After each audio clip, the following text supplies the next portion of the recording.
The Teeth of the Tiger. By Maurice Leblanc. Chapter 1.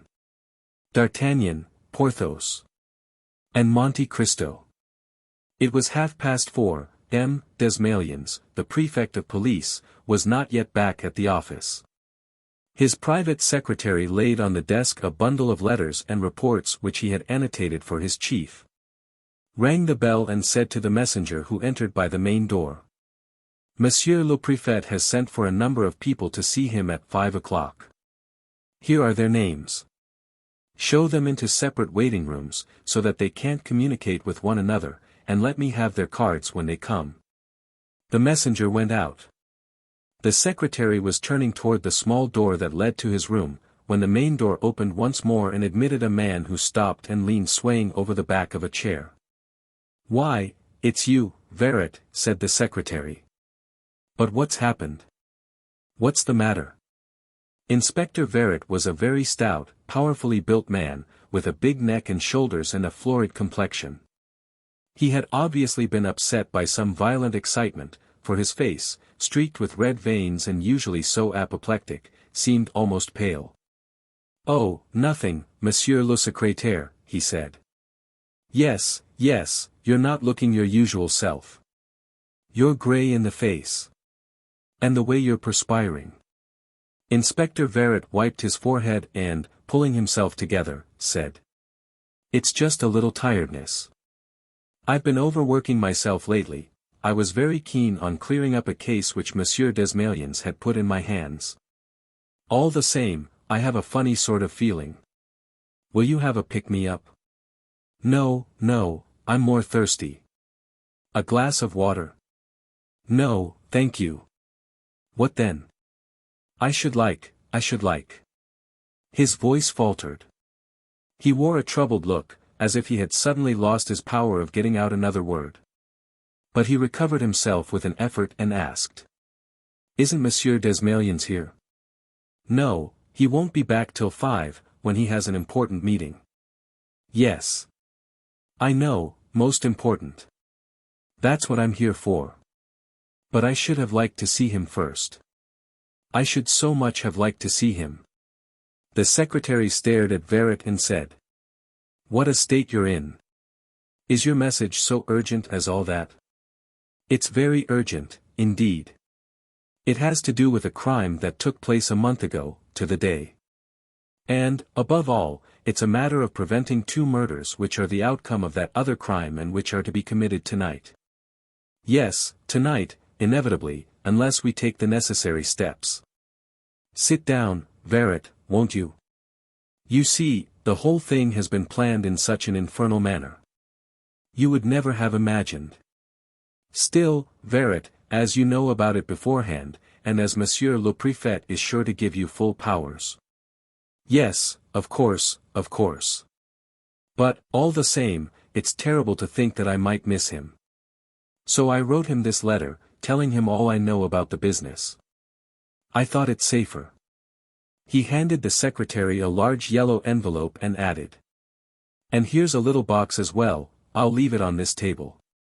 It contains something that will serve to complete and explain the contents of the letter. But why don't you keep all that by you?" "I'm afraid to. They're watching me. They're trying to get rid of me. I shan't be easy in my mind until someone besides myself knows the secret." "Have no fear, VIII.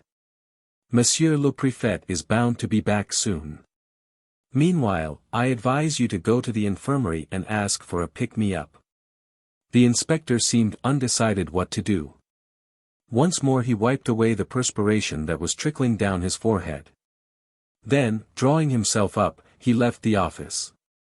When he was gone, the secretary slipped the letter into a big bundle of papers that lay on the prefect's desk and went out by the door leading to his own room. He had hardly closed it behind him when the other door opened once again and the inspector returned, spluttering. "Monsieur le Secrétaire, it'd be better if I showed you." The unfortunate man was as white as a sheet. His teeth were chattering. When he saw that the secretary was gone, he tried to walk across to his private room. But he was seized with an attack of weakness and sank into a chair, where he remained for some minutes, moaning helplessly. "What's the matter with me? Have I been poisoned, too? Oh, I don't like this, I don't like the look of this." The desk stood within reach of his hand. He took a pencil, drew a writing pad toward him and began to scribble a few characters. But he next stammered. "Why, no, it's not worth while. The prefect will be reading my letter. What on earth's the matter with me? I don't like this at all." Suddenly he rose to his feet and called out. "Monsieur le secrétaire, we've got to. It's for tonight. Nothing can prevent." Stiffening himself with an effort of his whole will, he made for the door of the secretary's room with little short steps, like an automaton. But he reeled on the way, and had to sit down a second time. A mad terror shook him from head to foot, and he uttered cries which were too faint, unfortunately, to be heard. He realized this and looked round for a bell, for a gong, but he was no longer able to distinguish anything. A veil of darkness seemed to weigh upon his eyes.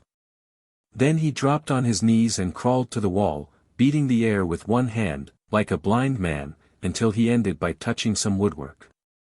It was the partition wall. He crept along this. But, as ill luck would have it, his bewildered brain showed him a false picture of the room, so that, instead of turning to the left as he should have done, he followed the wall to the right, behind a screen which concealed a third door.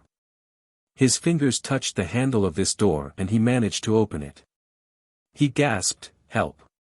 Help!" and fell at his full length in a sort of cupboard or closet which the prefect of police used as a dressing room. "Tonight!" he moaned, believing that he was making himself heard and that he was in the secretary's room. "Tonight! The job is fixed for tonight. You'll see. The mark of the teeth. It's awful. Oh, the pain I'm in. It's the poison. Save me. Help." The voice died away. He repeated several times, as though in a nightmare. "The teeth. The teeth. They're closing." Then his voice grew fainter still, and inarticulate sounds issued from his pallid lips. His mouth munched the air like the mouth of one of those old men who seem to be interminably chewing the cud. His head sank lower and lower on his breast.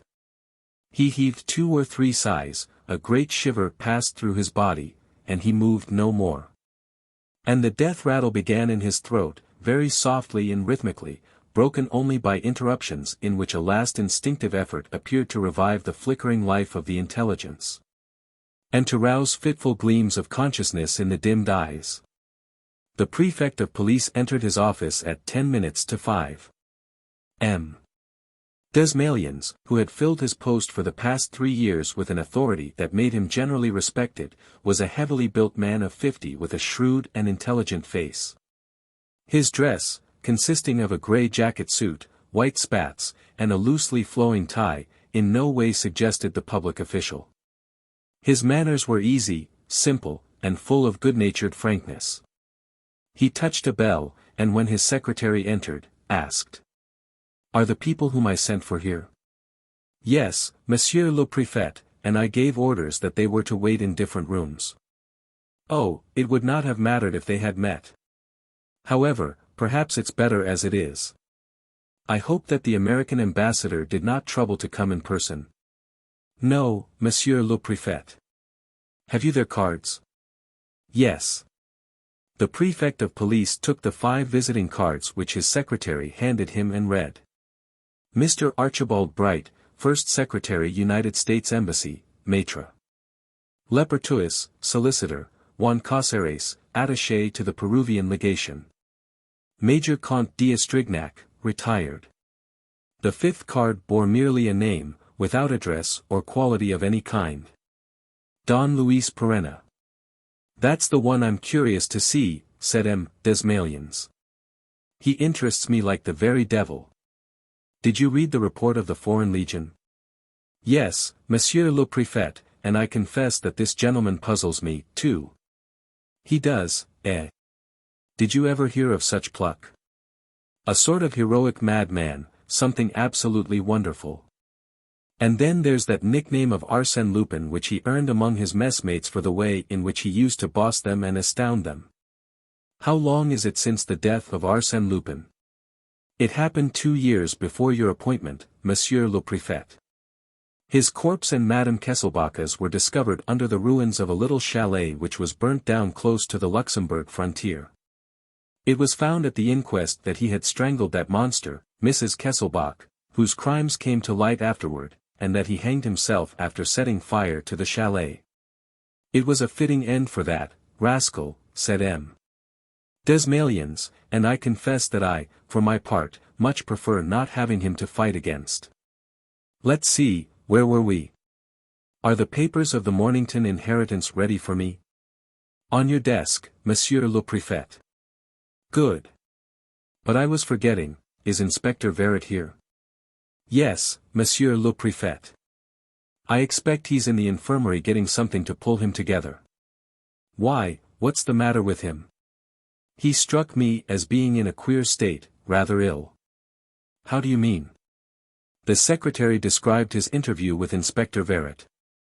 And you say he left a letter for me, said M. Desmalions with a worried air. Where is it? Among the papers, Monsieur le Préfet. Very odd, it's all very odd. Verret is a first-rate inspector, a very sober-minded fellow, and he doesn't get frightened easily. You might go and fetch him. Meanwhile, I'll look through my letters. The secretary hurried away. When he returned, 5 minutes later, he stated, with an air of astonishment, that he had not seen Inspector Verret.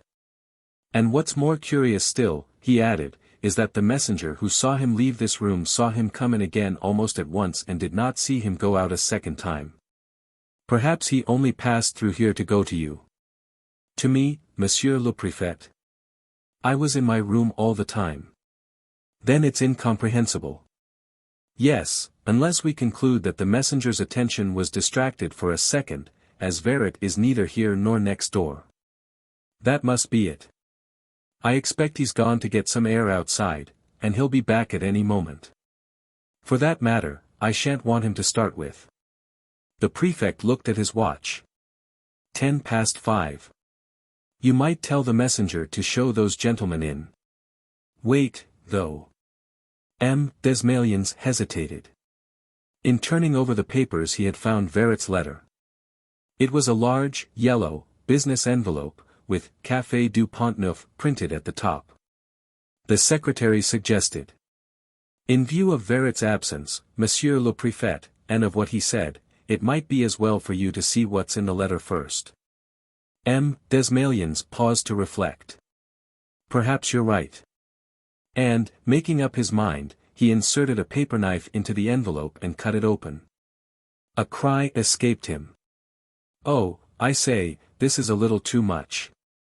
What is it, Monsieur le Préfet? Why, look here, a blank sheet of paper. That's all the envelope contains. Impossible. See for yourself, a plain sheet folded in 4, with not a word on it. But Verret told me in so many words that he had said in that letter all that he knew about the case. He told you so, no doubt, but there you are. Upon my word, if I didn't know Inspector Verret, I should think he was trying to play a game with me. It's a piece of carelessness, Monsieur le Préfet, at the worst. No doubt, a piece of carelessness, but I'm surprised at him. It doesn't do to be careless when the lives of 2 people are at stake. For he must have told you that there is a double murder planned for tonight. Yes, Monsieur le Préfet, and under particularly alarming conditions. Infernal was the word he used. M. Desmalions was walking up and down the room, with his hands behind his back. He stopped at a small table. What's this little parcel addressed to me? Monsieur le Préfet de Police, to be opened in case of accident. Oh, yes, said the secretary, I was forgetting. That's from Inspector Verret, too. Something of importance, he said, and serving to complete and explain the contents of the letter. Well, said M. Desmalions, who could not help laughing, the letter certainly needs explaining. And, though there's no question of accident, I may as well open the parcel. As he spoke, he cut the string and discovered, under the paper, a box, a little cardboard box, which might have come from a druggist, but which was soiled and spoiled by the use to which it had been put. He raised the lid. Inside the box were a few layers of cotton wool, which were also rather dirty, and in between these layers was half a cake of chocolate.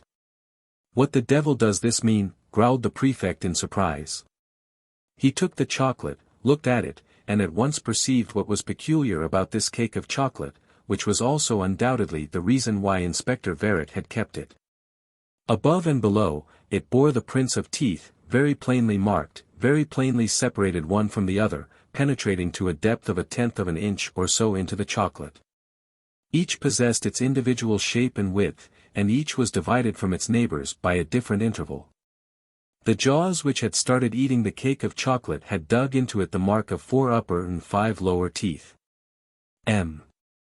Desmalions remained wrapped in thought and, with his head sunk on his chest, for some minutes resumed his walk up and down the room, muttering.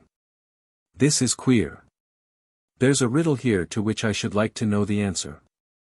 That sheet of paper, the marks of those teeth, what does it all mean?"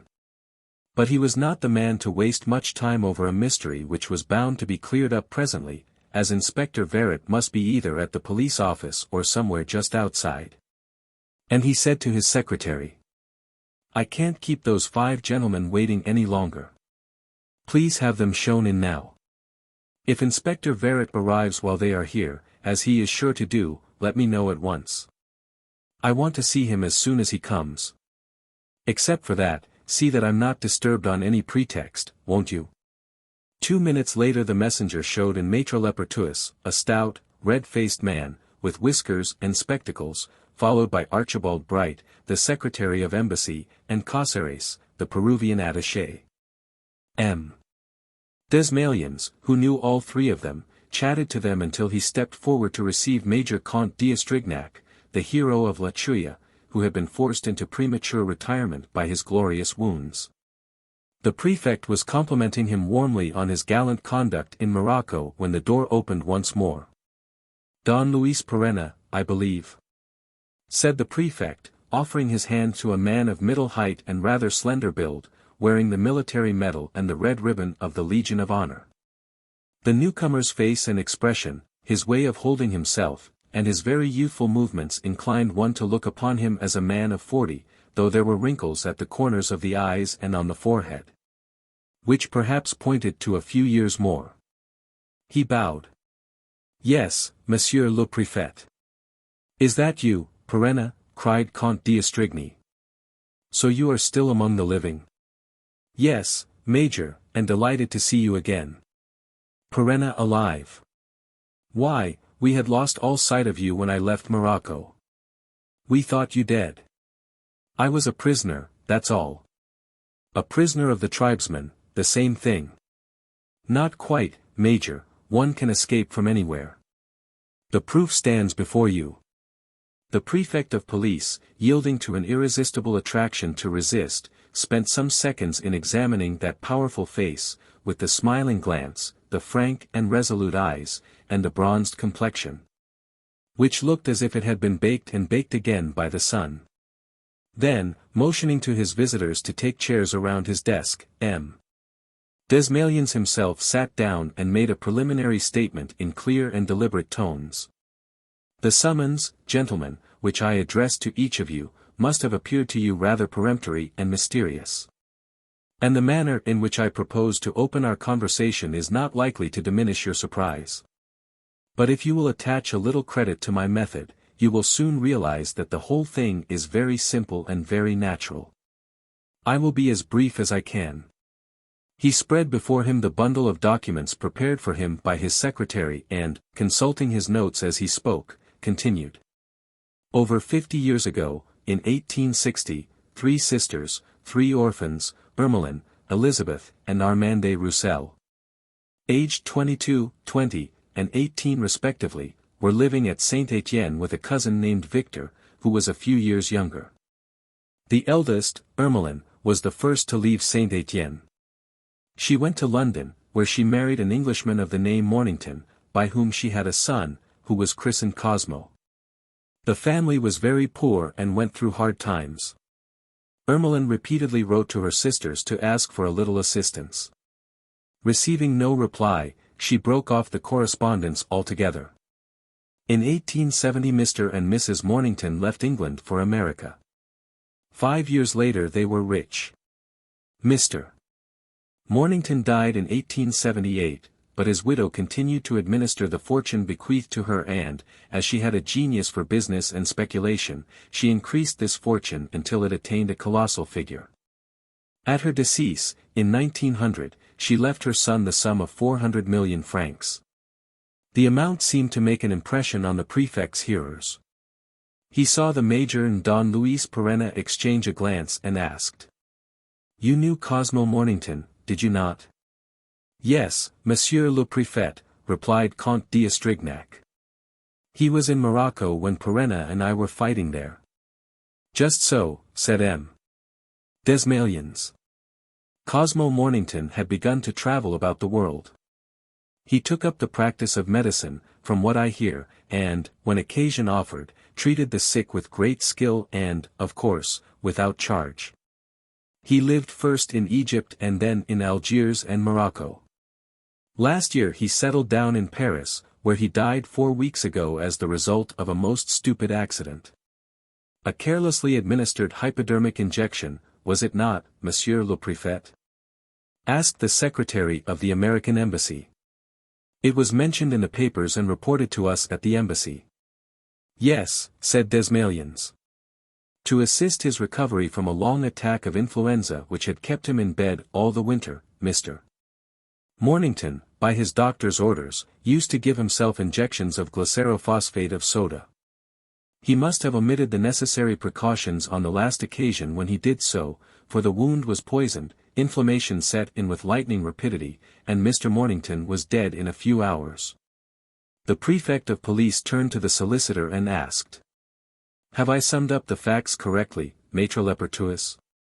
"Absolutely, Monsieur le Préfet." M. Desmalions continued. The next morning, Maître Lepertuis called here and, for reasons which you will understand when you have heard the document read, showed me Cosmo Mornington's will, which had been placed in his hands. While the prefect was looking through the papers, Maître Lepertuis added. "I may be allowed to say that I saw my client only once before I was summoned to his deathbed. And that was on the day when he sent for me to come to his room in the hotel to hand me the will which he had just made. This was at the beginning of his influenza. In the course of conversation he told me that he had been making some inquiries with a view to tracing his mother's family, and that he intended to pursue these inquiries seriously after his recovery. Circumstances, as it turned out, prevented his fulfilling his purpose. Meanwhile, the prefect of police had taken from among the documents an open envelope containing 2 sheets of paper. He unfolded the larger of the 2 and said, "This is the will. I will ask you to listen attentively while I read it and also the document attached to it." The others settled themselves in their chairs. And the prefect read out. "The last will and testament of me, Cosmo Mornington, eldest son of Hubert Mornington and Ermelin Roussel, his wife, a naturalized citizen of the United States of America. I give and bequeath to my adopted country 3/4 of my estate, to be employed on works of charity in accordance with the instructions, written in my hand. Which Maître Lepertuis will be good enough to forward to the ambassador of the United States. The remainder of my property, to the value of about 100 million francs, consisting of deposits in various Paris and London banks, a list of which is in the keeping of Maître Lepertuis, I give and bequeath, in memory of my dear mother. To her favorite sister Elizabeth Roussel or her direct heirs. Or, in default of Elizabeth and her heirs, to her second sister Armande Roussel or her direct heirs, or, in default of both sisters and their heirs, to their cousin Victor Roussel or his direct heirs. In the event of my dying without discovering the surviving members of the Roussel family, or of the cousin of the 3 sisters, I request my friend Don Luis Perenna to make all the necessary investigations. With this object, I hereby appoint him the executor of my will in so far as concerns the European portion of my estate. And I beg him to undertake the conduct of the events that may arise after my death or in consequence of my death, to consider himself my representative and to act in all things for the benefit of my memory and the accomplishment of my wishes.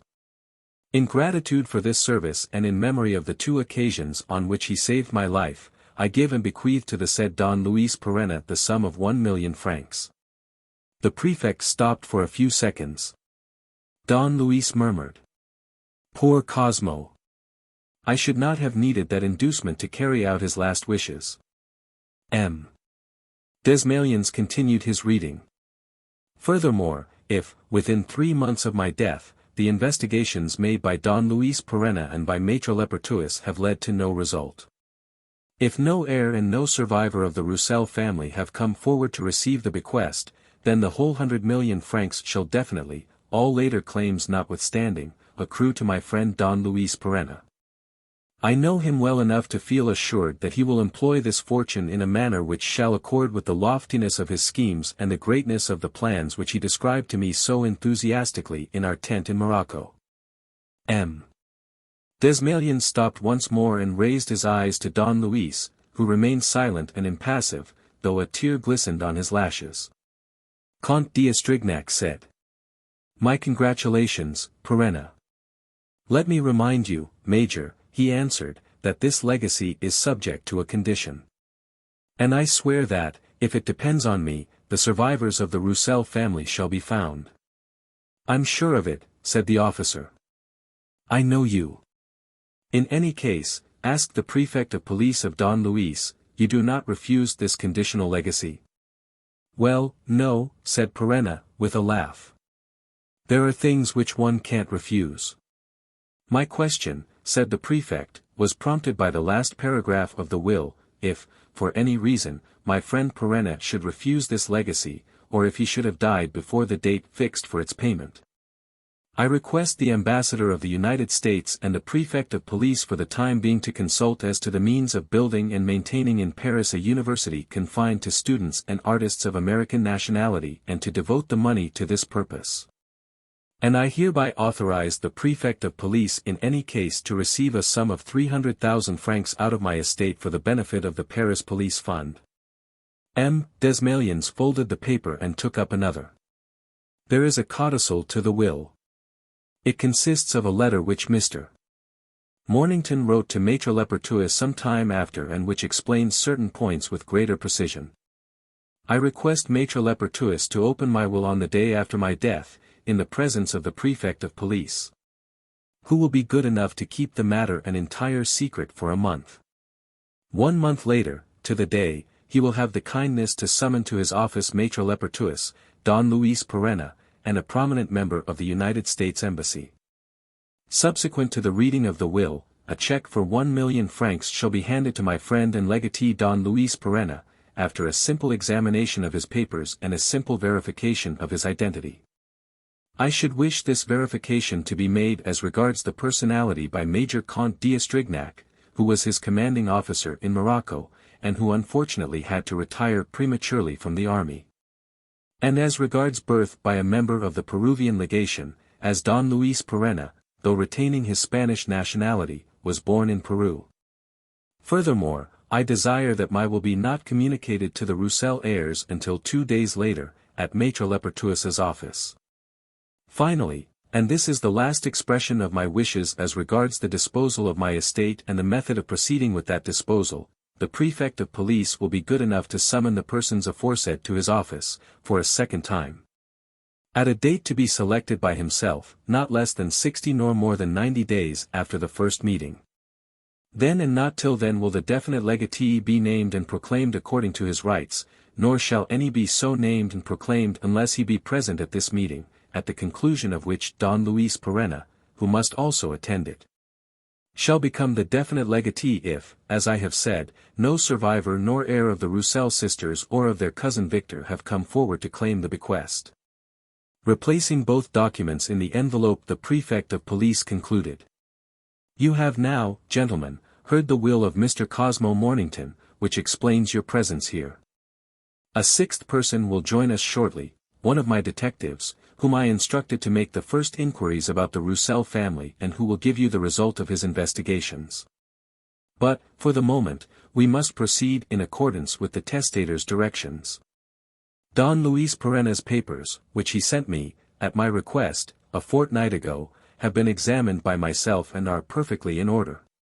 As regards his birth, I wrote and begged His Excellency the Peruvian minister to collect the most precise information. The minister entrusted this mission to me, said Señor Cáceres, the Peruvian attaché. It offered no difficulties. Don Luis Perenna comes of an old Spanish family which emigrated 30 years ago, but which retained its estates and property in Europe. I knew Don Luis's father in America, and he used to speak of his only son with the greatest affection. It was our legation that informed the son, 3 years ago, of his father's death. I produce a copy of the letter sent to Morocco. And I have the original letter here, among the documents forwarded by Don Luis Perenna to the Prefect of Police. Do you, Major, recognize Private Perenna, who fought under your orders in the Foreign Legion? I recognize him, said Comte d'Estrignac. Beyond the possibility of a mistake. Beyond the possibility of a mistake and without the least feeling of hesitation. The Prefect of Police, with a laugh, hinted. You recognize Private Perenna, whom the men, carried away by a sort of astounded admiration of his exploits, used to call Arsène Lupin. Yes, Monsieur le Préfet, replied the Major sharply, the one whom the men called Arsène Lupin, but whom the officers called simply the hero, the one who we used to say was as brave as D'Artagnan, as strong as Porthos. And as mysterious as Monte Cristo, said the Prefect of Police, laughing. I have all this in the report which I received from the 4th Regiment of the Foreign Legion. It is not necessary to read the whole of it.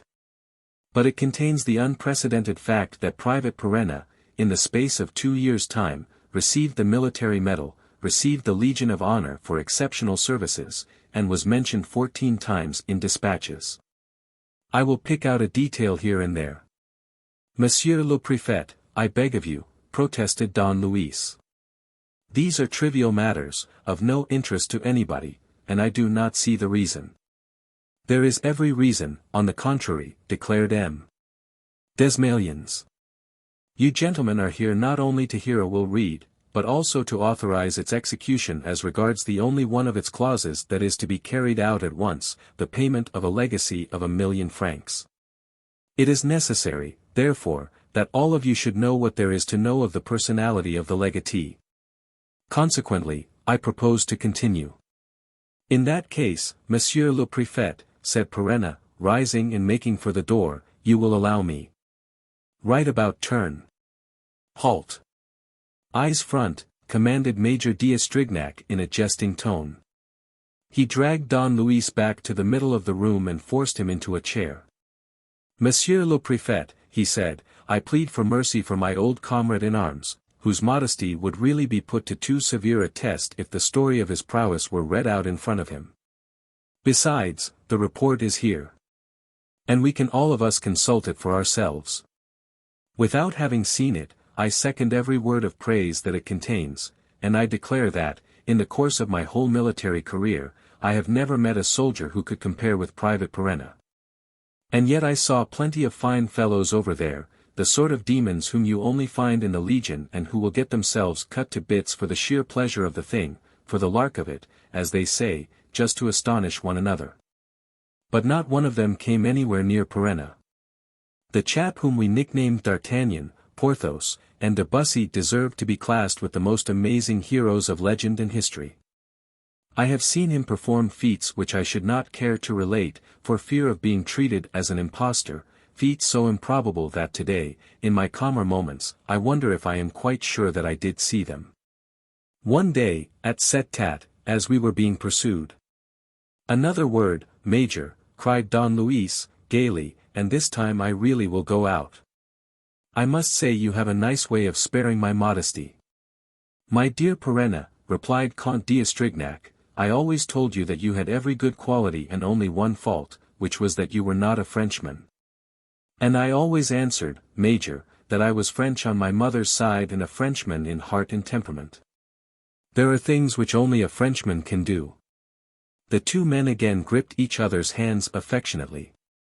Come, said the prefect, we'll say no more of your feats of prowess, monsieur, nor of this report. I will mention one thing, however, which is that, after 2 years, you fell into an ambush of 40 Berbers, that you were captured, and that you did not rejoin the Legion until last month. Just so, monsieur le préfet, in time to receive my discharge, as my 5 years' service was up. But how did Mr. Cosmo Mornington come to mention you in his will, when, at the time when he was making it, you had disappeared from view for 18 months? Cosmo and I used to correspond. What? Yes. And I had informed him of my approaching escape and my return to Paris. But how did you manage it? Where were you? And how did you find the means? Don Luis smiled without answering. Monte Cristo, this time, said M. Desmalions. The mysterious. Monte Cristo. Monte Cristo, if you like, monsieur le préfet. In point of fact, the mystery of my captivity and escape is a rather strange one. It may be interesting to throw some light upon it one of these days. Meanwhile, I must ask for a little credit. A silence ensued. M. Desmalions once more inspected this curious individual. And he could not refrain from saying, as though in obedience to an association of ideas for which he himself was unable to account. One word more, and one only.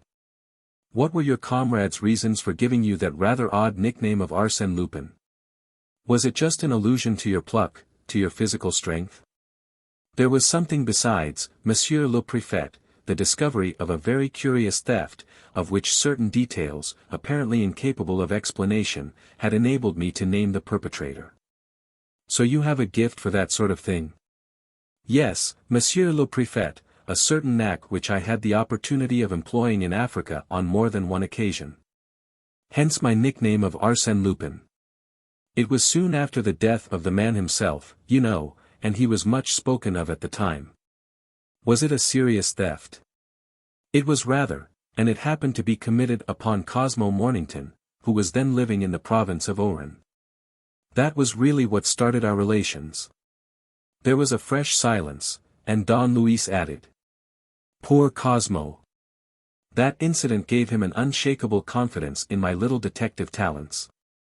He was always saying, Perenna, if I die murdered, he had a fixed notion in his head that he would meet with a violent death. If I die murdered, swear that you will pursue the culprit.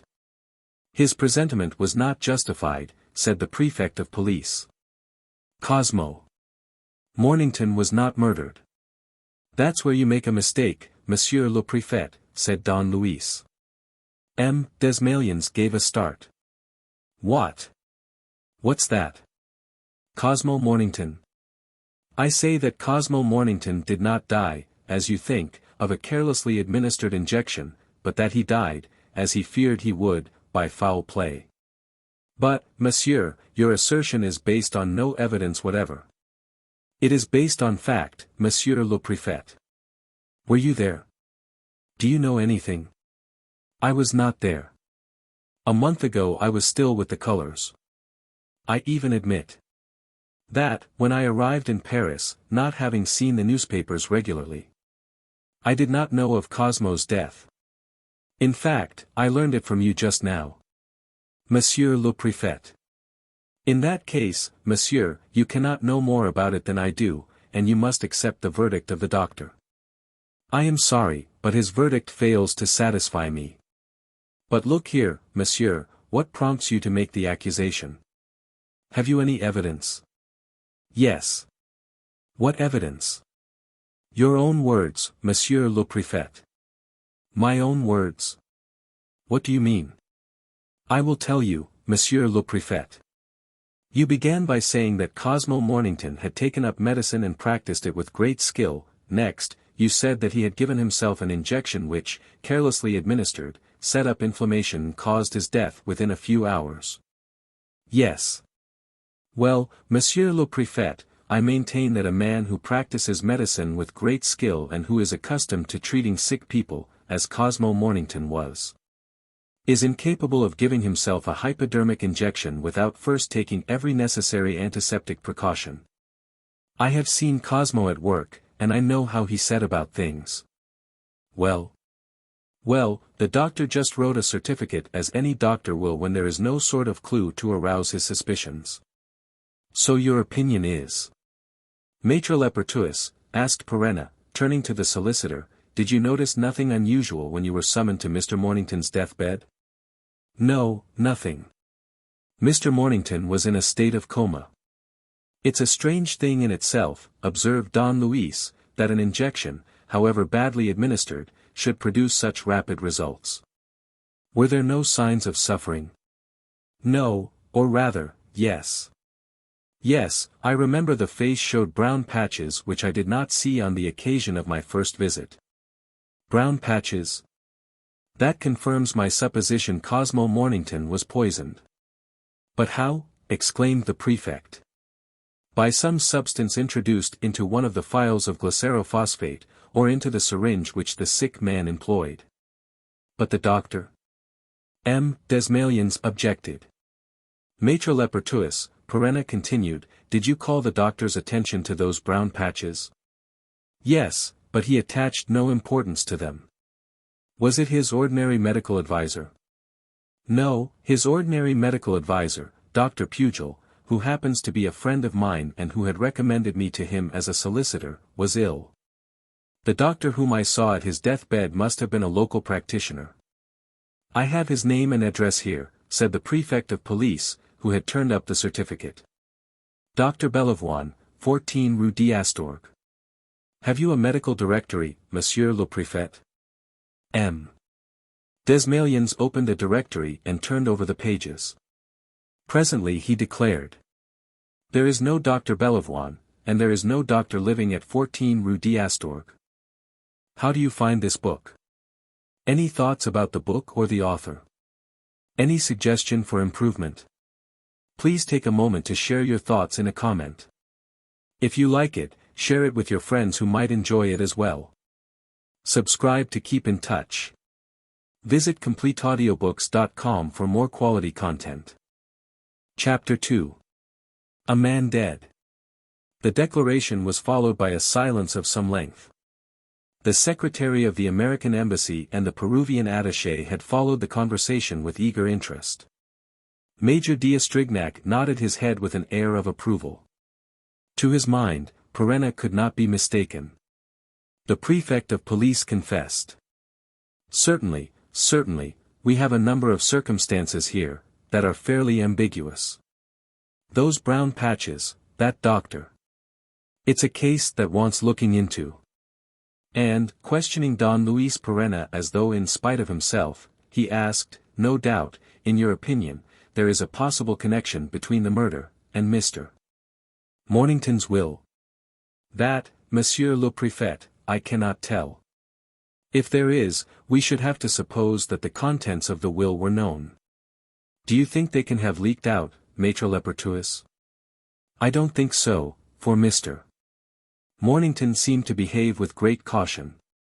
And there's no question, is there, of any indiscretion committed in your office? By whom? No one handled the will except myself. And I alone have the key of the safe in which I put away documents of that importance every evening. The safe has not been broken into? There has been no burglary at your office? No. You saw Cosmo Mornington in the morning? Yes, on a Friday morning. What did you do with the will until the evening, until you locked it away up your safe? I probably put it in the drawer of my desk. And the drawer was not forced. Maître Lepertuis seemed taken aback and made no reply. Well? Asked Perenna. Well, yes, I remember, there was something that day, that same Friday. Are you sure? Yes. When I came in from lunch I noticed that the drawer was not locked, although I had locked it beyond the least doubt. At the time I attached comparatively little importance to the incident. Today, I understand. Thus, little by little, were all the suppositions conceived by Don Luis verified, suppositions resting, it is true, upon just one or two clues, but yet containing an amount of intuition, of divination. That was really surprising in a man who had been present at none of the events between which he traced the connection so skillfully. "We will lose no time, monsieur," said the prefect of police, "in checking your statements, which you will confess to be a little venturesome. By the more positive evidence of one of my detectives who has the case in charge, and who ought to be here by now." "Does his evidence bear upon Cosmo Mornington's heirs?" asked the solicitor. "Upon the heirs principally, because 2 days ago he telephoned to me that he had collected all the particulars, and also upon the very points which, but wait, I remember that he spoke to my secretary of a murder committed a month ago today. Now it's a month today since Mr. Cosmo Mornington." Desmalions pressed hard on a bell. His private secretary at once appeared. "Inspector Verret?" asked the prefect sharply. "He's not back yet." "Have him fetched." "Have him brought here. He must be found at all costs and without delay." He turned to Don Luis Perenna. "Inspector Verret was here an hour ago, feeling rather unwell, very much excited, it seems, and declaring that he was being watched and followed. He said he wanted to make a most important statement to me about the Mornington case and to warn the police of 2 murders which are to be committed tonight, and which would be a consequence of the murder of Cosmo Mornington." "And he was unwell, you say?" "Yes, ill at ease and even very queer and imagining things. By way of being prudent, he left a detailed report on the case for me." "Well, the report is simply a blank sheet of letter paper. Here is the paper and the envelope in which I found it, and here is a cardboard box which he also left behind him. It contains a cake of chocolate with the marks of teeth on it. May I look at the 2 things you have mentioned, Monsieur le Préfet?" "Yes, but they won't tell you anything." "Perhaps so." Don Luis examined at length the cardboard box and the yellow envelope, on which were printed the words, Café du Pont-Neuf. The others awaited his words as though they were bound to shed an unexpected light. He merely said, "The handwriting is not the same on the envelope and the box. The writing on the envelope is less plain, a little shaky, obviously imitated. Which proves, Monsieur le Préfet, that this yellow envelope does not come from your detective. I presume that, after writing his report at a table in the Café du Pont-Neuf and closing it, he had a moment of inattention during which somebody substituted for his envelope another with the same address, but containing a blank sheet of paper." "That's a supposition," said the prefect. "Perhaps. But what is certain, Monsieur le Préfet, is that your inspector's presentiments are well grounded, that he is being closely watched. That the discoveries about the Mornington inheritance which he has succeeded in making are interfering with criminal designs, and that he is in terrible danger. Come, come. He must be rescued, Monsieur le Préfet. Ever since the commencement of this meeting I have felt persuaded that we are up against an attempt which has already begun. I hope that it is not too late and that your inspector has not been the first victim." "My dear sir," exclaimed the prefect of police, "you declare all this with a conviction which rouses my admiration, but which is not enough to establish the fact that your fears are justified. Inspector Verret's return will be the best proof." "Inspector Verret will not return." "But why not?" "Because he has returned already. The messenger saw him return. The messenger was dreaming. If you have no proof but that man's evidence—" "I have another proof, Monsieur le Préfet, which Inspector Verret himself has left of his presence here, these few, almost illegible letters which he scribbled on this memorandum pad. Which your secretary did not see him write and which have just caught my eye. Look at them. Are they not a proof, a definite proof that he came back?" The prefect did not conceal his perturbation. The others all seemed impressed.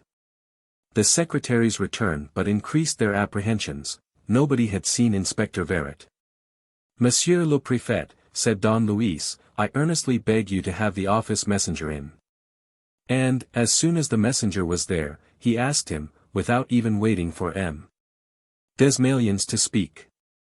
Are you sure that Inspector Verret entered this room a second time? Absolutely sure. And that he did not go out again? Absolutely sure. And your attention was not distracted for a moment? Not for a moment. There, monsieur, you see, cried the prefect. If Inspector Verret were here, we should know it. He is here, monsieur le préfet. What? Excuse my obstinacy, monsieur le préfet, but I say that, when someone enters a room and does not go out again, he is still in that room. Hiding, said M. Desmalions, who was growing more and more irritated. No, but fainting, ill, dead, perhaps. But where, hang it all? Behind that screen. There's nothing behind that screen, nothing but a door. And that door leads to a dressing room. Well, monsieur le préfet, Inspector Verret, tottering, losing his head, imagining himself to be going from your office to your secretary's room, fell into your dressing room. M. Desmalions ran to the door, but, at the moment of opening it, shrank back. Was it apprehension, the wish to withdraw himself from the influence of that astonishing man, who gave his orders with such authority and who seemed to command events themselves? Don Luis stood waiting imperturbably, in a deferential attitude. I cannot believe, said M. Desmalions. Monsieur le Préfet, I would remind you that Inspector Verret's revelations may save the lives of 2 persons who are doomed to die tonight. Every minute lost is irreparable. M. Desmalions shrugged his shoulders. But that man mastered him with the power of his conviction, and the prefect opened the door. He did not make a movement, did not utter a cry. He simply muttered. Oh, is it possible? By the pale gleam of light that entered through a ground-glass window they saw the body of a man lying on the floor. The inspector. Inspector Verret, gasped the office messenger, running forward. He and the secretary raised the body and placed it in an armchair in the prefect's office. Inspector Verret was still alive, but so little alive that they could scarcely hear the beating of his heart. A drop of saliva trickled from the corner of his mouth. His eyes were devoid of all expression. However, certain muscles of the face kept moving, perhaps with the effort of a will that seemed to linger almost beyond life. Don Luis muttered. Look, monsieur le préfet, the brown patches. The same dread unnerved all. They began to ring bells and open doors and call for help. Send for the doctor, ordered M. Desmalions. Tell them to bring a doctor, the first that comes, and a priest. We can't let the poor man. Don Luis raised his arm to demand silence. There is nothing more to be done, he said. We shall do better to make the most of these last moments. Have I your permission, monsieur le préfet? He bent over the dying man, laid the swaying head against the back of the chair, and, in a very gentle voice, whispered. Verret, it's monsieur le préfet speaking to you. We should like a few particulars about what is to take place tonight. Do you hear me, Verret? If you hear me, close your eyelids. The eyelids were lowered. But was it not merely chance? Don Luis went on. You have found the heirs of the Roussel sisters, that much we know, and it is 2 of those heirs who are threatened with death. The double murder is to be committed tonight. But what we do not know is the name of those heirs, who are doubtless not called Roussel. You must tell us the name. Listen to me, you wrote on a memorandum pad 3 letters which seem to form the syllable FAU. Am I right? Is this the first syllable of a name? Which is the next letter after those 3? Close your eyes when I mention the right letter. Is it B? Is it C? But there was now not a flicker in the inspector's pallid face. The head dropped heavily on the chest. Verret gave 2 or 3 sighs, his frame shook with one great shiver, and he moved no more. He was dead. The tragic scene had been enacted so swiftly that the men who were its shuddering spectators remained for a moment confounded. The solicitor made the sign of the cross and went down on his knees. The prefect murmured. Poor Verret. He was a good man, who thought only of the service, of his duty. Instead of going and getting himself seen to, and who knows? Perhaps he might have been saved, he came back here in the hope of communicating his secret. Poor Verret. Was he married? Are there any children? Asked Don Luis. He leaves a wife and 3 children, replied the prefect. I will look after them, said Don Luis simply. Then, when they brought a doctor and when M. Desmalions gave orders for the corpse to be carried to another room, Don Luis took the doctor aside and said. There is no doubt that Inspector Verret was poisoned. Look at his wrist, you will see the mark of a puncture with a ring of inflammation round it. Then he was pricked in that place. Yes, with a pin or the point of a pen.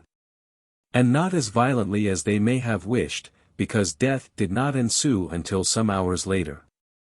The messengers removed the corpse, and soon there was no one left in the office except the 5 people whom the prefect had originally sent for.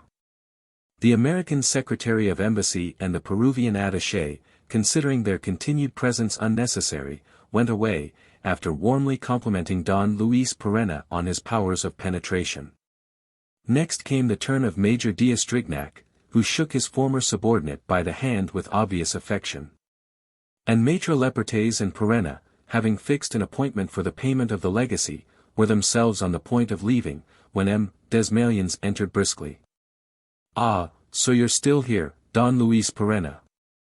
I'm glad of that. I have an idea, those 3 letters which you say you made out on the writing table, are you sure they form the syllable FAU? I think so, Monsieur le Préfet. See for yourself, are not these an F, an A, and a U? And observe that the F is a capital, which made me suspect that the letters are the first syllable of a proper name. Just so, said M. Desmalions. Well, curiously enough, that syllable happens to be, but wait, we'll verify our facts. M. Desmalions searched hurriedly among the letters which his secretary had handed him on his arrival and which lay on a corner of the table. Ah, here we are. He exclaimed, glancing at the signature of one of the letters. Here we are. It's as I thought, Fauville. The first syllable is the same. Look, Fauville, just like that, without Christian name or initials. The letter must have been written in a feverish moment, there is no date nor address. The writing is shaky. And M. Desmalions read out. Monsieur le Préfet. A great danger is hanging over my head and over the head of my son. Death is approaching apace. I shall have tonight, or tomorrow morning at the latest, the proofs of the abominable plot that threatens us.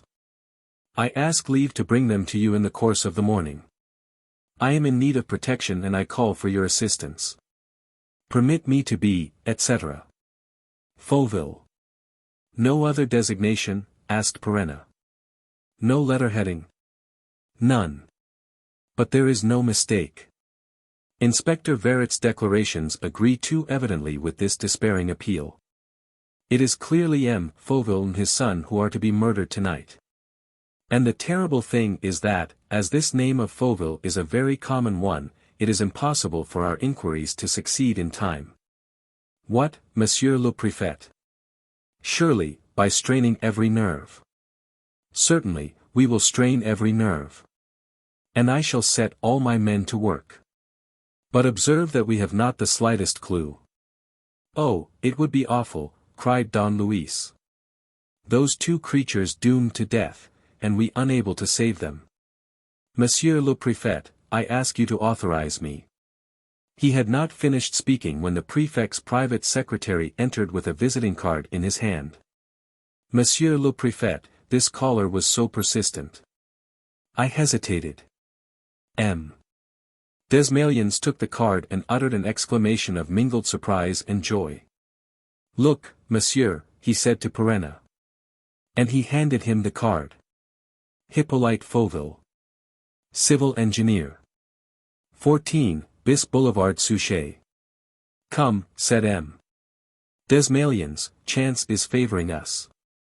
If this M. Fauville is one of the Roussel heirs, our task becomes very much easier.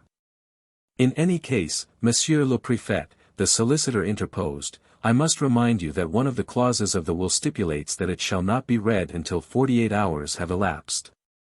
M. Fauville, therefore, must not be informed.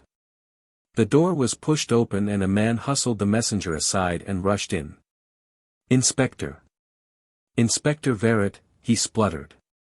He's dead, isn't he? I was told. Yes, monsieur, he is dead.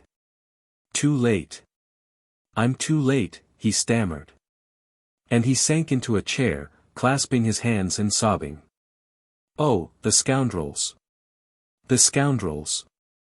He was a pale, hollow-cheeked, sickly-looking man of about 50. His head was bald, above a forehead lined with deep wrinkles.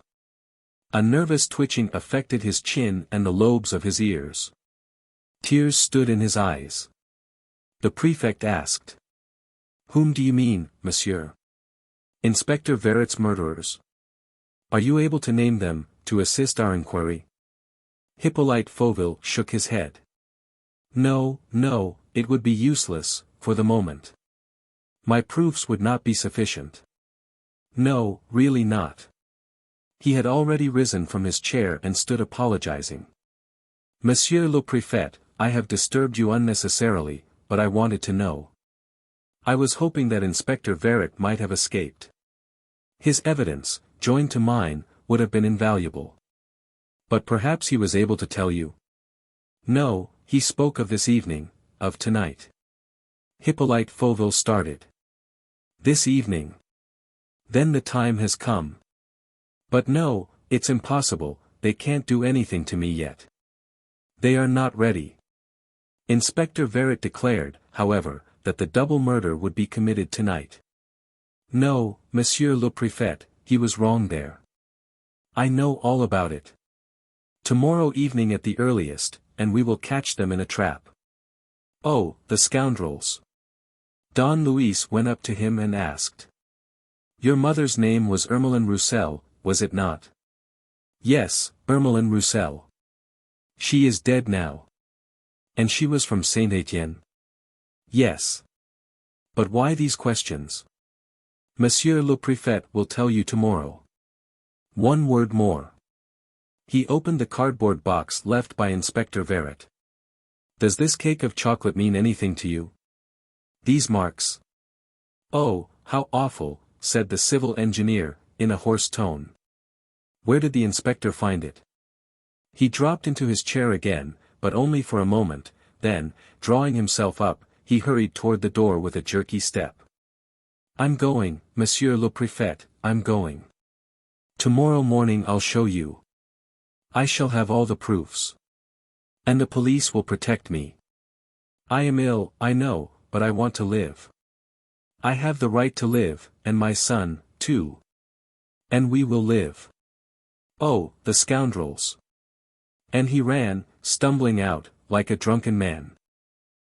Desmalions rose hastily. I shall have inquiries made about that man's circumstances. I shall have his house watched.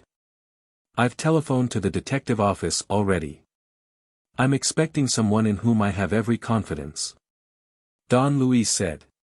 Monsieur le Préfet, I beg you, with an earnestness which you will understand, to authorize me to pursue the investigation. Cosmo Mornington's will makes it my duty and, allow me to say, gives me the right to do so. Fauville's enemies have given proofs of extraordinary cleverness and daring. I want to have the honor of being at the post of danger tonight, at Fauville's house, near his person. The prefect hesitated. He was bound to reflect how greatly to Don Luis Perenna's interest it was that none of the Mornington heirs should be discovered, or at least be able to come between him and the millions of the inheritance. Was it safe to attribute to a noble sentiment of gratitude, to a lofty conception of friendship and duty, that strange longing to protect Hippolyte Fauville against the death that threatened him? For some seconds Desmalions watched that resolute face, those intelligent eyes, at once innocent and satirical, grave and smiling, eyes through which you could certainly not penetrate their owner's baffling individuality. But which nevertheless looked at you with an expression of absolute frankness and sincerity. Then he called his secretary. Has anyone come from the detective office? Yes, Monsieur le Préfet, Sergeant Maizerou is here. Please have him shown in. And, turning to Perenna. Sergeant Maizerou is one of our smartest detectives. I used to employ him together with that poor Verret when I wanted anyone more than ordinarily active and sharp. He will be of great use to you. Sergeant Maizerou entered. He was a short, lean, wiry man, whose drooping mustache, heavy eyelids, watery eyes and long, lank hair gave him a most doleful appearance. Maizerou, said the prefect, you will have heard, by this time, of your comrade Verret's death and of the horrible circumstances attending it. We must now avenge him and prevent further crimes.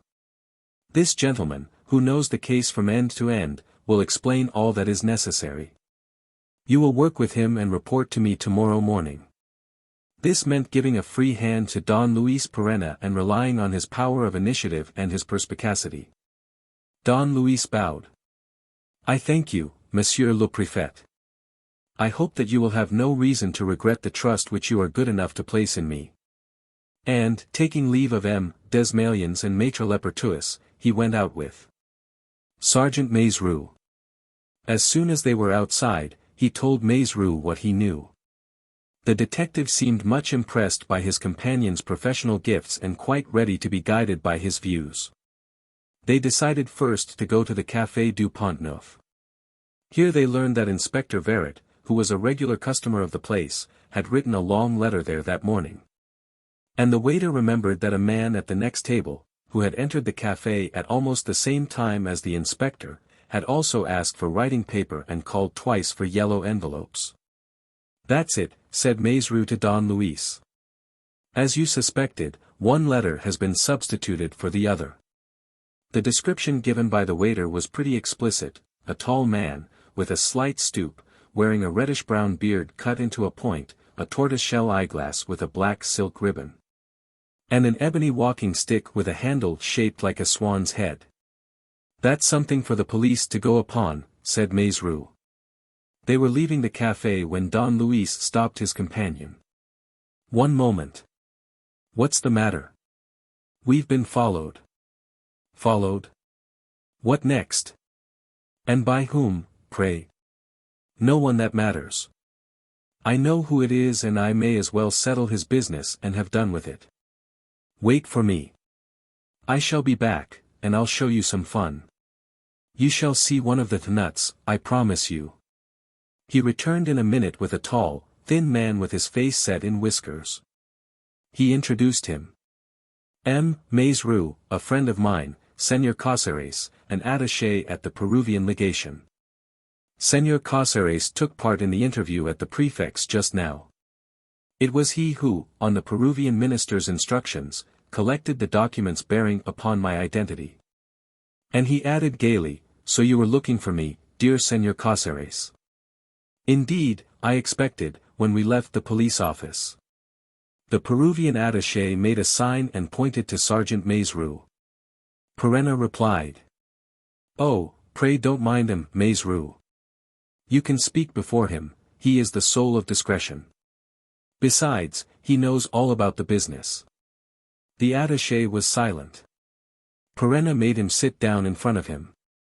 Speak without beating about the bush, dear Señor Cáceres. It's a subject that calls for plain dealing. And I don't mind a blunt word or two.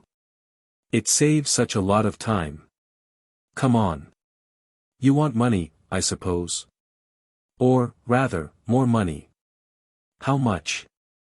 The Peruvian had a final hesitation, gave a glance at Don Luis's companion, and then, suddenly making up his mind, said in a dull voice. 50,000 francs. Oh, by Jove, cried Don Luis. You're greedy, you know.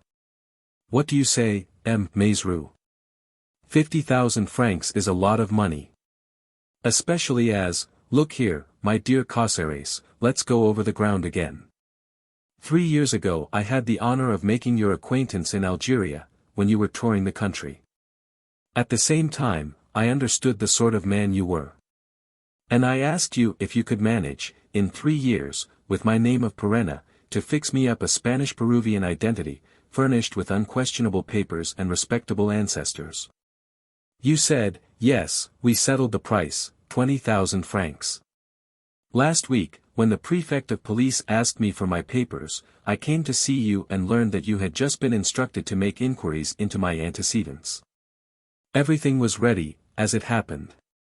With the papers of a deceased Peruvian nobleman, of the name of Pereira, properly revised, you had faked me up a first-rate civic status.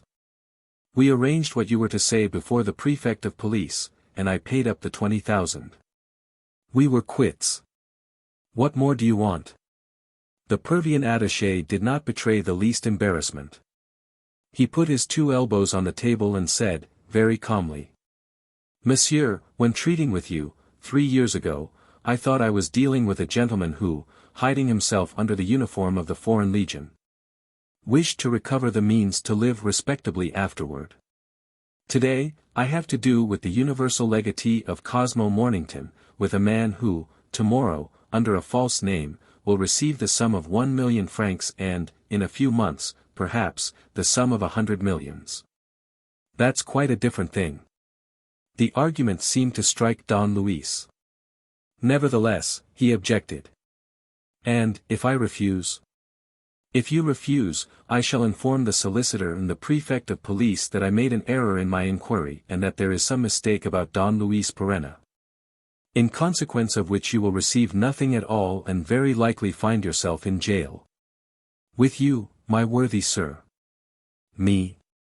Of course, on a charge of forgery and tampering with registers. For you don't imagine that I should take it lying down. The attaché did not reply. His nose, which was a very big one, seemed to lengthen out still farther between his 2 long whiskers. Don Luis began to laugh. Come, Señor Cáceres, don't pull such a face. No one's going to hurt you. Only don't think that you can corner me. Better men than you have tried and have broken their backs in the process. And, upon my word, you don't cut much of a figure when you're doing your best to diddle your fellow men. You look a bit of a mug, in fact, Cáceres, a bit of a mug is what you look. So it's understood, what? We lay down our arms. No more base designs against our excellent friend Perenna. Capital, Señor Cáceres, capital. And now I'll be magnanimous and prove to you that the decent man of us 2 is, the one whom anyone would have thought. He produced a cheque-book on the Credit Lyonnais. Here, my dear chap. Here's 20,000 francs as a present from Cosmo Mornington's legatee. Put it in your pocket and look pleasant. Say thank you to the kind gentleman, and make yourself scarce without turning your head any more than if you were one of old man Lot's daughters. Off you go, hush. This was said in such a manner that the attaché obeyed Don Luis Perenna's injunctions to the letter. He smiled as he pocketed the cheque, said thank you twice over, and made off without turning his head. The low hound, muttered Don Luis. What do you say to that, Sergeant? Sergeant Maizerou was looking at him in stupefaction, with his eyes starting from his head. Well, but, monsieur. What, Sergeant? Well, but, monsieur, who are you? Who am I? Yes. Didn't they tell you? A Peruvian nobleman, or a Spanish nobleman, I don't know which. In short, Don Luis Perenna. Buncombe. I've just heard. Don Luis Perenna, late of the Foreign Legion. Enough of that, monsieur. Medalled and decorated with a stripe on every seam. Once more, monsieur, enough of that, and come along with me to the prefect. But, let me finish, hang it. I was saying, late private in the Foreign Legion. Late hero. Late prisoner of the Charite. Late Russian prince. Late chief of the detective service. Late. But you're mad, snarled the sergeant. What's all this story? It's a true story, sergeant, and quite genuine. You ask me who I am. And I'm telling you categorically. Must I go farther back? I have still more titles to offer you, Marquis, baron, duke, archduke, grand duke, petty duke, superduke, the whole Almanac de Gotha, by Jingo. If anyone told me that I had been a king, by all that's holy, I shouldn't dare swear to the contrary. Sergeant Maizerou put out his own hands, accustomed to rough work, seized the seemingly frail wrists of the man addressing him and said, "No nonsense, now. I don't know whom I've got hold of, but I shan't let you go. You can say what you have to say at the prefect's. Don't speak so loud, Alexander." The two frail wrists were released with unparalleled ease, the sergeant's powerful hands were caught and rendered useless. And Don Luis grinned. "Don't you know me, you idiot?" Sergeant Maizerou did not utter a word. His eyes started still farther from his head. He tried to understand and remained absolutely dumbfounded. The sound of that voice, that way of jesting, that schoolboy playfulness allied with that audacity, the quizzing expression of those eyes, and lastly that Christian name of Alexander. Which was not his name at all and which only one person used to give him, years ago. Was it possible? The chief, he stammered. The chief. Why not? No, because. Because what? Because you're dead. Well, what about it? Do you think it interferes with my living, being dead? And, as the other seemed more and more perplexed, he laid his hand on his shoulder and said, "Who put you into the police office?" "The chief detective, M. Lenormand." "And who was M. Lenormand?" "The chief." "You mean Arsène Lupin, don't you?" "Yes." "Well, Alexander, don't you know that it was much more difficult for Arsène Lupin to be chief detective, and a masterly chief detective he was, than to be Don Luis Perenna, to be decorated in the Foreign Legion, to be a hero. And even to be alive after he was dead?" Sergeant Maizerou examined his companion in silence. Then his lackluster eyes brightened, his drab features turned scarlet and, suddenly striking the table with his fist, he growled, in an angry voice. "All right, very well. But I warn you that you mustn't reckon on me. No, not that. I'm in the detective service, and in the detective service I remain. Nothing doing. I've tasted honesty and I mean to eat no other bread. No. No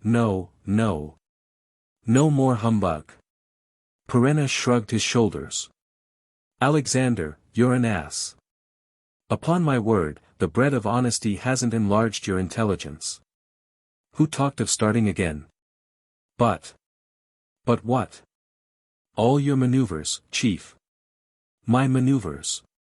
Do you think I have anything to say to this business?" "Look here, chief.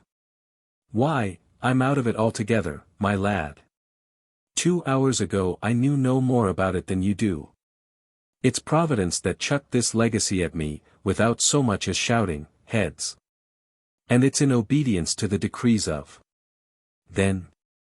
It's my mission in life to avenge Cosmo Mornington, to find his natural heirs, to protect them and to divide among them the 100 millions that belong to them. That's all. Don't you call that the mission of an honest man?" Yes, but, if I don't fulfill it as an honest man, is that what you mean?" "Chief. Well, my lad, if you notice the least thing in my conduct that dissatisfies you, if you discover a speck of black on Don Luis Perenna's conscience, examined under the magnifying glass, don't hesitate, collar me with both hands. I authorize you to do it. I order you to do it. Is that enough for you?" "It's not enough for it to be enough for me, chief." "What are you talking about?" "There are the others." "Explain yourself." "Suppose you're nabbed." "How?" "You can be betrayed." "By whom?" "Your old mates. Gone away. I've sent them out of France." "Where to?" "That's my secret. I left you at the police office, in case I should require your services, and you see that I was right. But suppose the police discover your real identity? Well, they'll arrest you." "Impossible." "Why?" "They can't arrest me." "For what reason?" You've said it yourself, fathead, a first-class, tremendous, indisputable reason. What do you mean? I'm dead. Maizerou seemed staggered. The argument struck him fully. He at once perceived it, with all its common sense and all its absurdity. And suddenly he burst into a roar of laughter which bent him in two and convulsed his doleful features in the oddest fashion. Oh, Chief, just the same as always. Lord, how funny. Will I come along? I should think I would. As often as you like. You're dead and buried and put out of sight. Oh, what a joke, what a joke. Hippolyte Fauville, civil engineer, lived on the boulevard Suchet, near the fortifications, in a fair-sized private house having on its left a small garden in which he had built a large room that served as his study. The garden was thus reduced to a few trees and to a strip of grass along the railings, which were covered with ivy and contained a gate that opened on the boulevard Suchet. Don Luis Perenna went with Maizerou to the commissary's office at Passy, where Maizerou, on Perenna's instructions, gave his name and asked to have M. Fauville's house watched during the night by 2 policemen who were to arrest any suspicious person trying to obtain admission. The commissary agreed to the request. Don Luis and Maizerou next dined in the neighborhood. At 9 o'clock they reached the front door of the house. Alexander, said Perenna. Yes, Chief. You're not afraid? No, Chief. Why should I be? Why? Because, in defending M. Fauville and his son, we are attacking people who have a great interest in doing away with them, and because those people seem pretty wide awake. Your life, my life, a breath, a trifle. You're not afraid? Chief, replied Maizerou, I can't say if I shall ever know what it means to be afraid. But there's one case in which I certainly shall never know. What case is that, old chap? As long as I'm by your side, Chief. And firmly he rang the bell. Chapter 3. A Man Doomed. The door was opened by a manservant. Maizerou sent in his card. Hippolyte received the 2 visitors in his study. The table, on which stood a movable telephone, was littered with books, pamphlets, and papers. There were 2 tall desks, with diagrams and drawings, and some glass cases containing reduced models, in ivory and steel, of apparatus constructed or invented by the engineer. A large sofa stood against the wall. In one corner was a winding staircase that led to a circular gallery. An electric chandelier hung from the ceiling. Maizerou, after stating his quality and introducing his friend Perenna as also sent by the prefect of police, at once expounded the object of their visit. M. Desmalions, he said, was feeling anxious on the score of very serious indications which he had just received and, without waiting for the next day's interview, begged M. Fauville to take all the precautions which his detectives might advise. Fauville at first displayed a certain ill humor. My precautions are taken, gentlemen, and well taken. And, on the other hand, I am afraid that your interference may do harm. In what way? By arousing the attention of my enemies and preventing me, for that reason, from collecting proofs which I need in order to confound them. Can you explain? No, I cannot. Tomorrow morning, not before. And if it's too late? Don Luis interjected. Too late. Tomorrow. Inspector Varick told him, Desmalions' secretary, that the 2 murders would take place tonight. He said it was fatal and irrevocable. Tonight? Cried Fauville angrily. I tell you no. Not tonight. I'm sure of that. There are things which I know, aren't there, which you do not? Yes, retorted Don Luis, but there may also be things which Inspector Varick knew and which you don't know. He had perhaps learned more of your enemy's secrets than you did. The proof is that he was suspected, that a man carrying an ebony walking stick was seen watching his movements, that, lastly, he was killed. Hippolyte Fauville's self-assurance decreased. Perenna took advantage of this to insist. And he insisted to such good purpose that Fauville, though without withdrawing from his reserve, ended by yielding before a will that was stronger than his own. "Well, but you surely don't intend to spend the night in here?" "We do indeed." "Why, it's ridiculous. It's sheer waste of time. After all, looking at things from the worst, and what do you want besides? Who lives in the house?" "Who?" "My wife, to begin with. She has the first floor." "Madame Fauville is not threatened?" "No, not at all. It's I who am threatened with death, I and my son Edmond. That is why, for the past week, instead of sleeping in my regular bedroom, I have locked myself up in this room. I have given my work as a pretext. A quantity of writing which keeps me up very late and for which I need my son's assistance."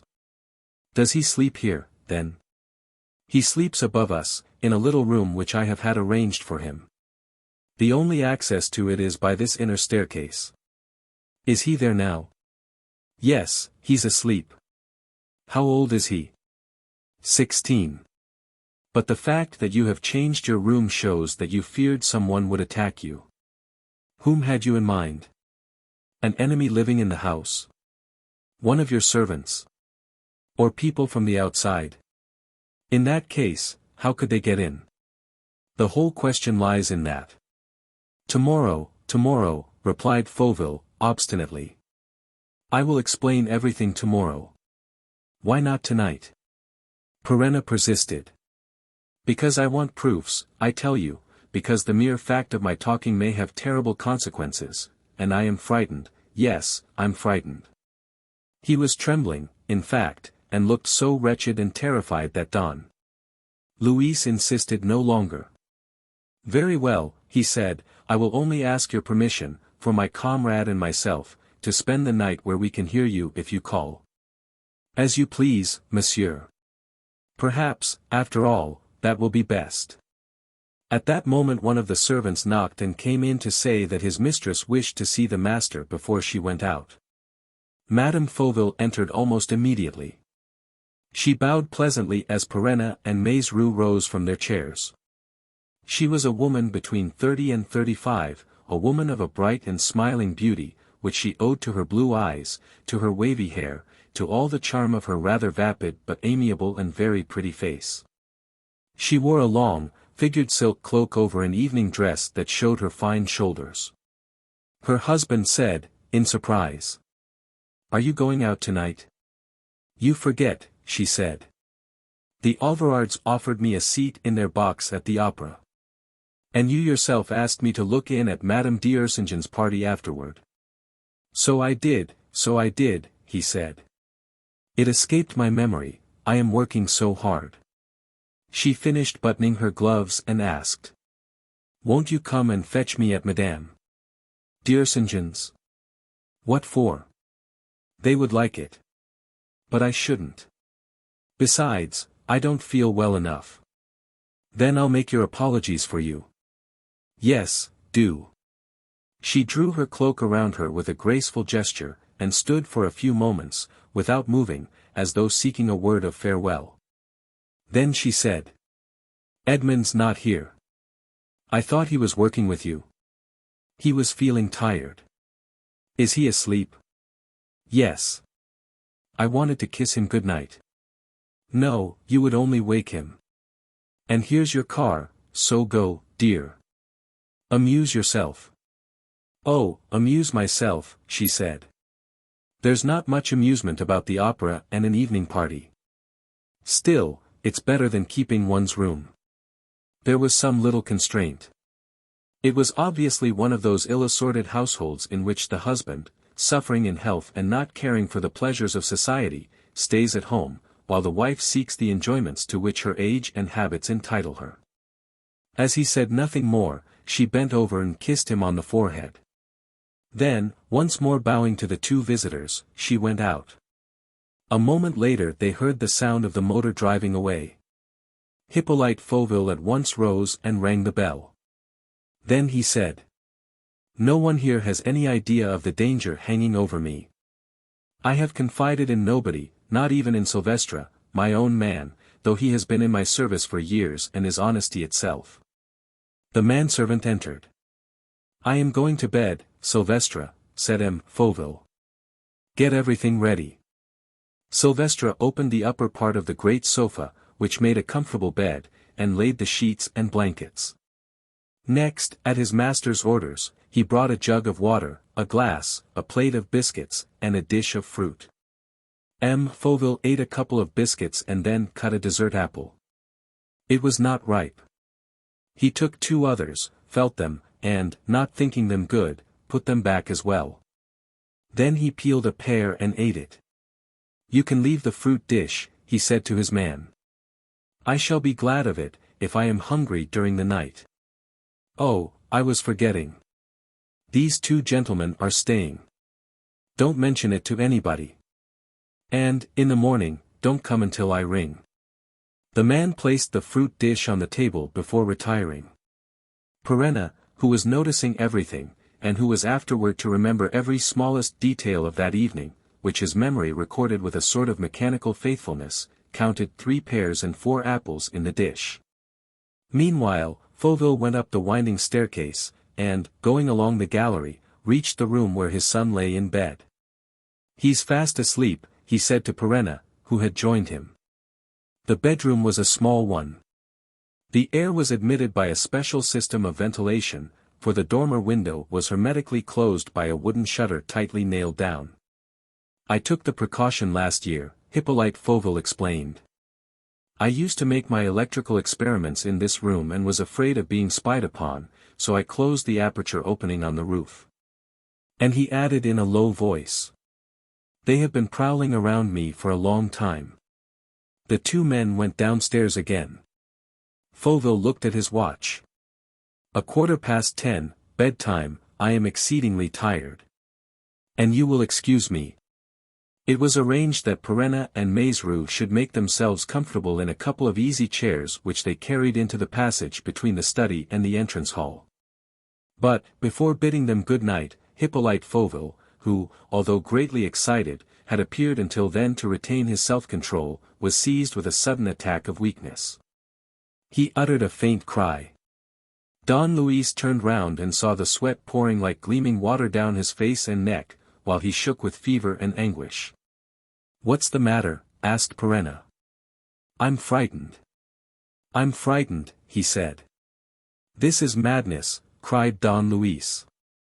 "Aren't we here, the 2 of us? We can easily spend the night with you, if you prefer, by your bedside." Fauville replied by shaking Perenna violently by the shoulder, and, with distorted features, stammering. "If there were 10 of you, if there were 20 of you with me, you need not think that it would spoil their schemes. They can do anything they please, do you hear, anything. They have already killed Inspector Verret, they will kill me, and they will kill my son. Oh, the blackguards! My God, take pity on me. The awful terror of it. The pain I suffer." He had fallen on his knees and was striking his breast and repeating, "Oh God, have pity on me. I can't die.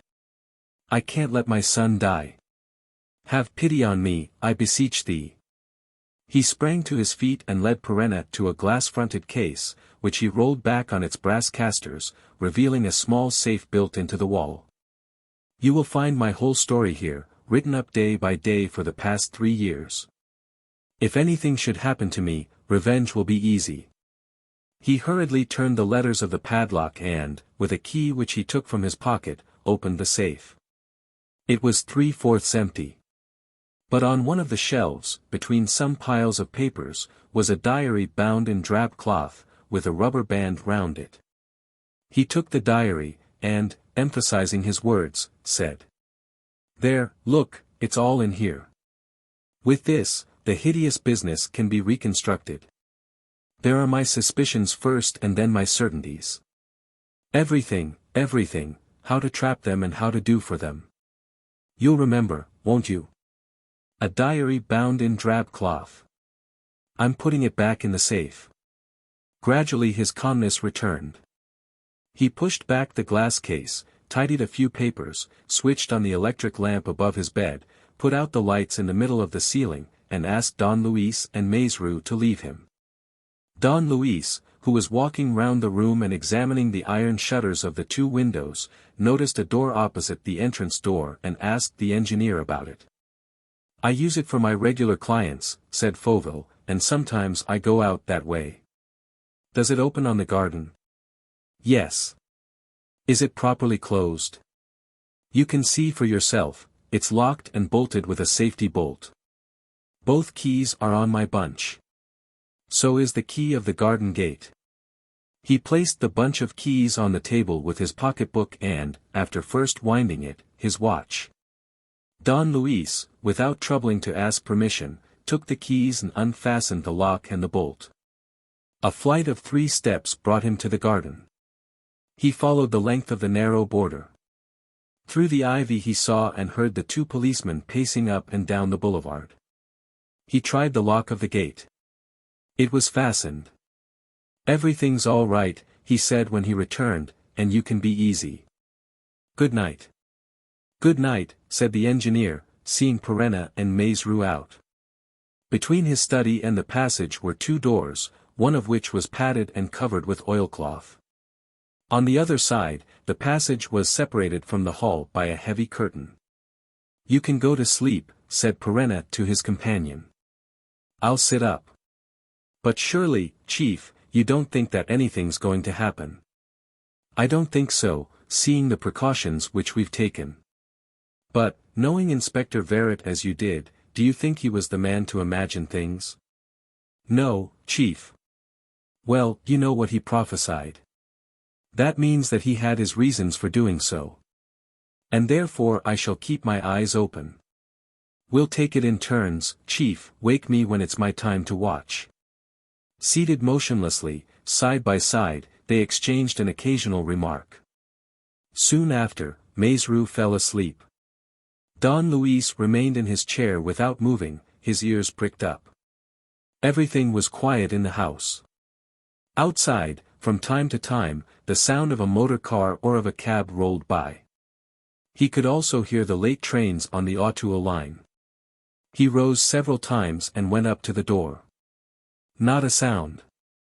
Hippolyte. Fauville was evidently asleep. "Capital," said Perenna to himself. "The boulevard is watched. No one can enter the room except by this way. So there is nothing to fear." At 2 o'clock in the morning a car stopped outside the house, and one of the manservants, who must have been waiting in the kitchen, hastened to the front door. Perenna switched off the light in the passage, and, drawing the curtain slightly aside, saw Madame Fauville enter, followed by Silvestre. She went up. The lights on the staircase were put out. For half an hour or so there was a sound overhead of voices and of chairs moving. Then all was silence. And, amid this silence, Perenna felt an unspeakable anguish arise within him, he could not tell why. But it was so violent, the impression became so acute, that he muttered. "I shall go and see if he's asleep. I don't expect that he has bolted the doors. He had only to push both doors to open them." And, with his electric lantern in his hand, he went up to the bed. Hippolyte Fauville was sleeping with his face turned to the wall. Perenna gave a smile of relief. He returned to the passage and, shaking Maurice. "Your turn, Alexander." "No news, Chief."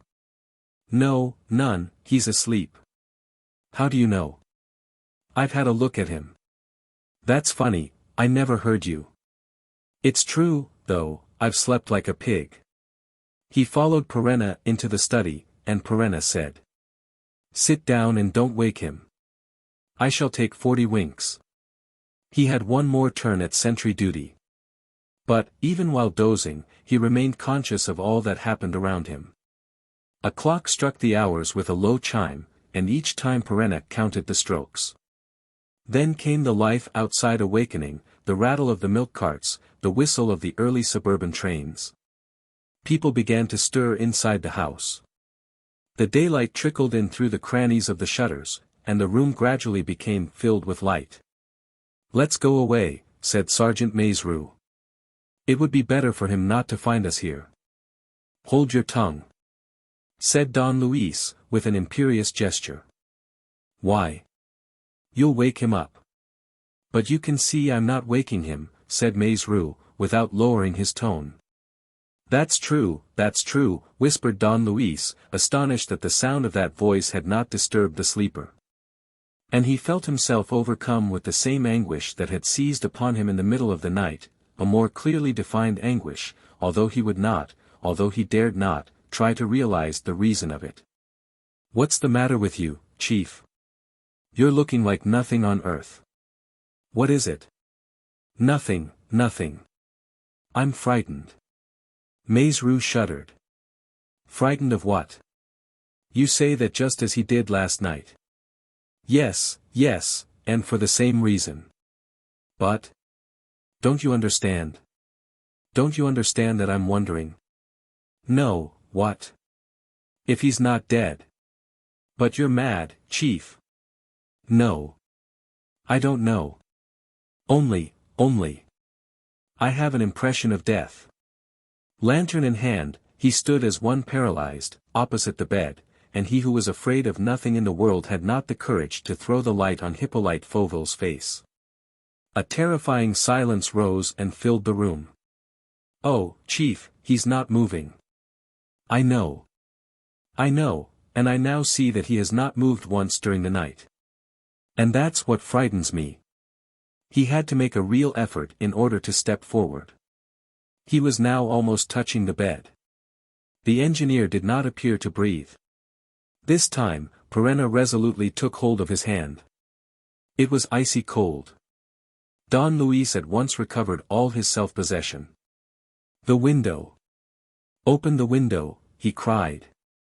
And, when the light flooded the room, he saw the face of Hippolyte Fauville all swollen, stained with brown patches.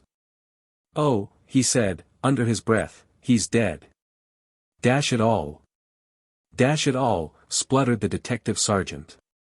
For 2 or 3 minutes they stood petrified, stupefied, staggered at the sight of this most astonishing and mysterious phenomenon. Then a sudden idea made Perenna start. He flew up the winding staircase, rushed along the gallery, and darted into the attic. Edmond, Hippolyte Fauville's son, lay stiff and stark on his bed, with a cadaverous face, dead, too. Dash it all, repeated Maurice.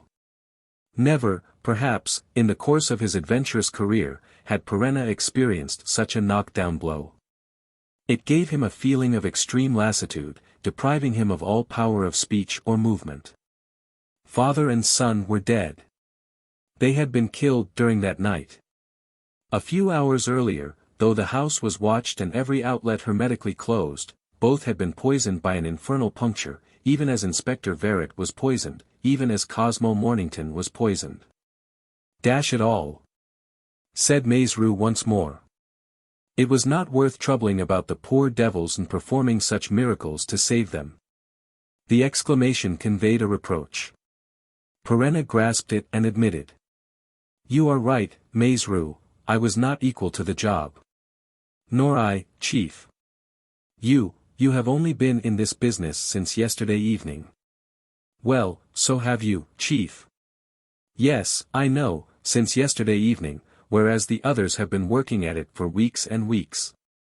But, all the same, these two are dead, and I was there, Lupin, was there. The thing has been done under my eyes, and I saw nothing. I saw nothing. How is it possible? He uncovered the poor boy's shoulders, showing the mark of a puncture at the top of the arm. The same mark obviously that we shall find on the father. The lad does not seem to have suffered, either. Poor little chap. He did not look very strong. Never mind, it's a nice face, what a terrible blow for his mother when she learns. The detective sergeant wept with anger and pity, while he kept on mumbling. Dash it all. We shall avenge them, Maurice. Rather, Chief. Twice over. Once will do, Maurice. But it shall be done with a will. That I swear it shall. You're right, let's swear. Let us swear that this dead pair shall be avenged. Let us swear not to lay down our arms until the murderers of Hippolyte Fauville and his son are punished as they deserve. I swear it, as I hope to be saved, Chief. Good, said Perenna. And now to work. You go and telephone at once to the police office. I am sure that M. Desmalions will approve of your informing him without delay. He takes an immense interest in the case. And if the servants come? If Madame Fauville?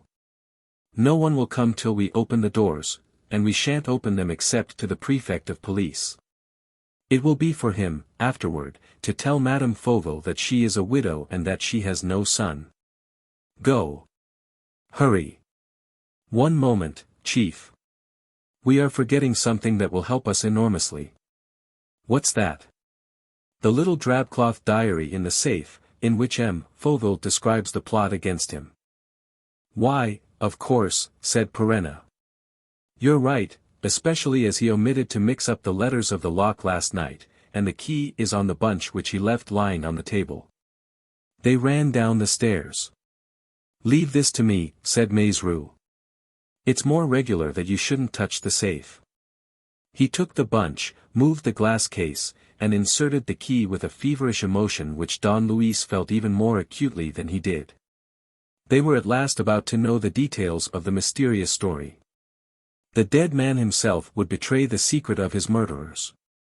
Lord, what a time you take, growled Don Luis. Maizerou plunged both hands into the crowd of papers that encumbered the iron shelf. Well, Maizerou, hand it over. What? The diary. I can't, Chief. What's that? It's gone. Don Luis stifled an oath.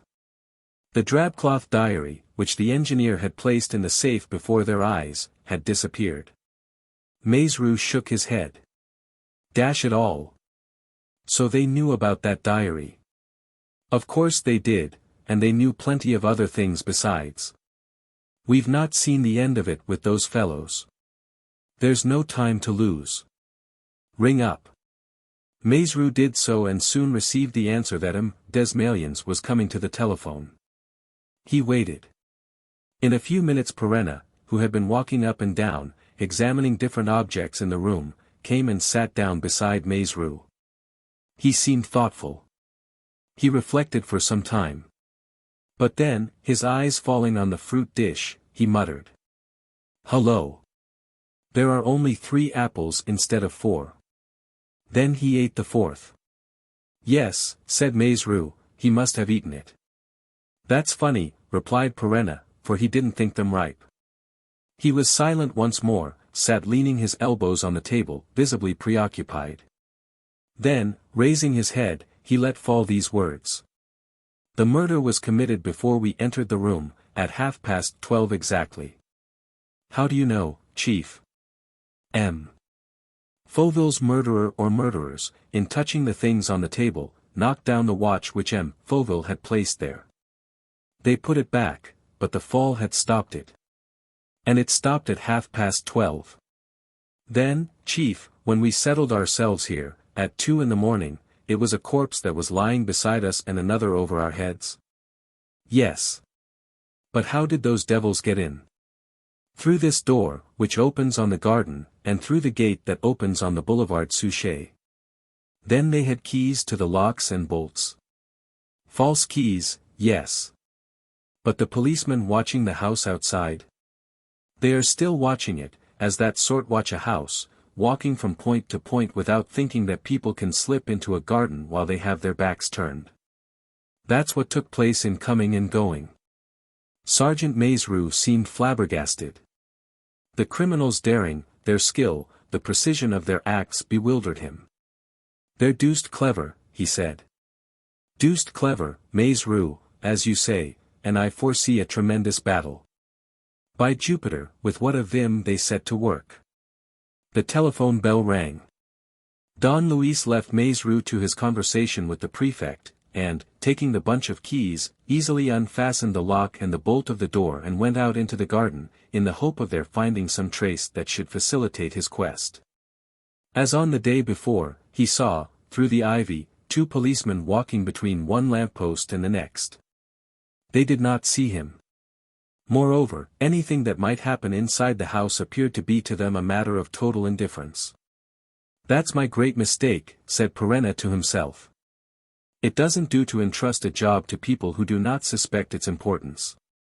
His investigations led to the discovery of some traces of footsteps on the gravel, traces not sufficiently plain to enable him to distinguish the shape of the shoes that had left them, yet distinct enough to confirm his supposition. The scoundrels had been that way. Suddenly he gave a movement of delight. Against the border of the path, among the leaves of a little clump of rhododendrons, he saw something red, the shape of which at once struck him. He stooped. It was an apple, the fourth apple, the one whose absence from the fruit dish he had noticed. "Excellent," he said. Hippolyte Fauville did not eat it. One of them must have carried it away, a fit of appetite, a sudden hunger, and it must have rolled from his hand without his having time to look for it and pick it up. He took up the fruit and examined it. "What?" he exclaimed, with a start. "Can it be possible?"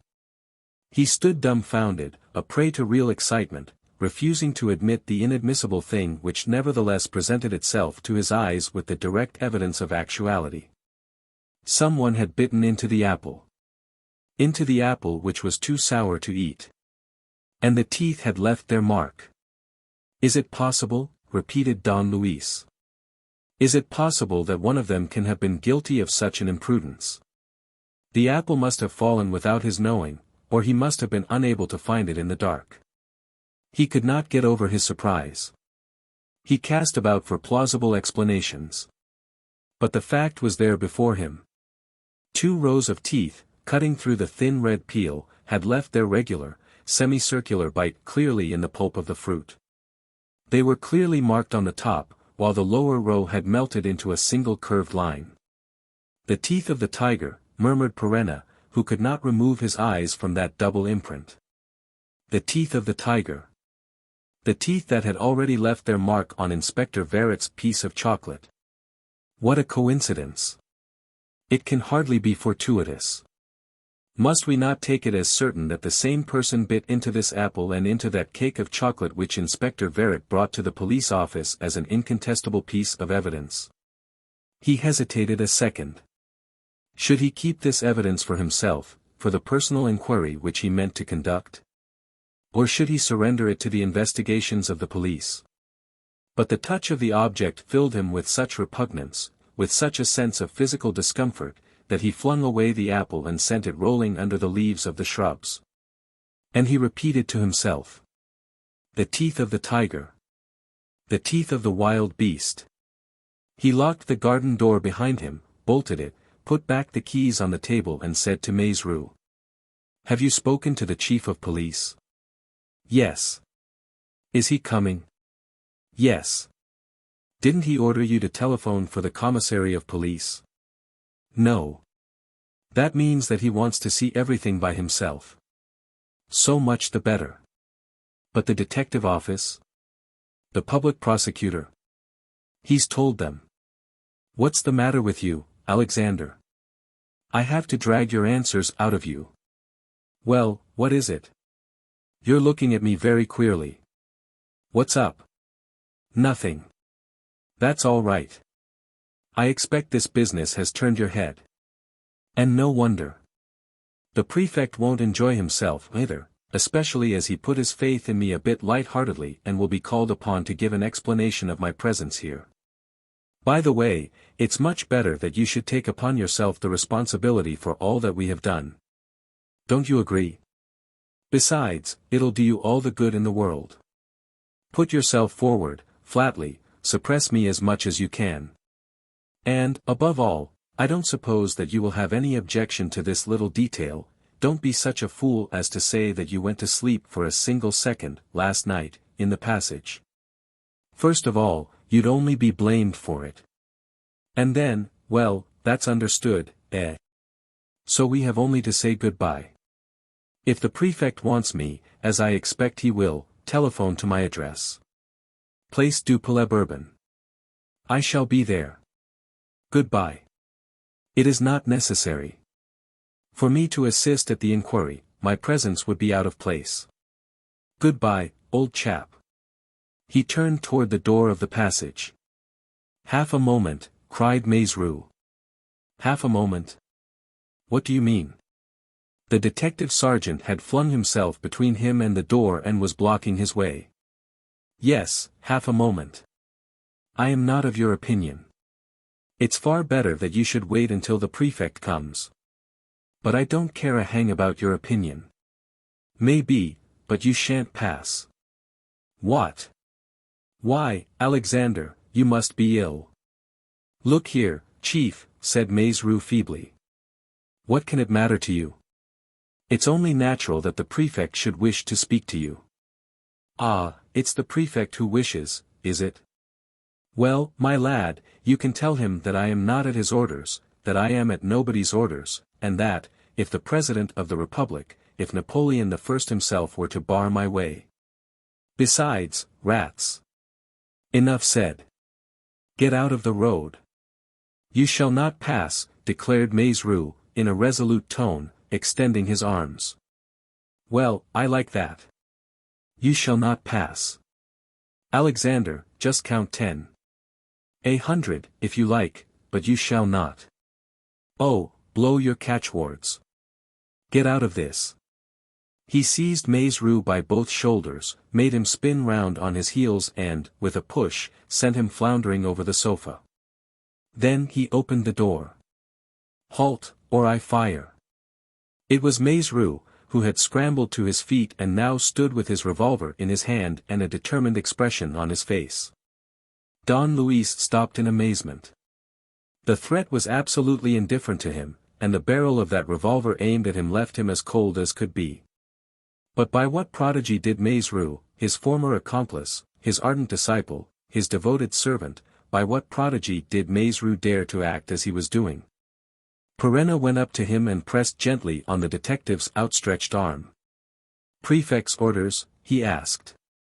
Yes, muttered the sergeant, uncomfortably. Orders to keep me here until he comes. Yes. And if I betrayed an intention of leaving, to prevent me? Yes. By every means?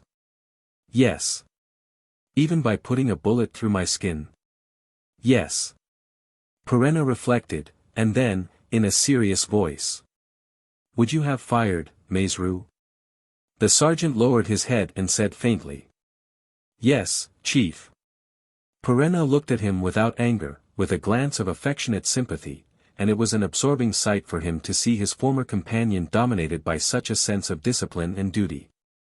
Nothing was able to prevail against that sense, not even the fierce admiration, the almost animal attachment which Maizerou retained for his master. I'm not angry, Maizerou. In fact, I approve.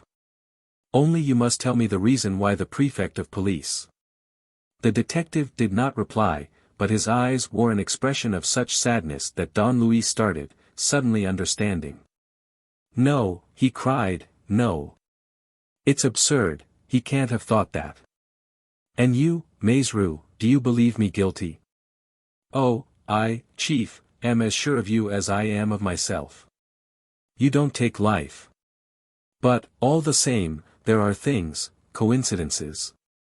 Things, coincidences. Repeated Don Luis slowly. He remained pensive, and, in a low voice, he said. Yes, after all, there's truth in what you say. Yes, it all fits in. Why didn't I think of it?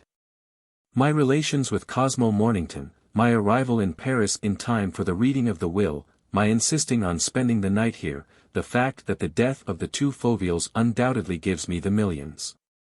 And then, why, he's absolutely right, you're prefect of police. All the more so as. Well, there, I'm a goner. Come, Chief. A dead goner, old chap, you just get that into your head. Not as Arsène Lupin, ex-burglar, ex-convict, ex-anything you please, I'm unattackable on that ground, but as Don Luis Perenna, respectable man, residuary legatee, and the rest of it. And it's too stupid. For, after all, who will find the murderers of Cosmo, VIII, and the two Fauvilles, if they go clapping me into jail? Come, Come, Chief. Shut up. Listen. A motor car was stopping on the boulevard, followed by another. It was evidently the prefect and the magistrates from the public prosecutor's office.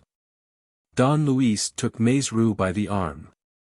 There's only one way out of it, Alexander. Don't say you went to sleep. I must, Chief. You silly ass. Growled Don Luis. How is it possible to be such an ass? It's enough to disgust one with honesty. What am I to do, then? Discover the culprit, Chief. What? What are you talking about? Maurice, in his turn, took him by the arm and, clutching him with a sort of despair, said, in a voice choked with tears. Discover the culprit, Chief. If not, you're done for, that's certain, the prefect told me so. The police want a culprit, they want him this evening. One has got to be found. It's up to you to find him. What you have, Alexander, is a merry wit.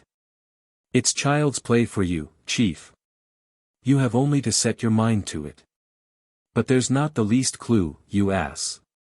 You'll find one, you must. I entreat you, hand them over somebody. It would be more than I could bear if you were arrested. You, the chief, accused of murder. No, no. I entreat you, discover the criminal and hand him over. You have the whole day to do it in, and Lupin has done greater things than that. He was stammering, weeping, wringing his hands, grimacing with every feature of his comic face. And it was really touching, this grief, this dismay at the approach of the danger that threatened his master. Desmaliens's voice was heard in the hall, through the curtain that closed the passage. A third motor car stopped on the boulevard, and a fourth, both doubtless laden with policemen. The house was surrounded, besieged. Perenna was silent. Beside him, anxious-faced, Maurice seemed to be imploring him. A few seconds elapsed. Then Perenna declared, deliberately. Looking at things all round, Alexander, I admit that you have seen the position clearly and that your fears are fully justified.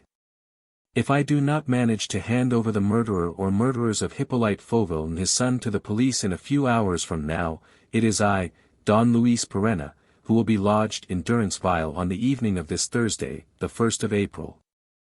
Chapter 4. The Clouded Turquoise. It was about 9 o'clock in the morning when the prefect of police entered the study in which the incomprehensible tragedy of that double murder had been enacted.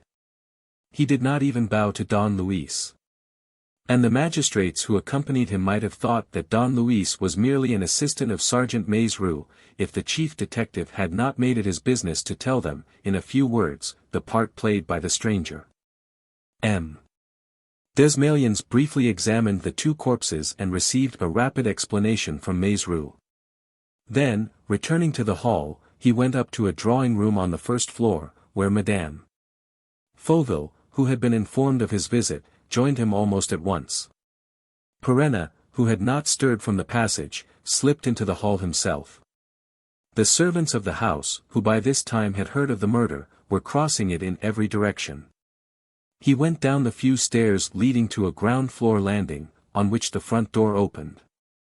There were two men there, of whom one said, "You can't pass." "But you can't pass, those are our orders." "Your orders? Who gave them?" "The prefect himself." "No luck," said Perenna, laughing. "I have been up all night and I am starving. Is there no way of getting something to eat?" The two policemen exchanged glances and one of them beckoned to Silvestre and spoke to him. Silvestre went toward the dining room, and returned with a horseshoe roll. "Good," thought Don Luis, after thanking him. "This settles it. I'm nabbed. That's what I wanted to know." But Desmaliens is deficient in logic. For, if it's Arsène Lupin whom he means to detain here, all these worthy plainclothesmen are hardly enough. And, if it's Don Luis Perenna, they are superfluous, because the flight of Master Perenna would deprive Master Perenna of every chance of seeing the color of my poor Cosmo's shekels. Having said which, I will take a chair. He resumed his seat in the passage and awaited events. Through the open door of the study he saw the magistrates pursuing their investigations. The divisional surgeon made a first examination of the two bodies and at once recognized the same symptoms of poisoning which he himself had perceived, the evening before, on the corpse of Inspector Verret. Next, the detectives took up the bodies and carried them to the adjoining bedrooms which the father and son formerly occupied on the second floor of the house. The prefect of police then came downstairs. And Don Luis heard him say to the magistrates, "Poor woman! She refused to understand. When at last she understood, she fell to the ground in a dead faint. Only think, her husband and her son at one blow. Poor thing!" From that moment Perenna heard and saw nothing. The door was shut. The prefect must afterward have given some order through the outside, through the communication with the front door offered by the garden, for the two detectives came and took up their positions in the hall, at the entrance to the passage. On the right and left of the dividing curtain. One thing certain, thought Don Luis. My shares are not booming. What a state Alexander must be in. Oh, what a state. At 12 o'clock Silvestre brought him some food on a tray. And the long and painful wait began anew. In the study and in the house, the inquiry, which had been adjourned for lunch, was resumed. Perenna heard footsteps and the sound of voices on every side. At last, feeling tired and bored, he leaned back in his chair and fell asleep. It was 4 o'clock when Sergeant Maizerou came and woke him. As he led him to the study, Maizerou whispered. "Well, have you discovered him?" "Whom?" "The murderer." "Of course," said Perenna. "It's as easy as shelling peas." "That's a good thing," said Maizerou, greatly relieved and failing to see the joke.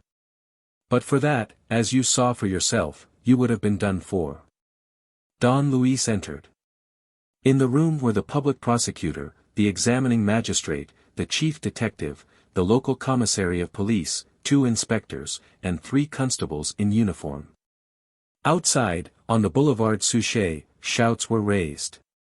And, when the commissary and his 3 policemen went out, by the prefect's orders, to listen to the crowd, the hoarse voice of a newsboy was heard shouting. The double murder on the boulevard Suchet. Full particulars of the death of Inspector Verret. The police at a loss. Then, when the door was closed, all was silent.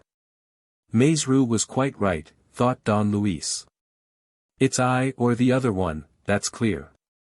Unless the words that will be spoken and the facts that will come to light in the course of this examination supply me with some clue that will enable me to give them the name of that mysterious X.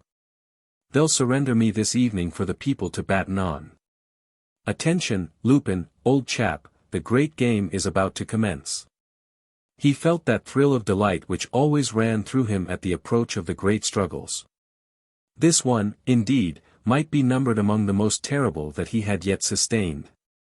He knew the prefect's reputation, his experience, his tenacity, and the keen pleasure which he took in conducting important inquiries and in personally pushing them to a conclusion before placing them in the magistrate's hands. And he also knew all the professional qualities of the chief detective, and all the subtlety, all the penetrating logic possessed by the examining magistrate. The prefect of police himself directed the attack. He did so in a straightforward fashion, without beating about the bush, and in a rather harsh voice, which had lost its former tone of sympathy for Don Luis. His attitude also was more formal and lacked that geniality which had struck Don Luis on the previous day. "Monsieur," he said, "circumstances having brought about that, as the residuary legatee and representative of Mr. Cosmo Mornington, you spent the night on this ground floor while a double murder was being committed here, we wish to receive your detailed evidence as to the different incidents that occurred last night." "In other words, Monsieur le Préfet," said Perenna, replying directly to the attack, "in other words, circumstances having brought about that you authorized me to spend the night here. You would like to know if my evidence corresponds at all points with that of Sergeant Maizerou?" "Yes." "Meaning that the part played by myself strikes you as suspicious?" Desmalions hesitated. His eyes met Don Luis's eyes, and he was visibly impressed by the other's frank glance. Nevertheless he replied, plainly and bluntly. "It is not for you to ask me questions, monsieur."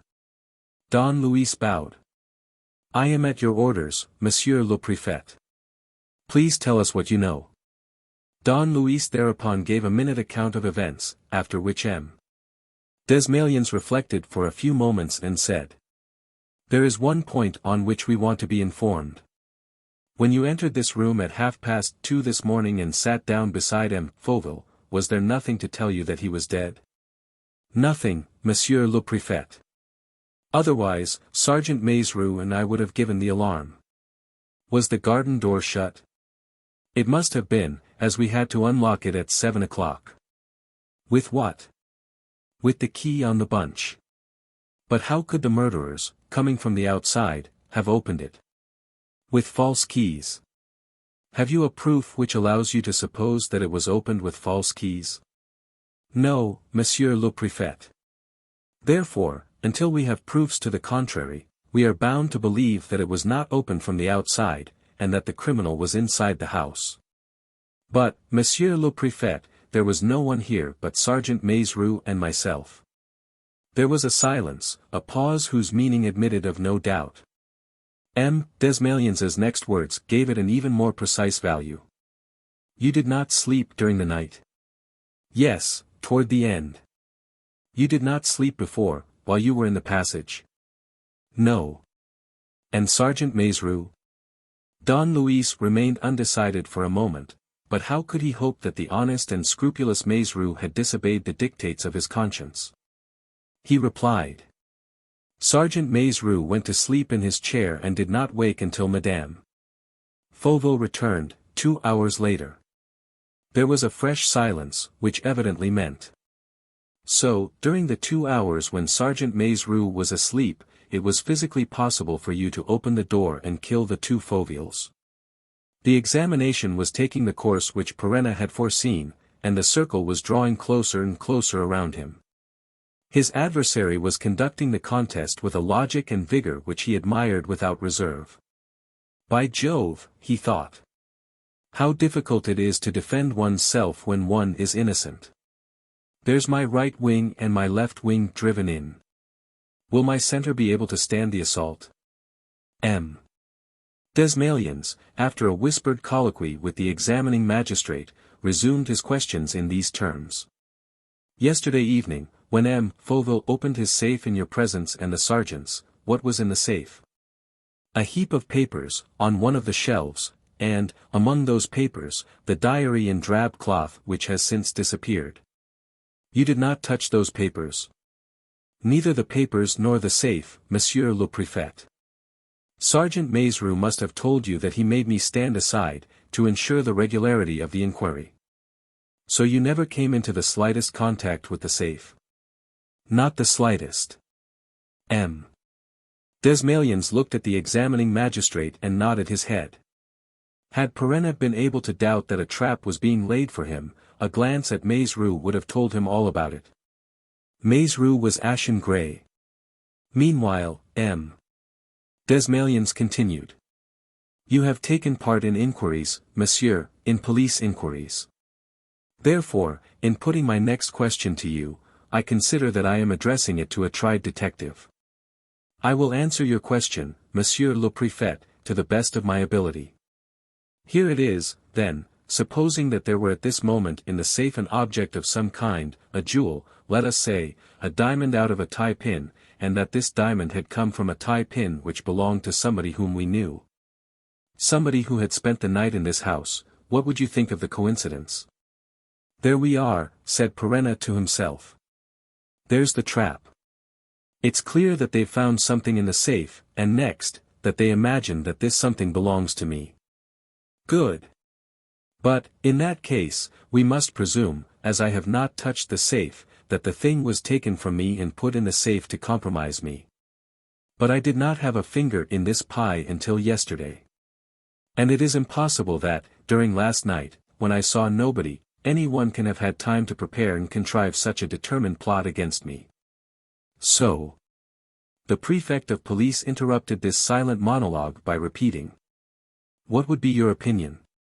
There would be an undeniable connection between that person's presence in the house and the two crimes that had been committed. Consequently, we should have the right at least to suspect the person. Yes.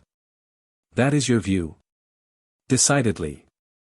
Desmaliens produced a piece of tissue paper from his pocket and took from it a little blue stone, which he displayed. Here is a turquoise which we found in the safe. It belongs, without a shadow of a doubt, to the ring which you are wearing on your finger. Don Luis was seized with a fit of rage. He half grated, through his clenched teeth. Oh, the rascals! How clever they are! But no, I can't believe. He looked at his ring, which was formed of a large, clouded, dead turquoise, surrounded by a circle of small, irregular turquoises, also of a very pale blue. One of these was missing. And the one which Desmaliens had in his hand fitted the place exactly. What do you say? Asked Desmaliens. I say that this turquoise belongs to my ring, which was given me by Cosmo Mornington on the first occasion that I saved his life. So we are agreed. Yes, Monsieur le Préfet, we are agreed. Don Luis Perenna began to walk across the room, reflecting. The movement which the two detectives made toward the two doors told him that his arrest was provided for. A word from Desmaliens, and Sergeant Maizerou would be forced to take his chief by the collar. Don Luis once more gave a glance toward his former accomplice. Maizerou made a gesture of entreaty, as though to say. Well, what are you waiting for? Why don't you give up the criminal? Quick, it's time. Don Luis smiled. What's the matter? Asked the prefect, in a tone that now entirely lacked the sort of involuntary politeness which he had shown since the commencement of the examination. The matter? The matter?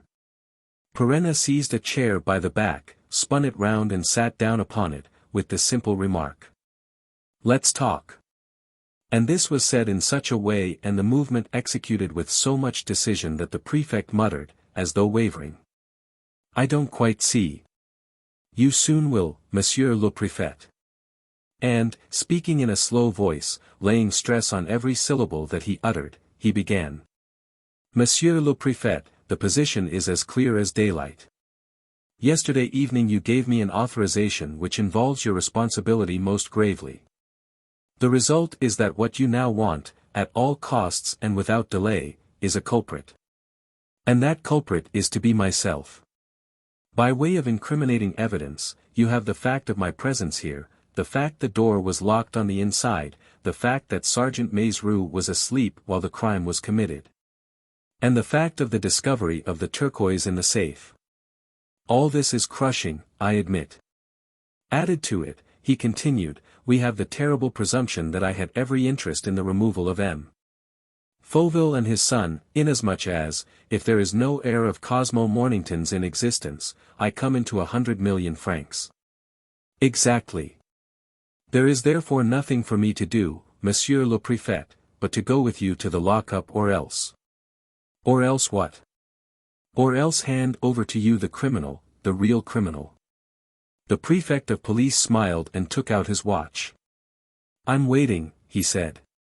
It will take me just an hour, Monsieur le Préfet, and no more, if you give me every latitude.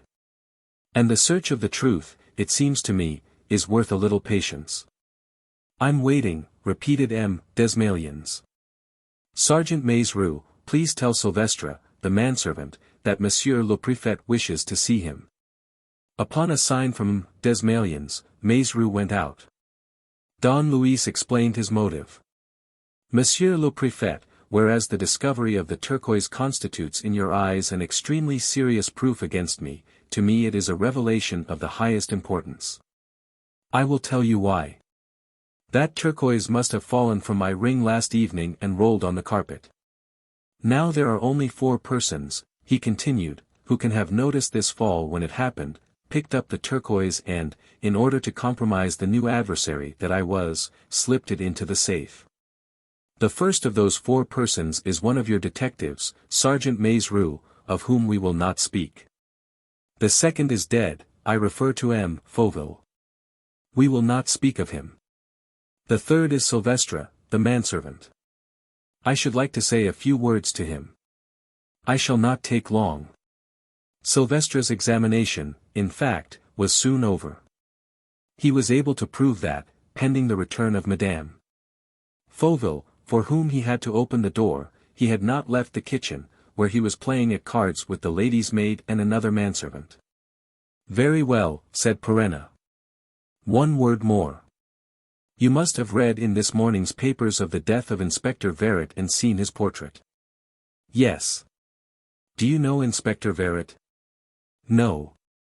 Still, it is probable that he came here yesterday, during the day. I can't say, replied the servant. M. Fauville used to receive many visitors through the garden and let them in himself. You have no more evidence to give? No. Please tell Madame Fauville that Monsieur le Préfet would be very much obliged if he could have a word with her. Silvestre left the room. The examining magistrate and the public prosecutor had drawn nearer in astonishment. The prefect exclaimed. What, monsieur? You don't mean to pretend that Madame Fauville is mixed up? Monsieur le Préfet, Madame Fauville is the fourth person who may have seen the turquoise drop out of my ring. And what then? Have we the right, in the absence of any real proof, to suppose that a woman can kill her husband, that a mother can poison her son? I am supposing nothing, Monsieur le Préfet. Then? Don Luis made no reply. M. Desmalions did not conceal his irritation. However, he said. Very well, but I order you most positively to remain silent. What questions am I to put to Madame Fauville? One only, Monsieur le Préfet, ask Madame Fauville if she knows any one, apart from her husband, who is descended from the sisters Roussel. Why that question? Because, if that descendant exists, it is not I who will inherit the millions, but he. And then it will be he and not I who would be interested in the removal of M. Fauville and his son. Of course, muttered M. Desmalions. But even so, this new trail. Madame Fauville entered as he was speaking. Her face remained charming and pretty in spite of the tears that had reddened her eyelids and impaired the freshness of her cheeks. But her eyes expressed the scare of terror. And the obsession of the tragedy imparted to all her attractive personality, to her gait and to her movements, something feverish and spasmodic that was painful to look upon. Pray sit down, madam, said the prefect, speaking with the height of deference, and forgive me for inflicting any additional emotion upon you. But time is precious. And we must do everything to make sure that the two victims whose loss you are mourning shall be avenged without delay. Tears were still streaming from her beautiful eyes. And, with a sob, she stammered. If the police need me, Monsieur le Préfet. Yes, it is a question of obtaining a few particulars. Your husband's mother is dead, is she not? Yes, Monsieur le Préfet. Am I correct in saying that she came from Saint-Étienne and that her maiden name was Roussel? Yes. Elizabeth Roussel? Yes. Had your husband any brothers or sisters? No. Therefore there is no descendant of Elizabeth Roussel living? No. Very well. But Elizabeth Roussel had two sisters, did she not? Yes. Ermeline Roussel, the elder, went abroad and was not heard of again. The other, the younger. The other was called Armande Roussel. She was my mother. Eh? What do you say? I said my mother's maiden name was Armande Roussel, and I married my cousin, the son of Elizabeth Roussel. The statement had the effect of a thunderclap. So, upon the death of Hippolyte Fauville and his son Edmond, the direct descendants of the eldest sister, Cosmo Mornington's inheritance passed to the other branch, that of Armande Roussel. And this branch was represented so far by Madame Fauville. The prefect of police and the examining magistrate exchanged glances and both instinctively turned toward Don Luis Perenna, who did not move a muscle. Have you no brother or sister, madam? asked the prefect. No, Monsieur le Préfet, I am the only one. The only one. In other words, now that her husband and son were dead, Cosmo Mornington's millions reverted absolutely and undeniably to her alone. Meanwhile, a hideous idea weighed like a nightmare upon the magistrates and they could not rid themselves of it. The woman sitting before them was the mother of Edmond Fauville. Desmalions had his eyes on Don Luis Perenna, who wrote a few words on a card and handed it to the prefect. Desmalions, who was gradually resuming toward Don Luis his courteous attitude of the day before, read it, reflected a moment, and put this question to Madame Fauville. What was your son Edmond's age? 17. You look so young. Edmond was not my son, but my stepson, the son of my husband by his first wife, who died. Ah! So Edmond Fauville, muttered the prefect, without finishing his sentence. In 2 minutes the whole situation had changed. In the eyes of the magistrates, Madame Fauville was no longer the widow and mother who must on no account be attacked. She had suddenly become a woman whom circumstances compelled them to cross-examine. However prejudiced they might be in her favor, however charmed by the seductive qualities of her beauty, they were inevitably bound to ask themselves, whether for some reason or other, for instance, in order to be alone in the enjoyment of the enormous fortune, she had not had the madness to kill her husband and to kill the boy who was only her husband's son. In any case, the question was there, calling for a solution. The prefect of police continued. Do you know this turquoise? She took the stone which he held out to her and examined it without the least sign of confusion. No, she said. I have an old-fashioned turquoise necklace, which I never wear, but the stones are larger and none of them has this irregular shape. We found this one in the safe, said Desmalions. It forms part of a ring belonging to a person whom we know. Well, she said eagerly, you must find that person. He is here, said the prefect, pointing to Don Luis, who had been standing some way off and who had not been noticed by Madame Fauville. She started at the sight of Perenna and cried, very excitedly.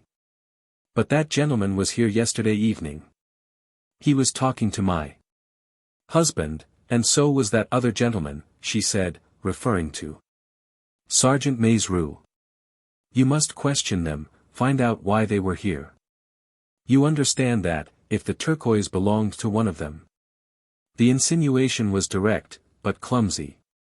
And it lent the greatest weight to Perenna's unspoken argument. The turquoise was picked up by someone who saw me yesterday and who wishes to compromise me. Apart from Fauville and the detective sergeant, only 2 people saw me, Sylvestre, the manservant, and Madame Fauville. Consequently, as Sylvestre is outside the question, I accuse Madame Fauville of putting the turquoise in the safe. Desmalions asked. Will you let me see the necklace, madam? Certainly. It is with my other jewels, in my wardrobe. I will go for it. Pray don't trouble, madam. Does your maid know the necklace? Quite well. In that case, Sergeant Maizerou will tell her what is wanted. Not a word was spoken during the few minutes for which Maizerou was absent. Madame Fauville seemed absorbed in her grief. Desmalions kept his eyes fixed on her. The sergeant returned, carrying a very large box containing a number of jewel cases and loose ornaments. Desmalions found the necklace, examined it, and realized, in fact, that the stones did not resemble the turquoise and that none of them was missing. But, on separating 2 jewel cases in order to take out a tiara which also contained blue stones, he made a gesture of surprise. What are these 2 keys? He asked, pointing to 2 keys identical in shape and size with those which opened the lock and the bolt of the garden door. Madame Fauville remained very calm. Not a muscle of her face moved. Nothing pointed to the least perturbation on account of this discovery. She merely said, I don't know. They have been there a long time. Maizerou, said Desmalions, try them on that door. Maizerou did so. The door opened. "Yes," said Madame Fauville. "I remember now, my husband gave them to me. They were duplicates of his own keys." The words were uttered in the most natural tone and as though the speaker did not even suspect the terrible charge that was forming against her. And nothing was more agonizing than this tranquility. Was it a sign of absolute innocence, or the infernal craft of a criminal whom nothing is able to stir? Did she realize nothing of the tragedy which was taking place and of which she was the unconscious heroine? Or did she guess the terrible accusation which was gradually closing in upon her on every side and which threatened her with the most awful danger? But, in that case, how could she have been guilty of the extraordinary blunder of keeping those 2 keys? A series of questions suggested itself to the minds of all those present. The prefect of police put them as follows. "You were out, madam, were you not, when the murders were committed?" "Yes." "You were at the opera?" "Yes, and I went on to a party at the house of one of my friends, Madame d'Ursingen." "Did your chauffeur drive you?" "To the opera, yes. But I sent him back to his garage, and he came to fetch me at the party." "I see," said M. Desmaliens. "But how did you go from the opera to Madame d'Ursingen's?" "For the first time, madame." Fauville seemed to understand that she was the victim of a regular cross-examination, and her look and attitude betrayed a certain uneasiness. She replied. "I took a motor cab." "In the street?" "On the Place de l'Opéra." "At 12 o'clock, therefore?" "No, at 11:30, I left before the opera was over." "You were in a hurry to get to your friends?" "Yes, or rather." She stopped, her cheeks were scarlet, her lips and chin trembled. And she asked. "Why do you ask me all these questions?" "They are necessary, madam. They may throw a light on what we want to know. I beg you, therefore, to answer them. At what time did you reach your friend's house?" "I hardly know. I did not notice the time." "Did you go straight there?" "Almost." "How do you mean, almost?" "I had a little headache and told the driver to go up the Champs Élysées and the Avenue du Bois, very slowly, and then down the Champs Élysées again." She was becoming more and more embarrassed. Her voice grew indistinct.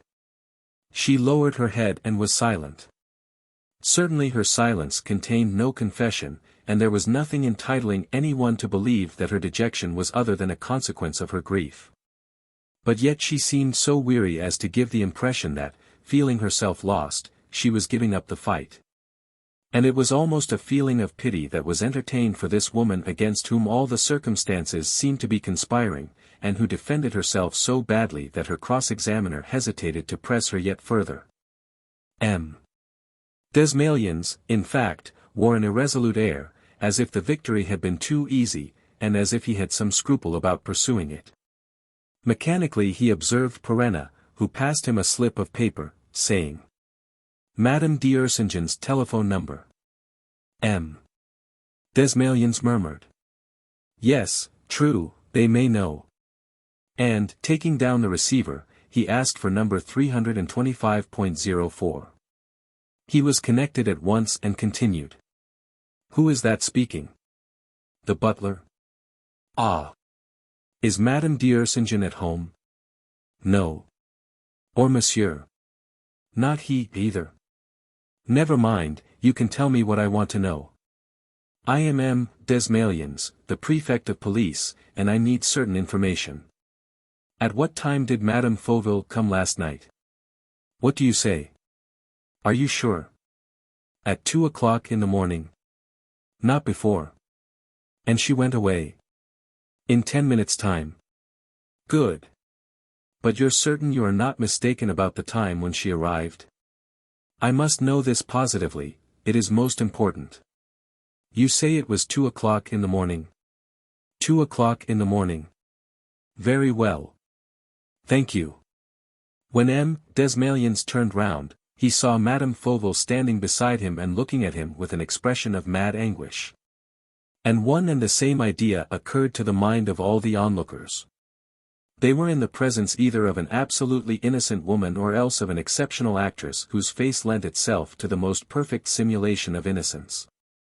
"What do you want?" she stammered. "What does this mean? Explain yourself." Then Desmalions asked simply. "What were you doing last night between 11:30 in the evening and 2 o'clock in the morning?" It was a terrifying question at the stage which the examination had reached, a fatal question implying.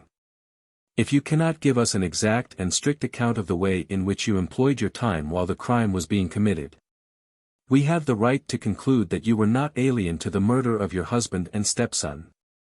She understood it in this sense and staggered on her feet, moaning. "It's horrible. Horrible." The prefect repeated. "What were you doing?" The question must be quite easy to answer. "Oh," she cried, in the same piteous tone, "how can you believe?" "Oh, no, no, it's not possible." "How can you believe?" "I believe nothing yet," he said. "Besides, you can establish the truth with a single word." It seemed, from the movement of her lips and the sudden gesture of resolution that shook her frame, as though she were about to speak that word. But all at once she appeared stupefied and dumbfounded, pronounced a few unintelligible syllables, and fell huddled into a chair, sobbing convulsively and uttering cries of despair. It was tantamount to a confession. At the very least, it was a confession of her inability to supply the plausible explanation which would have put an end to the discussion. The prefect of police moved away from her and spoke in a low voice to the examining magistrate and the public prosecutor. Perenna and Sergeant Maizerou were left alone together, side by side. Maizerou whispered. "What did I tell you? I knew you would find out. Oh, what a man you are. The way you managed." He was beaming at the thought that the chief was clear of the matter and that he had no more crows to pluck with his Mazrixes, superiors, whom he revered almost as much as he did the chief. Everybody was now agreed. They were friends all round, and Maizerou was choking with delight. "They'll lock her up, eh?" "No," said Perenna. "There's not enough hold on her for them to issue a warrant." "What?" growled Maizerou indignantly. "Not enough hold. I hope, in any case, that you won't let her go. She made no bones, you know, about attacking you. Come, chief, polish her off, a she-devil like that." Don Luis remained pensive. He was thinking of the unheard-of coincidences, the accumulation of facts that bore down on Madame Fauville from every side. And the decisive proof which would join all these different facts together and give to the accusation the grounds which it still lacked was one which Perenna was able to supply. This was the marks of the teeth in the apple hidden among the shrubs in the garden. To the police these would be as good as any fingerprint, all the more as they could compare the marks with those on the cake of chocolate. Nevertheless, he hesitated, and, concentrating his anxious attention, he watched, with mingled feelings of pity and repulsion, that woman who, to all seeming, had killed her husband and her husband's son. Was he to give her the finishing stroke? Had he the right to play the part of judge? And supposing he were wrong? Meantime, Desmalions had walked up to him and, while pretending to speak to Maizerou, was really asking Perenna. "What do you think of it?"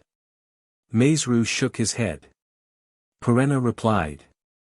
"I think, Monsieur le Préfet, that, if this woman is guilty, she is defending herself, for all her cleverness, with inconceivable lack of skill." "Meaning?" "Meaning that she was doubtless only a tool in the hands of an accomplice."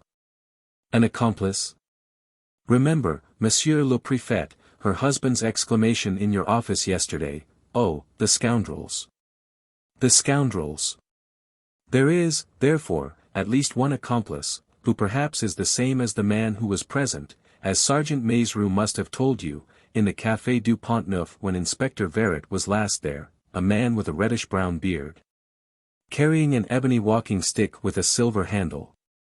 So that, said Desmalions, completing the sentence, "by arresting Madame Fauville today, merely on suspicion, we have a chance of laying our hands on the accomplice." Perenna did not reply. The prefect continued, thoughtfully. Arrest her, arrest her. We should need a proof for that. Did you receive no clue? None at all, Monsieur le Préfet. True, my search was only summary. But ours was most minute. We have been through every corner of the room. And the garden, Monsieur le Préfet? The garden also. With the same care? Perhaps not. But I think, on the contrary, Monsieur le Préfet, that, as the murderers passed through the garden in coming and going, there might be a chance. Mais Rue, said M. Desmalions, go outside and make a more thorough inspection. The sergeant went out. Perenna, who was once more standing at one side, heard the prefect of police repeating to the examining magistrate. Ah, if we only had a proof, just one. The woman is evidently guilty. The presumption against her is too great. And then there are Cosmo Mornington's millions. But, on the other hand, look at her, look at all the honesty in that pretty face of hers, look at all the sincerity of her grief.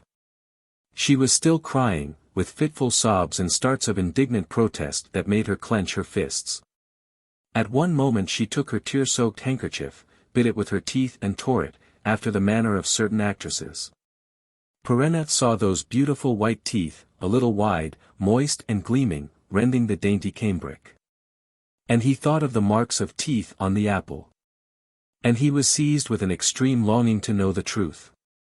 Was it the same pair of jaws that had left its impress in the pulp of the fruit? Mais Rue returned.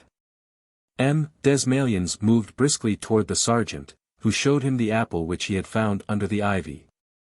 And Perenna at once realized the supreme importance which the prefect of police attached to Mazrix's explanations and to his unexpected discovery. A conversation of some length took place between the magistrates and ended in the decision which Don Luis foresaw.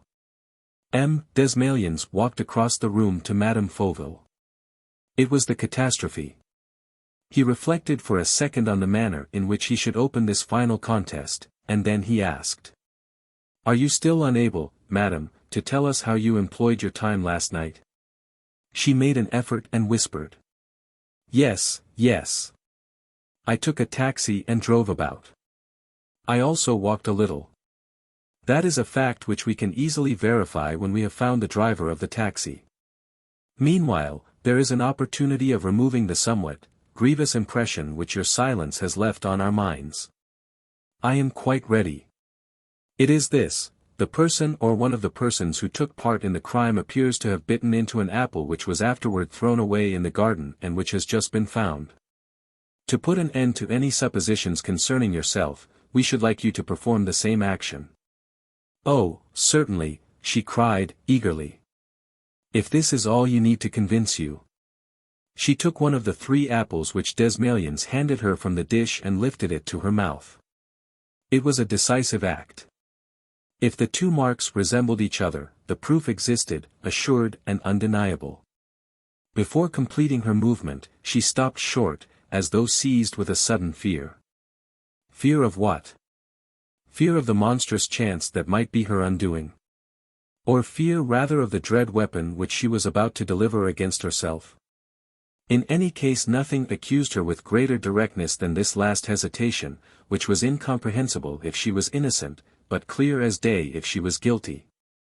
What are you afraid of, madam? Asked M. Desmalions. Nothing, nothing, she said, shuddering. I don't know. I am afraid of everything. It is all so horrible. But, madam, I assure you that what we are asking of you has no sort of importance and, I am persuaded, can only have a fortunate result for you. If you don't mind, therefore. She raised her hand higher and yet higher, with a slowness that betrayed her uneasiness. And really, in the fashion in which things were happening, the scene was marked by a certain solemnity and tragedy that wrung every heart. And, if I refuse? She asked, suddenly. You are absolutely entitled to refuse, said the prefect of police. But is it worthwhile, madam? I am sure that your counsel would be the first to advise you. My counsel? She stammered, understanding the formidable meaning conveyed by that reply. And, suddenly, with a fierce resolve and the almost ferocious air that contorts the face when great dangers threaten, she made the movement which they were pressing her to make. She opened her mouth. They saw the gleam of the white teeth. At one bite, the white teeth dug into the fruit. "There you are, monsieur," she said. Desmalions turned to the examining magistrate. "Have you the apple found in the garden?" "Here, monsieur le préfet." Desmalions put the two apples side by side. And those who crowded round him, anxiously looking on, all uttered one exclamation. The two marks of teeth were identical. Identical. Certainly, before declaring the identity of every detail, the absolute analogy of the marks of each tooth, they must wait for the results of the expert's report. But there was one thing which there was no mistaking, and that was the complete similarity of the two curves. In either fruit the rounded arch was bent according to the same inflection. The two semicircles could have fitted one into the other, both very narrow, both a little long-shaped and oval and of a restricted radius, which was the very character of the jaw. The men did not speak a word. Desmalions raised his head. Madame. Fauville did not move, stood livid and mad with terror. But all the sentiments of terror, stupor and indignation that she might simulate with her mobile face and her immense gifts as an actress, did not prevail against the compelling proof that presented itself to every eye. The two imprints were identical. The same teeth had bitten into both apples. "Madam," the prefect of police began. "No, no," she cried, seized with a fit of fury, "no, it's not true. This is all just a nightmare. No, you are never going to arrest me. I in prison. Why, it's horrible. What have I done? Oh, I swear that you are mistaken." She took her head between her hands. "Oh, my brain is throbbing as if it would burst. What does all this mean? I have done no wrong. I knew nothing. It was you who told me this morning. Could I have suspected? My poor husband, and that dear Edmund who loved me, and whom I loved. Why should I have killed them? Tell me that. Why don't you answer?" She demanded. "People don't commit murder without a motive." Well. Answer me, can't you?" And once more convulsed with anger, standing in an aggressive attitude, with her clenched hands outstretched at the group of magistrates, she screamed. "You're no better than butchers, you have no right to torture a woman like this. Oh, how horrible! To accuse me, to arrest me, for nothing. Oh, it's abominable. What butchers you all are. And it's you in particular," addressing Perenna, "it's you, yes, I know, it's you who are the enemy. Oh, I understand. You had your reasons, you were here last night. Then why don't they arrest you? Why not you, as you were here and I was not and know nothing, absolutely nothing of what happened? Why isn't it you?" The last words were pronounced in a hardly intelligible fashion. She had no strength left. She had to sit down, with her head bent over her knees, and she wept once more, abundantly. Perenna went up to her and, raising her forehead and uncovering the tear-stained face, said. "The imprints of teeth in both apples are absolutely identical. There is therefore no doubt whatever but that the first comes from you as well as the second." "No," she said. "Yes," he affirmed. "That is a fact which it is materially impossible to deny. But the first impression may have been left by you before last night, that is to say, you may have bitten that apple yesterday, for instance." She stammered. "Do you think so?" "Yes, perhaps, I seem to remember, yesterday morning." But the prefect of police interrupted her. "It is useless, madam, I have just questioned your servant, Silvestre. He bought the fruit himself at 8 o'clock last evening. When Fauville went to bed, there were 4 apples in the dish. At 8 o'clock this morning there were only 3. Therefore the one found in the garden is incontestably the 4th, and this 4th apple was marked last night.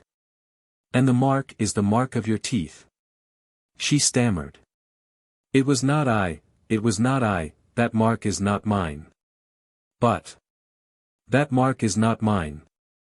I swear it as I hope to be saved. And I also swear that I shall die, yes, die. I prefer death to prison. I shall kill myself. I shall kill myself. Her eyes were staring before her. She stiffened her muscles and made a supreme effort to rise from her chair.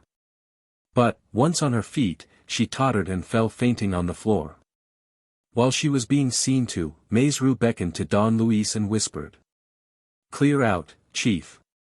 Ah, so the orders are revoked. I'm free. Chief, take a look at the beggar who came in 10 minutes ago and who's talking to the prefect. Do you know him? Hang it all, said Perenna, after glancing at a large red-faced man who did not take his eyes off him. Hang it, it's Weber, the deputy chief. And he's recognized you, Chief. He recognized Lupin at first sight. There's no fake that he can't see through. He's got the knack of it. Well, Chief, just think of all the tricks you've played on him and ask yourself if he'll stick at anything to have his revenge. And you think he has told the prefect? Of course he has, and the prefect has ordered my mates to keep you in view. If you make the least show of trying to escape them, they'll collar you. In that case, there's nothing to be done. Nothing to be done. Why, it's a question of putting them off your scent and mighty quickly. What good would that do me, as I'm going home and they know where I live? What? Can you have the cheek to go home after what's happened? Where do you expect me to sleep? Under the bridges? But, dash it all, don't you understand that, after this job, there will be the most infernal stir, that you're compromised up to the neck as it is, and that everybody will turn against you? Well. Drop the business. And the murderers of Cosmo Mornington and the Fauvilles? The police will see to that. Alexander, you're an ass. Then become Lupin again, the invisible, impregnable Lupin, and do your own fighting, as you used to. But in heaven's name don't remain Perenna. It is too dangerous. And don't occupy yourself officially with a business in which you are not interested. The things you say, Alexander. I am interested in it to the tune of 100 millions. If Perenna does not stick to his post, the 100 millions will be snatched from under his nose. And, on the one occasion when I can earn a few honest centimes, that would be most annoying. And, if they arrest you? No go. I'm dead. Lupin is dead. But Perenna is alive. As they haven't arrested me today, I'm easy in my mind. It's only put off. And the orders are strict from this moment onward. They mean to surround your house and to keep watch day and night. Capital.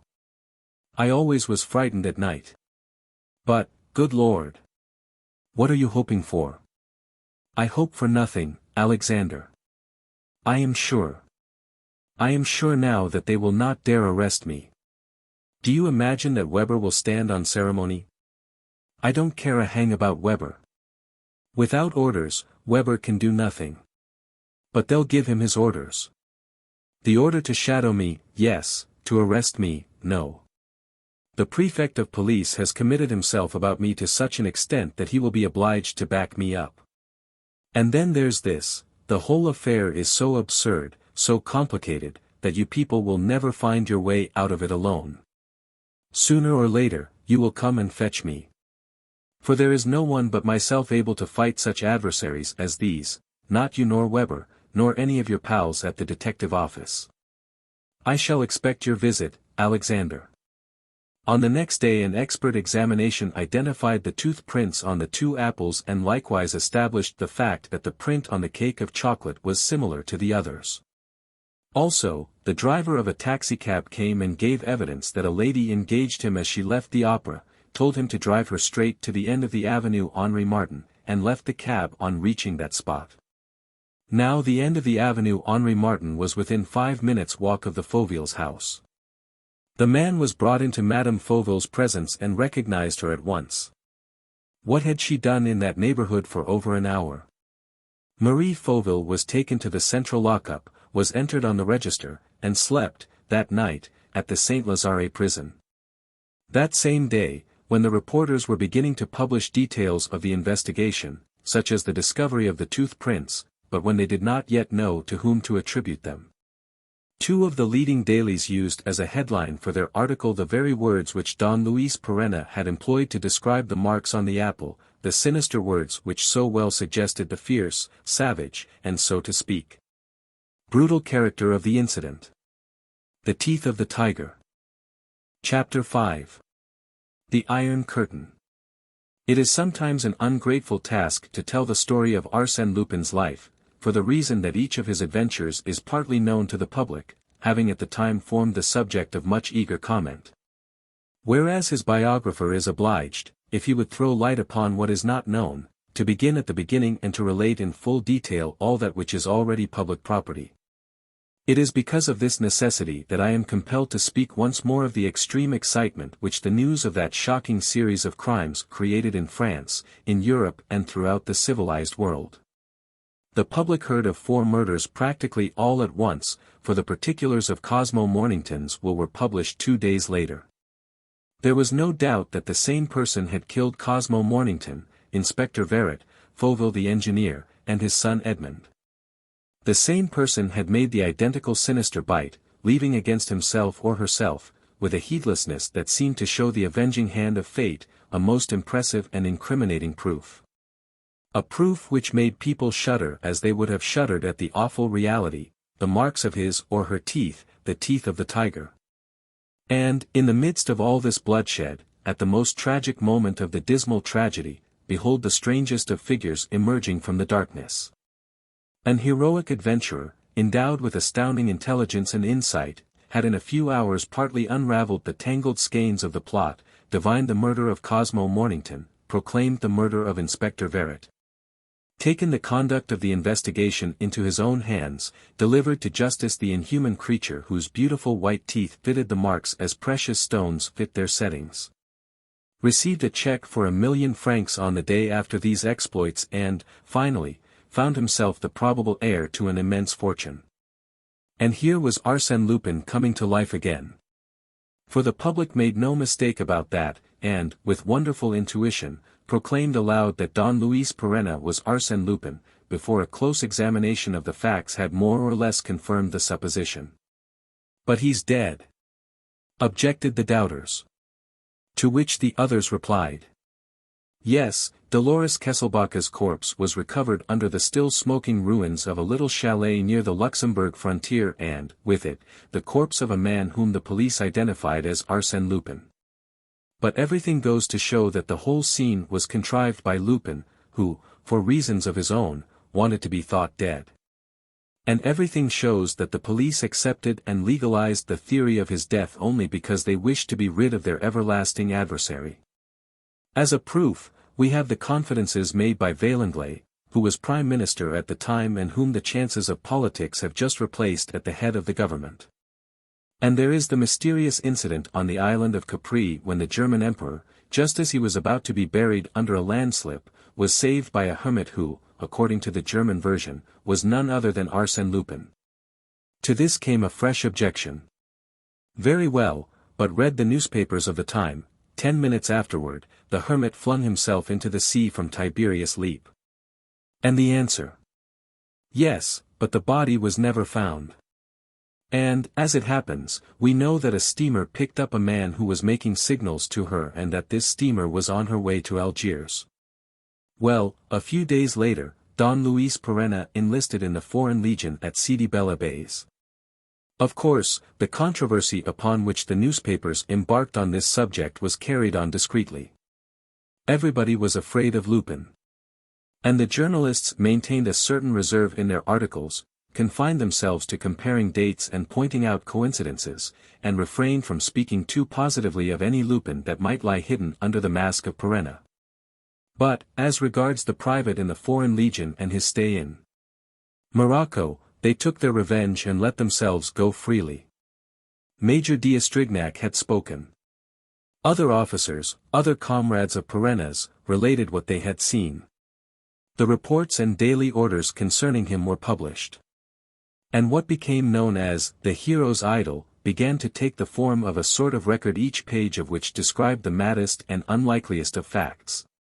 At Mediona, on the 24th of March, the adjutant, Captain Pollex, awarded Private Perenna 4 days' cells on a charge of having broken out of camp past 2 sentries after evening roll call, contrary to orders, and being absent without leave until noon on the following day.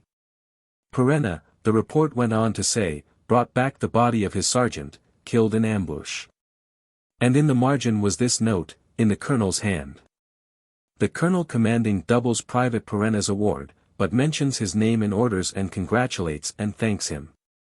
After the fight of Br, Lieutenant Fardet's detachment being obliged to retreat before a band of 400 Moors, Private Perenna asked leave to cover the retreat by installing himself in a casbah. "How many men do you want, Perenna?"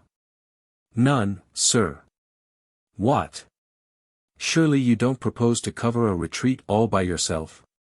"What pleasure would there be in dying, sir, if others were to die as well as I?" At his request, they left him a dozen rifles, and divided with him the cartridges that remained. His share came to 75. The detachment got away without being further molested. Next day, when they were able to return with reinforcements, they surprised the Moors lying in wait around the casbah, but afraid to approach. The ground was covered with 75 of their killed. Our men drove them off. They found Private Perenna stretched on the floor of the casbah. They thought him dead. He was asleep. He had not a single cartridge left. But each of his 75 bullets had gone home. What struck the imagination of the public most, however, was Major Comte d'Estrignac's story of the Battle of Dardbibar. The Major confessed that this battle, which relieved Fez at the moment when we thought that all was lost and which created such a sensation in France, was won before it was fought, and that it was won by Perenna, alone. At daybreak, when the Moorish tribes were preparing for the attack, Private Perenna lassoed an Arab horse that was galloping across the plain, sprang on the animal, which had no saddle, bridle, nor any sort of harness, and without jacket, cap, or arms, with his white shirt bulging out and a cigarette between his teeth, charged, with his hands in his trousers pockets. He charged straight toward the enemy, galloped through their camp, riding in and out among the tents, and then left it by the same place by which he had gone in. This quite inconceivable death ride spread such consternation among the Moors that their attack was half-hearted and the battle was won without resistance. This, together with numberless other feats of bravado, went to make up the heroic legend of Perenna. It threw into relief the superhuman energy, the marvelous recklessness, the bewildering fancy, the spirit of adventure, the physical dexterity, and the coolness of a singularly mysterious individual whom it was impossible not to take for Arsène Lupin, but a new and greater Arsène Lupin, dignified, idealized, and ennobled by his exploits. One morning, a fortnight after the double murder in the Boulevard Suchet, this extraordinary man, who aroused such eager interest and who was spoken of on every side as a fabulous and more or less impossible being, one morning, Don Luis Perenna dressed himself and went the rounds of his house. It was a comfortable and roomy 18th-century mansion, situated at the entrance to the Faubourg Saint-Germain, on the little place du Palais Bourbon. He had bought it, furnished, from a rich Hungarian, Count Malonyi, keeping for his own use the horses, carriages, motor cars, and taking over the 8 servants and even the Count's secretary, Mlle. Levasseur, who undertook to manage the household and to receive and get rid of the visitors, journalists, bores and curiosity dealers, attracted by the luxury of the house and the reputation of its new owner.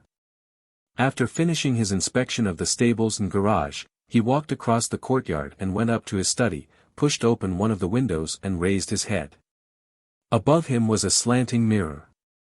And this mirror reflected, beyond the courtyard and its surrounding wall, one whole side of the place du Palais Bourbon. "Bother," he said. "Those confounded detectives are still there. And this has been going on for a fortnight. I'm getting tired of this spying." He sat down, in a bad temper, to look through his letters, tearing up, after he had read them, those which concerned him personally and making notes on the others, such as applications for assistance and requests for interviews. When he had finished, he rang the bell. "Ask Mlle Levasseur to bring me the newspapers." She had been the Hungarian count's reader as well as his secretary. And Perenna had trained her to pick out in the newspapers anything that referred to him, and to give him each morning an exact account of the proceedings that were being taken against Madame Fauville. Always dressed in black, with a very elegant and graceful figure, she had attracted him from the first. She had an air of great dignity and a grave and thoughtful face which made it impossible to penetrate the secret of her soul, and which would have seemed austere had it not been framed in a cloud of fair curls. Resisting all attempts at discipline and setting a halo of light and gaiety around her. Her voice had a soft and musical tone which Perenna loved to hear, and, himself a little perplexed by Mlle Levasseur's attitude of reserve, he wondered what she could think of him, of his mode of life, and of all that the newspapers had to tell of his mysterious past. "Nothing new?" he asked, as he glanced at the headings of the articles. She read the reports relating to Madame Fauville, and Don Luis could see that the police investigations were making no headway. Marie Fauville still kept to her first method, that of weeping, making a show of indignation, and assuming entire ignorance of the facts upon which she was being examined. "It's ridiculous," he said, aloud. "I have never seen anyone defend herself so clumsily. Still, if she's innocent." It was the first time that Mlle Levasseur had uttered an opinion or rather a remark upon the case. Don Luis looked at her in great surprise. "So you think her innocent, mademoiselle?" She seemed ready to reply and to explain the meaning of her interruption. It was as though she were removing her impassive mask and about to allow her face to adopt a more animated expression under the impulse of her inner feelings. But she restrained herself with a visible effort, and murmured, "I don't know. I have no views." "Possibly," he said, watching her with curiosity, "but you have a doubt which would be permissible if it were not for the marks left by Madame Fauville's own teeth. Those marks, you see, are something more than a signature, more than a confession of guilt. And, as long as she is unable to give a satisfactory explanation of this point." But Marie Fauville vouchsafed not the slightest explanation of this or of anything else. She remained impenetrable. On the other hand, the police failed to discover her accomplice or accomplices. Or the man with the ebony walking stick and the tortoise-shell glasses whom the waiter at the Café du Pont-Neuf had described to Maizerou and who seemed to have played a singularly suspicious part. In short, there was not a ray of light thrown upon the subject. Equally vain was all search for the traces of Victor, the Roussel sisters' first cousin, who would have inherited the Mornington bequest in the absence of any direct heirs. "Is that all?" asked Perenna. "No," said Mlle Levasseur, "there is an article in the Echo de France. Relating to me?" "I presume so, monsieur. It is called, 'Why don't they arrest him?' That concerns me," he said, with a laugh. He took the newspaper and read. "Why do they not arrest him? Why go against logic and prolong an unnatural situation which no decent man can understand? This is the question which everybody is asking and to which our investigations enable us to furnish a precise reply. 2 years ago, in other words, 3 years after the pretended death of Arsène Lupin, the police, having discovered or believing they had discovered that Arsène Lupin was really none other than one Floriani, born at Blois and since lost to sight, caused the register to be inscribed, on the page relating to this Floriani, with the word deceased, followed by the words under the alias of Arsène Lupin. Consequently, to bring Arsène Lupin back to life, there would be wanted something more than the undeniable proof of his existence, which would not be impossible. The most complicated wheels in the administrative machine would have to be set in motion, and a decree obtained from the Council of State. Now it would seem that M. Vaillanglais, the Prime Minister, together with the Prefect of Police, is opposed to making any too minute inquiries capable of opening up a scandal which the authorities are anxious to avoid. Bring Arsène Lupin back to life. Recommence the struggle with that accursed scoundrel. Risk a fresh defeat and fresh ridicule. No, no, and again no.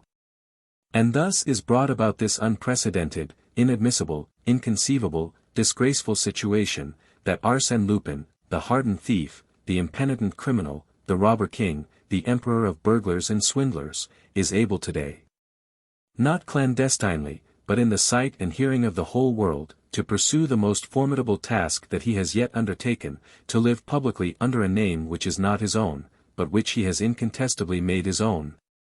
To destroy with impunity 4 persons who stood in his way, to cause the imprisonment of an innocent woman against whom he himself has accumulated false evidence, and at the end of all, despite the protests of common sense and thanks to an unavowed complicity, to receive the 100 millions of the Mornington legacy. There is the ignominious truth in a nutshell. It is well that it should be stated.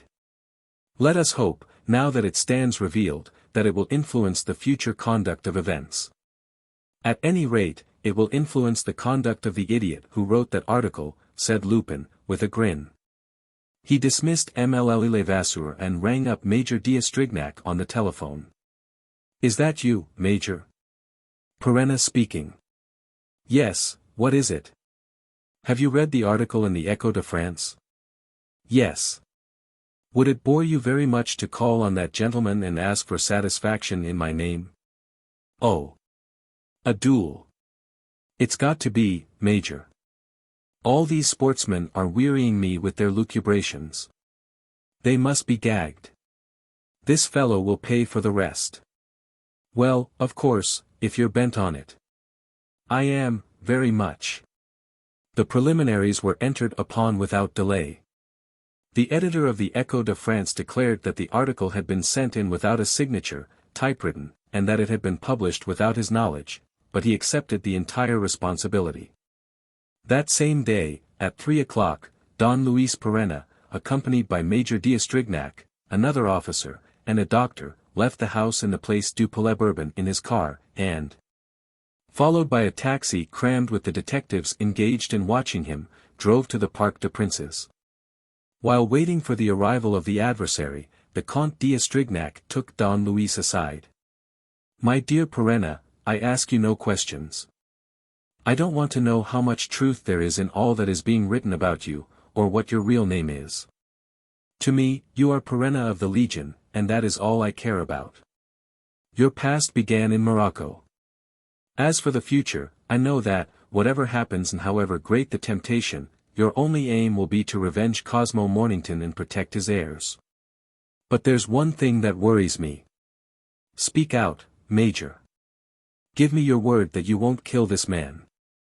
2 months in bed, Major, will that suit you? Too long. A fortnight.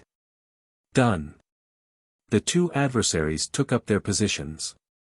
At the second encounter, the editor of the Echo de France fell, wounded in the chest.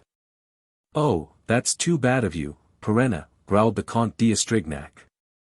You promised me. And I've kept my promise, Major. The doctors were examining the injured man. Presently one of them rose and said.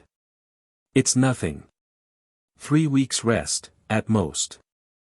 Only 1/3 of an inch more, and he would have been done for.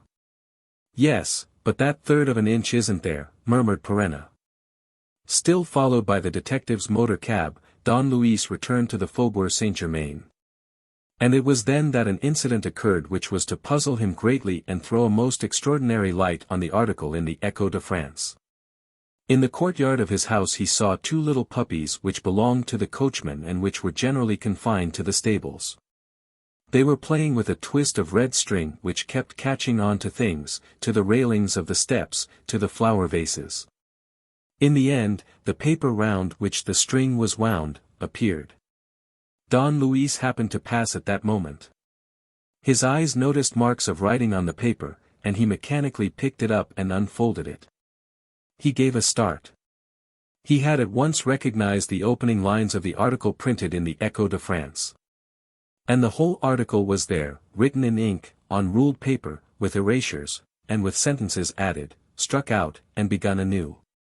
He called the coachman and asked him. Where does this ball of string come from?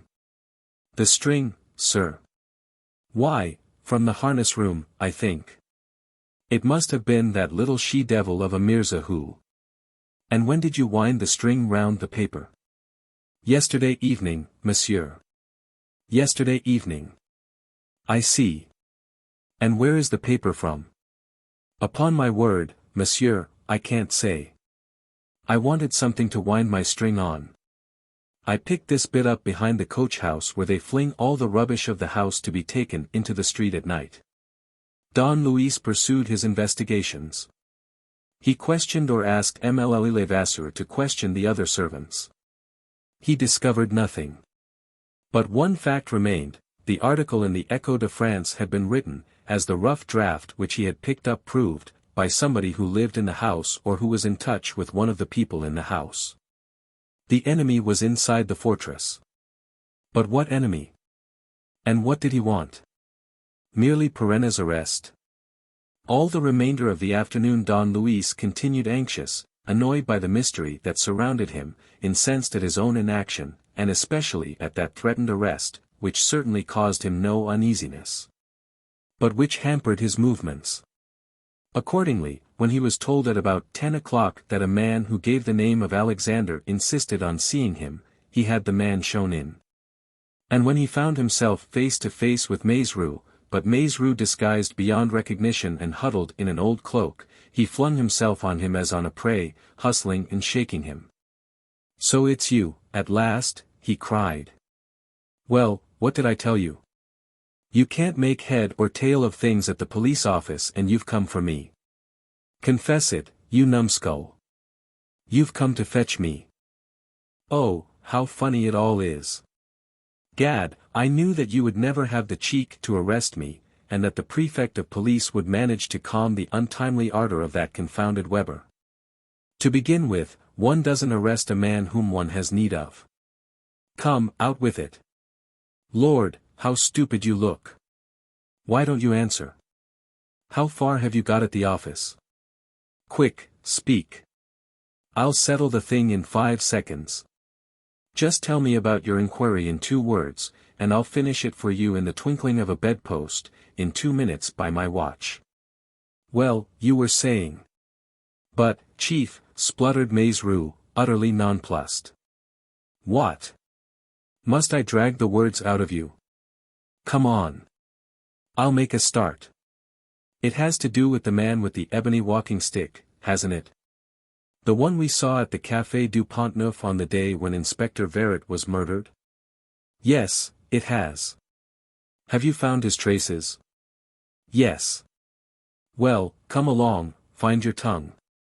It's like this, Chief. Someone else noticed him besides the waiter. There was another customer in the café. And this other customer, whom I ended by discovering, went out at the same time as our man and heard him ask somebody in the street which was the nearest underground station for Neuilly. Capital, that. And, in Neuilly, by asking questions on every side, you ferreted him out. And even learnt his name, Chief, Hubert Lautier, of the Avenue du Roule. Only he decamped from there 6 months ago, leaving his furniture behind him and taking nothing but 2 trunks. What about the post office? We have been to the post office. One of the clerks recognized the description which we supplied. Our man calls once every 8 or 10 days to fetch his mail, which never amounts to much, just 1 or 2 letters. He has not been there for some time. Is the correspondence in his name? No, initials. Were they able to remember them? Yes, B.RW8. Is that all? That is absolutely all that I have discovered. But one of my fellow officers succeeded in proving, from the evidence of 2 detectives, that a man carrying a silver-handled ebony walking stick and a pair of tortoise-shell glasses walked out of the Gare d'Auteuil on the evening of the double murder and went toward Renellac. Remember the presence of Madame Fauville in that neighborhood at the same hour. And remember that the crime was committed round about midnight. I conclude from this. That will do, be off. But. Get. Then I don't see you again. Meet me in half an hour outside our man's place. What man? Marie Fauville's accomplice. But you don't know. The address? Why, you gave it to me yourself, Boulevard Richard Wallace. Number 8. Go. And don't look such a fool. He made him spin round on his heels, took him by the shoulders, pushed him to the door, and handed him over, quite flabbergasted, to a footman. He himself went out a few minutes later, dragging in his wake the detectives attached to his person, left them posted on sentry duty outside a block of flats with a double entrance, and took a motor cab to Neuilly. He went along the Avenue de Madrid on foot and turned down the Boulevard Richard Wallace, opposite the Bois de Boulogne. Maizerou was waiting for him in front of a small three-storied house standing at the back of a courtyard contained within the very high walls of the adjoining property. Is this number 8? Yes, chief, but tell me how. One moment, old chap. Give me time to recover my breath. He gave 2 or 3 great gasps. Lord, how good it is to be up and doing, he said. Upon my word, I was getting rusty. And what a pleasure to pursue those scoundrels. So you want me to tell you? He passed his arm through the sergeant's. Listen, Alexander, and profit by my words. Remember this, when a person is choosing initials for his address at a poste restante he doesn't pick them at random, but always in such a way that the letters convey a meaning to the person corresponding with him. A meaning which will enable that other person easily to remember the address. And in this case? In this case, Maizerou, a man like myself, who knows Neuilly in the neighborhood of the Bois, is at once struck by those 3 letters, BRW, and especially by the W, a foreign letter, an English letter. So that in my mind's eye, instantly, as in a flash, I saw the 3 letters in their logical place as initials at the head of the words for which they stand. I saw the B of Boulevard, and the R, and the English W, of Richard Wallace. And so I came to the Boulevard Richard Wallace, and that, my dear sir, explains the milk in the coconut. Maizerou seemed a little doubtful. And what do you think, chief? I think nothing. I am looking about. I am building up a theory on the first basis that offers a probable theory. And I say to myself, Maizerou, that this is a devilish mysterious little hole and that this house, hush. Listen. He pushed Maizerou into a dark corner. They had heard a noise, the slamming of a door. Footsteps crossed the courtyard in front of the house. The lock of the outer gate grated. Someone appeared, and the light of a street lamp fell full on his face. Dash it all, muttered Maizerou, it's he. I believe you're right. It's he. Chief. Look at the black stick and the bright handle. And did you see the eyeglasses, and the beard? What a wonder you are, chief. Calm yourself and let's go after him. The man had crossed the Boulevard Richard Wallace and was turning into the Boulevard Maillot. He was walking pretty fast, with his head up, gaily twirling his stick. He lit a cigarette. At the end of the Boulevard Maillot, the man passed the octroi and entered Paris. The railway station of the outer circle was close by. He went to it and, still followed by the others, stepped into a train that took them to Auteuil. That's funny, said Maizerou. He's doing exactly what he did a fortnight ago. This is where he was seen. The man now went along the fortifications. In a quarter of an hour he reached the Boulevard Suchet and almost immediately afterward the house in which M. Fauville and his son had been murdered. He climbed the fortifications opposite the house and stayed there for some minutes, motionless, with his face to the front of the house. Then continuing his road he went to La Muette and plunged into the dusk of the Bois de Boulogne. To work and boldly, said Don Luis, quickening his pace. Maizerou stopped him. What do you mean, chief? Well, catch him by the throat. There are 2 of us, we couldn't hope for a better moment. What? Why, it's impossible. Impossible? Are you afraid? Very well, I'll do it by myself. Look here, chief, you're not serious. Why shouldn't I be serious? Because one can't arrest a man without a reason. Without a reason? A scoundrel like this? A murderer? What more do you want? In the absence of compulsion, of catching him in the act, I want something that I haven't got. What's that? A warrant. I haven't a warrant. Mazrix's accent was so full of conviction, and the answer struck Don Luis Perenna as so comical, that he burst out laughing. You have no warrant? Poor little chap. Well, I'll soon show you if I need a warrant. You'll show me nothing, cried Maizrou, hanging on to his companion's arm. You shan't touch the man. One would think he was your mother. Come, chief. But, you stick in the mud of an honest man, shouted Don Luis, angrily. If we let this opportunity slip, shall we ever find another? Easily. He's going home. I'll inform the commissary of police. He will telephone to headquarters. And tomorrow morning. And suppose the bird has flown? I have no warrant. Do you want me to sign you one, idiot? But Don Luis mastered his rage. He felt that all his arguments would be shattered to pieces against the sergeant's obstinacy, and that, if necessary, Maizrou would go to the length of defending the enemy against him. He simply said in a sententious tone. One ass and you make a pair of asses, and there are as many asses as there are people who try to do police work with bits of paper, signatures, warrants, and other gammon. Police work, my lad, is done with one's fists. When you come upon the enemy, hit him. Otherwise, you stand a chance of hitting the air. With that, good night. I'm going to bed. Telephone to me when the job is done. He went home, furious, sick of an adventure in which he had not had elbow room, and in which he had had to submit to the will, or, rather, to the weakness of others. But next morning when he woke up, his longing to see the police lay hold of the man with the ebony stick, and especially the feeling that his assistance would be of use, impelled him to dress as quickly as he could. If I don't come to the rescue, he thought, they'll let themselves be done in the eye. They're not equal to a contest of this kind. Just then Maizrou rang up and asked to speak to him.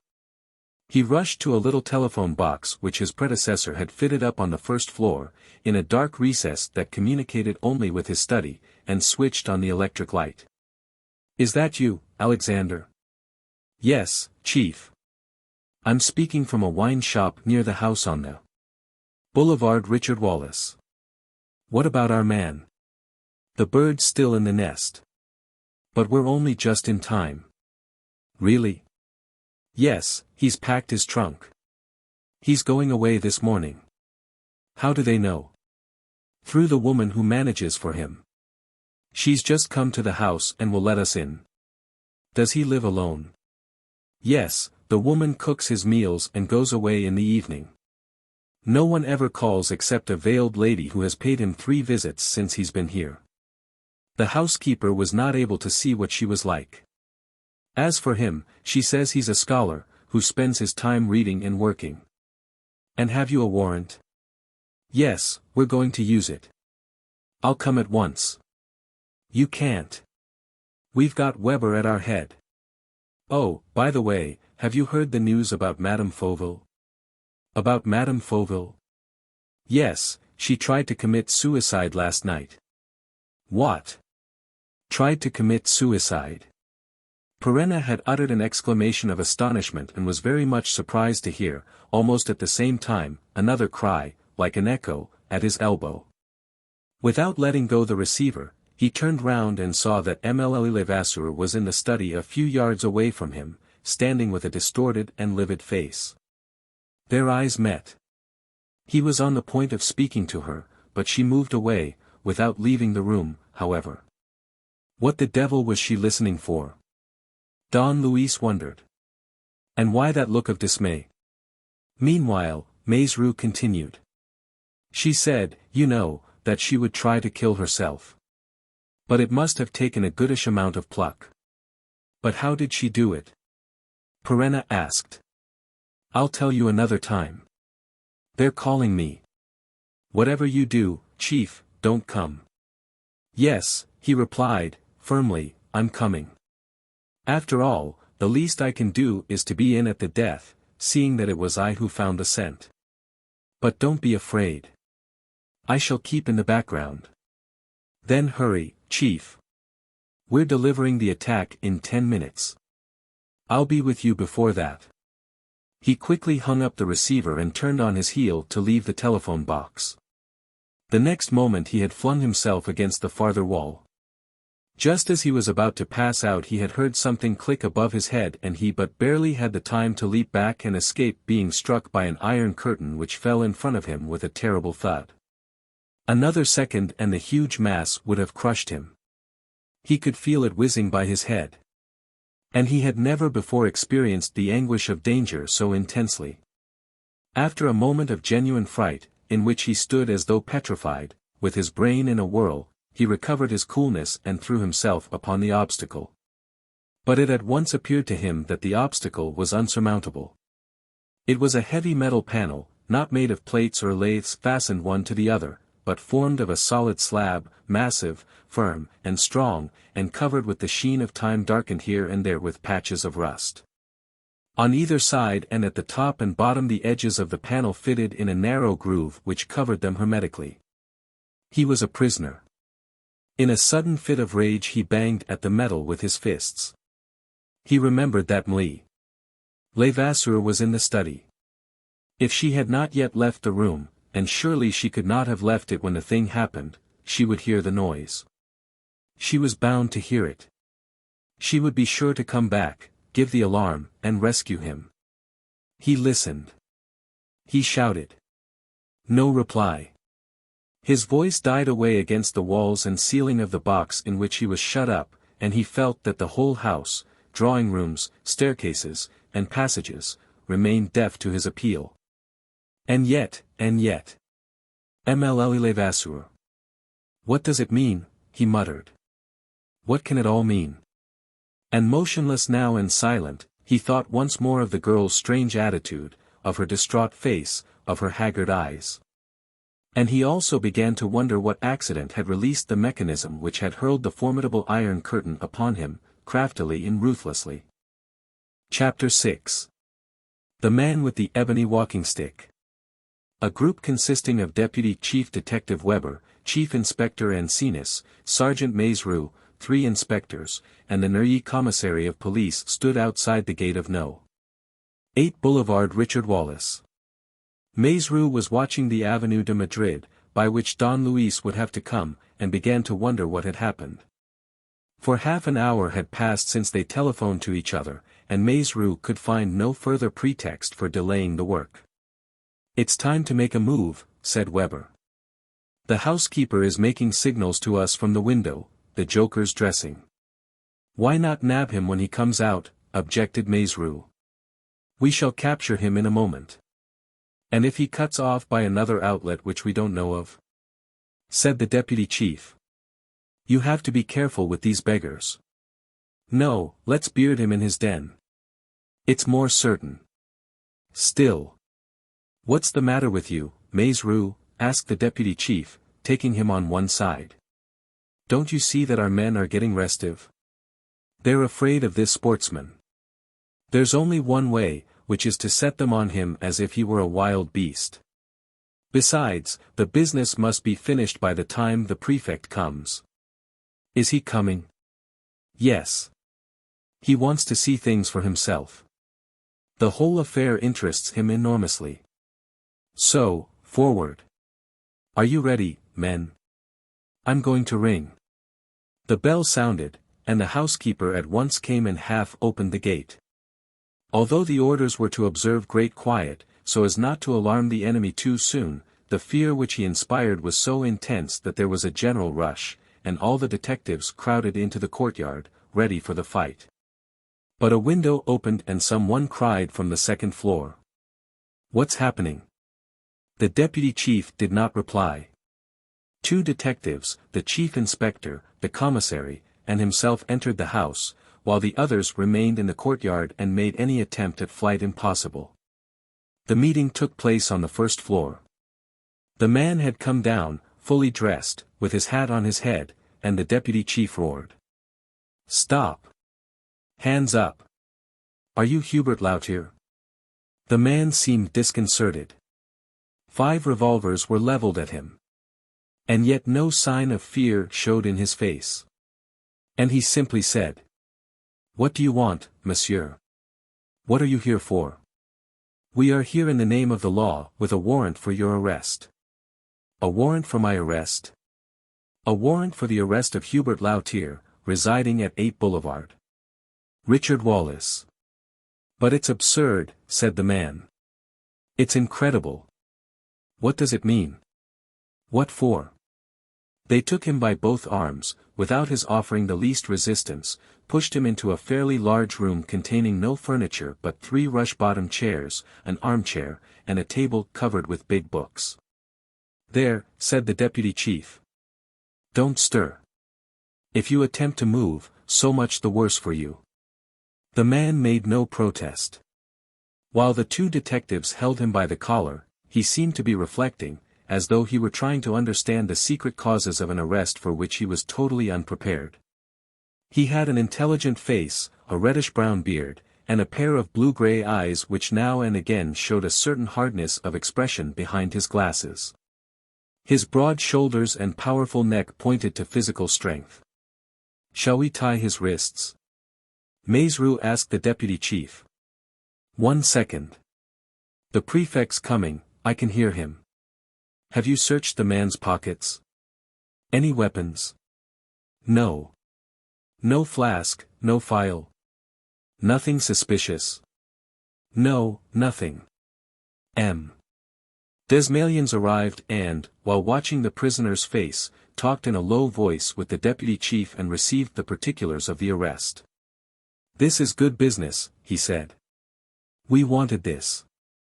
Now that both accomplices are in custody, they will have to speak, and everything will be cleared up." "So there was no resistance?" "None at all, Monsieur le Préfet." "No matter, we will remain on our guard." The prisoner had not uttered a word, but still wore a thoughtful look, as though trying to understand the inexplicable events of the last few minutes. Nevertheless, when he realized that the newcomer was none other than the prefect of police, he raised his head and looked at him, Desmalions, who asked him. "It is unnecessary to tell you the cause of your arrest, I presume?" He replied, in a deferential tone. "Excuse me, Monsieur le Préfet, but I must ask you, on the contrary, to inform me. I have not the least idea of the reason. Your detectives have made a grave mistake which a word, no doubt, will be enough to set right. That word I wish for, I insist upon." The prefect shrugged his shoulders and said. "You are suspected of taking part in the murder of Fauville, the civil engineer, and his son Edmond. Is Hippolyte dead?" The cry was spontaneous, almost unconscious, a bewildered cry of dismay from a man moved to the depths of his being. And his dismay was supremely strange, his question, trying to make them believe in his ignorance, supremely unexpected. "Is Hippolyte dead?"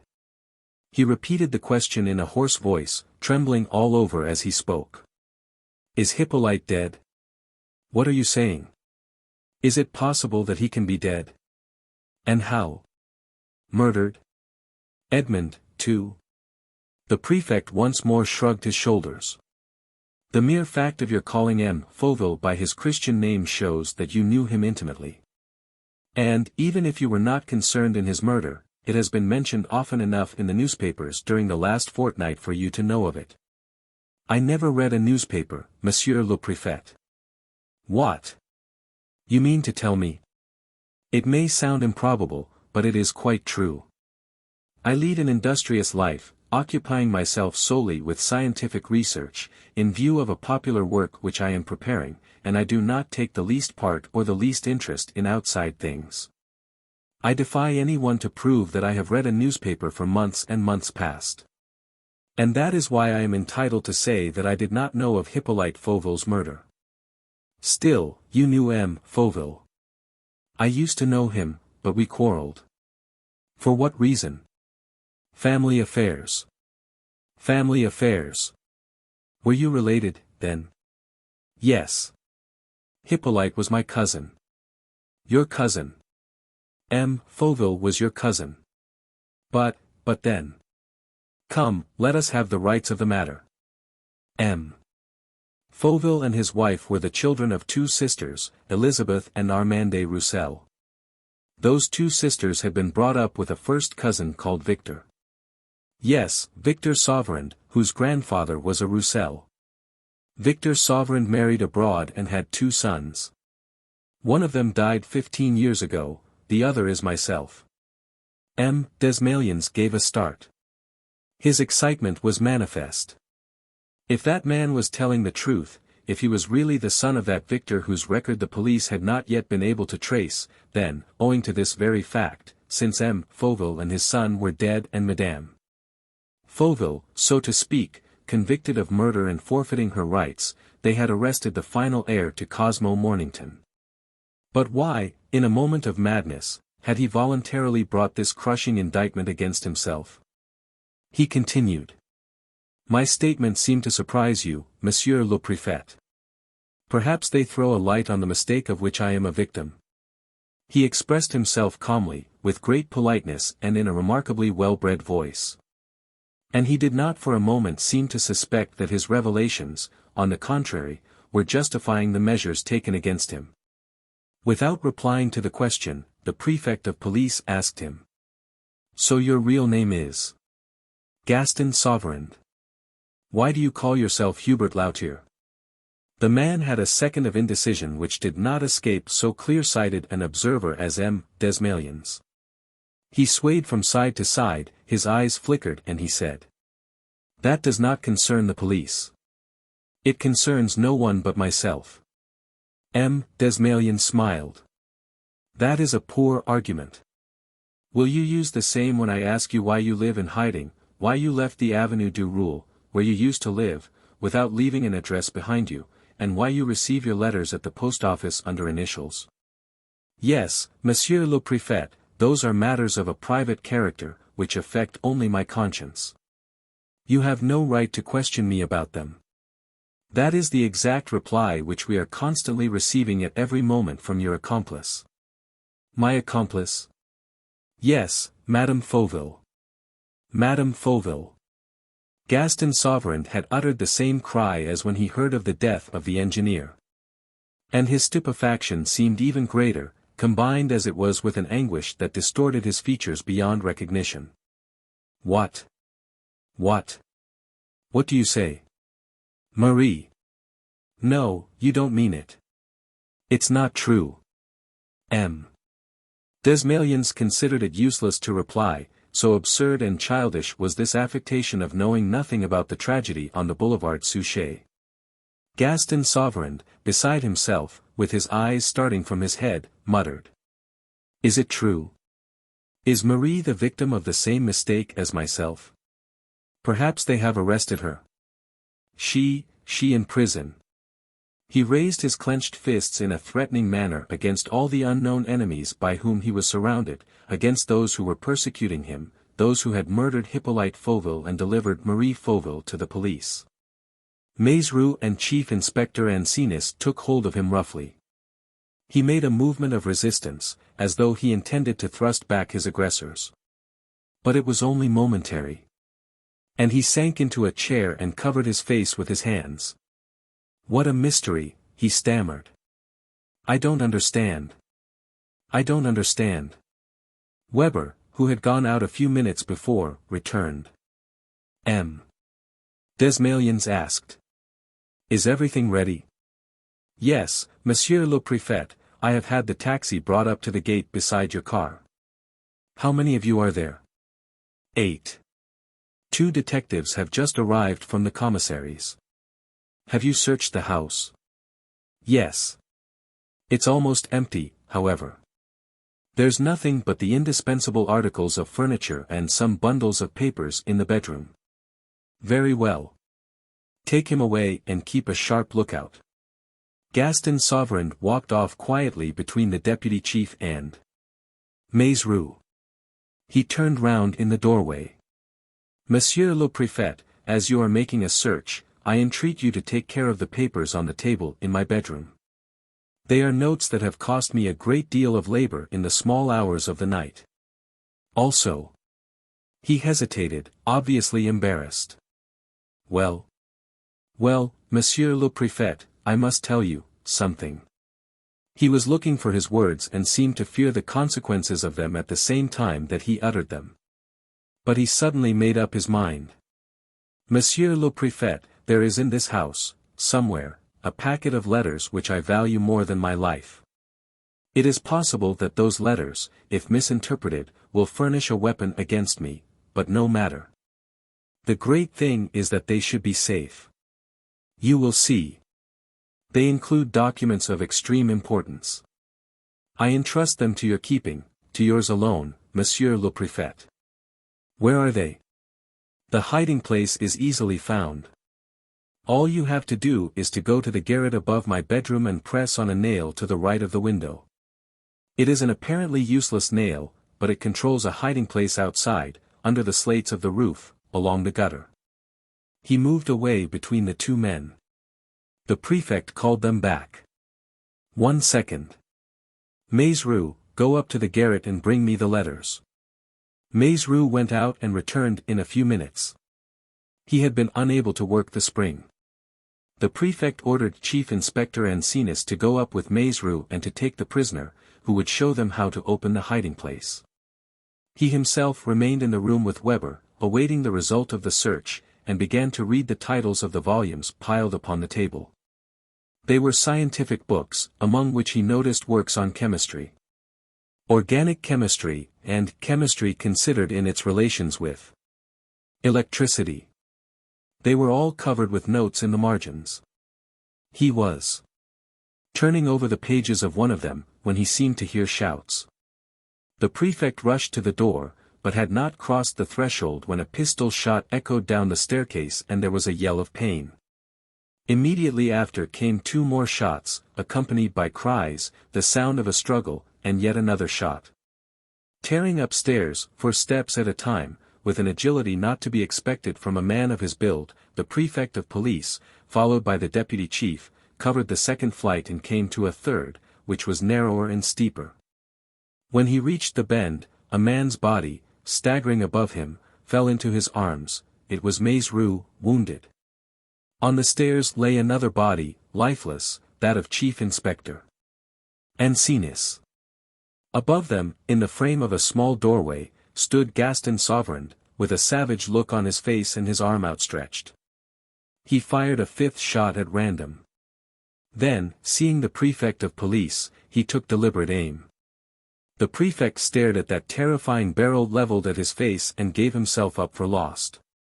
But, at that exact second, a shot was discharged from behind him. Sauverand's weapon fell from his hand before he was able to fire, and the prefect saw, as in a dream, a man, the man who had saved his life.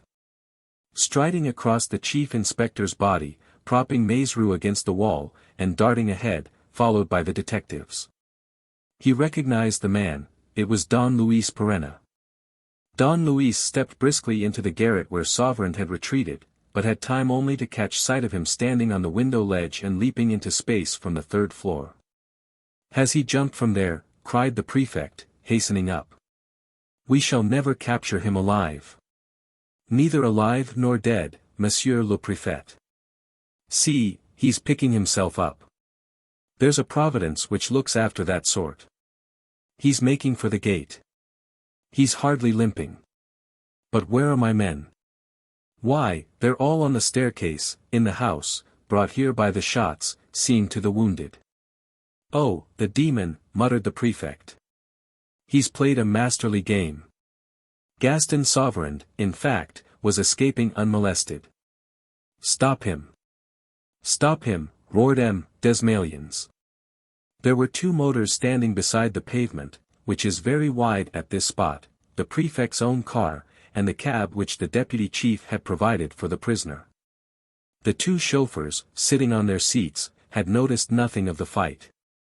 But they saw Gaston Sauverand's leap into space.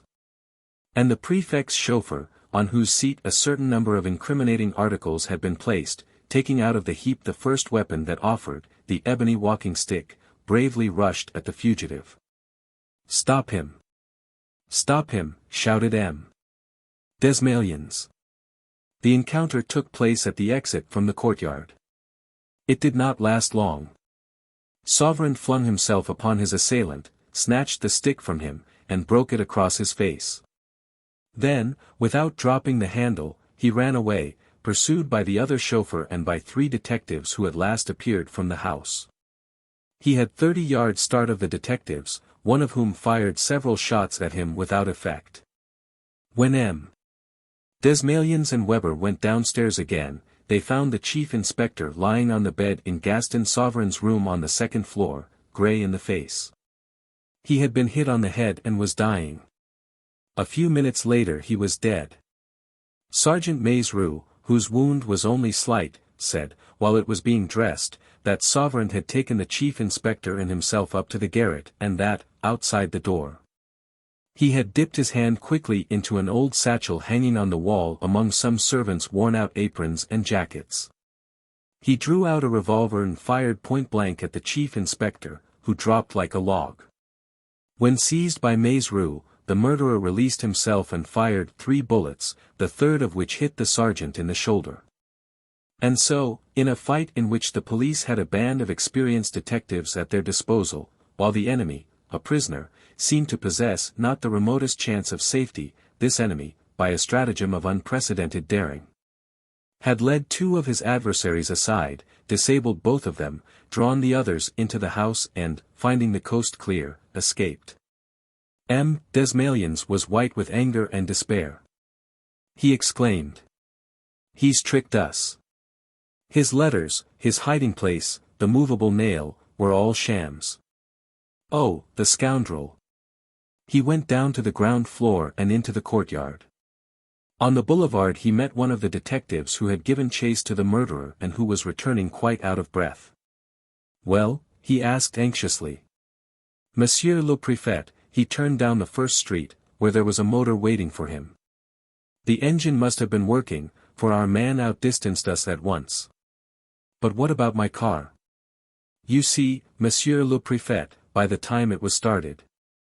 "Was the motor that picked him up a hired one?" "Yes, a taxi." "Then we shall find it.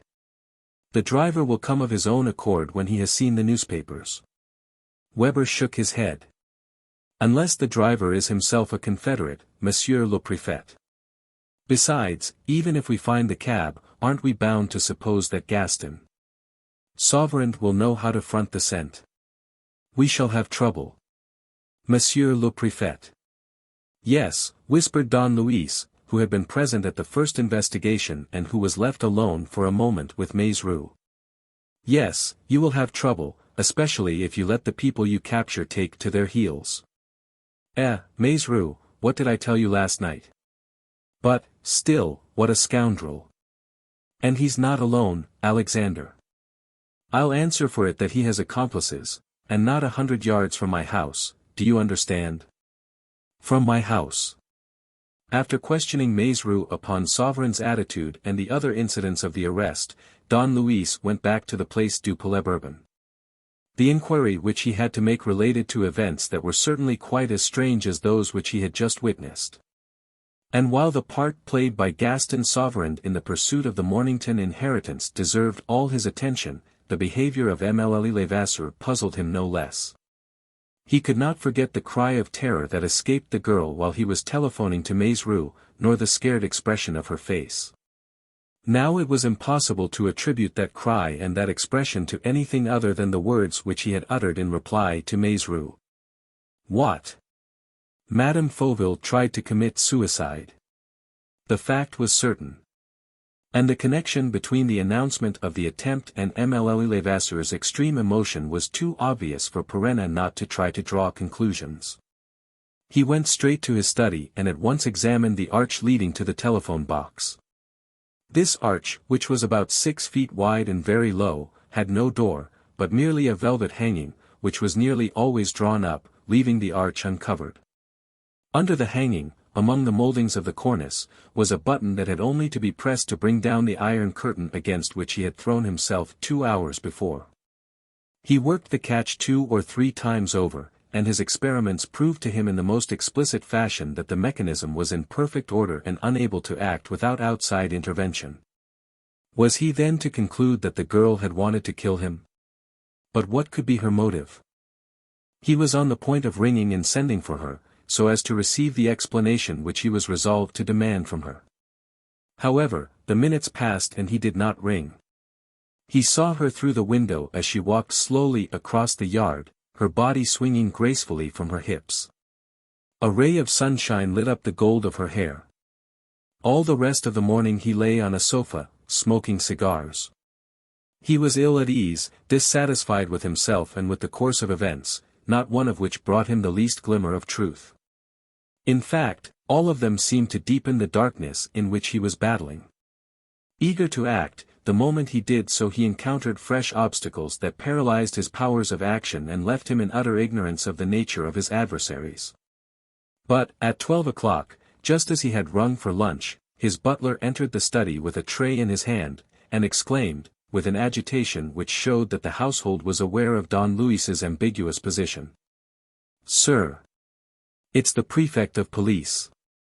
"Eh?" said Perenna. "Where is he?"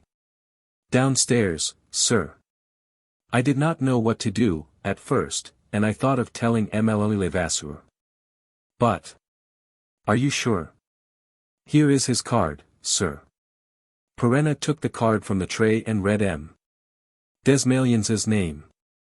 He went to the window, opened it and, with the aid of the overhead mirror, looked into the Place du Palais Bourbon. Half a dozen men were walking about. He recognized them. They were his usual watchers, those whom he had got rid of on the evening before and who had come to resume their observation. "No others," he said to himself.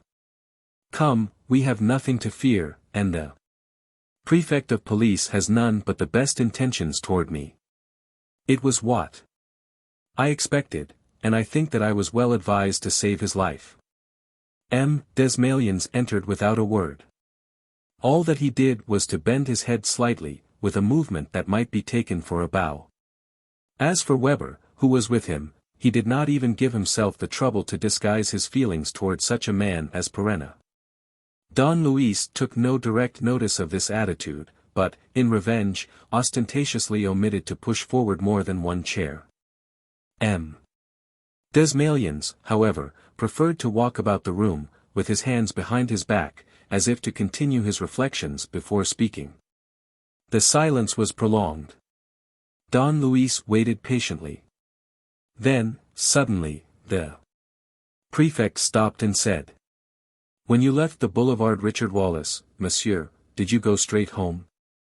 Don Luis did not demur to this cross-examining manner and answered, "Yes, monsieur le préfet." "Here, to your study?" "Here, to my study." M. Desmaliens paused and then went on. "I left 30 or 40 minutes after you and drove to the police office in my car.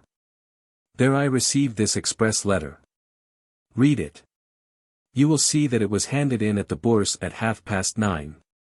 Don Luis took the letter and read the following words, written in capital letters. "This is to inform you that Gaston Sauverand, after making his escape, rejoined his accomplice Perenna, who, as you know, is none other than Arsène Lupin. Arsène Lupin gave you Sauverand's address in order to get rid of him and to receive the Mornington inheritance. They were reconciled this morning, and Arsène Lupin suggested a safe hiding place to Sauverand. It is easy to prove their meeting and their complicity. Sauverand handed Lupin the half of the walking stick which he had carried away unawares. You will find it under the cushions of a sofa standing between the two windows of Perenna's study."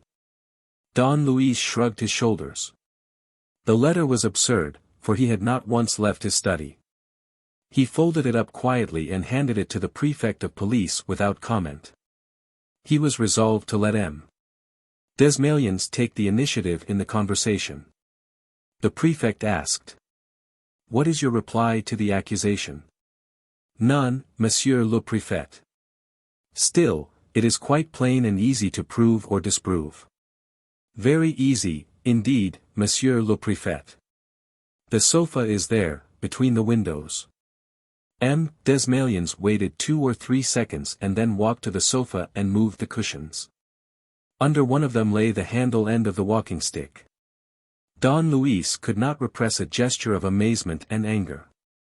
He had not for a second contemplated the possibility of such a miracle, and it took him unawares. However, he mastered himself. After all, there was nothing to prove that this half of a walking stick was really that which had been seen in Gaston Sauverand's hands and which Sauverand had carried away by mistake. "I have the other half on me," said the prefect of police, replying to the unspoken objection. Deputy Chief Weber himself picked it up on the boulevard Richard Wallace. "Here it is." He produced it from the inside pocket of his overcoat and tried it. The ends of the two pieces fitted exactly. There was a fresh pause. Perenna was confused, as were those, invariably, upon whom he himself used to inflict this kind of defeat and humiliation. He could not get over it.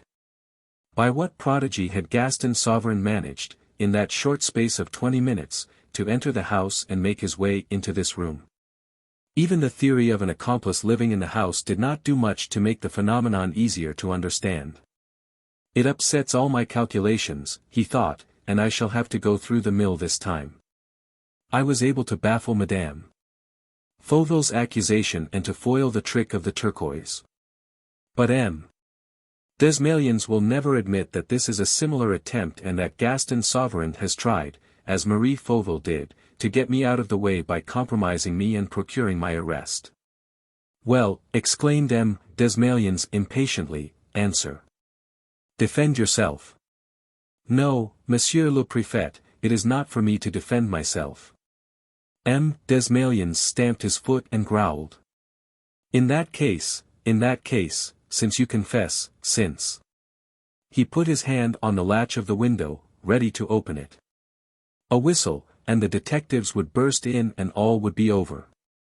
"Shall I have your inspectors called, Monsieur le Préfet?" asked Don Luis. M. Desmalions did not reply. He let go the window latch and started walking about the room again.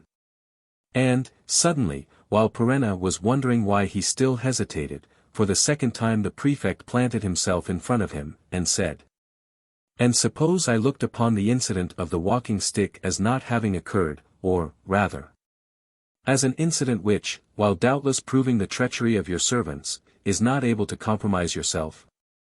Suppose I took only the services which you have already rendered us into consideration? In a word, suppose I left you free?" Perenna could not help smiling. Notwithstanding the affair of the walking stick and though appearances were all against him, at the moment when everything seemed to be going wrong, things were taking the course which he had prophesied from the start. And which he had mentioned to Maizerou during the inquiry on the boulevard Suchet. They wanted him free, he asked. No more supervision. Nobody shadowing my movements. Nobody. And what if the press campaign around my name continues, if the papers succeed, by means of certain pieces of tittle-tattle, of certain coincidences, in creating a public outcry, if they call for measures against me? Those measures shall not be taken. Then I have nothing to fear. Nothing. Will M. Weber abandon his prejudices against me? At any rate, he will act as though he did, won't you, Weber? The deputy chief uttered a few grunts which might be taken as an expression of assent. And Don Luis at once exclaimed, "In that case, Monsieur le Préfet, I am sure of gaining the victory and of gaining it in accordance with the wishes and requirements of the authorities." And so, by a sudden change in the situation, after a series of exceptional circumstances, the police themselves, bowing before Don Luis Perenna's superior qualities of mind, acknowledging all that he had already done and foreseeing all that he would be able to do, decided to back him up, begging for his assistance, and offering him, so to speak, the command of affairs. It was a flattering compliment. Was it addressed only to Don Luis Perenna? And had Lupin, the terrible, undaunted Lupin, no right to claim his share? Was it possible to believe that M. Desmalions, in his heart of hearts, did not admit the identity of the two persons? Nothing in the prefect's attitude gave any clue to his secret thoughts. He was suggesting to Don Luis Perenna one of those compacts which the police are often obliged to conclude in order to gain their ends. The compact was concluded, and no more was said upon the subject. "Do you want any particulars of me?" asked the prefect of police. "Yes, Monsieur le Préfet." The papers spoke of a notebook found in poor Inspector Verrett's pocket. Did the notebook contain a clue of any kind? No. Personal notes, lists of disbursements, that's all. Wait, I was forgetting, there was a photograph of a woman, about which I have not yet been able to obtain the least information. Besides, I don't suppose that it bears upon the case and I have not sent it to the newspapers. Look, here it is. Perenna took the photograph which the prefect handed him and gave a start that did not escape M. Desmalions's eye. "Do you know the lady?" "No. No, Monsieur le Préfet. I thought I did.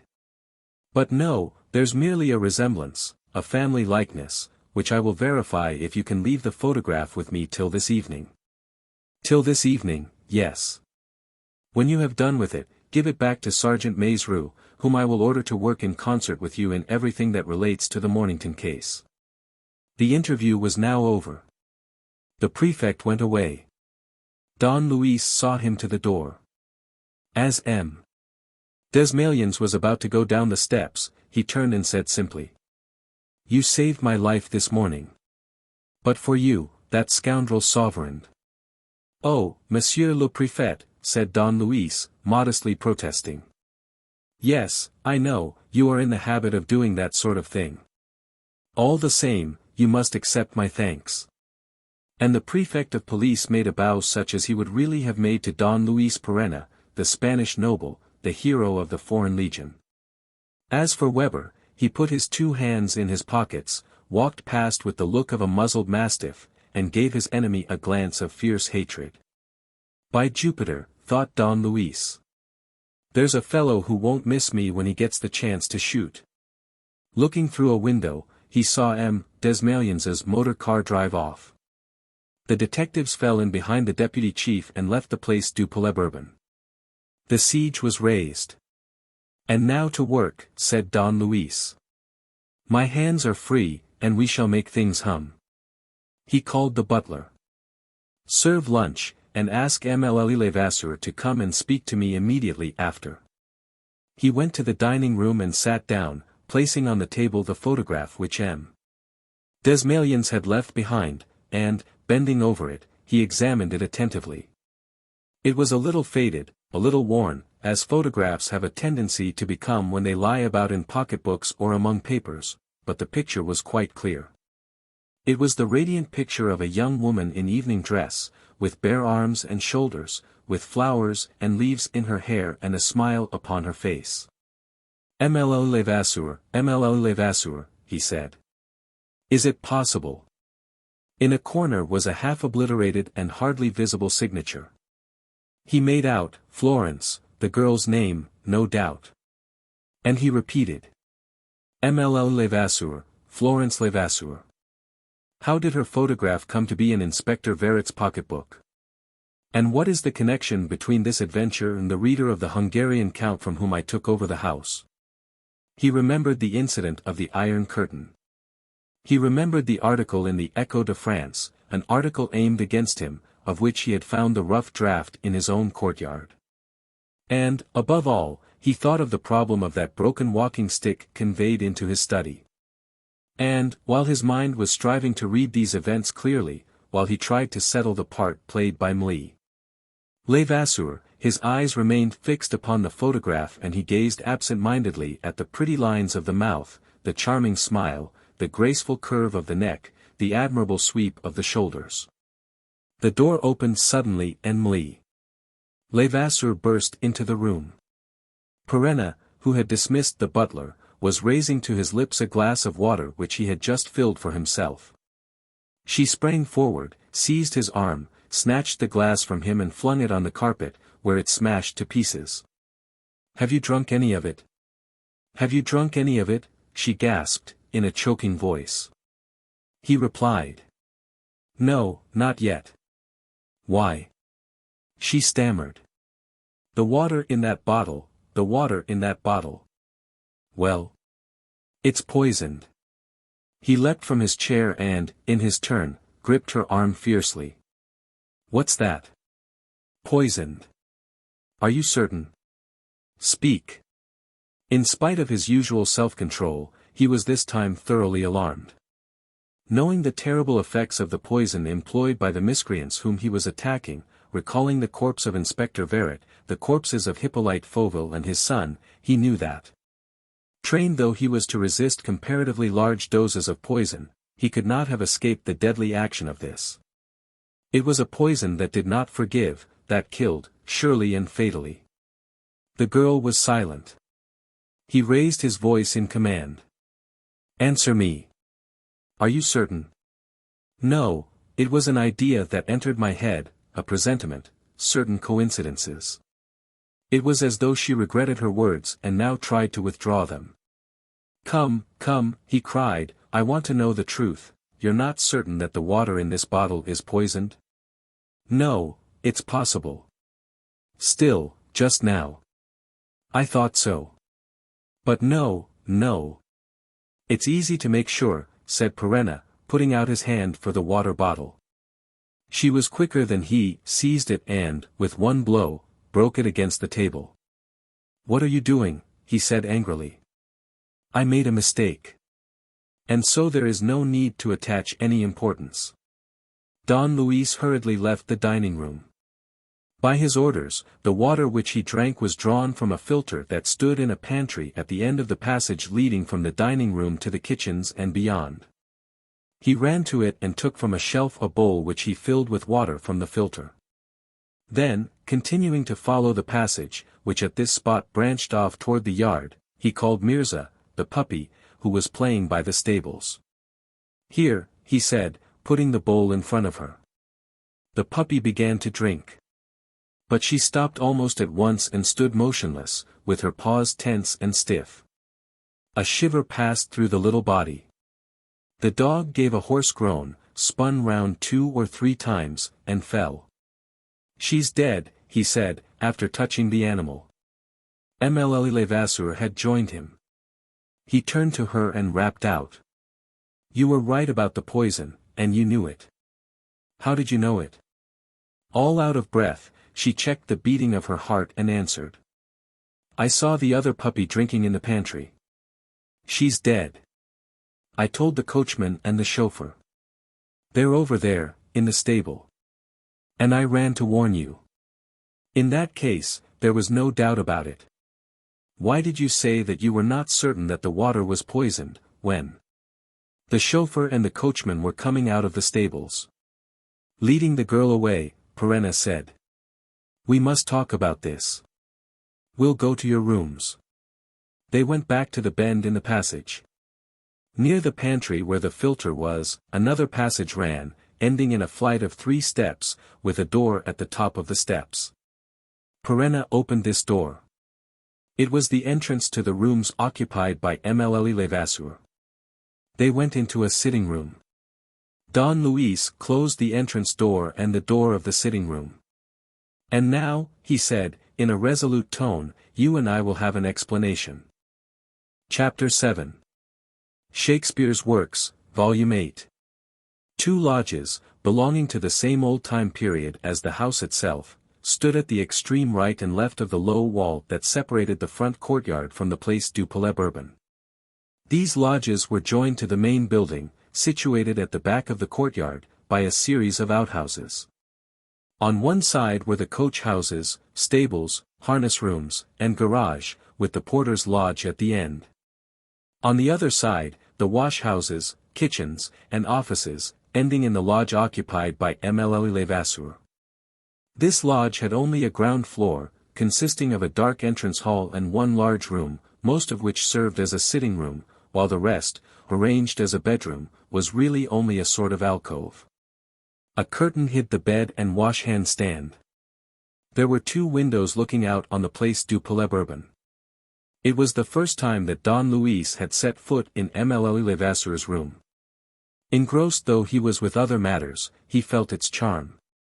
It was very simply furnished, some old mahogany chairs and armchairs, a plain, Empire writing table, a round table with 1 heavy, massive leg, and some bookshelves. But the bright color of the linen curtains enlivened the room. On the walls hung reproductions of famous pictures, drawings of sunny buildings and landscapes, Italian villas, Sicilian temples. The girl remained standing.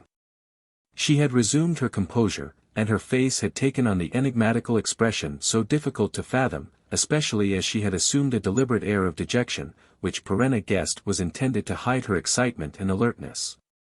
Together with the tumultuous feelings which even she had great difficulty in controlling. Her eyes looked neither timorous nor defiant. It really seemed as though she had nothing to fear from the explanation. Don Luis kept silent for some little time. It was strange and it annoyed him to feel it, but he experienced a certain embarrassment in the presence of this woman, against whom he was inwardly bringing the most serious charges. And, not daring to put them into words, not daring to say plainly what he thought, he began. "You know what happened in this house this morning?" "This morning?" "Yes, when I had finished speaking on the telephone." "I know now. I heard it from the servants, from the butler." "Not before." "How could I have known earlier?" She was lying. It was impossible that she should be speaking the truth. And yet in what a calm voice she had replied. He went on. "I will tell you, in a few words, what happened. I was leaving the telephone box, when the iron curtain, concealed in the upper part of the wall, fell in front of me. After making sure that there was nothing to be done, I simply resolved, as I had the telephone by me, to call in the assistance of one of my friends. I rang up Major d'Estrignac. He came at once and, with the help of the butler, let me out." "Is that what you heard?" "Yes, monsieur. I had gone to my room, which explains why I knew nothing of the incident or of Major d'Estrignac's visit." "Very well. It appears, however, from what I learned when I was released, that the butler and, for that matter, everybody in the house, including yourself, knew of the existence of that iron curtain." "Certainly. And how did you know it?" "Through Baron Maloney. He told me that, during the Revolution, his great-grandmother, on the mother's side, who then occupied this house and whose husband was guillotined, remained hidden in that recess for 13 months. At that time the curtain was covered with woodwork similar to that of the room. It's a pity that I wasn't informed of it, for, after all, I was very nearly crushed to death." This possibility did not seem to move the girl. She said, "It would be a good thing to look at the mechanism and see why it became unfastened. It's all very old and works badly. The mechanism works perfectly. I tested it. An accident is not enough to account for it. Who could have done it, if it was not an accident? Some enemy whom I am unable to name. He would have been seen. There was only one person who could have seen him, yourself. You happened to pass through my study as I was telephoning and I heard your exclamation of fright at the news about Madame Fauville. Yes, it gave me a shock. I pity the woman so very much, whether she is guilty or not. And, as you were close to the arch, with your hand within reach of the spring, the presence of an evildoer would not have escaped your notice." She did not lower her eyes. A slight flush overspread her face, and she said, "Yes, I should at least have met him, for, from what I gather, I went out a few seconds before the accident." "Quite so," he said. "But what is so curious and unlikely is that you did not hear the loud noise of the curtain falling, nor my shouts and all the uproar I created. I must have closed the door of the study by that time. I heard nothing. Then I am bound to presume that there was someone hidden in my study at that moment, and that this person is a confederate of the ruffians who committed the 2 murders on the Boulevard Suchet. For the prefect of police has just discovered under the cushions of my sofa the half of a walking stick belonging to one of those ruffians." She wore an air of great surprise. This new incident seemed really to be quite unknown to her. He came nearer and, looking her straight in the eyes, said, "You must at least admit that it's strange." "What's strange?" "This series of events, all directed against me. Yesterday, that draft of a letter which I found in the courtyard, the draft of the article published in the Echo de France. This morning, first the crash of the iron curtain just as I was passing under it, next, the discovery of that walking stick, and then, a moment ago, the poisoned water bottle. She nodded her head and murmured. Yes. Yes, there is an array of facts. An array of facts so significant, he said, completing her sentence meaningly, as to remove the least shadow of doubt. I can feel absolutely certain of the immediate intervention of my most ruthless and daring enemy. His presence here is proved. He is ready to act at any moment. His object is plain, explained Don Luis. By means of the anonymous article, by means of that half of the walking stick, he meant to compromise me and have me arrested. By the fall of the curtain he meant to kill me or at least to keep me imprisoned for some hours. And now it's poison, the cowardly poison which kills by stealth, which they put in my water today and which they will put in my food tomorrow. And next it will be the dagger and then the revolver and then the rope, no matter which, so long as I disappear, for that is what they want, to get rid of me. I am the adversary, I am the man they're afraid of, the man who will discover the secret one day and pocket the millions which they're after. I am the interloper. I stand mounting guard over the Mornington inheritance. It's my turn to suffer. 4 victims are dead already. I shall be the 5th. So Gaston Sauverand has decided, Gaston Sauverand or someone else who's managing the business. Perenna's eyes narrowed. The accomplice is here, in this house, in the midst of everything, by my side. He is lying in wait for me. He is following every step I take. He is living in my shadow. He is waiting for the time and place to strike me. Well, I have had enough of it. I want to know, I will know, and I shall know. Who is he? The girl had moved back a little way and was leaning against the round table. He took another step forward and, with his eyes still fixed on hers, looking in that immobile face for a quivering sign of fear or anxiety, he repeated, with greater violence. Who is the accomplice? Who in the house has sworn to take my life? I don't know, she said, I don't know. Perhaps there is no plot, as you think, but just a series of chance coincidences. He felt inclined to say to her, with his habit of adopting a familiar tone toward those whom he regarded as his adversaries. You're lying, dearie, you're lying. The accomplice is yourself, my beauty. You alone overheard my conversation on the telephone with Maizerou, you alone can have gone to Gaston Sauverand's assistance, waited for him in a motor at the corner of the boulevard. And arranged with him to bring the top half of the walking stick here. You're the beauty that wants to kill me, for some reason which I do not know. The hand that strikes me in the dark is yours, sweetheart. But it was impossible for him to treat her in this fashion.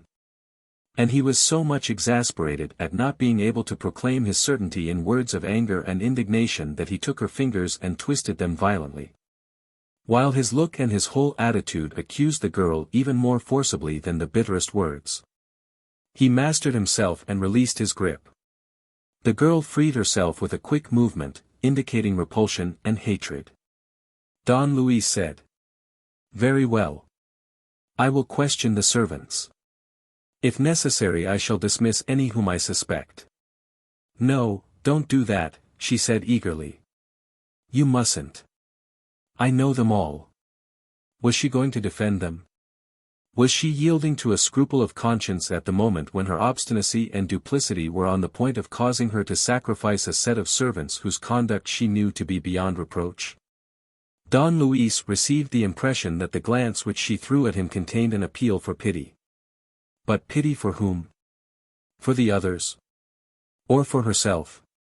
They were silent for a long time.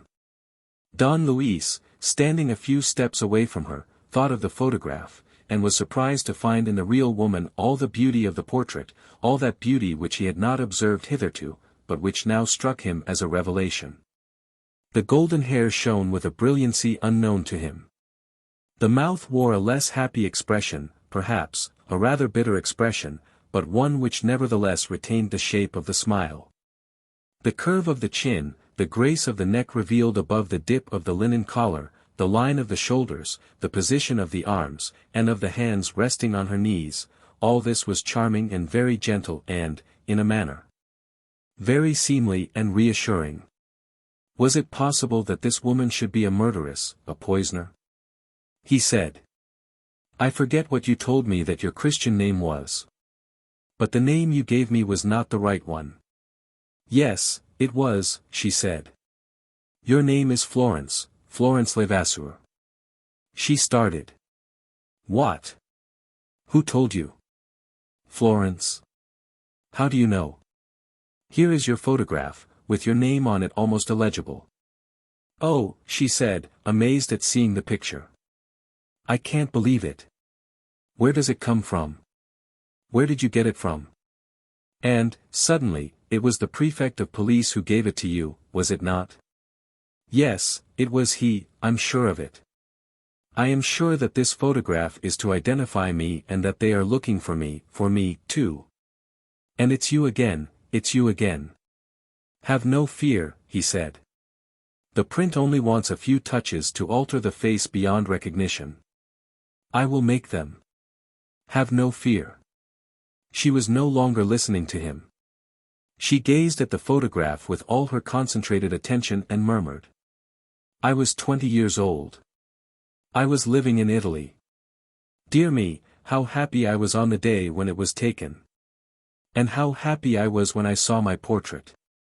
I used to think myself pretty in those days.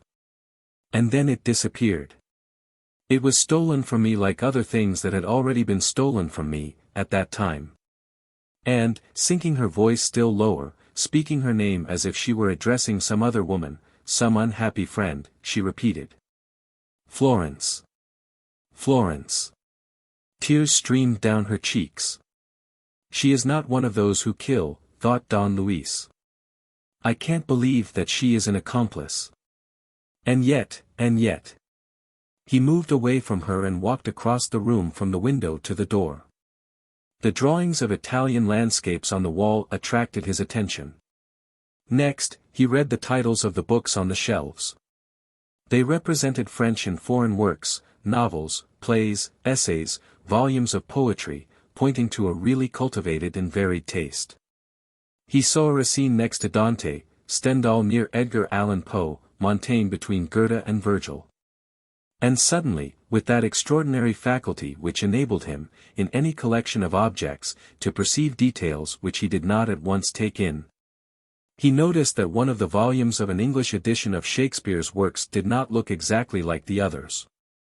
There was something peculiar about the red morocco back, something stiff, without the cracks and creases which show that a book has been used. It was the 8th volume. He took it out, taking care not to be heard. He was not mistaken.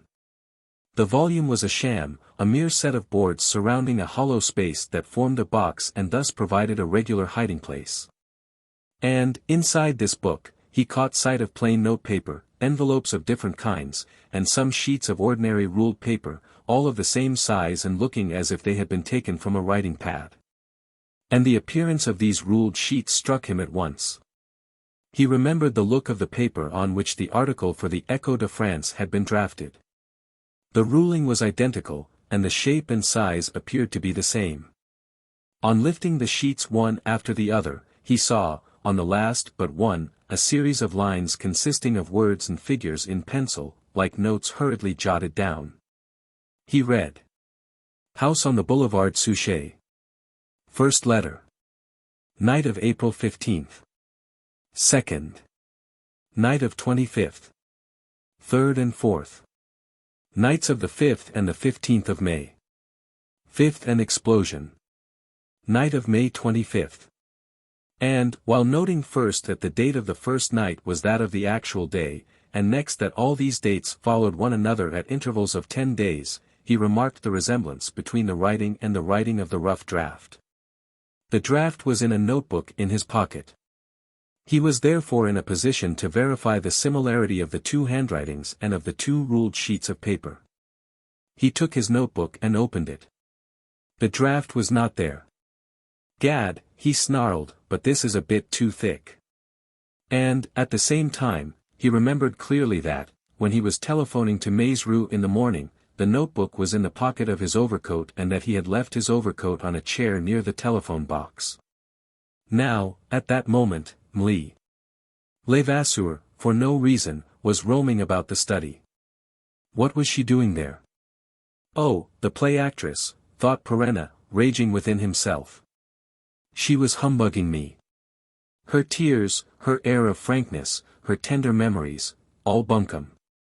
She belongs to the same stock and the same gang as Marie Fauville and Gaston Sauverand. Like them, she is an accomplished liar and actress from her slightest gesture down to the least inflection of her innocent voice. He was on the point of having it all out with her and confounding her. This time, the proof was undeniable.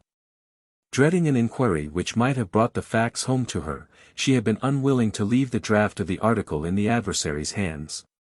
How could he doubt, from this moment, that she was the accomplice employed by the people who were working the Mornington affair and trying to get rid of him? Had he not every right to suppose that she was directing the sinister gang, and that, commanding the others with her audacity and her intelligence, she was leading them toward the obscure goal at which they were aiming? For, after all, she was free, entirely free in her actions and movements. The windows opening on the Place du Palais Bourbon gave her every facility for leaving the house under cover of the darkness and coming in again unknown to anybody. It was therefore quite possible that, on the night of the double crime, she was among the murderers of Hippolyte Fauville and his son. It was quite possible that she had taken part in the murders, and even that the poison had been injected into the victims by her hand, by that little, white, slender hand which he saw resting against the golden hair. A shudder passed through him. He had softly put back the paper in the book, restored the book in its place, and moved nearer to the girl. All of a sudden, he caught himself studying the lower part of her face, the shape of her jaw. Yes, that was what he was making every effort to guess, under the curve of the cheeks and behind the veil of the lips. Almost against his will, with personal anguish mingled with torturing curiosity, he stared and stared, ready to force open those closed lips and to seek the reply to the terrifying problem that suggested itself to him. Those teeth which he did not see, were not they the teeth that had left the incriminating marks in the fruit? Which were the teeth of the tiger, the teeth of the wild beast, these, or the other woman's? It was an absurd supposition, because the marks had been recognized as made by Marie Fauville. But was the absurdity of a supposition a sufficient reason for discarding it?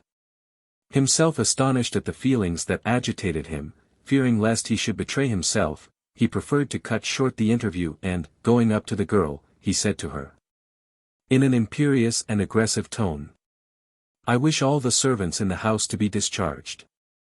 You will give them their wages, pay them such compensation as they ask for, and see that they leave today, definitely. Another staff of servants will arrive this evening. You will be here to receive them." She made no reply. He went away, taking with him the uncomfortable impression that had lately marked his relations with Florence. The atmosphere between them always remained heavy and oppressive. Their words never seemed to express the private thoughts of either of them, and their actions did not correspond with the words spoken.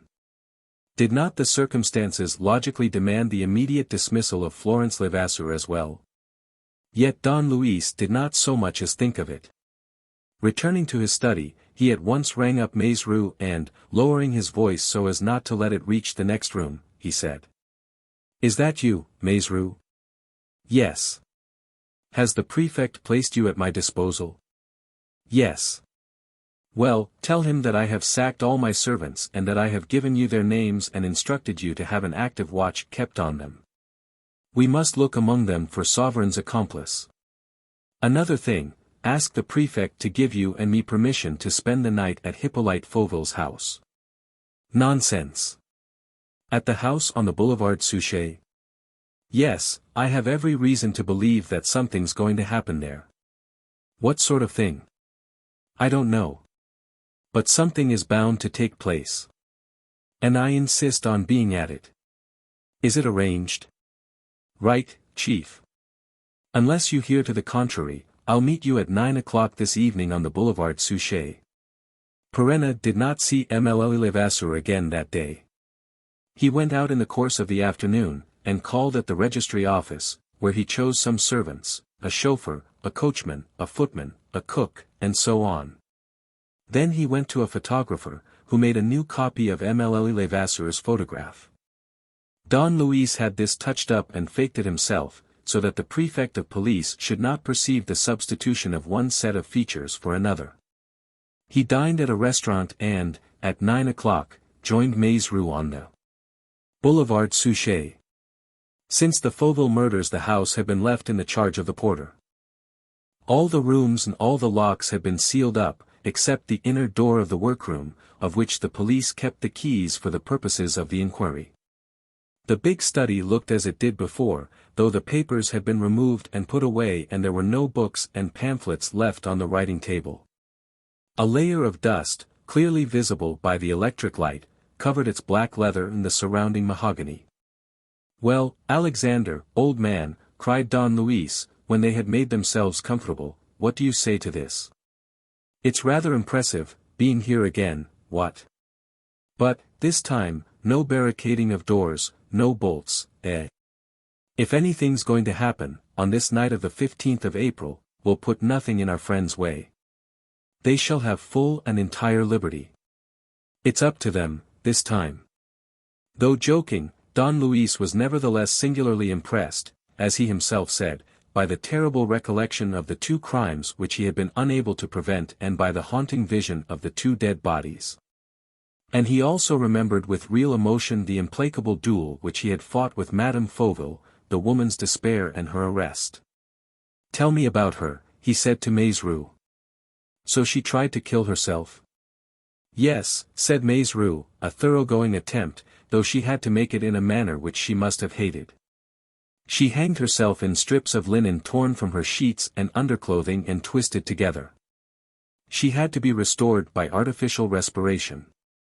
She is out of danger now, I believe, but she is never left alone, for she swore she would do it again." "She has made no confession?" "No. She persists in proclaiming her innocence." "And what do they think at the public prosecutors? At the prefects? Why should they change their opinion, chief? The inquiries confirm every one of the charges brought against her. And, in particular, it has been proved beyond the possibility of dispute that she alone can have touched the apple and that she can have touched it only between 11 o'clock at night and 7 o'clock in the morning. Now the apple bears the undeniable marks of her teeth. Would you admit that there are two sets of jaws in the world that leave the same identical imprint?" "No, no," said Don Luis, who was thinking of Florence Levasseur. "No, the argument allows of no discussion. We have here a fact that is clear as daylight, and the imprint is almost tantamount to a discovery in the act.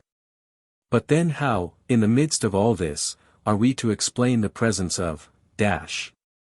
Whom, chief? Nobody. I had an idea worrying me. Besides, you see, in all this there are so many unnatural things, such queer coincidences and inconsistencies, that I dare not count on a certainty which the reality of tomorrow may destroy." They went on talking for some time, in a low voice, studying the question in all its bearings. At midnight they switched off the electric light in the chandelier and arranged that each should go to sleep in turn. And the hours went by as they had done when the two sat up before, with the same sounds of belated carriages and motor cars, the same railway whistles, the same silence. The night passed without alarm or incident of any kind. At daybreak the life out of doors was resumed, and Don Luis, during his waking hours, had not heard a sound in the room except the monotonous snoring of his companion.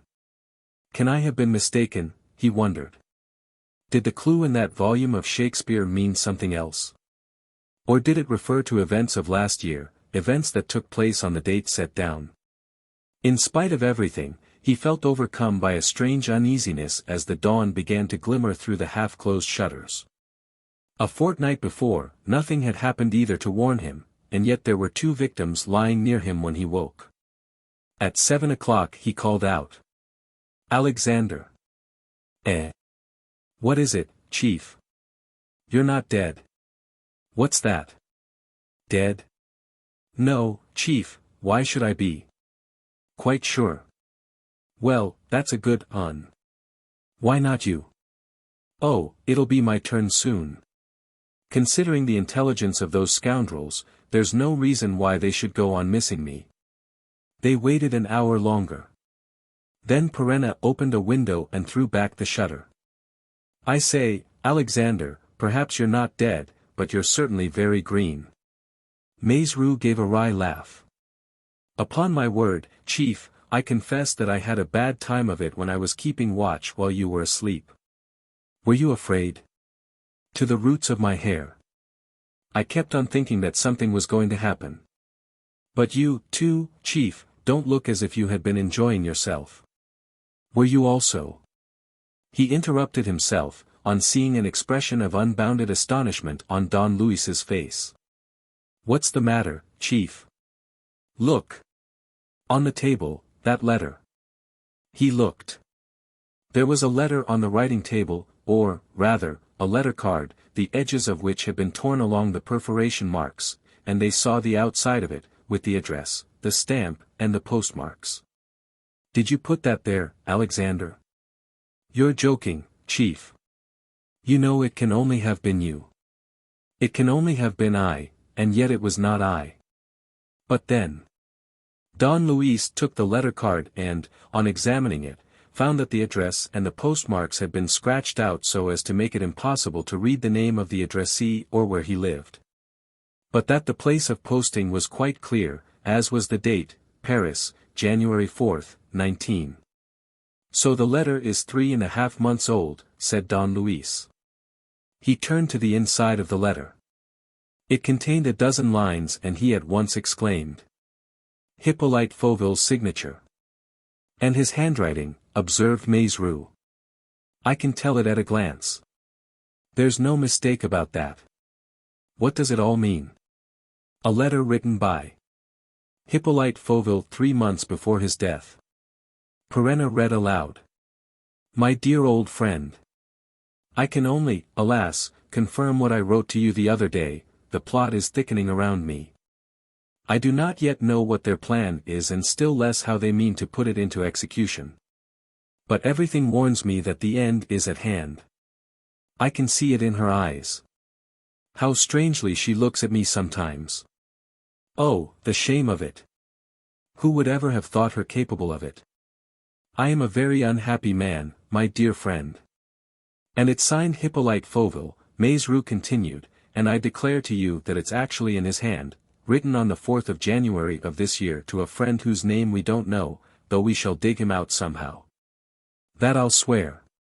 And this friend will certainly give us the proofs we want. Maizrou was becoming excited. Proofs. Why, we don't need them. They're here. Fauville himself supplies them, the end is at hand. I can see it in her eyes. Her refers to his wife, to Marie Fauville, and the husband's evidence confirms all that we knew against her. What do you say, Chief? You're right, replied Perenna, absent-mindedly, you're right, the letter is final. Only what? Who the devil can have brought it? Somebody must have entered the room last night while we were here. Is it possible? For, after all, we should have heard. That's what astounds me. It certainly looks like it. Just so. It was a queer enough job a fortnight ago. But, still, we were in the passage outside, while they were at work in here, whereas, this time, we were here, both of us, close to this very table. And, on this table, which had not the least scrap of paper on it last night, we find this letter in the morning. A careful inspection of the place gave them no clue to put them on the track. They went through the house from top to bottom and ascertained for certain that there was no one there in hiding. Besides, supposing that anyone was hiding there, how could he have made his way into the room without attracting their attention? There was no solving the problem. We won't look any more, said Perenna, it's no use. In matters of this sort, some day or other the light enters by an unseen cranny and everything gradually becomes clear. Take the letter to the prefect of police, tell him how we spent the night, and ask his permission for both of us to come back on the night of the 25th of April. There's to be another surprise that night. And I'm dying to know if we shall receive a second letter through the agency of some Mahatma." They closed the doors and left the house.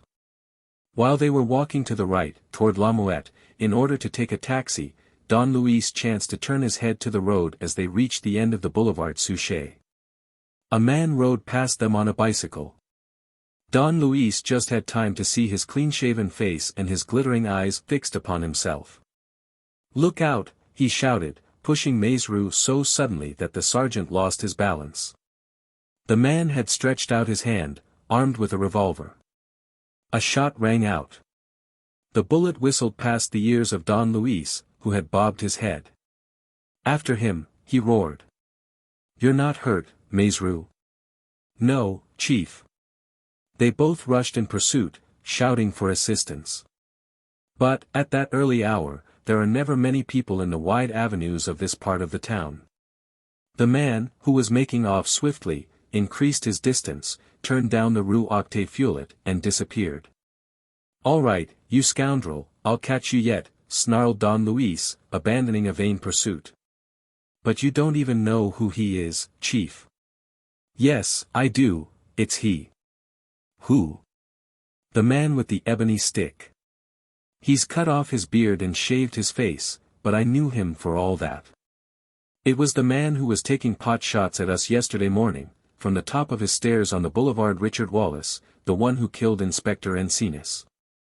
The blackguard. How did he know that I had spent the night at Fauville's? Have I been followed then and spied on? But by whom? And why? And how?" Maizerou reflected and said. "Remember, Chief, you telephoned to me in the afternoon to give me an appointment. For all you know, in spite of lowering your voice, you may have been heard by somebody at your place." Don Luis did not answer. He thought of Florence. That morning Don Luis's letters were not brought to him by Mlle Levasseur, nor did he send for her. He caught sight of her several times giving orders to the new servants. She must afterward have gone back to her room, for he did not see her again. In the afternoon he rang for his car and drove to the house on the boulevard Suchet, to pursue with Maizerou, by the prefect's instructions, a search that led to no result whatever. It was 10 o'clock when he came in. The detective sergeant and he had some dinner together. Afterward, wishing also to examine the home of the man with the ebony stick, he got into his car again, still accompanied by Maizerou, and told the man to drive to the boulevard Richard Wallace. The car crossed the Seine and followed the right bank. "Faster," he said to his new chauffeur, through the speaking tube. "I'm accustomed to go at a good pace." "You'll have an upset one fine day, Chief," said Maizerou. "No fear," replied Don Luis. "Motor accidents are reserved for fools." They reached the Place de l'Alma. The car turned to the left. "Straight ahead," cried Don Luis. "Go up by the Trocadero." The car veered back again. But suddenly it gave 3 or 4 lurches in the road, took the pavement, ran into a tree and fell over on its side. In a few seconds a dozen people were standing round. They broke one of the windows and opened the door. Don Luis was the first. "It's nothing," he said. "I'm all right." "And you, Alexander?" They helped the sergeant out. He had a few bruises and a little pain, but no serious injury. Only the chauffeur had been thrown from his seat and lay motionless on the pavement, bleeding from the head. He was carried into a chemist's shop and died in 10 minutes. Maizerou had gone in with the poor victim and, feeling pretty well stunned, had himself been given a pick-me-up. When he went back to the motor car he found 2 policemen entering particulars of the accident in their notebooks and taking evidence from the bystanders, but the chief was not there. Perenna in fact had jumped into a taxicab and driven home as fast as he could. He got out in the square, ran through the gateway, crossed the courtyard, and went down the passage that led to Mlle Levasseur's quarters. He leaped up the steps, knocked, and entered without waiting for an answer. The door of the room that served as a sitting room was opened and Florence appeared. He pushed her back into the room, and said, in a tone furious with indignation. "It's done. The accident has occurred. And yet none of the old servants can have prepared it, because they were not there and because I was out with the car this afternoon. Therefore, it must have been late in the day between 6 and 9 o'clock, that somebody went to the garage and filed the steering rod 3/4 through. I don't understand. I don't understand," she said, with a scared look. "You understand perfectly well that the accomplice of the ruffians cannot be one of the new servants, and you understand perfectly well that the job was bound to succeed and that it did succeed, beyond their hopes. There is a victim, who suffers instead of myself. But tell me what has happened, monsieur. You frighten me. What accident? What was it?" "The motor car was overturned. The chauffeur is dead." "Oh," she said, "how horrible. And you think that I can have, oh, dead, how horrible. Poor man." Her voice grew fainter. She was standing opposite to Perenna, close up against him. Pale and swooning, she closed her eyes, staggered. He caught her in his arms as she fell. She tried to release herself, but had not the strength, and he laid her in a chair, while she moaned, repeatedly. "Poor man.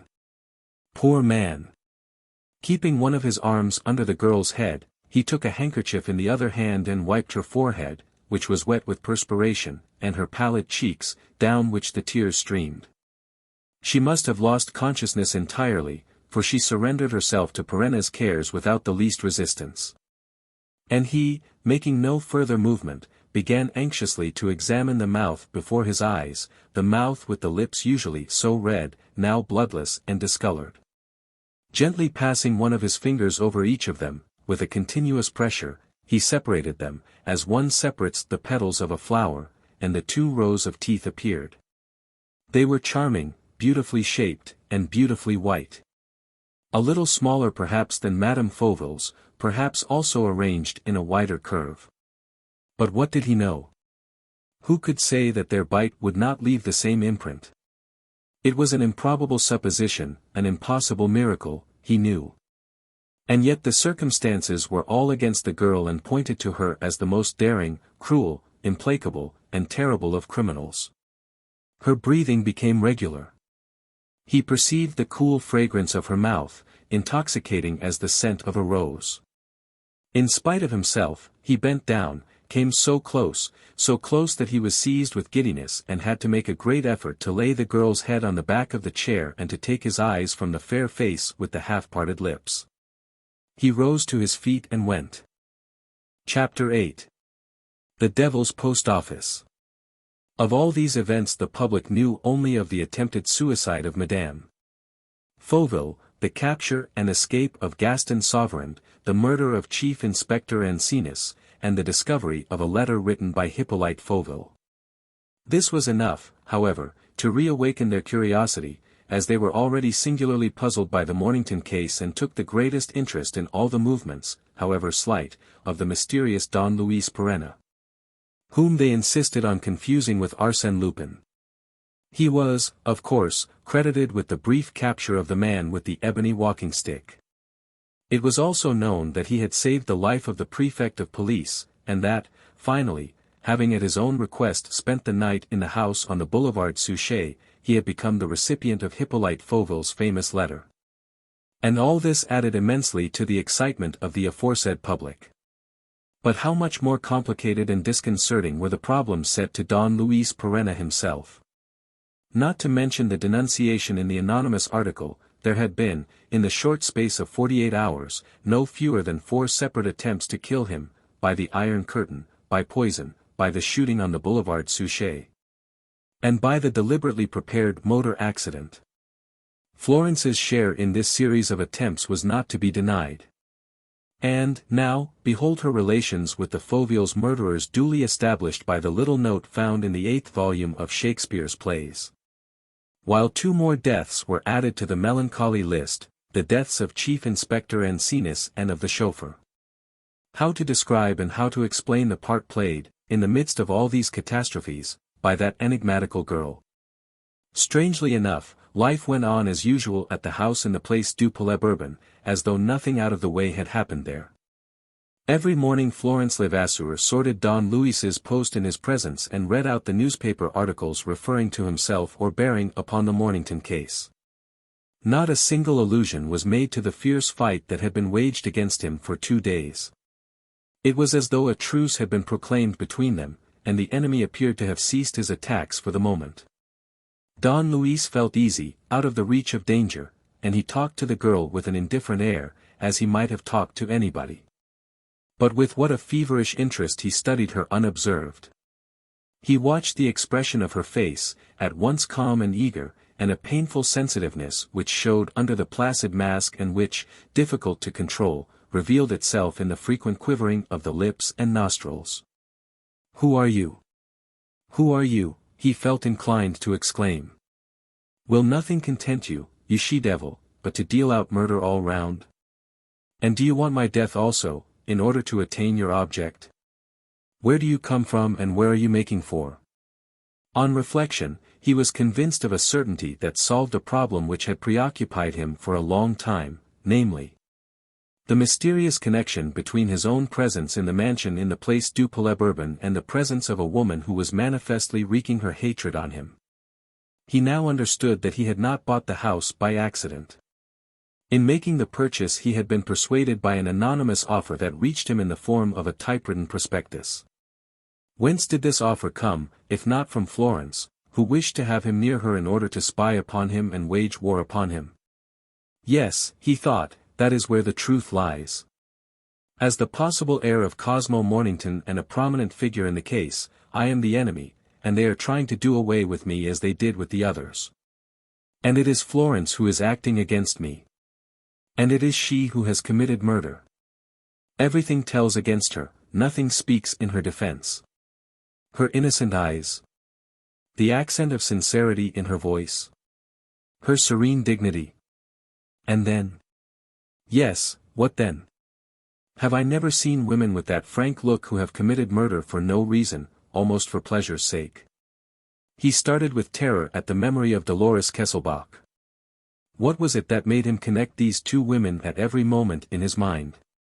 He had loved one of them, that monster Dolores, and had strangled her with his own hands. Was fate now leading him toward a like love and a similar murder? When Florence left him he would experience a sense of satisfaction and breathe more easily, as though released from an oppressive weight. But he would run to the window and see her crossing the courtyard and be still waiting when the girl whose scented breath he had felt upon his face passed to and fro. One morning she said to him, "The papers say that it will be tonight." "Tonight?" "Yes," she said, showing him an article in one of the newspapers. "This is the 25th. And, according to the information of the police, supplied, they say, by you, there should be a letter delivered in the house on the Boulevard Suchet every 10th day. And the house is to be destroyed by an explosion on the day when the 5th and last letter appears." Was she defying him? Did she wish to make him understand that, whatever happened, whatever the obstacles, the letters would appear, those mysterious letters prophesied on the list which he had found in the 8th volume of Shakespeare's plays? He looked at her steadily. She did not flinch. He answered, "Yes, this is the night. I shall be there. Nothing in the world will prevent me." She was on the point of replying, but once more controlled her feelings. That day Don Luis was on his guard. He lunched and dined out and arranged with Maizerou to have the Place du Palais Bourbon watched. Mlle Levasseur did not leave the house during the afternoon. In the evening Don Luis ordered Mazrix's men to follow anyone who might go out at that time. At 10 o'clock the sergeant joined Don Luis in Hippolyte Fauville's workroom. Deputy Chief Detective Weber and 2 plainclothesmen were with him. Don Luis took Maizerou aside. "They distrust me. Own up to it." "No. As long as M. Desmalions is there, they can do nothing against you. Only, M. Weber maintains, and he is not the only one, that you fake up all these occurrences yourself." "With what object?" "With the object of furnishing proof against Marie Fauville and getting her condemned." So I asked for the attendance of the deputy chief and 2 men. There will be 4 of us to bear witness to your honesty. They all took up their posts. 2 detectives were to sit up in turns. This time, after making a minute search of the little room in which Fauvel's son used to sleep, they locked and bolted the doors and shutters. At 11 o'clock they switched off the electric chandelier. Don Luis and Weber hardly slept at all. The night passed without incident of any kind. But, at 7 o'clock, when the shutters were opened, they saw that there was a letter on the table. Just as on the last occasion, there was a letter on the table. When the first moment of stupefaction was over, the deputy chief took the letter. His orders were not to read it and not to let anyone else read it. Here is the letter, published by the newspapers, which also published the declarations of the experts certifying that the handwriting was Hippolyte Fauvel's. I have seen him. You understand, don't you, my dear friend? I have seen him. He was walking along a path in the Bois, with his coat collar turned up and his hat pulled over his ears. I don't think that he saw me. It was almost dark. But I knew him at once. I knew the silver handle of his ebony stick. It was he beyond a doubt, the scoundrel. So he is in Paris, in spite of his promise. Gaston Sauverand is in Paris. Do you understand the terrible significance of that fact? If he is in Paris, it means that he intends to act. If he is in Paris, it means certain death to me. Oh, the harm which I shall have suffered at that man's hands. He has already robbed me of my happiness, and now he wants my life. I am terrified. So Fauvel knew that the man with the ebony walking stick, that Gaston Sauverand, was designing to kill him. Fauvel declared it most positively, by evidence written in his own hand. And the letter, moreover, corroborating the words that had escaped Gaston Sauverand at his arrest, showed that the 2 men had at one time had relations with each other, that they were no longer friends. And that Gaston Sauverand had promised never to come to Paris. A little light was therefore being shed on the darkness of the Mornington case. But, on the other hand, how inconceivable was the mystery of that letter found on the table in the workroom. 5 men had kept watch, 5 of the smartest men obtainable. And yet, on that night, as on the night of the 15th of April, an unknown hand had delivered the letter in a room with barricaded doors and windows. Without their hearing a sound or discovering any signs that the fastenings of the doors or windows had been tampered with. The theory of a secret outlet was at once raised, but had to be abandoned after a careful examination of the walls and after an interview with the contractor who had built the house, from Fauvel's own plans, some years ago. It is unnecessary once more to recall what I may describe as the flurry of the public. The deed, in the circumstances, assumed the appearance of a sleight-of-hand trick. People felt tempted to look upon it as the recreation of some wonderfully skillful conjurer rather than as the act of a person employing unknown methods. Nevertheless, Don Luis Perenna's intelligence was justified at all points, for the expected incident had taken place on the 25th of April, as on the 15th. Would the series be continued on the 5th of May? No one doubted it, because Don Luis had said so and because everybody felt that Don Luis could not be mistaken. All through the night of the 5th of May there was a crowd on the boulevard Suchet. And quidnuncs and night birds of every kind came trooping up to hear the latest news. The prefect of police, greatly impressed by the first 2 miracles, had determined to see the next one for himself, and was present in person on the 3rd night. He came accompanied by several inspectors, whom he left in the garden, in the passage, and in the attic on the upper story. He himself took up his post on the ground floor with Weber, Maizerou, and Don Luis Perenna. Their expectations were disappointed, and this was M. Desmaliens's fault. In spite of the express opinion of Don Luis, who deprecated the experiment as useless, the prefect had decided not to turn off the electric light, so that he might see if the light would prevent the miracle. Under these conditions no letter could appear, and no letter did appear. The miracle, whether a conjuring trick or a criminal's device, needed the kindly aid of the darkness. There were therefore 10 days lost, always presuming that the diabolical postman would dare to repeat his attempt and produce the third mysterious letter. On the 15th of May the wait was renewed, while the same crowd gathered outside, an anxious, breathless crowd, stirred by the least sound and keeping an impressive silence, with eyes gazing upon the Fauvilles' house. This time the light was put out, but the prefect of police kept his hand on the electric switch. 10 times, 20 times, he unexpectedly turned on the light. There was nothing on the table. What had aroused his attention was the creaking of a piece of furniture or a movement made by one of the men with him. Suddenly they all uttered an exclamation. Something unusual, a rustling noise, had interrupted the silence. Desmalions at once switched on the light.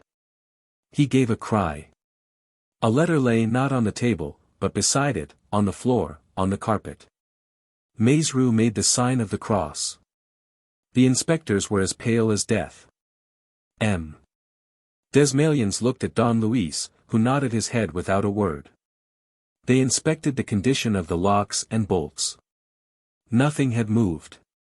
That day again, the contents of the letter made some amends for the really extraordinary manner of its delivery. It completely dispelled all the doubts that still enshrouded the double murder on the Boulevard Suchet. Again signed by the engineer, written throughout by himself, on the 8th of February, with no visible address, it said: "No, my dear friend, I will not allow myself to be killed like a sheep led to the slaughter. I shall defend myself, I shall fight to the last moment. Things have changed lately. I have proofs now, undeniable proofs. I possess letters that have passed between them. And I know that they still love each other as they did at the start, that they want to marry, and that they will let nothing stand in their way. It is written, understand what I say, it is written in Marie's own hand, have patience, my own Gaston. My courage increases day by day. So much the worse for him who stands between us. He shall disappear. My dear friend, if I succumb in the struggle you will find those letters, and all the evidence which I have collected against the wretched creature, in the safe hidden behind the small glass case, then revenge me. Au revoir. Perhaps goodbye." Thus ran the third missive. Hippolyte Fauville from his grave named and accused his guilty wife. From his grave he supplied the solution to the riddle and explained the reason why the crimes had been committed. Marie Fauville and Gaston Sauverand were lovers. Certainly they knew of the existence of Cosmo Mornington's will, for they had begun by doing away with Cosmo Mornington, and their eagerness to come into the enormous fortune had hastened the catastrophe. But the first idea of the murder rose from an older and deep-rooted passion. Marie Fauville and Gaston Sauverand were lovers. One problem remained to be solved: who was the unknown correspondent to whom Hippolyte Fauville had bequeathed the task of avenging his murder, and who, instead of simply handing over the letters to the police, was exercising his ingenuity to deliver them by means of the most Machiavellian contrivances? Was it to his interest also to remain in the background? To all these questions Marie Fauville replied in the most unexpected manner, though it was one that fully accorded with her threats. A week later, after a long cross-examination at which she was pressed for the name of her husband's old friend and at which she maintained the most stubborn silence, together with a sort of stupid inertia, she returned to her cell in the evening and opened the veins of her wrist with a piece of glass which she had managed to hide. Don Luis heard the news from Maizerou, who came to tell him of it before 8 o'clock the next morning, just as he was getting out of bed. The sergeant had a traveling bag in his hand and was on his way to catch a train. Don Luis was greatly upset. "Is she dead?" he exclaimed. "No. It seems that she has had one more let off." "But what's the good?" "How do you mean, what's the good?" "She'll do it again, of course. She's set her mind upon it. And, one day or another." "Did she volunteer no confession, this time either, before making the attempt on her life?" "No.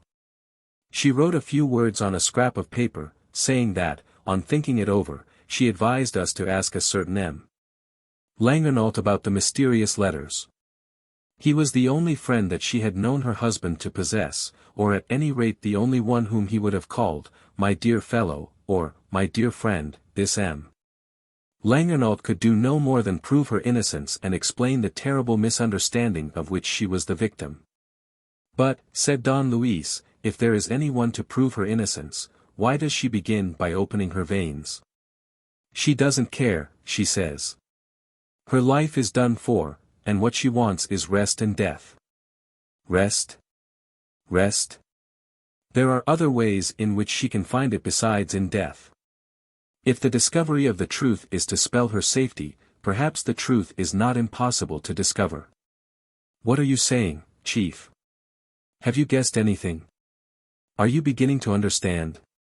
Yes, very vaguely, but, all the same, the really unnatural accuracy of those letters just seems to me a sign. He reflected for a moment and continued. Have they re-examined the erased addresses of the 3 letters? Yes. And they managed to make out the name of Langernault. Where does this Langernault live? According to Madame Fauville, at the village of Demigny, in the Orne. Have they deciphered the word Demigny on one of the letters? No, but they have the name of the nearest town. What town is that? Alassa. And is that where you're going? Yes, the prefect of police told me to go straight away. I shall take the train at the Invalides. You mean you will come with me in my motor? Eh?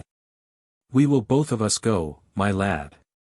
I want to be doing something, the atmosphere of this house is deadly for me. What are you talking about, Chief? Nothing. I know. Half an hour later they were flying along the Versailles road. Perenna himself was driving his open car and driving it in such a way that Maizerou, almost stifling, kept blurting out, at intervals. Lord, what a pace! Dash it all, how you're letting her go, Chief. Aren't you afraid of a smash? Remember the other day. They reached Alassa in time for lunch. When they had done, they went to the chief post office. Nobody knew the name of Langernault there. Besides, Demigny had its own post office, though the presumption was that M. Langernault had his letters addressed poste restante at Alassa. Don Luis and Maizerou went on to the village of Demigny. Here again the postmaster knew no one of the name of Langernault, and this in spite of the fact that Demigny contained only about 1,000 inhabitants. Let's go and call on the mayor, said Perenna. At the mayor's Maizerou stated who he was and mentioned the object of his visit. The mayor nodded his head. Old Langernault? I should think so. A decent fellow, used to run a business in the town. And accustomed, I suppose, to fetch his letters at Alassa post office? That's it, every day, for the sake of the walk. And his house? Is at the end of the village. You passed it as you came along. Can we see it? Well, of course, only. Perhaps he's not at home. Certainly not. The poor, dear man hasn't even set foot in the house since he left it the last time, 4 years ago. How is that? Why, he's been dead these 4 years. Don Luis and Maizerou exchanged a glance of amazement. So he's dead, said Don Luis. Yes, a gunshot. What's that? Cried Perenna. Was he murdered? No, no. They thought so at first, when they picked him up on the floor of his room. But the inquest proved that it was an accident. He was cleaning his gun, and it went off and sent a load of shot into his stomach. All the same, we thought it very queer in the village. Daddy Langernault, an old hunter before the Lord, was not the man to commit an act of carelessness. Had he money? Yes, and that's just what clinched the matter, they couldn't find a penny of it. Don Luis remained thinking for some time and then asked. Did he leave any children, any relations of the same name? Nobody, not even a cousin. The proof is that his property, it's called the Old Castle, because of the ruins on it, has reverted to the state. The authorities have had the doors of the house sealed up, and locked the gate of the park. They are waiting for the legal period to expire in order to take possession. And don't sightseers go walking in the park, in spite of the walls? Not they. In the first place, the walls are very high. And then the old castle has had a bad reputation in the neighborhood ever since I can remember.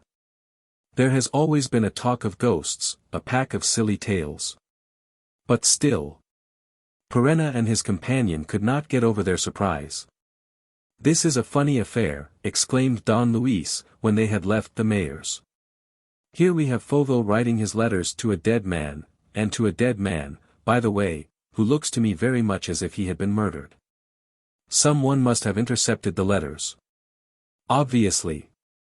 But that does not do away with the fact that he wrote them to a dead man and made his confidences to a dead man and told him of his wife's criminal intentions."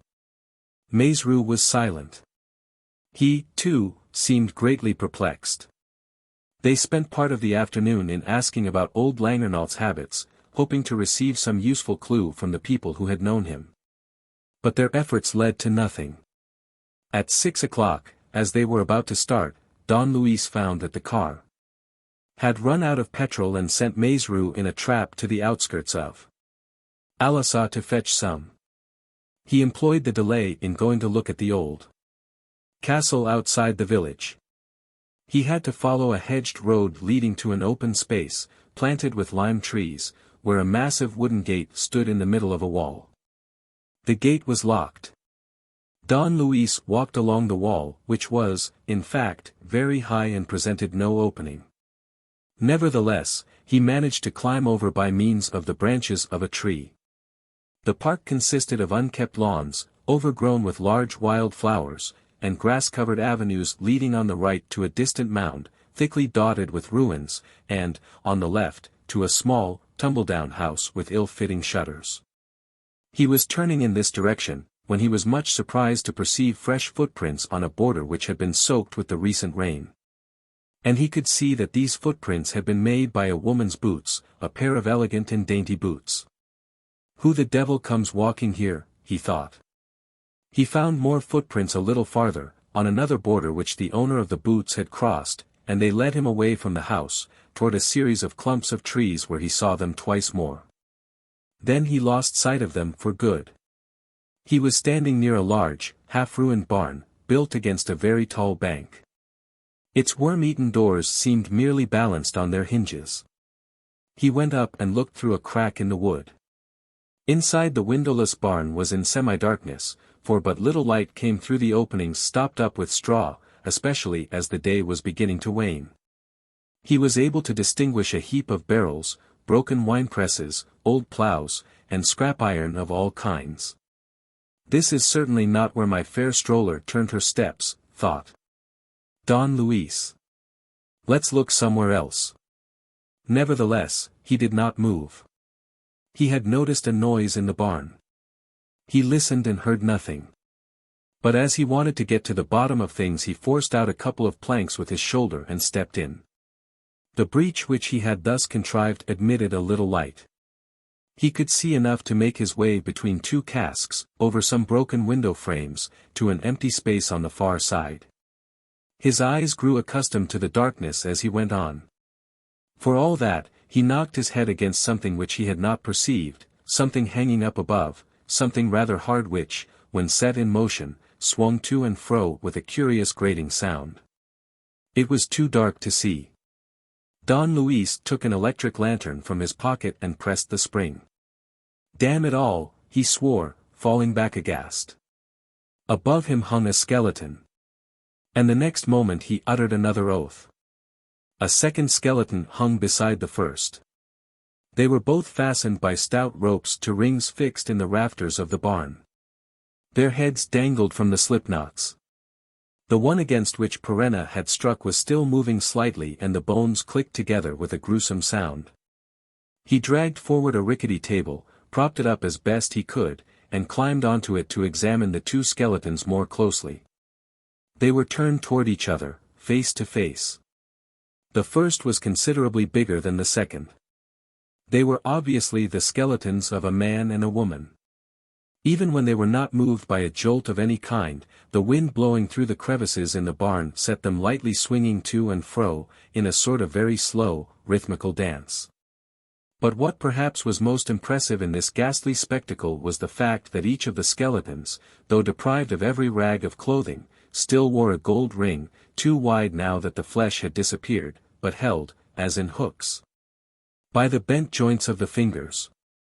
He slipped off the rings with a shiver of disgust, and found that they were wedding rings. Each bore a date inside, the same date, August 12, 1887, and two names, Alfred, Victorine. Husband and wife, he murmured. Is it a double suicide? Or a murder? But how is it possible that the two skeletons have not yet been discovered? Can one conceive that they have been here since the death of old Langernault, since the government has taken possession of the estate and made it impossible for anybody to walk in? He paused to reflect. Anybody? I don't know about that, considering that I saw footprints in the garden, and that a woman has been there this very day. The thought of the unknown visitor engrossed him once more, and he got down from the table.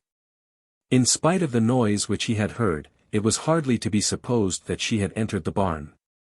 And, after a few minutes' search, he was about to go out, when there came, from the left, a clash of things falling about and some hoops dropped to the ground not far from where he stood.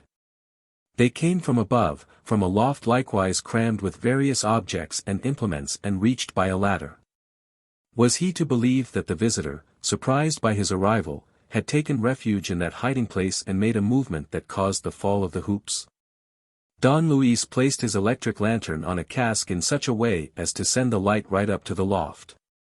Seeing nothing suspicious, nothing but an arsenal of old pickaxes, rakes, and disused scythes, he attributed what had happened to some animal, to some stray cat, and, to make sure, he walked quickly to the ladder and went up. Suddenly, at the very moment when he reached the level of the floor, there was a fresh noise, a fresh clatter of things falling, and a form rose from the heap of rubbish with a terrible gesture. It was swift as lightning. Don Luis saw the great blade of a scythe cleaving the air at the height of his head. Had he hesitated for a second, for the tenth of a second, the awful weapon would have beheaded him. As it was, he just had time to flatten himself against the ladder. The scythe whistled past him, grazing his jacket.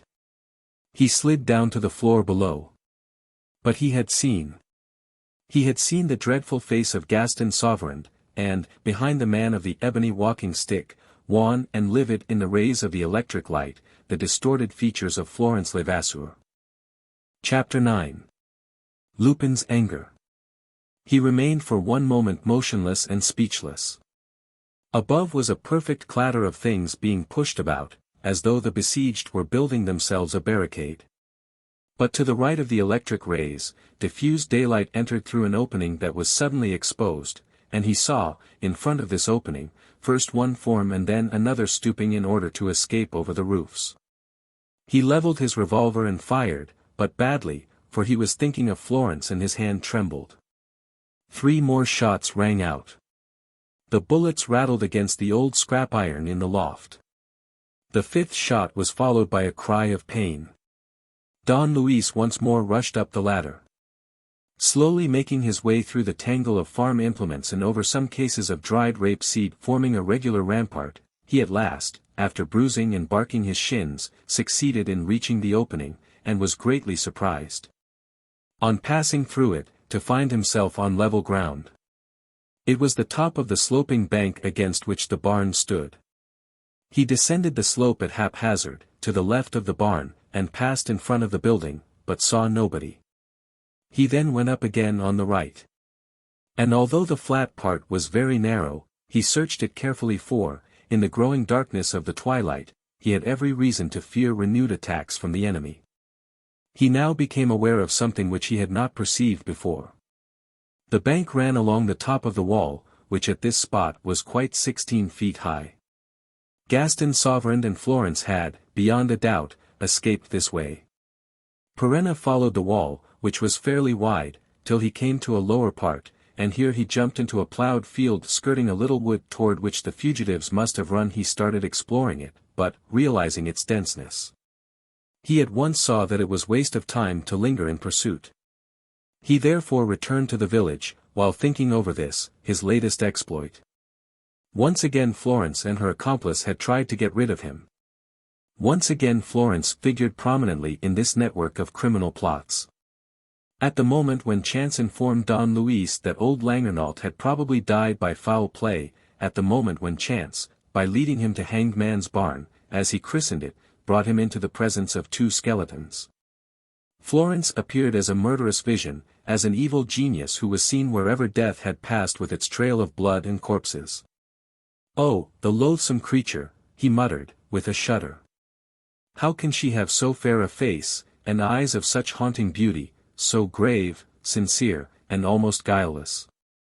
In the church square, outside the inn, Maze Rue, who had returned, was filling the petrol tank of the motor and lighting the lamps. Don Luis saw the mayor of Dimigny crossing the square. He took him aside. "By the way, Monsieur le Maire, did you ever hear any talk in the district, perhaps 2 years ago, of the disappearance of a couple 40 or 50 years of age? The husband's name was Alfred. And the wife's Victorine, eh?" the mayor broke in. "I should think so. The affair created some stir. They lived at Allengon on a small, private income, they disappeared between one day and the next. And no one has since discovered what became of them, any more than a little hoard, some 20,000 francs or so, which they had realized the day before by the sale of their house. I remember them well. De Desislemer their name was." "Thank you, Monsieur le Maire," said Perenna, who had learned all that he wanted to know. The car was ready. A minute after he was rushing toward Alassa with Maze Rue. "Where are we going, Chief?" asked the sergeant. "To the station. I have every reason to believe, first, that Sauverand was informed this morning, in what way remains to be seen, of the revelations made last night by Madame Fauville relating to old Langernault. And, secondly, that he has been prowling around and inside old Langernault's property today for reasons that also remain to be seen. And I presume that he came by train and that he will go back by train." Perenna's supposition was confirmed without delay. He was told at the railway station that a gentleman and a lady had arrived from Paris at 2 o'clock, that they had hired a trap at the hotel next door, and that, having finished their business, they had gone back a few minutes ago. By the 7:40 express. The description of the lady and gentleman corresponded exactly with that of Florence and Sauverand. "Off we go," said Perenna, after consulting the timetable. "We are an hour behind. We may catch up with the scoundrel at Le Mans." "We'll do that, Chief, and we'll collar him, I swear, him and his lady, since there are 2 of them." "There are 2 of them, as you say." "Only." "Only what?" Don Luis waited to reply until they were seated and the engine started, when he said. "Only, my boy, you will keep your hands off the lady." "Why should I?" "Do you know who she is?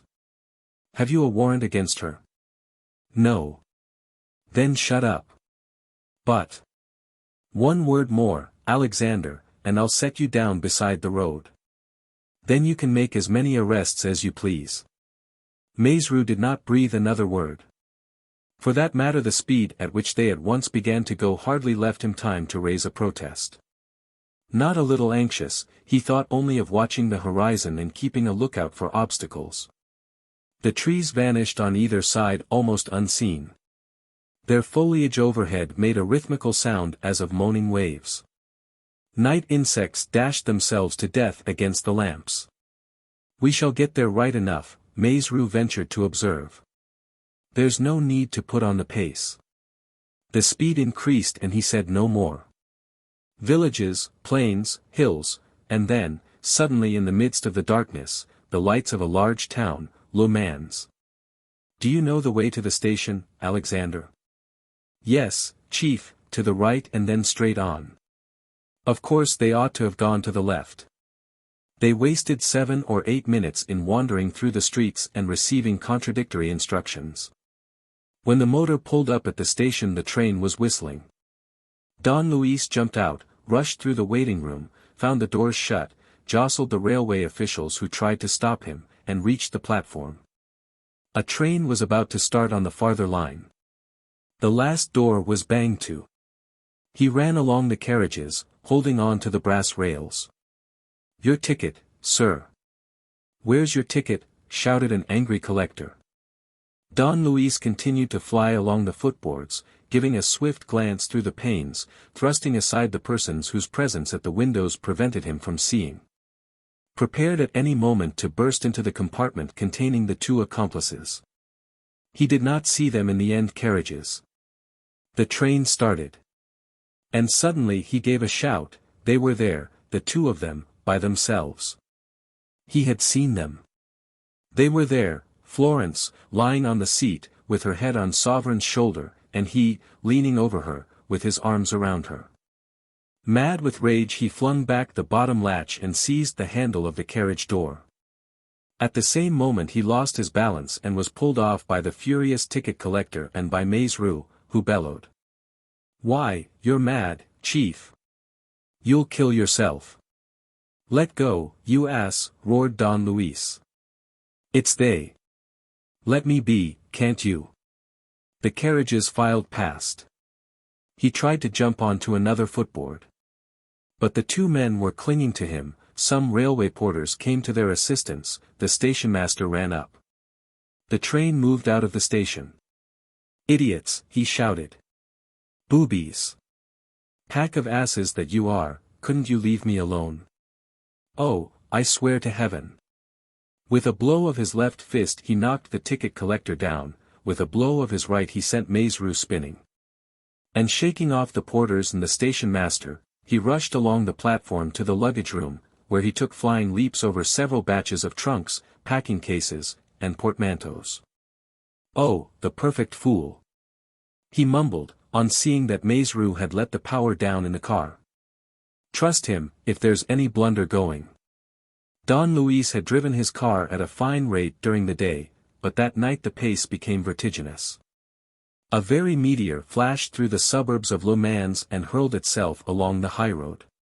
Perenna had but one thought in his head, to reach the next station, which was Chartres, before the two accomplices, and to fly at Sauverand's throat.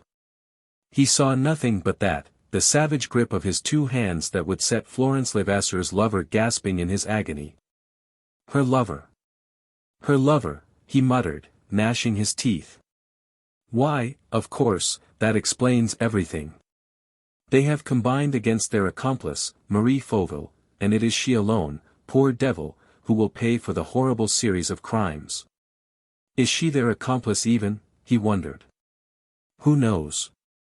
Who knows if that pair of demons are not capable, after killing Hippolyte and his son, of having plotted the ruin of Marie Fauville, the last obstacle that stood between them and the Mornington inheritance. Doesn't everything point to that conclusion? Didn't I find the list of dates in a book belonging to Florence? Don't the facts prove that the letters were communicated by Florence? Those letters accuse Gaston Sauverand as well. But how does that affect things? He no longer loves Marie, but Florence. And Florence loves him. She is his accomplice, his counselor, the woman who will live by his side and benefit by his fortune. True, she sometimes pretends to be defending Marie Fauville. Play acting. Or perhaps remorse, fright at the thought of all that she has done against her rival, and of the fate that awaits the unhappy woman. But she is in love with Sauverand. And she continues to carry on the struggle without pity and without respite. And that is why she wanted to kill me, the interloper whose insight she dreaded. And she hates me and loathes me. To the hum of the engine and the sighing of the trees, which bent down at the approach, he murmured incoherent words. The recollection of the two lovers clasped in each other's arms made him cry aloud with jealousy. He wanted to be revenged. For the first time in his life, the longing, the feverish craving to kill set his brain boiling. Hang it all! He growled suddenly. The engine's misfiring. Maurice. Maurice. What, chief? Did you know that I was here? Exclaimed Maurice, emerging from the shadow in which he sat hidden. You jackass! Do you think that the first idiot who comes along can hang on to the footboard of my car without my knowing it? You must be feeling comfortable down there. I'm suffering agonies, and I'm shivering with cold. That's right, it'll teach you. Tell me, where did you buy your petrol? At the grocer's. At a thief's, you mean? It's muck. The plugs are getting soaked up. Are you sure? Can't you hear the misfiring, you fool? The motor, indeed, at moments seemed to hesitate. Then everything became normal again. Don Luis forced the pace. Going downhill they appeared to be hurling themselves into space. One of the lamps went out. The other was not as bright as usual. But nothing diminished Don Luis's ardor. There was more misfiring, fresh hesitations, followed by efforts, as though the engine was pluckily striving to do its duty. And then suddenly came the final failure, a dead stop at the side of the road, a stupid breakdown. Confound it! Roared Don Luis. We're stuck. Oh, this is the last straw. Come, Chief, we'll put it right. And we'll pick up Sauverand at Paris instead of Chartres, that's all. You infernal ass. The repairs will take an hour. And then she'll break down again. It's not petrol, it's filth they've foisted on you. The country stretched around them to endless distances, with no other lights than the stars that riddled the darkness of the sky. Don Luis was stamping with fury. He would have liked to kick the motor to pieces. He would have liked. It was Maizero who caught it, in the hapless sergeant's own words. Don Luis took him by the shoulders, shook him, loaded him with insults and abuse and, finally, pushing him against the roadside bank and holding him there, said, in a broken voice of mingled hatred and sorrow. It's she, do you hear, Maizero? It's Sauverand's companion who has done everything. I'm telling you now, because I'm afraid of relenting. Yes, I am a weak coward.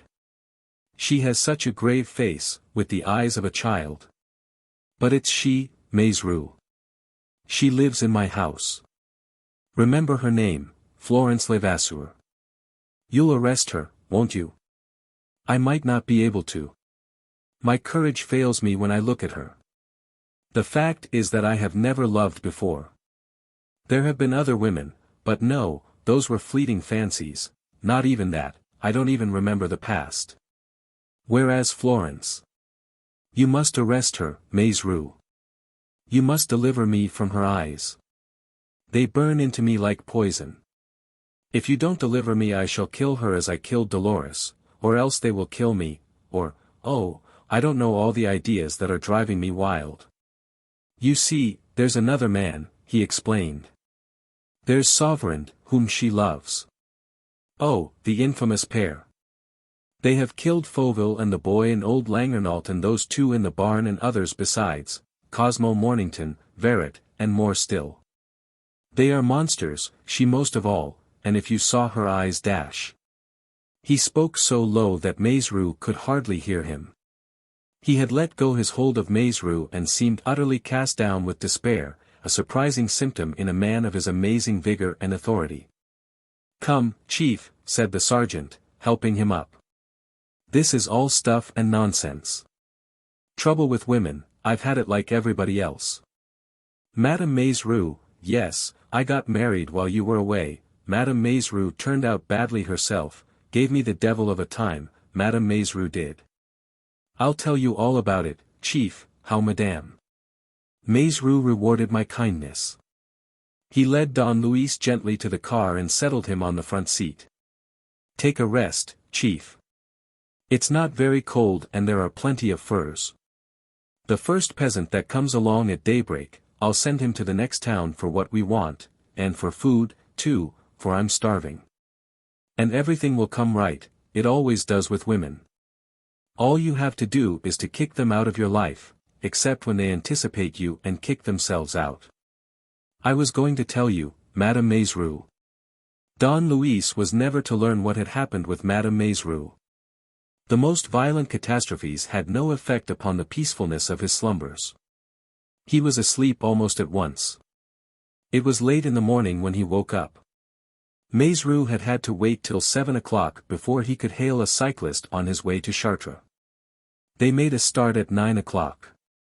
Don Luis had recovered all his coolness. He turned to his sergeant. "I said a lot last night that I did not mean to say. However, I don't regret it.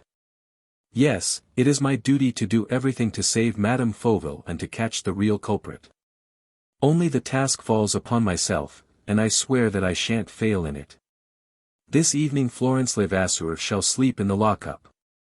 "I'll help you, Chief," replied Maizerou, in a queer tone of voice. "I need nobody's help. If you touch a single hair of her head, I'll do for you. Do you understand?" "Yes, Chief." "Then hold your tongue." His anger was slowly returning and expressed itself in an increase of speed, which seemed to Maizerou a revenge executed upon himself. They raced over the cobblestones of Chartres.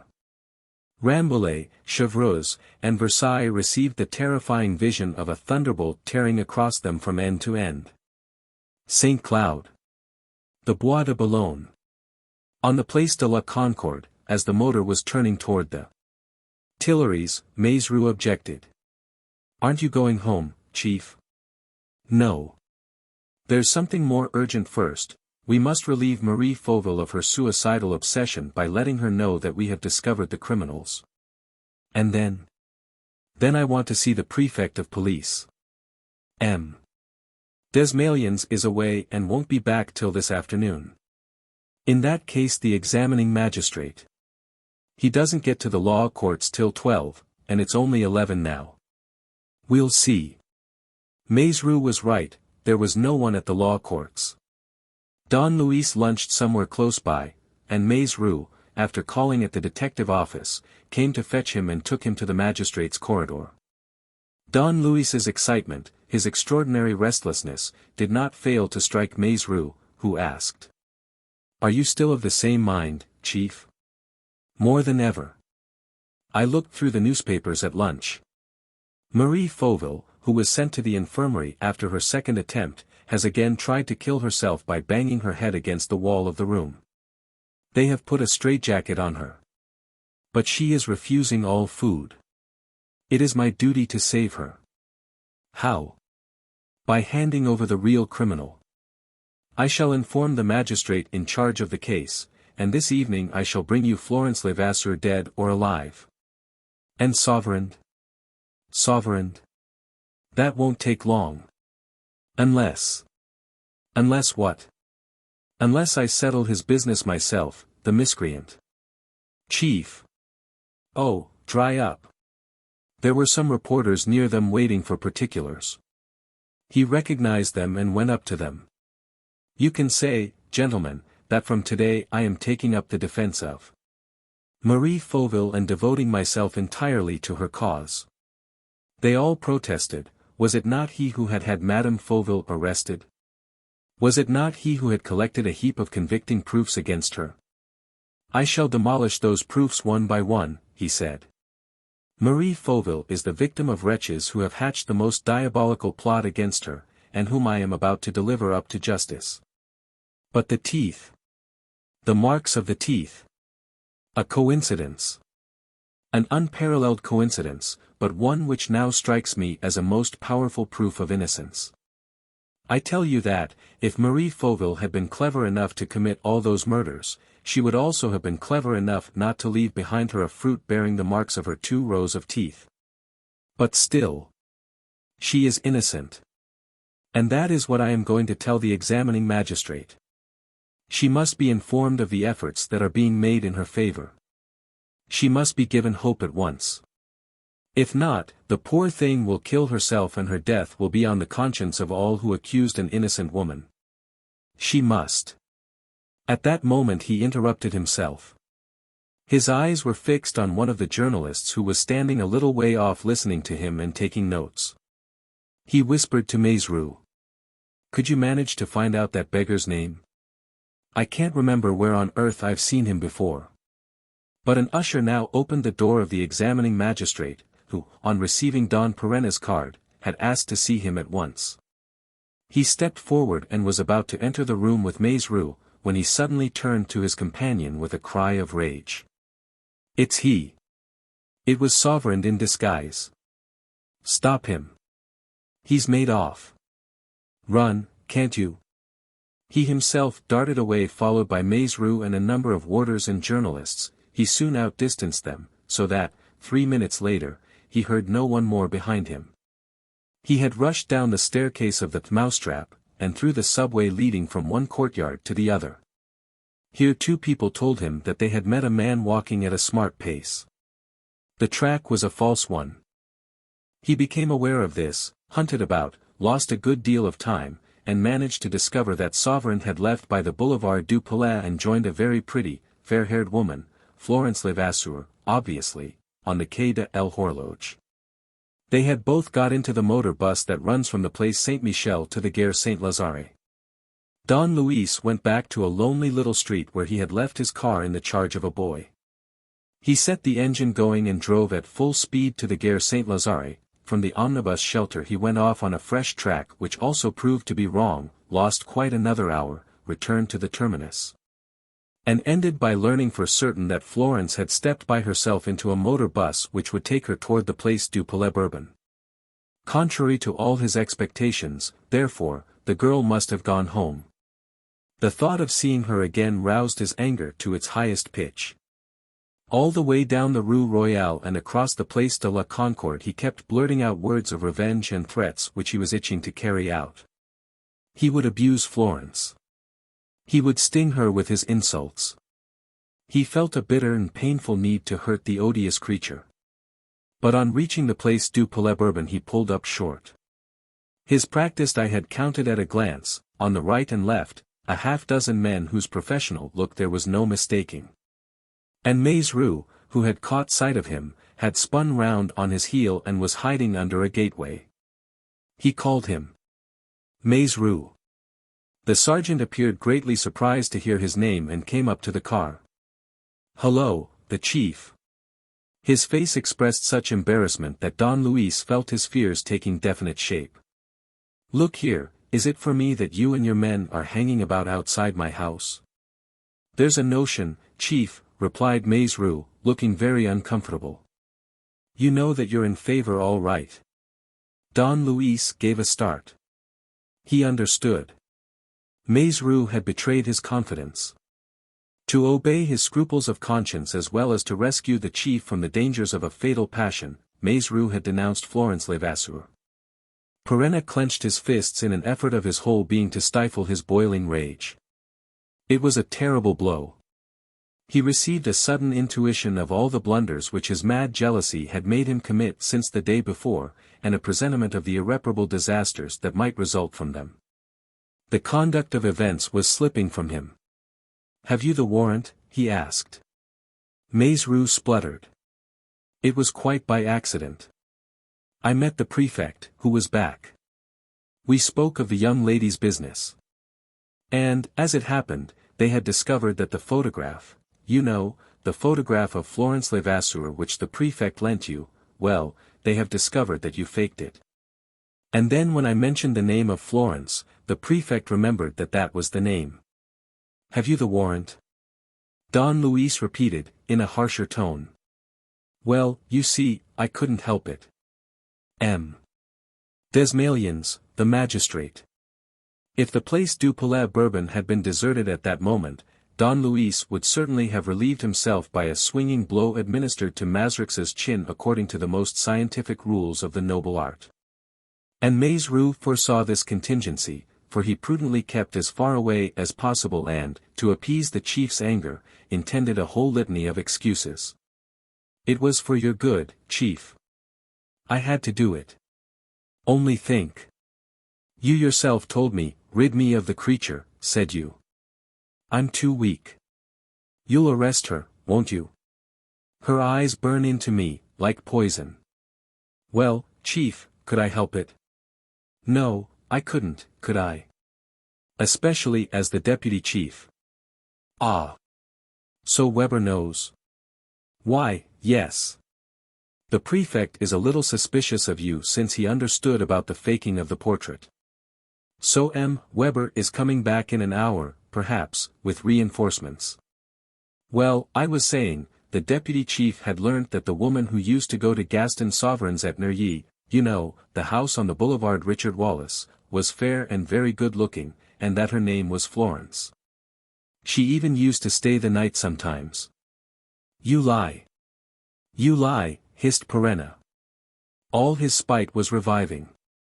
He had been pursuing Florence with intentions which it would have been difficult for him to put into words. And now suddenly he again wanted to destroy her, and this time consciously. In reality he no longer knew what he was doing. He was acting at haphazard, tossed about in turns by the most diverse passions, a prey to that inordinate love which impels us as readily to kill the object of our affections as to die in an attempt to save her. A newsboy passed with a special edition of the Paris Midi, showing in great black letters. Sensational declaration by Don Luis Perenna. Madame Fauville is innocent. Imminent arrest of the two criminals. Yes, yes, he said aloud. The drama is drawing to an end. Florence is about to pay her debt to society. So much the worse for her. He started his car again and drove through the gate. In the courtyard he said to his chauffeur, who came up. Turn her around and don't put her up. I may be starting again at any moment. He sprang out and asked the butler. Is Emily Levasseur in? Yes, sir, she's in her room. She was away yesterday, wasn't she? Yes, sir, she received a telegram asking her to go to the country to see a relation who was ill. She came back last night. I want to speak to her. Send her to me. At once. In the study, sir. No, upstairs, in the boudoir next to my bedroom. This was a small room on the second floor which had once been a lady's boudoir, and he preferred it to his study since the attempt at murder of which he had been the object. He was quieter up there, farther away, and he kept his important papers there. He always carried the key with him, a special key with 3 grooves to it and an inner spring. Maizerou had followed him into the courtyard and was keeping close behind him, apparently unobserved by Perenna, who having so far appeared not to notice it. He now, however, took the sergeant by the arm and led him to the front steps. All is going well. I was afraid that Florence, suspecting something, might not have come back. But she probably doesn't know that I saw her yesterday. She can't escape us now. They went across the hall and up the stairs to the first floor. Maizerou rubbed his hands. So you've come to your senses, Chief? At any rate I've made up my mind. I will not, do you hear, I will not have Madame Fauville kill herself. And, as there is no other way of preventing that catastrophe, I shall sacrifice Florence. Without regret? Without remorse. Then you forgive me? I thank you. And he struck him a clean, powerful blow under the chin. Maizerou fell without a moan, in a dead faint on the steps of the second flight. Halfway up the stairs was a dark recess that served as a lumber room where the servants kept their pails and brooms and the soiled household linen. Don Luis carried Maizerou to it, and, seating him comfortably on the floor, with his back to a housemaid's box, he stuffed his handkerchief into his mouth, gagged him with a towel, and bound his wrists and ankles with 2 tablecloths. The other ends of these he fastened to a couple of strong nails. As Maizerou was slowly coming to himself, Don Luis said. I think you have all you want. Tablecloths, napkins, something in your mouth in case you're hungry. Eat at your ease. And then take a little nap, and you'll wake up as fresh as paint. He locked him in and glanced at his watch. I have an hour before me. Capital. At that moment his intention was to insult Florence, to throw up all her scandalous crimes in her face, and, in this way, to force a written and signed confession from her. Afterward, when Marie Fauville's safety was ensured, he would see.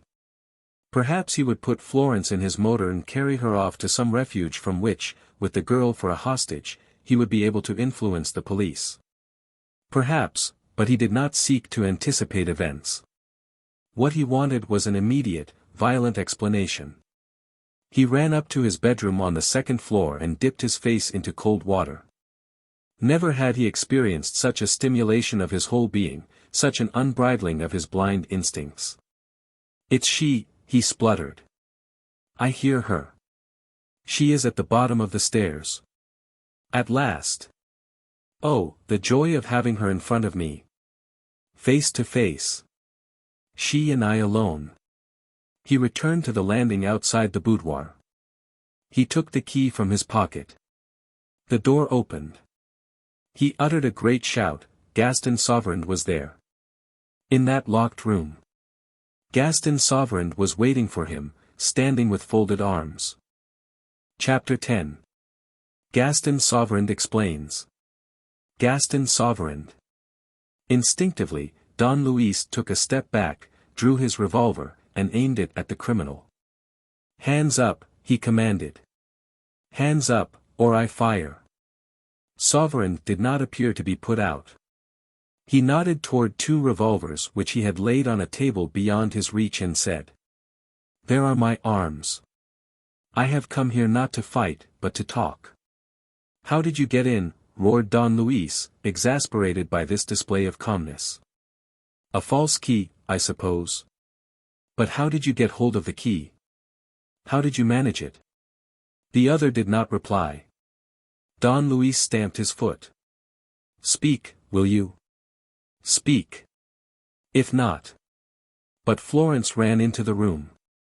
She passed him by without his trying to stop her, flung herself upon Gaston Sauverand, and, taking no heed of Perenna's presence, said, "Why did you come? You promised me that you wouldn't. You swore it to me. Go." Sauverand released himself and forced her into a chair. "Let me be, Florence. I promised only so as to reassure you. Let me be." "No, I will not," exclaimed the girl eagerly. "It's madness. I won't have you say a single word. Oh, please, please stop." He bent over her and smoothed her forehead, separating her mass of golden hair. "Let me do things my own way, Florence," he said softly. She was silent, as though disarmed by the gentleness of his voice. And he whispered more words which Don Luis could not hear and which seemed to convince her. Perenna had not moved.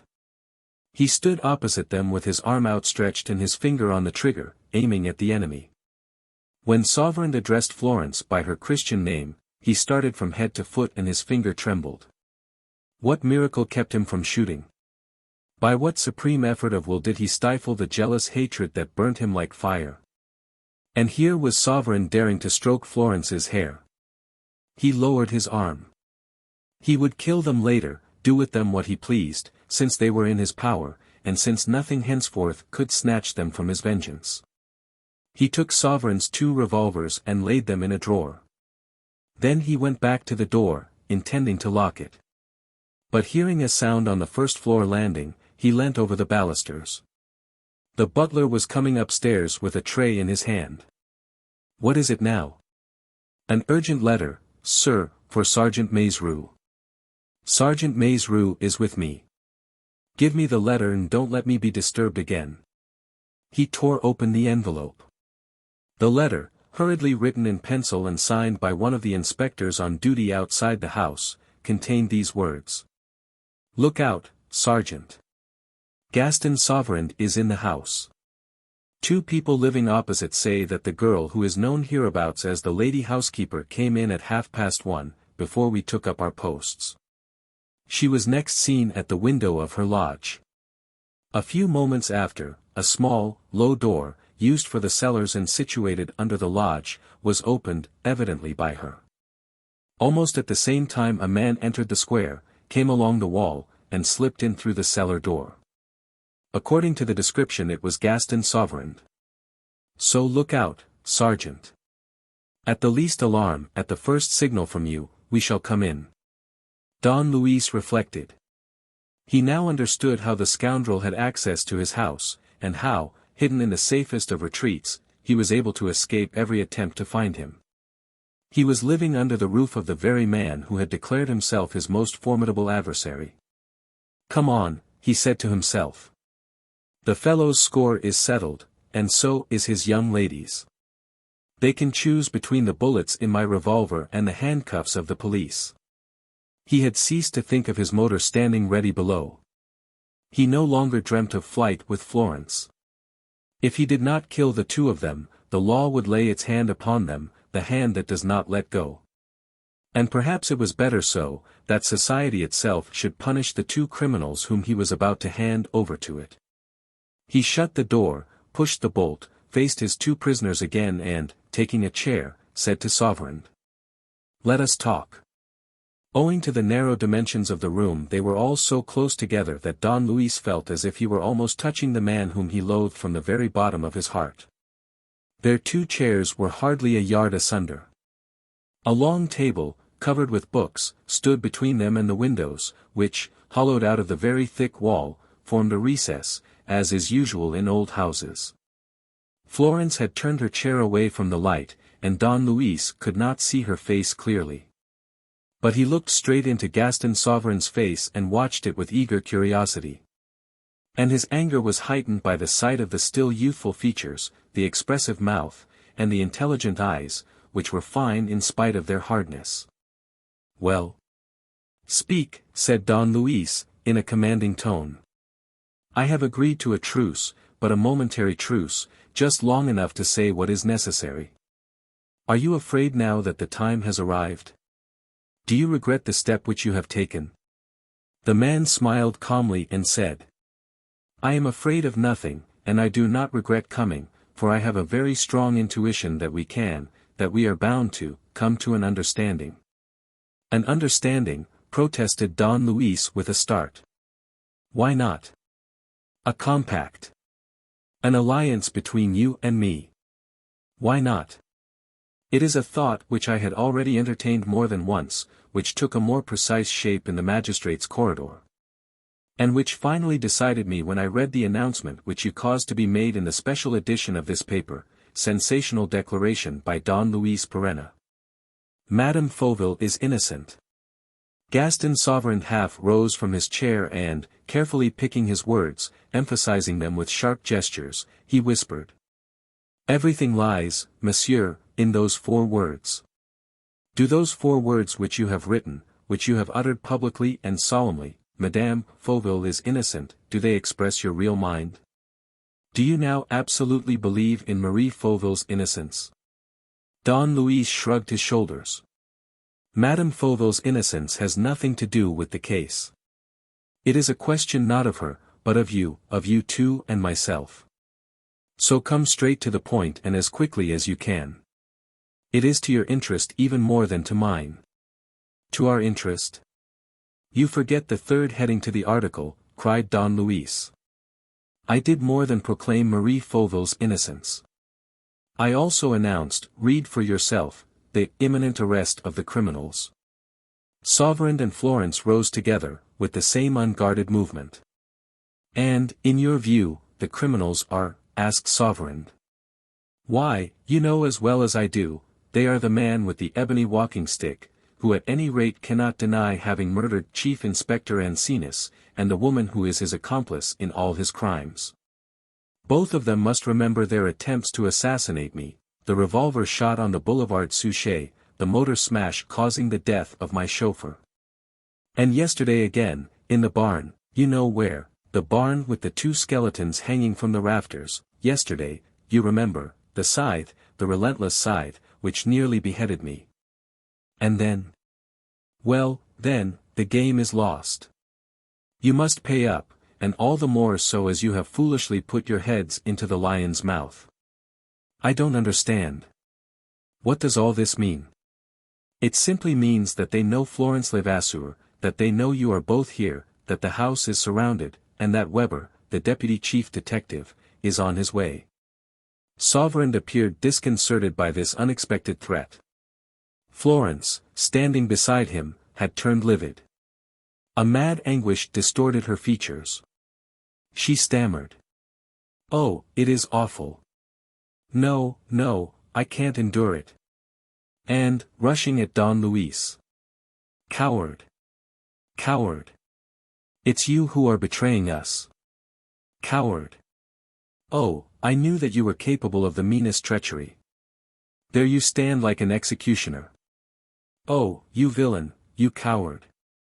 She fell into her chair, exhausted and sobbing, with her hand to her face. Don Luis turned away. Strange to say, he experienced no sense of pity, and Florence's tears affected him no more than her insults had done, no more than if he had never loved the girl. He was glad of this release. The horror with which she filled him had killed his love.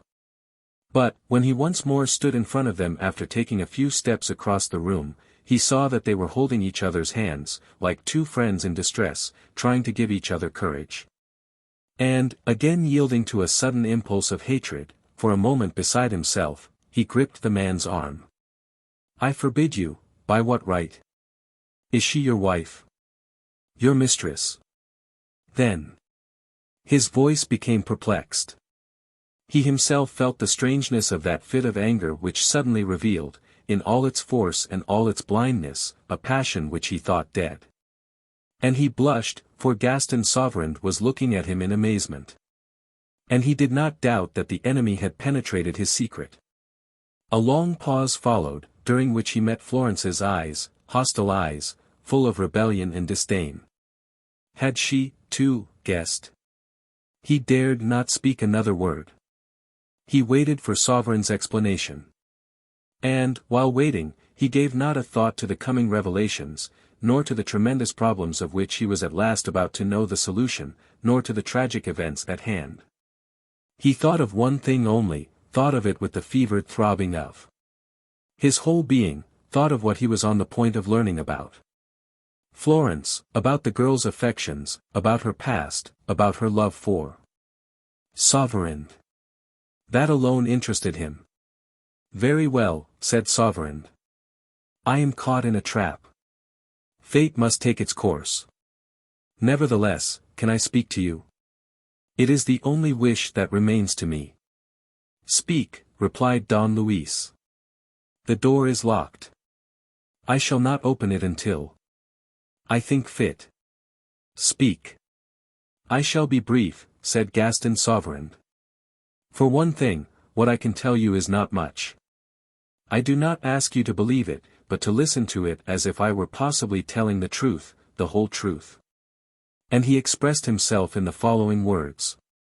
I never met Hippolyte and Marie Fauville, though I used to correspond with them. You will remember that we were all cousins, until 5 years ago, when chance brought us together at Palmero. They were passing the winter there while their new house on the boulevard Suchet was being built. We spent 5 months at Palmero, seeing one another daily.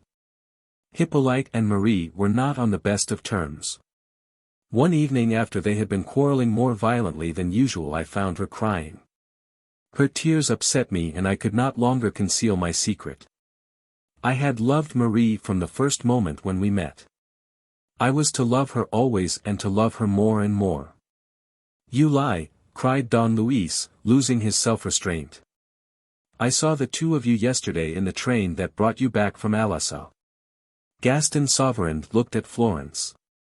She sat silent, with her hands to her face and her elbows on her knees. Without replying to Don Luis's exclamation, he went on. Marie also loved me. She admitted it, but made me swear that I would never try to obtain from her more than the purest friendship would allow. I kept my oath. We enjoyed a few weeks of incomparable happiness. Hippolyte Fauville, who had become enamored of a music-hall singer, was often away. I took a good deal of trouble with the physical training of the little boy Edmond, whose health was not what it should be. And we also had with us, between us, the best of friends, the most devoted and affectionate counselor, who staunched our wounds, kept up our courage, restored our gaiety, and bestowed some of her own strength and dignity upon our love. Florence was there. Don Luis felt his heart beating faster. Not that he attached the least credit to Gaston Sauverand's words, but he had every hope of arriving, through those words, at the real truth. Perhaps, also, he was unconsciously undergoing the influence of Gaston Sauverand, whose apparent frankness and sincerity of tone caused him a certain surprise. Sauverand continued. 15 years before, my elder brother, Raoul Sauverand, had picked up at Buenos Aires, where he had gone to live, a little girl, the orphan daughter of some friends. At his death he entrusted the child, who was then 14, to an old nurse who had brought me up and who had accompanied my brother to South America. The old nurse brought the child to me and herself died of an accident a few days after her arrival in France. I took the little girl to Italy to friends, where she worked and studied and became, what she is. Wishing to live by her own resources, she accepted a position as teacher in a family. Later I recommended her to my Fauville cousins with whom I found her at Palmero as governess to the boy Edmond and especially as the friend, the dear and devoted friend, of Marie Fauville. She was mine, also, at that happy time, which was so sunny and all too short. Our happiness, in fact, the happiness of all three of us, was to be wrecked in the most sudden and tantalizing fashion. Every evening I used to write in a diary the daily life of my love, an uneventful life, without hope or future before it, but eager and radiant. Marie Fauville was extolled in it as a goddess. Kneeling down to write, I sang litanies of her beauty, and I also used to invent, as a poor compensation, wholly imaginary scenes, in which she said all the things which she might have said but did not. And promised me all the happiness which we had voluntarily renounced. Hippolyte Fauville found the diary. His anger was something terrible. His first impulse was to get rid of Marie. But in the face of his wife's attitude, of the proofs of her innocence which she supplied, of her inflexible refusal to consent to a divorce, and of her promise never to see me again, he recovered his calmness. I left, with death in my soul. Florence left, too, dismissed. And never, mark me, never, since that fatal hour, did I exchange a single word with Marie. But an indestructible love united us, a love which neither absence nor time was to weaken. He stopped for a moment, as though to read in Don Luis's face the effect produced by his story. Don Luis did not conceal his anxious attention.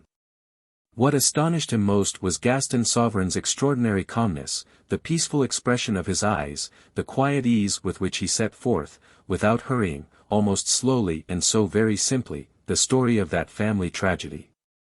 What an actor, he thought. And as he thought it, he remembered that Marie Fauville had given him the same impression. Was he then to hark back to his first conviction and believe Marie guilty, a dissembler like her accomplice, a dissembler like Florence? Or was he to attribute a certain honesty to that man? He asked. And afterward? Afterward I traveled about.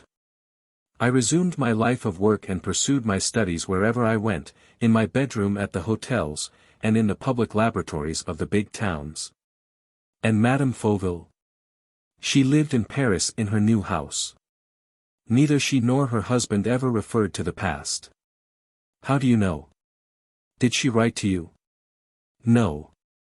Marie is a woman who does not do her duty by halves, and her sense of duty is strict to excess. She never wrote to me.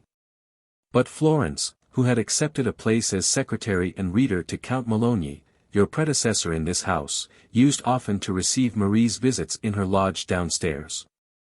They did not speak of me once, did they, Florence? Marie would not have allowed it. But all her life and all her soul were nothing but love and passionate memories. Isn't that so, Florence? At last, he went on slowly, weary of being so far away from her, I returned to Paris. That was our undoing. It was about a year ago. I took a flat in the Avenue du Roule and went to it in the greatest secrecy, so that Hippolyte Fauville might not know of my return. I was afraid of disturbing Marie's peace of mind. Florence alone knew, and came to see me from time to time. I went out little, only after dark, and in the most secluded parts of the Bois. But it happened, for our most heroic resolutions sometimes fail us, one Wednesday night, at about 11 o'clock, my steps led me to the Boulevard Suchet, without my noticing it, and I went past Marie's house. It was a warm and fine night and, as luck would have it, Marie was at her window. She saw me, I was sure of it, and knew me, and my happiness was so great that my legs shook under me as I walked away. After that I passed in front of her house every Wednesday evening. And Marie was nearly always there, giving me this unhoped-for and ever-new delight, in spite of the fact that her social duties, her quite natural love of amusement, and her husband's position obliged her to go out a great deal. "Quick! Why can't you hurry?" said Don Luis, urged by his longing to know more. "Look sharp and come to the facts. Speak." He had become suddenly afraid lest he should not hear the remainder of the explanation. And he suddenly perceived that Gaston Sauverand's words were making their way into his mind as words that were perhaps not untrue. Though he strove to fight against them, they were stronger than his prejudices and triumphed over his arguments. The fact is, that deep down in his soul, tortured with love and jealousy, there was something that disposed him to believe this man in whom hitherto he had seen only a hated rival, and who was so loudly proclaiming, in Florence's very presence, his love for Marie. "Hurry," he repeated. "Every minute is precious." Sauverand shook his head. "I shall not hurry. All my words were carefully thought out before I decided to speak. Every one of them is essential. Not one of them can be omitted, for you will find the solution of the problem not in facts presented anyhow, separated one from the other, but in the concatenation of the facts, and in a story told as faithfully as possible." "Why?" "I don't understand." "Because the truth lies hidden in that story." "But that truth is your innocence, isn't it?" "It is Marie's innocence." "But I don't dispute it." "What is the use of that if you can't prove it?" "Exactly. It's for you to give me proofs." "I have none." "What?" "I tell you, I have no proof of what I am asking you to believe." "Then I shall not believe it," cried Don Luis angrily. "No, and again no. Unless you supply me with the most convincing proofs, I shall refuse to believe a single word of what you are going to tell me." "You have believed everything that I have told you so far," Sauverand retorted very simply. Don Luis offered no denial. He turned his eyes to Florence Levasseur. And it seemed to him that she was looking at him with less aversion, and as though she were wishing with all her might that he would not resist the impressions that were forcing themselves upon him. He muttered, "Go on with your story."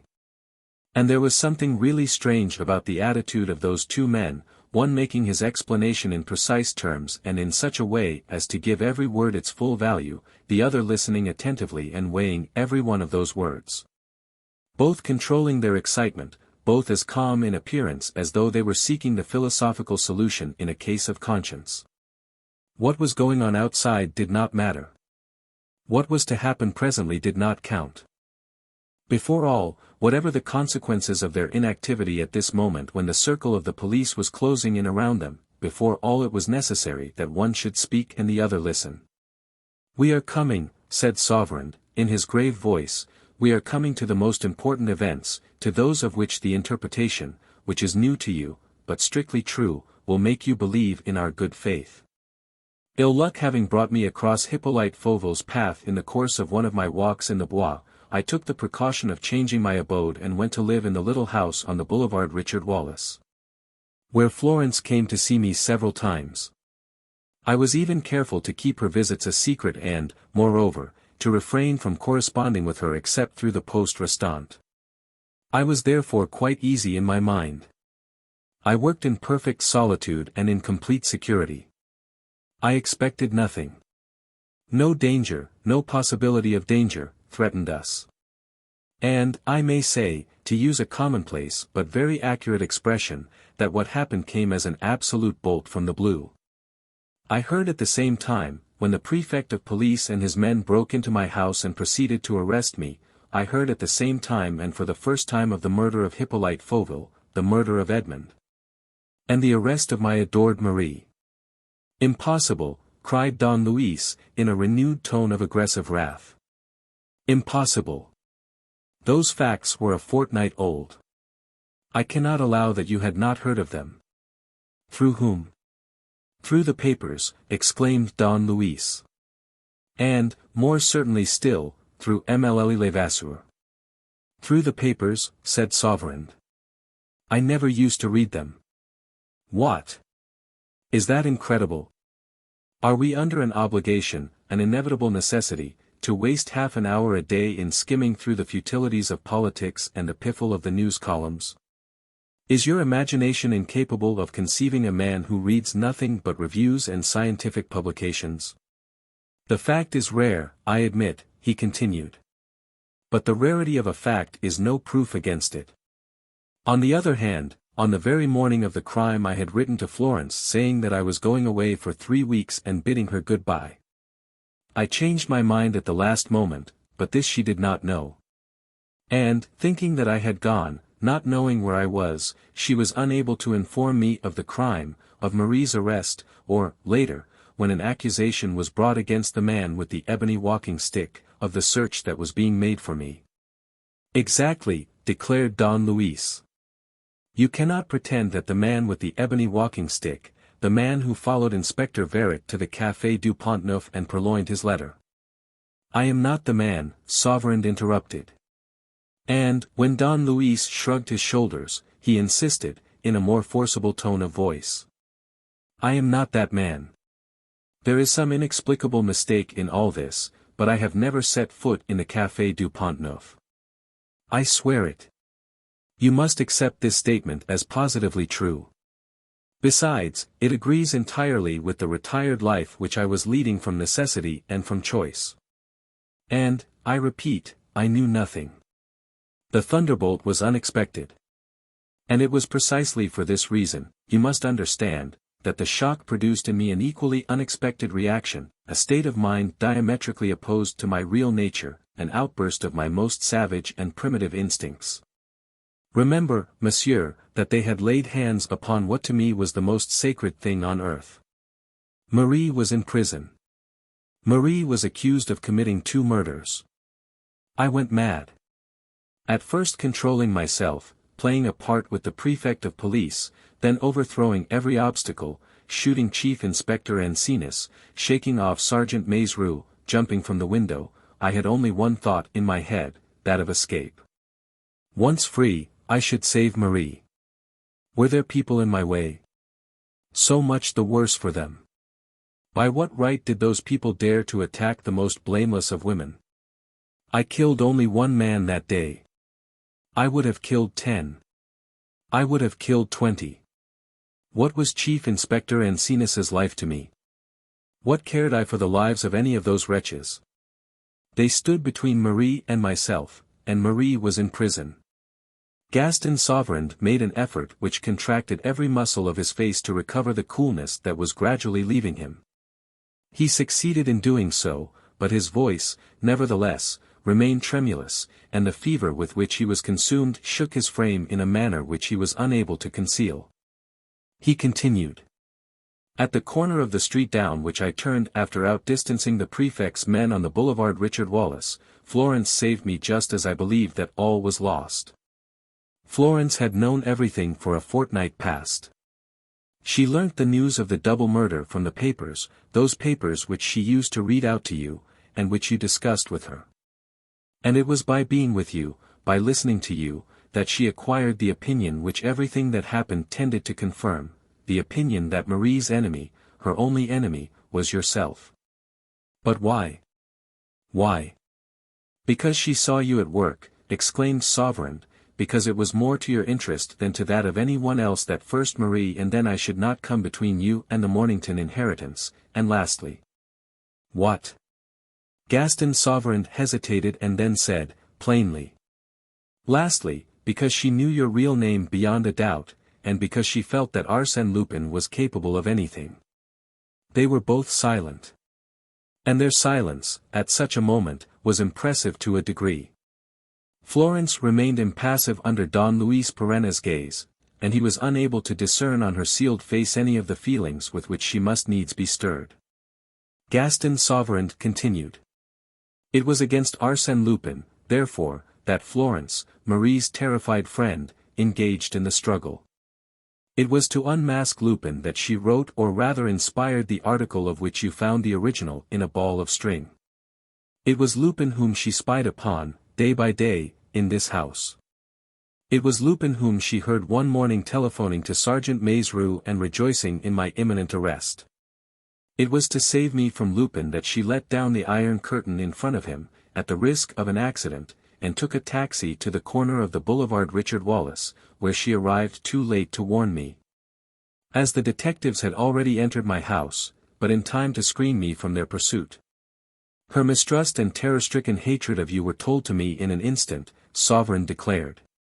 During the 20 minutes which we employed in throwing our assailants off the scent, she hurriedly sketched the main lines of the business and described to me in a few words the leading part which you were playing in it.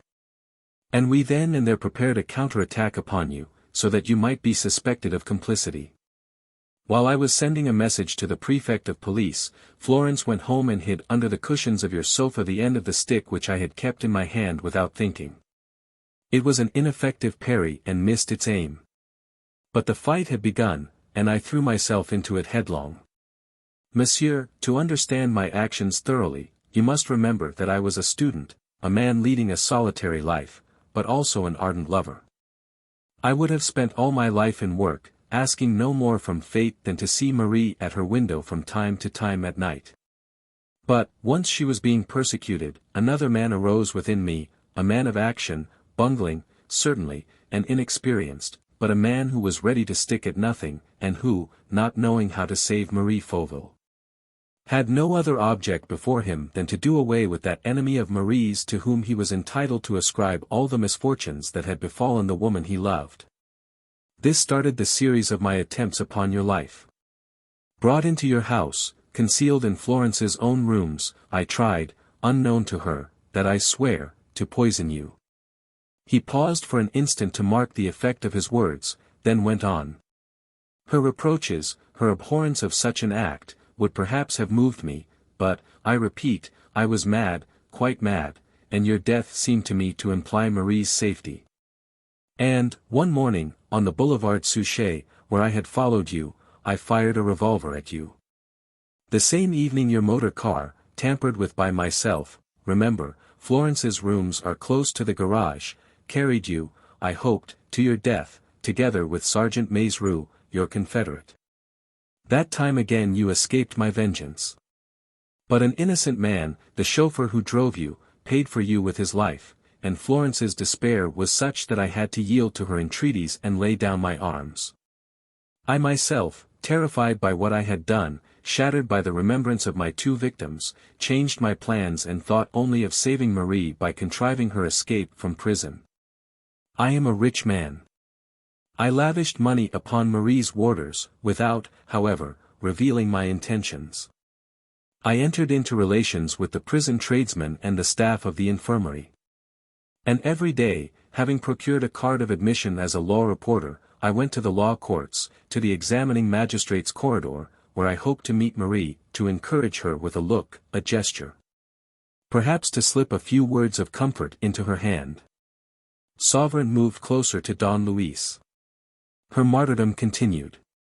You struck her a most terrible blow with that mysterious business of Hippolyte Fauville's letters. What did those letters mean? Where did they come from?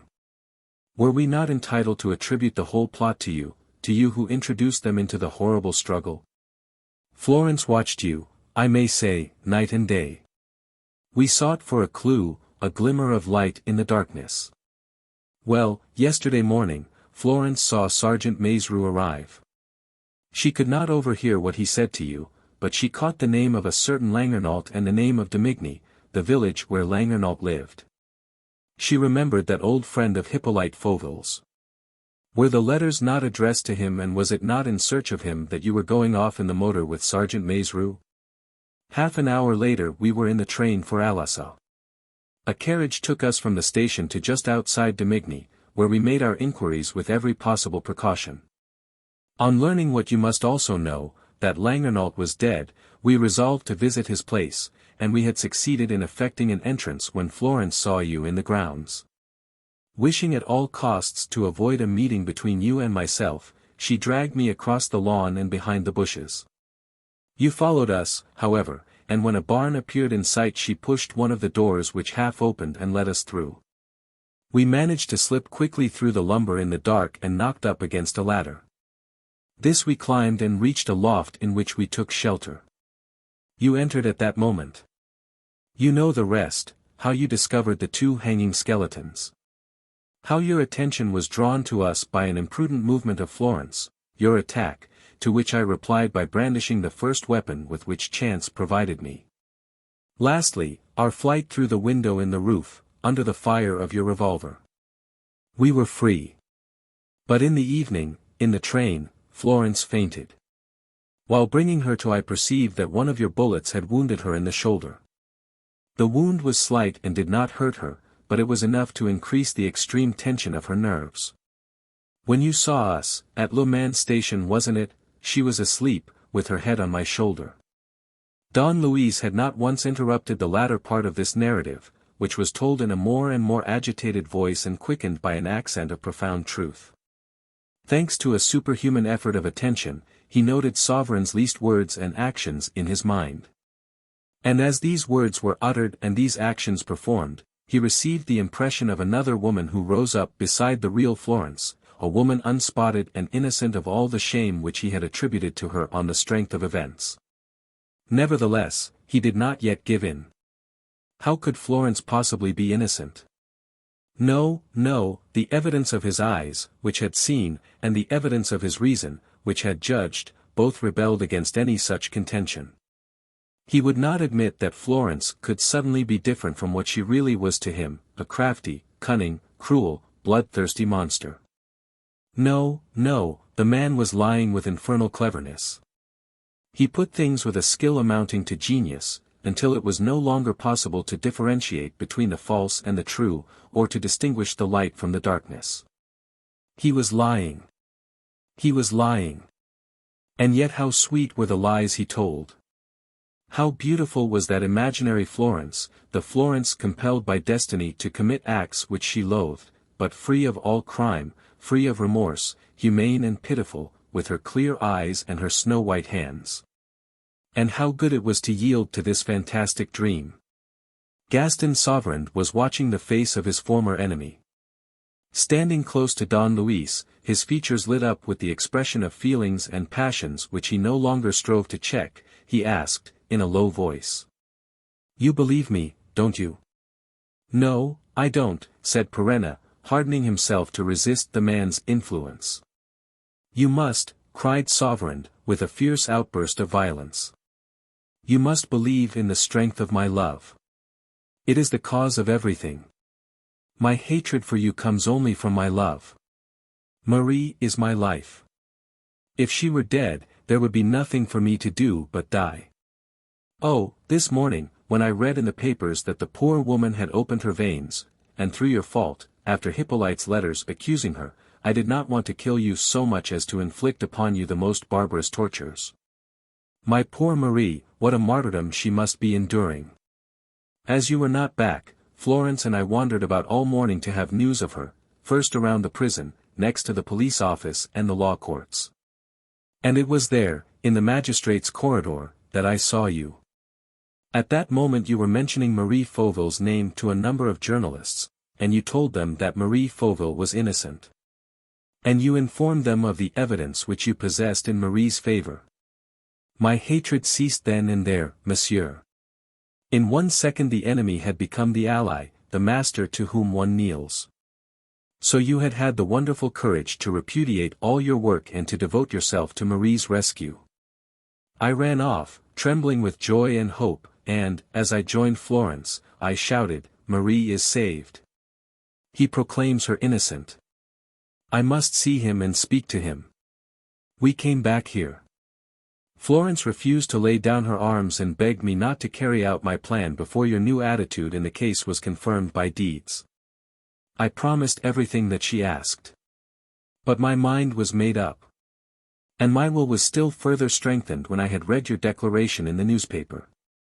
I would place Marie's fate in your hands whatever happened, and without an hour's delay, I waited for your return and came up here. He was no longer the same man who had displayed such coolness at the commencement of the interview. Exhausted by his efforts and by a struggle that had lasted for weeks, costing him so much fruitless energy, he was now trembling. And clinging to Don Luis, with one of his knees on the chair beside which Don Luis was standing, he stammered. "Save her, I implore you. You have it in your power. Yes, you can do anything. I learnt to know you in fighting you. There was more than your genius defending you against me, there is a luck that protects you. You are different from other men. Why, the mere fact of your not killing me at once, though I had pursued you so savagely, the fact of your listening to the inconceivable truth of the innocence of all three of us and accepting it as admissible. Surely these constitute an unprecedented miracle. While I was waiting for you and preparing to speak to you, I received an intuition of it all," he exclaimed. "I saw clearly that the man who was proclaiming Marie's innocence with nothing to guide him but his reason, I saw that this man alone could save her and that he would save her. Ah, I beseech you, save her, and save her at once. Otherwise it will be too late. In a few days Marie will have ended her life. She cannot go on living in prison. You see, she means to die. No obstacle can prevent her. Can anyone be prevented from committing suicide? And how horrible if she were to die. Oh, if the law requires a criminal, I will confess anything that I am asked to. I will joyfully accept every charge and pay every penalty, provided that Marie is free. Save her. I do not yet know the best thing to be done. Save her from prison and death, save her, for God's sake, save her." Tears flowed down his anguish-stricken face. Florence also was crying, bowed down with sorrow. And Perenna suddenly felt the most terrible dread steal over him. Although, ever since the beginning of the interview, a fresh conviction had gradually been mastering him, it was only as it were a glance that he became aware of it. Suddenly he perceived that his belief in Sauverand's words was unrestricted, and that Florence was perhaps not the loathsome creature that he had had the right to think. But a woman whose eyes did not lie and whose face and soul were alike beautiful. Suddenly he learnt that the two people before him, as well as Marie Fauville, for love of whom they had fought so unskilful a fight, were imprisoned in an iron circle which their efforts would not succeed in breaking. And that circle traced by an unknown hand he, Perenna, had drawn tighter around them with the most ruthless determination. "If only it is not too late," he muttered. He staggered under the shock of the sensations and ideas that crowded upon him. Everything clashed in his brain with tragic violence, certainty, joy, dismay, despair, fury. He was struggling in the clutches of the most hideous nightmare, and he already seemed to see a detective's heavy hand descending on Florence's shoulder. "Come away! Come away!" he cried, starting up in alarm. "It is madness to remain." "But the house is surrounded," Sauverand objected. "And then?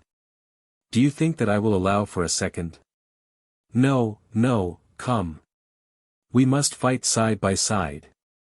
I shall still entertain some doubts, that is certain. You must destroy them, and we will save Madame Fauville. But the detectives round the house. We'll manage them. Weber, the deputy chief. He's not here. And as long as he's not here I'll take everything on myself. Come, follow me, but at some little distance. When I give the signal and not till then." He drew the bolt and turned the handle of the door. At that moment someone knocked. It was the butler. "Well?" asked Don Luis. "Why am I disturbed?" "The deputy chief detective, M. Weber, is here, sir." Chapter 11. Routed. Don Luis had certainly expected this formidable blow, and yet it appeared to take him unawares, and he repeated more than once. "Ah, Weber is here. Weber is here." All his buoyancy left him, and he felt like a retreating army which, after almost making good its escape, suddenly finds itself brought to a stop by a steep mountain. Weber was there, that is to say, the chief leader of the enemies, the man who would be sure to plan the attack and the resistance in such a manner as to dash Perenna's hopes to the ground. With Weber at the head of the detectives, any attempt to force a way out would have been absurd. "Did you let him in?" he asked. "You did not tell me not to, sir." Is he alone? No, sir, the deputy chief has 6 men with him. He has left them in the courtyard. And where is he? He asked me to take him to the first floor. He expected to find you in your study, sir.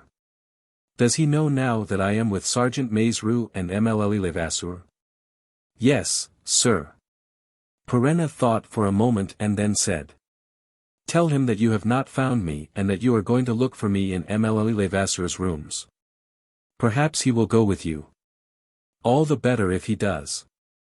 And he locked the door again. The struggle through which he had just passed did not show itself on his face, and, now that all was lost, now that he was called upon to act, he recovered that wonderful composure which never abandoned him at decisive moments. He went up to Florence. She was very pale and was silently weeping. He said. You must not be frightened, mademoiselle. If you obey me implicitly, you will have nothing to fear. She did not reply and he saw that she still mistrusted him. And he almost rejoiced at the thought that he would compel her to believe in him. Listen to me, he said to Sauverand. In case I should not succeed after all, there are still several things which you must explain. What are they? Asked Sauverand, who had lost none of his coolness. Then, collecting all his riotous thoughts, resolved to omit nothing, but at the same time to speak only what was essential, Don Luis asked, in a calm voice. Where were you on the morning before the murder? When a man carrying an ebony walking stick and answering to your description entered the Café du Pont Neuf immediately after Inspector Verret? At home. Are you sure that you did not go out? Absolutely sure. And I am also sure that I have never been to the Café du Pont Neuf, of which I had never even heard. Good. Next question. Why, when you learned all about this business, did you not go to the prefect of police or the examining magistrate?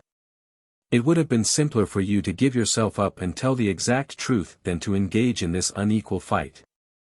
I was thinking of doing so. But I at once realized that the plot hatched against me was so clever that no bare statement of the truth would have been enough to convince the authorities. They would never have believed me. What proof could I supply? None at all, whereas, on the other hand, the proofs against us were overwhelming and undeniable. Were not the marks of the teeth evidence of Marie's undoubted guilt? And were not my silence, my flight, the shooting of Chief Inspector Ancinis so many crimes? No, if I would rescue Marie, I must remain free. But she could have spoken herself. And confessed our love. Apart from the fact that her womanly modesty would have prevented her, what good would it have done? On the contrary, it meant lending greater weight to the accusation. That was just what happened when Hippolyte Fauville's letters, appearing one by one, revealed to the police the as yet unknown motives of the crimes imputed to us. We loved each other. How do you explain the letters? I can't explain them. We did not know of Fauville's jealousy. He kept it to himself. And then, again, why did he suspect us? What can have put it into his head that we meant to kill him? Where did his fears, his nightmares, come from? It is a mystery. He wrote that he had letters of ours in his possession. What letters? And the marks of the teeth, those marks which were undoubtedly made by Madame Fauville? I don't know. It is all incomprehensible. You don't know either what she can have done after leaving the opera between 12 and 2 in the morning? No. She was evidently lured into a trap. But how and by whom? And why does she not say what she was doing? More mystery. You were seen that evening, the evening of the murders, at Auteuil station. What were you doing there? I was going to the Boulevard Suchet and I passed under Marie's windows. Remember that it was a Wednesday. I came back on the following Wednesday, and, still knowing nothing of the tragedy or of Marie's arrest, I came back again on the second Wednesday, which was the evening on which you found out where I lived and informed Sergeant Maizrou against me. Another thing. Did you know of the Mornington inheritance? No, nor Florence either, and we have every reason to think that Marie and her husband knew no more about it than we did. That Barnet de Migny, was it the first time that you had entered it? Yes, and our astonishment at the sight of the two skeletons hanging from the rafters equaled yours. Don Luis was silent. He cast about for a few seconds longer to see if he had any more questions to ask. Then he said, "That is all I wanted to know. Are you, on your side, certain that everything that is necessary has been said?" "Yes. This is a serious moment. It is possible that we may not meet again. Now you have not given me a single proof of your statements. I have told you the truth. To a man like yourself, the truth is enough. As for me, I am beaten. I give up the struggle, or, rather, I place myself under your orders. Save Marie." "I will save the three of you," said Perenna. "The fourth of the mysterious letters is to make its appearance tomorrow. That leaves ample time for us to lay our heads together and study the matter fully. And tomorrow evening I shall go there and, with the help of all that you have told me, I shall prove the innocence of you all. The essential thing is to be present at the meeting on the 25th of May. Please think only of Marie. Sacrifice me, if necessary. Sacrifice Florence even. I am speaking in her name as well as my own when I tell you that it is better to desert us than to jeopardize the slightest chance of success." "I will save the three of you," Perenna repeated. He pushed the door ajar and, after listening outside, said, "Don't move. And don't open the door to anybody, on any pretext whatever, before I come to fetch you. I shall not be long." He locked the door behind him and went down to the first floor. He did not feel those high spirits which usually cheered him on the eve of his great battles. This time, Florence Levasseur's life and liberty were at stake. And the consequences of a defeat seemed to him worse than death. Through the window on the landing he saw the detectives guarding the courtyard. He counted 6 of them. And he also saw the deputy chief at one of the windows of his study, watching the courtyard and keeping in touch with his detectives. By Jove, he thought, he's sticking to his post. It will be a tough job. He suspects something. However, let's make a start. He went through the drawing room and entered his study. Weber saw him. The two enemies were face to face. There was a few seconds' silence before the duel opened, the duel which was bound to be swift and vigorous, without the least sign of weakness or distraction on either side. It could not last longer than 3 minutes. The deputy chief's face bore an expression of mingled joy and anxiety. For the first time he had permission, he had orders, to fight that accursed Don Luis, against whom he had never yet been able to satisfy his hatred. And his delight was all the greater because he held every trump, whereas Don Luis had put himself in the wrong by defending Florence Levasseur and tampering with the girl's portrait. On the other hand, Weber did not forget that Don Luis was identical with Arsène Lupin, and this consideration caused him a certain uneasiness. He was obviously thinking, "The least blunder, and I'm done for." He crossed swords with a jest. "I see that you were not in Mlle Levasseur's lodge, as your man pretended. My man spoke in accordance with my instructions. I was in my bedroom, upstairs. But I wanted to finish the job before I came down. And is it done?" "It's done. Florence Levasseur and Gaston Sauverand are in my room, gagged and bound. You have only to accept delivery of the goods." "Gaston Sauverand," cried Weber. Then it was he who was seen coming in. "Yes. He was simply living with Florence Levasseur, whose lover he is."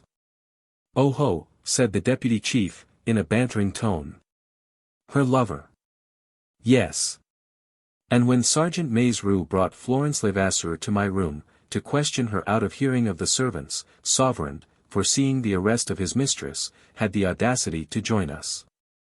He tried to rescue her from our hands." "And you checkmated him?" "Yes." It was clear that the deputy chief did not believe one word of the story. He knew through M. Desmalions and Maizerou that Don Luis was in love with Florence. And Don Luis was not the man even through jealousy to hand over a woman whom he loved. He increased his attention. Good business, he said. Take me up to your room. Was it a hard struggle? Not very. I managed to disarm the scoundrel. All the same, Maizrou got stabbed in the thumb. Nothing serious. Oh, dear, no, but he has gone to have his wound dressed at the chemist's. The deputy chief stopped, greatly surprised. What? Isn't Maizrou in your room with the two prisoners? I never told you that he was. No, but your butler. The butler made a mistake. Maizrou went out a few minutes before you came. It's funny, said Weber, watching Don Luis closely, but my men all think he's here. They haven't seen him go out. They haven't seen him go out, echoed Don Luis, pretending to feel anxious. But, then, where can he be? He told me he wanted to have his thumb seen to. The deputy chief was growing more and more suspicious. Evidently Perenna was trying to get rid of him by sending him in search of the sergeant. I will send one of my men, he said. Is the chemist's near? Just around the corner, in the Rue de Bourgogne. Besides, we can telephone. Oh, we can telephone, muttered Weber. He was quite at a loss and looked like a man who does not know what is going to happen next. He moved slowly toward the instrument, while barring the way to Don Luis to prevent his escaping. Don Luis therefore retreated to the telephone box, as if forced to do so, took down the receiver with one hand, and, calling, "Hello. Hello. Sax, 2409, with the other hand, which was resting against the wall, he cut one of the wires with a pair of pliers which he had taken off the table as he passed. Hello. Are you there? Is that 2409? Are you the chemist? Hello. Sergeant Maizrou of the detective service is with you, isn't he? Eh? What? What do you say? But it's too awful. Are you sure? Do you mean to say the wound is poisoned? Without thinking what he was doing, the deputy chief pushed Don Luis aside and took hold of the receiver. The thought of the poisoned wound was too much for him. Are you there? He cried, keeping an eye on Don Luis and motioning to him not to go away. Are you there? Eh? It's Deputy Chief Weber, of the detective office, speaking. Hello. Are you there? I want to know about Sergeant Maizrou. Are you there? Oh, hang it, why don't you answer? Suddenly he let go the instrument, looked at the wires, perceived that they had been cut, and turned round, showing a face that clearly expressed the thought in his mind. That's done it. I've been tricked. Perenna was standing a couple of yards behind him, leaning carelessly against the woodwork of the arch, with his left hand passed between his back and the woodwork. He was smiling pleasantly, kindly, and genially. Don't move, he said, with a gesture of his right hand. Weber, more frightened by that smile than he would have been by threats, took good care not to move. Don't move, repeated Don Luis, in a very queer voice.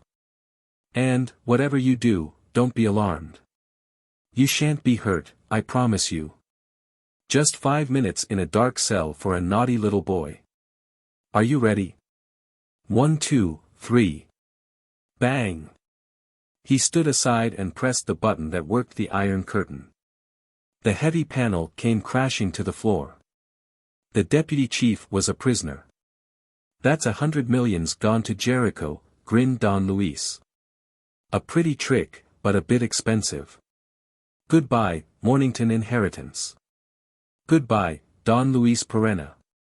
And now, my dear Lupin, if you don't want Weber to take his revenge, beat a retreat and in good order. 1, 2, left, right, left, right.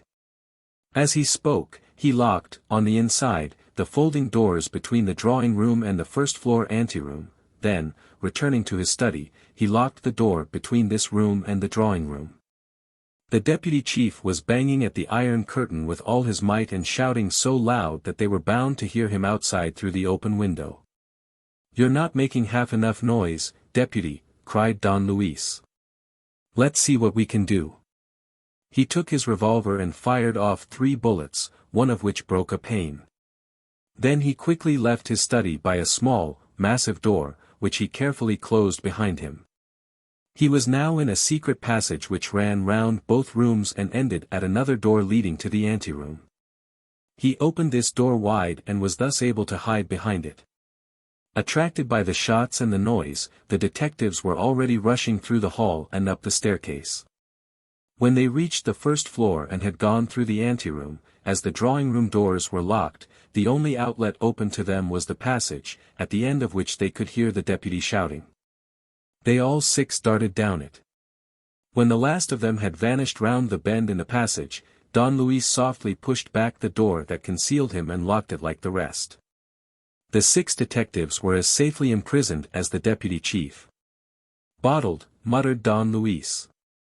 "It will take them quite 5 minutes to realize the situation, to bang at the locked doors, and to break down one of them. In 5 minutes we shall be far away." He met 2 of his servants running up with scared faces, the chauffeur and the butler. He flung each of them 1,000-franc note and said to the chauffeur, "Set the engine going, there's a sportsman, and let no one near the machine to block my way. 2,000 francs more for each of you if I get off in the motor. Don't stand staring at me like that, I mean what I say. 2,000 francs apiece, it's for you to earn it. Look sharp." He himself went up the second flight without undue haste, remaining master of himself. But, on the last stair, he was seized with such a feeling of elation that he shouted, "Victory! The road is clear." The boudoir door was opposite.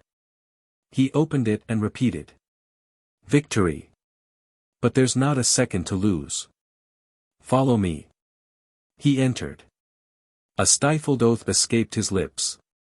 The room was empty. "What?" he stammered. "What does this mean?" "They're gone." Florence. Certainly, unlikely though it seemed, he had hitherto supposed that Sauverand possessed a false key to the lock. But how could they both have escaped, in the midst of the detectives? He looked around him. And then he understood. In the recess containing the window, the lower part of the wall, which formed a very wide box underneath the casement, had the top of its woodwork raised and resting against the panes, exactly like the lid of a chest. And inside the open chest he saw the upper rungs of a narrow descending ladder. In a second, Don Luis conjured up the whole story of the past, Count Mologne's ancestress hiding in the old family mansion, escaping the search of the perquisitors, and in this way living throughout the revolutionary troubles. Everything was explained. A passage contrived in the thickness of the wall led to some distant outlet. And this was how Florence used to come and go through the house, this was how Gaston went in and out in all security. And this also was how both of them were able to enter his room and surprise his secrets. Why not have told me, he wondered. A lingering suspicion, I suppose. But his eyes were attracted by a sheet of paper on the table. With a feverish hand, Gaston Sauverand had scribbled the following lines in pencil. "We are trying to escape so as not to compromise you. If we are caught, it can't be helped. The great thing is that you should be free. All our hopes are centered in you." Below were 2 words written by Florence, "Save Marie." "Ah," he murmured, disconcerted by the turn of events and not knowing what to decide, why did they not obey my instructions? We are separated now. Downstairs the detectives were battering at the door of the passage in which they were imprisoned. Perhaps he would still have time to reach his motor before they succeeded in breaking down the door. Nevertheless, he preferred to take the same road as Florence and Sauverand, which gave him the hope of saving them and of rescuing them in case of danger. He therefore stepped over the side of the chest, placed his foot on the top rung and went down. Some 20 bars brought him to the middle of the first floor. Here, by the light of his electric lantern, he entered a sort of low, vaulted tunnel, dug, as he thought, in the wall, and so narrow that he could only walk along it sideways. 30 yards farther there was a bend, at right angles. And next, at the end of another tunnel of the same length, a trapdoor, which stood open, revealing the rungs of a second ladder. He did not doubt that the fugitives had gone this way. It was quite light at the bottom. Here he found himself in a cupboard which was also open and which, on ordinary occasions, must have been covered by curtains that were now drawn. This cupboard faced a bed that filled almost the whole space of an alcove. On passing through the alcove and reaching a room from which it was separated only by a slender partition, to his great surprise, he recognized Florence's sitting room. This time, he knew where he was. The exit, which was not secret, as it led to the Place du Palais Bourbon, but nevertheless very safe, was that which Sauverand generally used when Florence admitted him. Don Luis therefore went through the entrance hall and down the steps and, a little way before the pantry, came upon the cellar stairs. He ran down these and soon recognized the low door that served to admit the wine casks. The daylight filtered in through a small, grated spy-hole. He groped till he found the lock. Glad to have come to the end of his expedition, he opened the door. Hang it all! He growled, leaping back and clutching at the lock, which he managed to fasten again. 2 policemen in uniform were guarding the exit, 2 policemen who had tried to seize him as he appeared. Where did those 2 men come from? Had they prevented the escape of Sauverand and Florence? But in that case Don Luis would have met the 2 fugitives, as he had come by exactly the same road as they. No, he thought, they effected their flight before the exit was watched. But, by Jove! It's my turn to clear out, and that's not easy. Shall I let myself be caught in my burrow like a rabbit? He went up the cellar stairs again, intending to hasten matters, to slip into the courtyard through the outhouses, to jump into his motor, and to clear a way for himself. But, when he was just reaching the yard, near the coach house, he saw 4 detectives, 4 of those whom he had imprisoned, come up waving their arms and shouting. And he also became aware of a regular uproar near the main gate and the porter's lodge. A number of men were all talking together, raising their voices in violent discussion. Perhaps he might profit by this opportunity to steal outside under cover of the disorder. At the risk of being seen, he put out his head. And what he saw astounded him. Gaston Sauverand stood with his back to the wall of the lodge, surrounded by policemen and detectives who pushed and insulted him. The handcuffs were on his wrists. Gaston Sauverand a prisoner. What had happened between the 2 fugitives and the police? His heart wrung with anguish, he leaned out still farther. But he did not see Florence. The girl had no doubt succeeded in escaping. Weber's appearance on the steps and the deputy chief's first words confirmed his hopes. Weber was mad with rage. His recent captivity and the humiliation of his defeat exasperated him. Ah, he roared, as he saw the prisoner. There's one of them, at any rate. Gaston Sauverand. Choice game, that. Where did you catch him? On the Place du Palais Bourbon, said one of the inspectors. We saw him slinking out through the cellar door. And his accomplice, the Levasseur girl? We missed her, deputy chief. She was the first out. And Don Luis? You haven't let him leave the house, I hope. I gave orders. He tried to get out through the cellar door 5 minutes after. Who said so? One of the men in uniform posted outside the door. Well.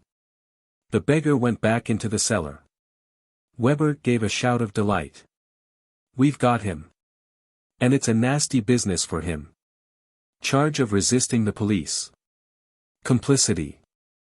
We shall be able to unmask him at last. Tally-ho, my lads, tally-ho. 2 men to guard Sauverand, 4 men on the Place du Palais Bourbon, revolver in hand. 2 men on the roof. The rest stick to me. We'll begin with the Levasseur girl's room and we'll take his room next.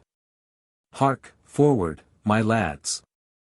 Don Luis did not wait for the enemy's attack. Knowing their intentions, he beat a retreat, unseen, toward Florence's rooms. Here, as Weber did not yet know the short cut through the outhouses, he had time to make sure that the trapdoor was in perfect working order. And that there was no reason why they should discover the existence of a secret cupboard at the back of the alcove, behind the curtains of the bed. Once inside the passage, he went up the first staircase, followed the long corridor contrived in the wall, climbed the ladder leading to the boudoir, and, perceiving that this second trapdoor fitted the woodwork so closely that no one could suspect anything, he closed it over him. A few minutes later he heard the noise of men making a search above his head. And so, on the 24th of May, at 5 o'clock in the afternoon, the position was as follows: Florence Levasseur with a warrant out against her, Gaston Sauverand in prison, Marie Fauville in prison and refusing all food, and Don Luis, who believed in their innocence and who alone could have saved them. Don Luis was being blockaded in his own house and hunted down by a score of detectives. As for the Mornington inheritance, there could be no more question of that, because the legatee, in his turn, had set himself in open rebellion against society. "Capital," said Don Luis, with a grin. "This is life as I understand it. The question is a simple one and may be put in different ways. How can a wretched, unwashed beggar, with not a penny in his pocket, make a fortune in 24 hours without setting foot outside his hovel? How can a general, with no soldiers and no ammunition left, win a battle which he has lost? In short, how shall I, Arsène Lupin, manage to be present tomorrow evening at the meeting which will be held on the Boulevard Suchet and to behave in such a way as to save Marie Fauville, Florence Levasseur, Gaston Sauverand, and my excellent friend Don Luis Perenna in the bargain?" Dull blows came from somewhere. The men must be hunting the roofs and sounding the walls. Don Luis stretched himself flat on the floor, hid his face in his folded arms and, shutting his eyes, murmured, "Let's think." Chapter 12. Help. When Lupin afterward told me this episode of the tragic story, he said, not without a certain self-complacency: "What astonished me then, and what astonishes me still, as one of the most amazing victories on which I am entitled to pride myself, is that I was able to admit Sauverand and Marie Fauville's innocence on the spot, as a problem solved once and for all. It was a first-class performance, I swear, and surpassed the most famous deductions of the most famous investigators both in psychological value and in detective merit. After all, taking everything into account, there was not the shadow of a fresh fact to enable me to alter the verdict. The charges accumulated against the two prisoners were the same, and were so grave that no examining magistrate would have hesitated for a second to commit them for trial, nor any jury to bring them in guilty. I will not speak of Marie Fauville, you had only to think of the marks of her teeth to be absolutely certain. But Gaston Sauverand, the son of Victor Sauverand and consequently the heir of Cosmo Mornington, Gaston Sauverand, the man with the ebony walking stick and the murderer of Chief Inspector Ancinous, was he not just as guilty as Marie Fauville? Incriminated with her by the mysterious letters, incriminated by the very revelation of the husband whom they had killed? And yet why did that sudden change take place in me, he asked. Why did I go against the evidence? Why did I credit an incredible fact? Why did I admit the inadmissible? Why? Well, no doubt, because truth has an accent that rings in the ears in a manner all its own. On the one side, every proof, every fact, every reality, every certainty. On the other, a story told by one of the three criminals, and therefore, presumptively, absurd and untrue from start to finish.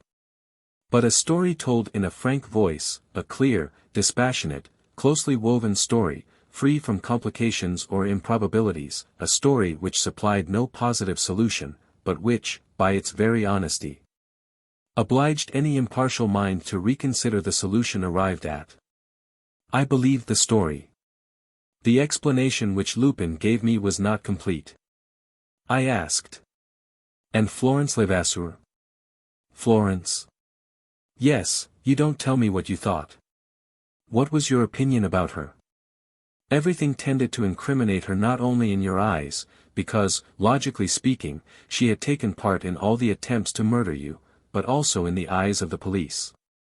They knew that she used to pay Sauverand clandestine visits at his house on the Boulevard Richard Wallace. They had found her photograph in Inspector Verrett's memorandum book, and then, and then all the rest, your accusations, your certainties. Was all that modified by Sauverand's story? To your mind, was Florence innocent or guilty? He hesitated, seemed on the point of replying directly and frankly to my question, but could not bring himself to do so, and said, "I wish to have confidence. In order to act, I must have full and entire confidence, whatever doubts might still assail me, whatever darkness might still enshroud this or that part of the adventure. I therefore believed. And, believing, I acted according to my belief. Acting, to Don Luis Perenna, during those hours of forced inactivity, consisted solely in perpetually repeating to himself Gaston Sauverand's account of the events. He tried to reconstitute it in all its details, to remember the very least sentences, the apparently most insignificant phrases. And he examined those sentences, scrutinized those phrases one by one, in order to extract such particle of the truth as they contained. For the truth was there. Sauverand had said so and Perenna did not doubt it. The whole sinister affair, all that constituted the case of the Mornington inheritance and the tragedy of the Boulevard Suchet, all that could throw light upon the plot hatched against Marie Fauville. All that could explain the undoing of Sauverand and Florence, all this lay in Sauverand's story. Don Luis had only to understand, and the truth would appear like the moral which we draw from some obscure fable. Don Luis did not once deviate from his method. If any objection suggested itself to his mind, he at once replied. Very well. It may be that I am wrong and that Sauverand's story will not enlighten me on any point capable of guiding me. It may be that the truth lies outside it. But am I in a position to get at the truth in any other way? All that I possess as an instrument of research, without attaching undue importance to certain gleams of light which the regular appearance of the mysterious letters has shed upon the case, all that I possess is Gaston Sauverand's story. Must I not make use of it? And, once again, as when one follows a path by another person's tracks, he began to live through the adventure which Sauverand had been through. He compared it with the picture of it which he had imagined until then. The two were in opposition, but could not the very clash of their opposition be made to produce a spark of light? Here is what he said, he thought, and there is what I believed. What does the difference mean? Here is the thing that was, and there is the thing that appeared to be. Why did the criminal wish the thing that was to appear under that particular aspect? To remove all suspicion from him. But, in that case, was it necessary that suspicion should fall precisely on those on whom it did? The questions came crowding one upon the other. He sometimes answered them at random, mentioning names and uttering words in succession, as though the name mentioned might be just that of the criminal, and the words uttered those which contained the unseen reality. Then at once he would take up the story again, as schoolboys do when parsing and analyzing a passage, in which each expression is carefully sifted, each period discussed, each sentence reduced to its essential value. Hours and hours passed. Suddenly, in the middle of the night, he gave a start. He took out his watch. By the light of his electric lamp he saw that it was 17 minutes to 12. So at 17 minutes to 12 at night, he said, I fathomed the mystery. He tried to control his emotion, but it was too great, and his nerves were so immensely staggered by the trial that he began to shed tears. He had caught sight of the appalling truth, all of a sudden, as when at night one half sees a landscape under a lightning flash. There is nothing more unnerving than this sudden illumination when we have been groping and struggling in the dark. Already exhausted by his physical efforts and by the want of food, from which he was beginning to suffer, he felt the shock so intensely that, without caring to think a moment longer, he managed to go to sleep, or, rather, to sink into sleep. As one sinks into the healing waters of a bath. When he woke, in the small hours, alert and well despite the discomfort of his couch, he shuddered on thinking of the theory which he had accepted, and his first instinct was to doubt it. He had, so to speak, no time. All the proofs came rushing to his mind of their own accord and at once transformed the theory into one of those certainties which it would be madness to deny. It was that and nothing else. As he had foreseen, the truth lay recorded in Sauverand's story. And he had not been mistaken either, in saying to Maise that the manner in which the mysterious letters appeared had put him on the track of the truth. And the truth was terrible. He felt, at the thought of it, the same fears that had maddened Inspector Verret when, already tortured by the poison, he stammered. "Oh, I don't like this, I don't like the look of this. The whole thing has been planned in such an infernal manner." Infernal was the word. And Don Luis remained stupefied at the revelation of a crime which looked as if no human brain could have conceived it. For 2 hours more he devoted all his mental powers to examining the situation from every point of view. He was not much disturbed about the result, because, being now in possession of the terrible secret, he had nothing more to do but make his escape and go that evening to the meeting on the Boulevard Suchet, where he would show them all how the murder was committed. But when, wishing to try his chance of escaping, he went up through the underground passage and climbed to the top of the upper ladder, that is to say, to the level of the boudoir, he heard through the trapdoor the voices of men in the room. "By Jove," he said to himself, "the thing is not so simple as I thought. In order to escape the minions of the law I must first leave my prison, and here is at least one of the exits blocked. Let's look at the other." He went down to Florence's apartments and worked the mechanism, which consisted of a counterweight. The panel of the cupboard moved in the groove. Driven by horror and hoping to find some provisions which enable him to withstand a siege without being reduced to famine, he was about to pass through the alcove, behind the curtains, when he was stopped short by a sound of footsteps. Someone had entered the room. "Well, Maise, have you spent the night here?" "Nothing new." Don Luis recognized the prefect of police by his voice. And the question put by the prefect told him, first, that Maise had been released from the dark closet where he had bound him up, and, secondly, that the sergeant was in the next room.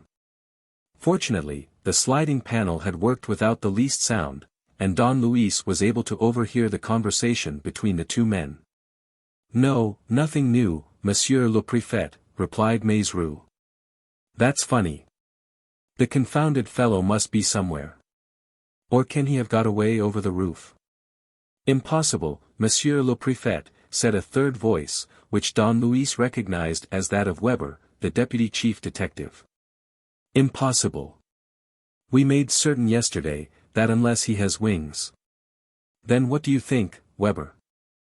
"I think, Monsieur le Préfet, that he is concealed in the house. This is an old house and probably contains some safe hiding place."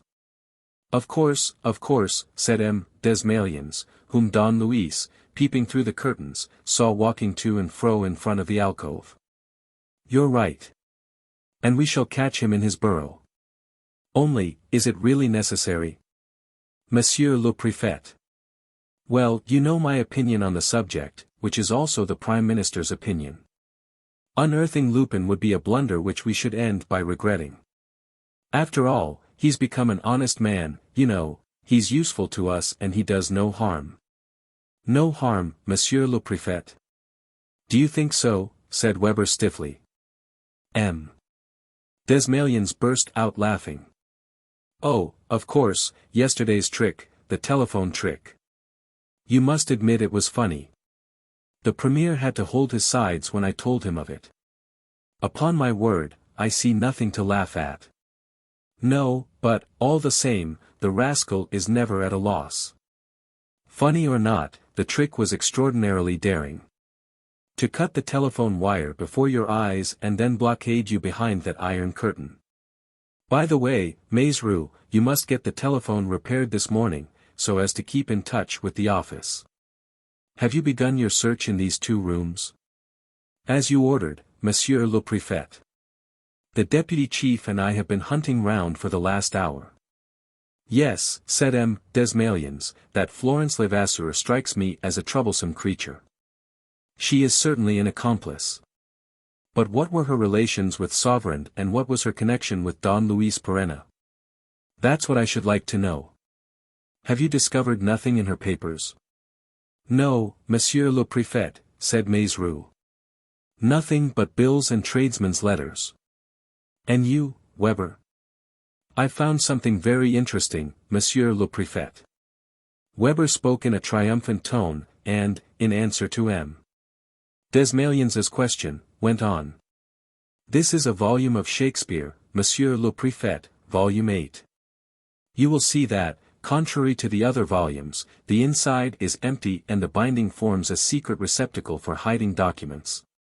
Yes. What sort of documents? Here they are, sheets of paper, blank sheets, all but 3. One of them gives a list of the dates on which the mysterious letters were to appear. Oh ho, said M. Desmaliens. That's a crushing piece of evidence against Florence Levasseur. And also it tells us where Don Luis got his list from. Perenna listened with surprise, he had utterly forgotten this particular. And Gaston Sauverand had made no reference to it in his narrative. And yet it was a strange and serious detail. From whom had Florence received that list of dates? And what's on the other 2 sheets? Asked M. Desmaliens. Don Luis pricked up his ears. Those 2 other sheets had escaped his attention on the day of his interview with Florence in this room. Here is one of them, said Weber. M. Desmaliens took the paper and read. Bear in mind that the explosion is independent of the letters, and that it will take place at 3 o'clock in the morning. Yes, he said, the famous explosion which Don Luis foretold and which is to accompany the 5th letter, as announced on the list of dates. Tush. We have plenty of time, as there have been only 3 letters and the 4th is due tonight. Besides, blowing up that house on the Boulevard Suchet would be no easy job, by Jove. Is that all? Monsieur le Préfet, said Weber, producing the 3rd sheet, would you mind looking at these lines drawn in pencil and enclosed in a large square containing some other smaller squares and rectangles of all sizes? Wouldn't you say that it was the plan of a house? Yes, I should. It is the plan of the house in which we are, declared Weber solemnly. Here you see the front courtyard, the main building, the porter's lodge, and, over there, Mlle. Levasseur's lodge. From this lodge, a dotted line, in red pencil, starts zigzagging toward the main building. The commencement of this line is marked by a little red cross which stands for the room in which we are, or, to be more correct, the alcove. You will see here something like the design of a chimney, or, rather, a cupboard recessed behind the bed and probably hidden by the curtains. But, in that case, Weber, said M. Desmaliens, this dotted line must represent a passage leading from this lodge to the main building. Look, there is also a little red cross at the other end of the line. Yes, Monsieur le Préfet, there is another cross. We shall discover later for certain what position it marks. But, meanwhile, and acting on a mere guess, I have posted some men in a small room on the 2nd floor where the last secret meeting between Don Luis, Florence Levasseur, and Gaston Sauverand was held yesterday. And, meanwhile, at any rate, we hold one end of the line and, through that very fact, we know Don Luis Perenna's retreat. There was a pause, after which the deputy chief resumed in a more and more solemn voice. Monsieur le Préfet, yesterday I suffered a cruel outrage at the hands of that man. It was witnessed by our subordinates. The servants must be aware of it. The public will know of it before long. This man has brought about the escape of Florence Levasseur. He tried to bring about the escape of Gaston Sauverand. He is a ruffian of the most dangerous type.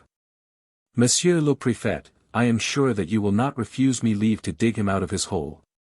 Otherwise, Monsieur le Préfet, I shall feel obliged to hand in my resignation. With good reasons to back it up, said the prefect, laughing. There's no doubt about it, you can't stomach the trick of the Iron Curtain. Well, go ahead. It's Don Luis's own lookout, he's brought it on himself. Maizerou, ring me up at the office as soon as the telephone is put right.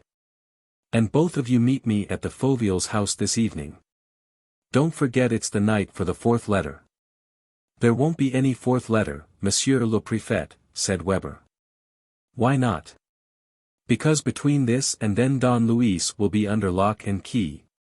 Oh, so you accuse Don Luis also of... Don Luis did not wait to hear more. He softly retreated to the cupboard, took hold of the panel and pushed it back without a sound. So his hiding place was known. By jingo, he growled, this is a bit awkward. I'm in a nice plight. He had run halfway along the underground passage, with the intention of reaching the other exit. But he stopped. It's not worthwhile, as the exits watched.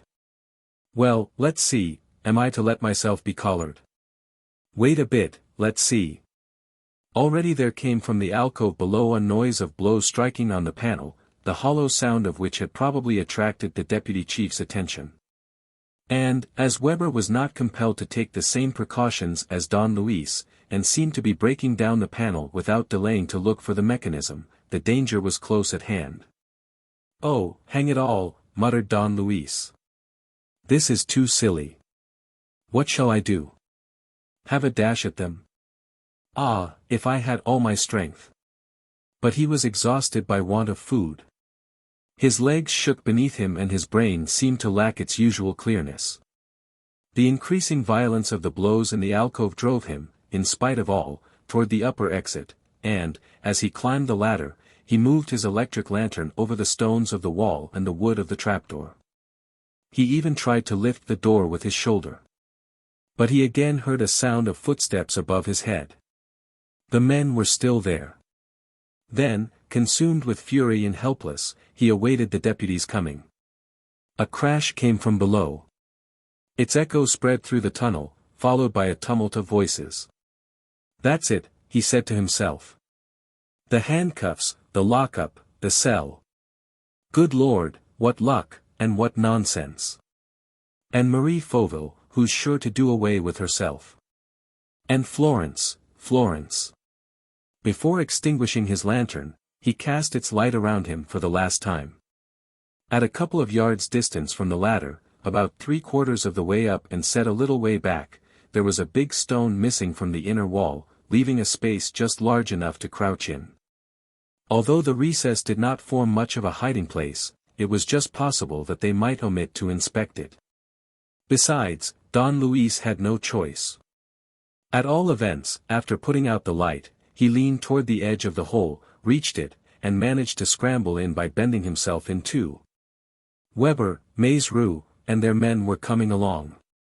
Don Luis propped himself against the back of his hiding hole to avoid as far as possible the glare of the lanterns, of which he was beginning to see the gleams.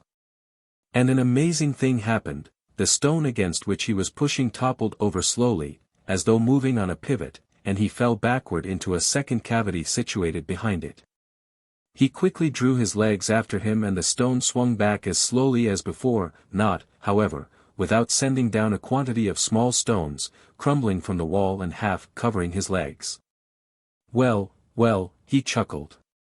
Can Providence be siding with virtue and righteousness? He heard Mazrix's voice saying. Nobody. And here's the end of the passage. Unless he ran away as we came, look, through the trapdoor at the top of this ladder. Weber replied. Considering the slope by which we've come, it's certain that the trapdoor is on a level with the second floor. Well, the other little cross ought to mark the boudoir on the second floor, next to Don Luis's bedroom. That's what I supposed, and why I posted 3 of our men there. If he's tried to get out on that side, he's caught. We've only got to knock, said Maizru. Our men will find the trapdoor and let us out. If not, we will break it down. More blows echoed down the passage. 15 or 20 minutes after, the trapdoor gave way, and other voices now mingled with Weber's and Mazrix's. During this time, Don Luis examined his domain and perceived how extremely small it was. The most that he could do was to sit in it. It was a gallery, or, rather, a sort of gut, 1.5 yards long and ending in an orifice, narrower still, heaped up with bricks. The walls, besides, were formed of bricks, some of which were lacking. And the building stones which these should have kept in place crumbled at the least touch. The ground was strewn with them. By Jove, thought Lupin, I must not wriggle about too much, or I shall risk being buried alive. A pleasant prospect. Not only this, but the fear of making a noise kept him motionless. As a matter of fact, he was close to 2 rooms occupied by the detectives, first the boudoir and then the study, for the boudoir, as he knew, was over that part of his study which included the telephone box. The thought of this suggested another. On reflection, remembering that he used sometimes to wonder how Count Maloney's ancestress had managed to keep alive behind the curtain on the days when she had to hide there. He realized that there must have been a communication between the secret passage and what was now the telephone box, a communication too narrow to admit a person's body, but serving as a ventilating shaft.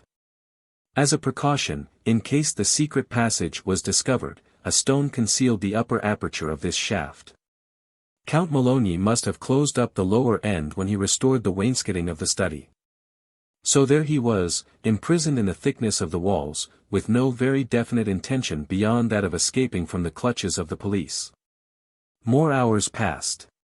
Gradually, tortured with hunger and thirst, he fell into a heavy sleep, disturbed by painful nightmares which he would have given much to be able to throw off. But he slept too deeply to recover consciousness until 8 o'clock in the evening. When he woke up, feeling very tired, he saw his position in an unexpectedly hideous light and, at the same time, so accurately that, yielding to a sudden change of opinion marked by no little fear, he resolved to leave his hiding place and give himself up. Anything was better than the torture which he was enduring and the dangers to which longer waiting exposed him. But, on turning round to reach the entrance to his hole, he perceived first that the stone did not swing over when merely pushed, and, next, after several attempts, that he could not manage to find the mechanism which no doubt worked the stone. He persisted. His exertions were all in vain.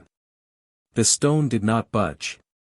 Only, at each exertion, a few bits of stone came crumbling from the upper part of the wall and still further narrowed the space in which he was able to move.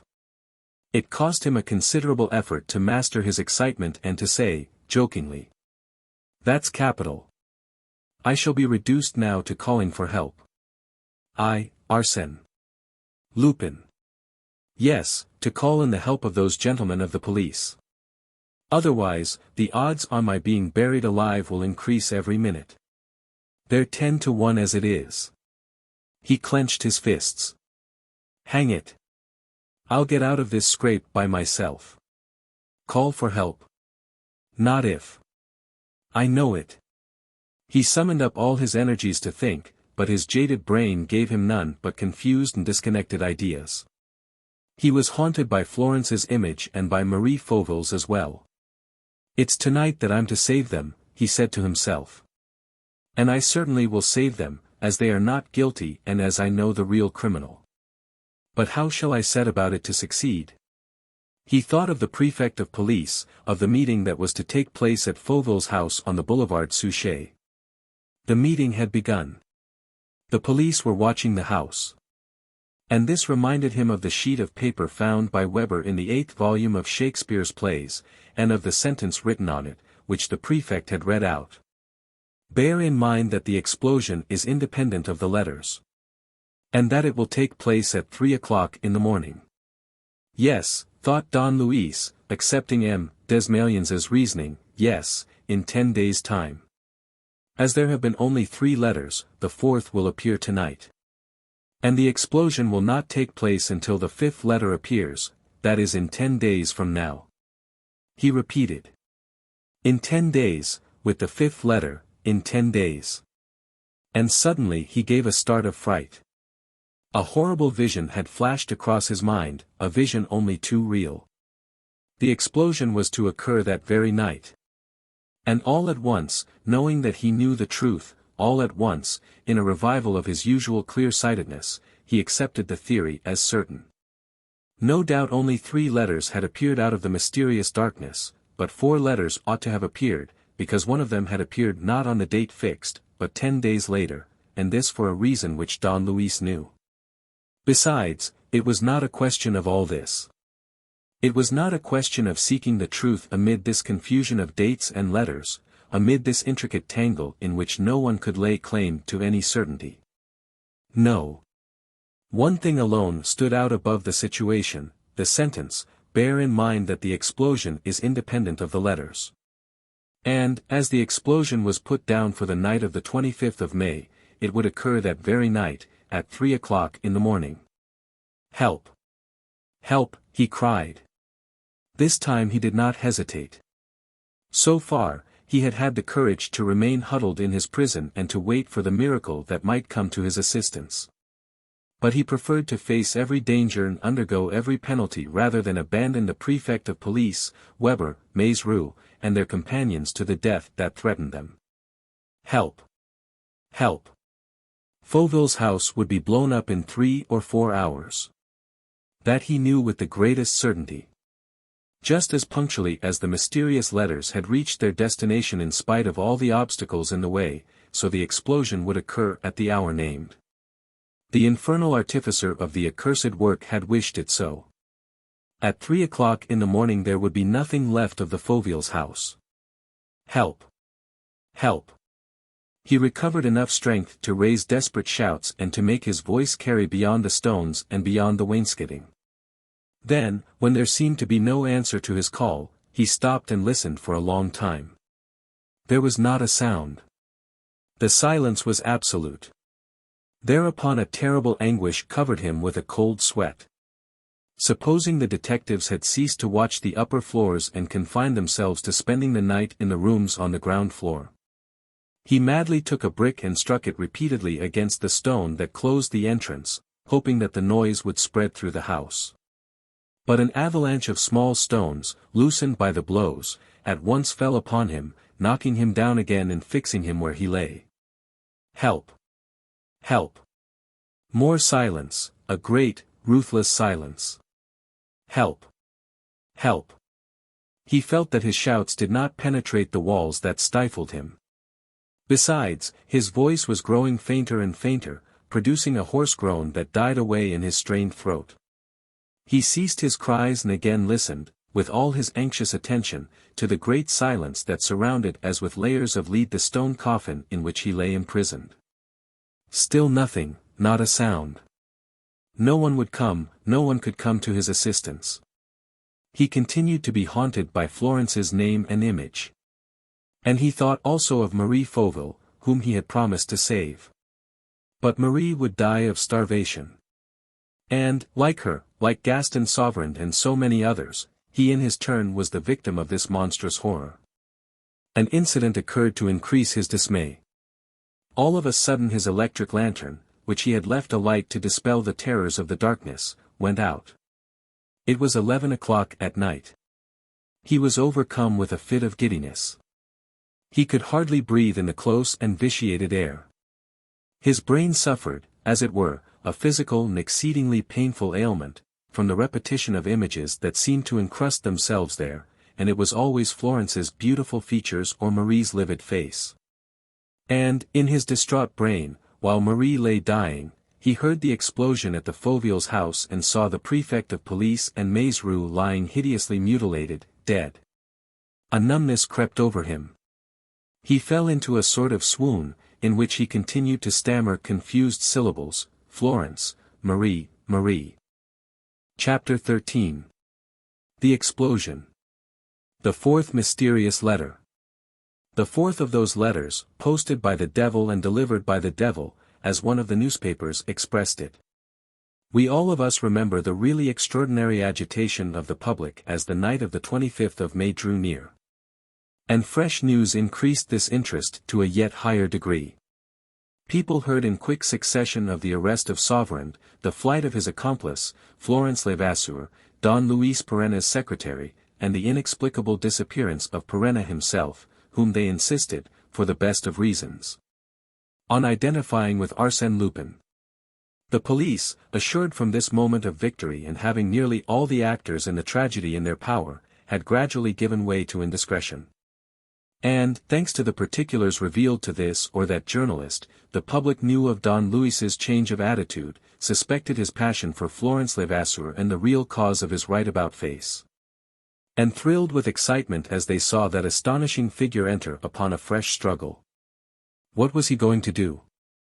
If he wanted to save the woman he loved from prosecution and to release Marie and Sauverand from prison, he would have to intervene some time that night, to take part, somehow or other, in the event at hand.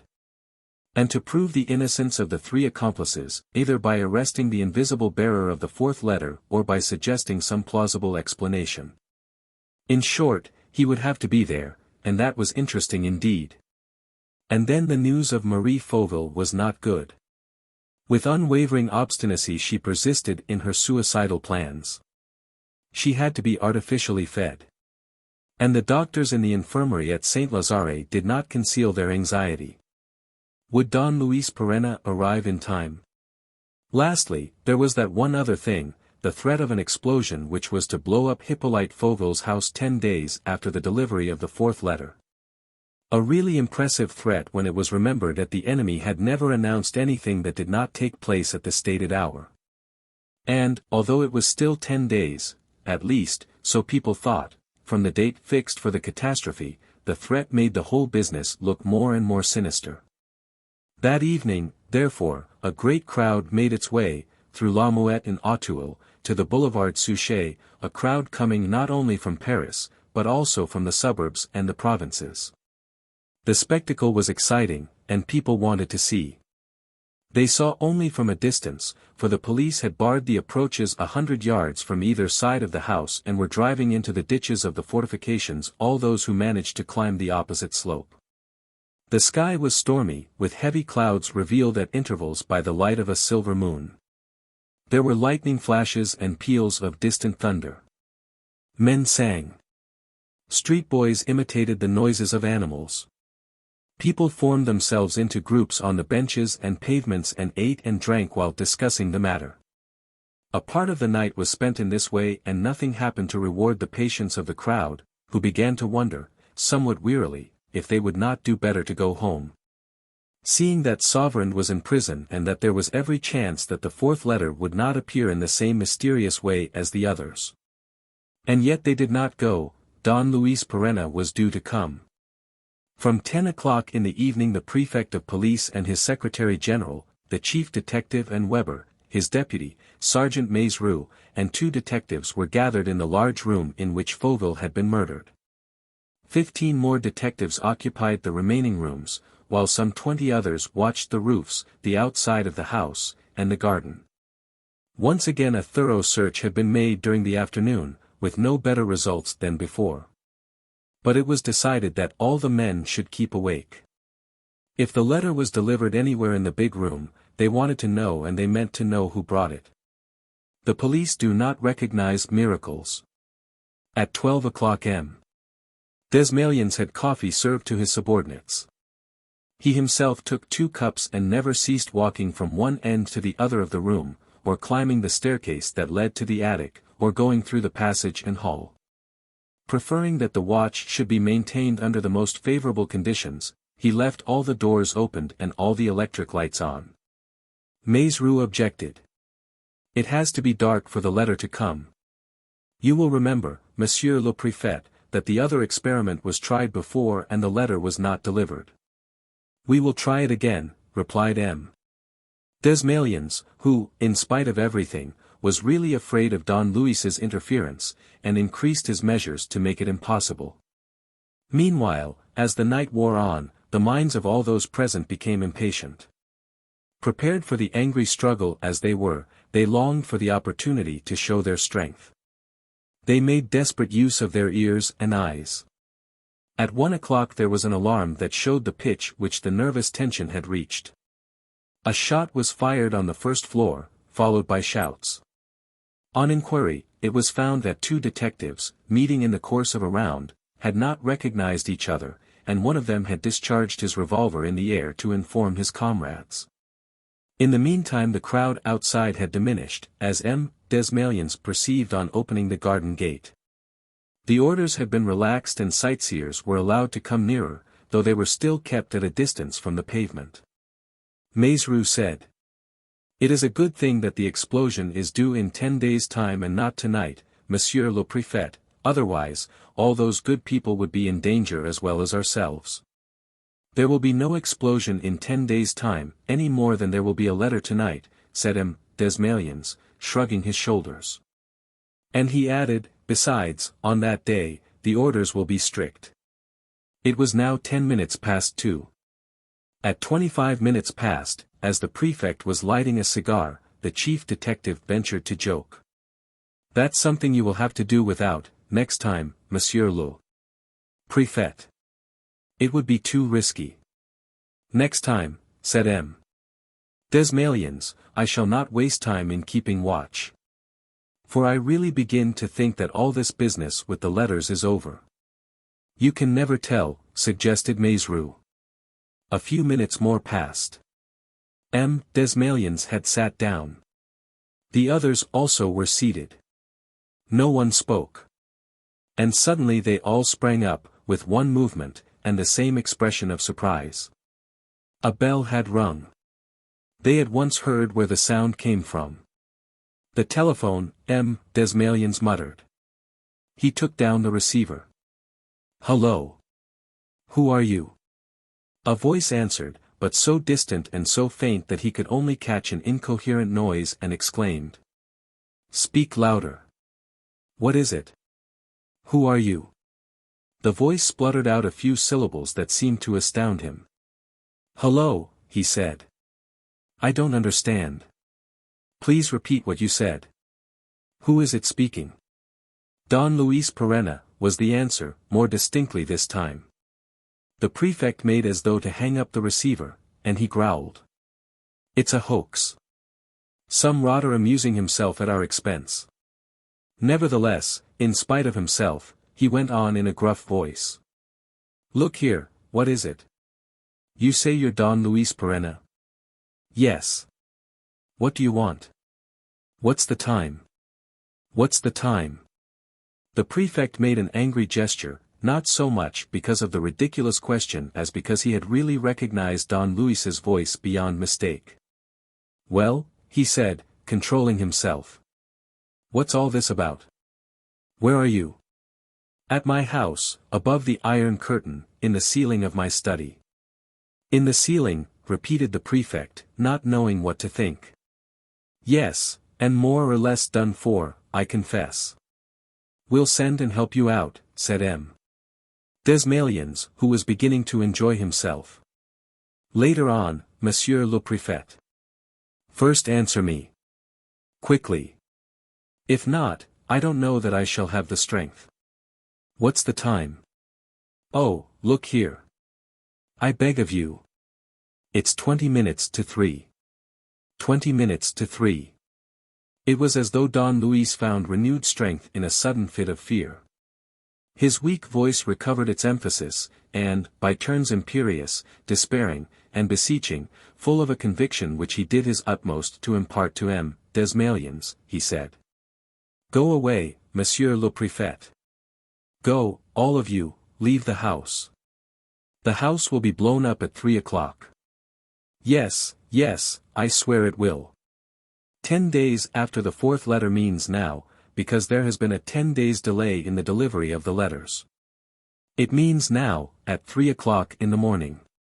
Remember what was written on the sheet which Deputy Chief Weber handed you this morning, the explosion is independent of the letters.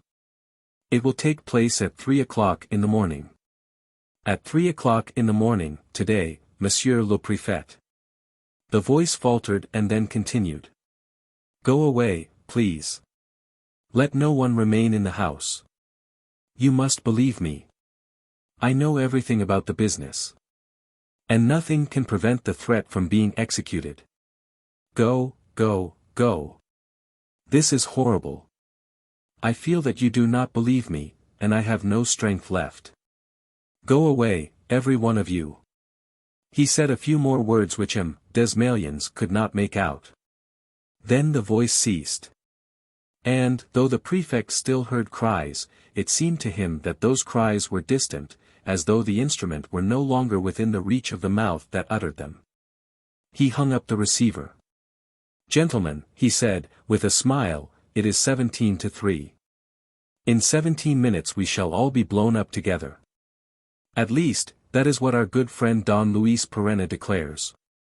In spite of the jokes with which this threat was met, there was a general feeling of uneasiness. Weber asked. Was it really Don Luis, Monsieur le Préfet? Don Luis in person. He has gone to earth in some hiding hole in his house, above the study, and his fatigue and privations seem to have unsettled him a little. Maizerou, go and ferret him out, unless this is just some fresh trick on his part. You have your warrant. Sergeant Maizerou went up to M. Desmalions. His face was pallid. Monsieur le Préfet, did he tell you that we were going to be blown up? He did. He relies on the note which M. Weber found in a volume of Shakespeare. The explosion is to take place tonight. At 3 o'clock in the morning. At 3 o'clock in the morning, that is to say, in less than a quarter of an hour. And do you propose to remain, Monsieur le Préfet? What next, Sergeant? Do you imagine that we are going to obey that gentleman's fancies? Maizerou staggered, hesitated, and then, despite all his natural deference, unable to contain himself, exclaimed. Monsieur le Préfet, it's not a fancy. I have worked with Don Luis. I know the man. If he tells you that something is going to happen, it's because he has his reasons. Absurd reasons. No, no, Monsieur le Préfet, Maizerou pleaded, growing more and more excited. I swear that you must listen to him.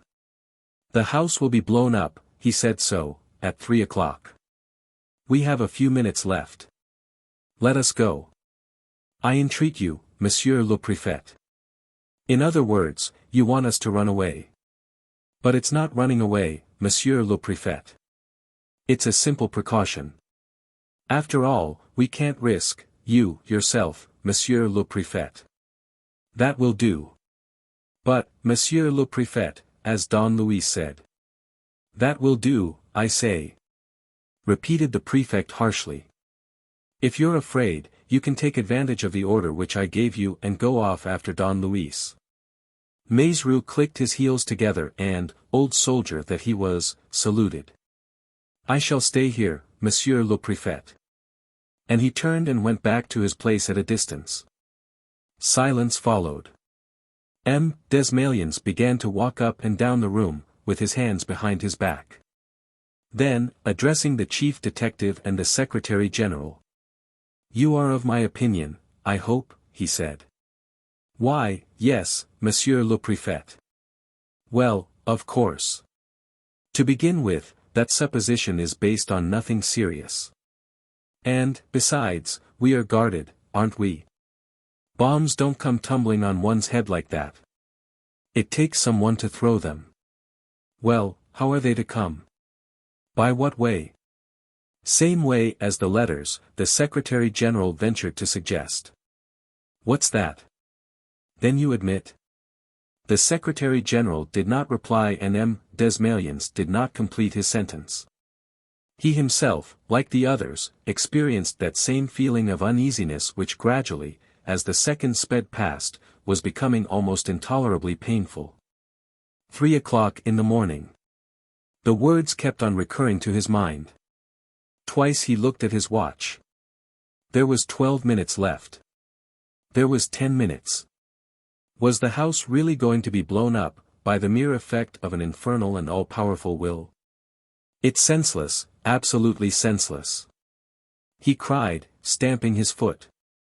But, on looking at his companions, he was amazed to see how drawn their faces were, and he felt his courage sink in a strange way. He was certainly not afraid, and the others were no more afraid than he. But all of them, from the chiefs to the simple detectives, were under the influence of that Don Luis Perenna whom they had seen accomplishing such extraordinary feats, and who had shown such wonderful ability throughout this mysterious adventure. Consciously or unconsciously, whether they wished it or no, they looked upon him as an exceptional being endowed with special faculties, a being of whom they could not think without conjuring up the image of the amazing Arsène Lupin. With his legend of daring, genius, and superhuman insight. And Lupin was telling them to fly. Pursued and hunted as he was, he voluntarily gave himself up to warn them of their danger. And the danger was immediate. 7 minutes more, 6 minutes more, and the house would be blown up. With great simplicity, Maizru went on his knees, made the sign of the cross, and said his prayers in a low voice. The action was so impressive that the Secretary General and the Chief Detective made a movement as though to go toward the Prefect of Police. Desmalions turned away his head and continued his walk up and down the room. But his anguish increased. And the words which he had heard over the telephone rang in his ears, and all Perenna's authority, his ardent entreaties, his frenzied conviction, all this upset him. He had seen Perenna at work. He felt it borne in upon him that he had no right, in the present circumstances, to neglect the man's warning. "Let's go," he said. The words were spoken in the calmest manner.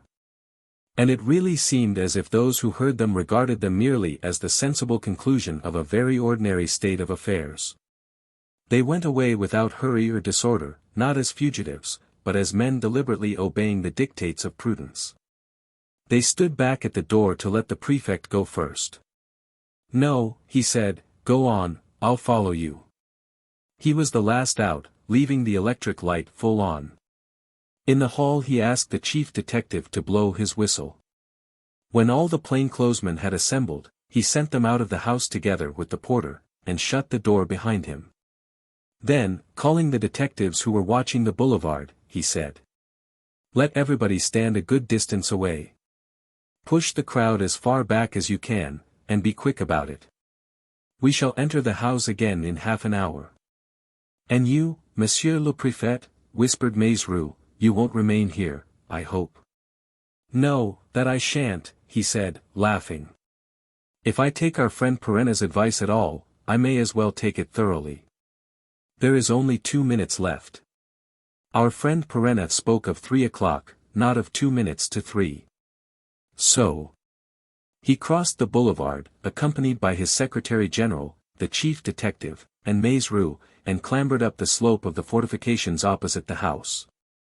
"Perhaps we ought to stoop down," suggested Maizru. "Let's stoop, by all means," said the prefect, still in a good humor.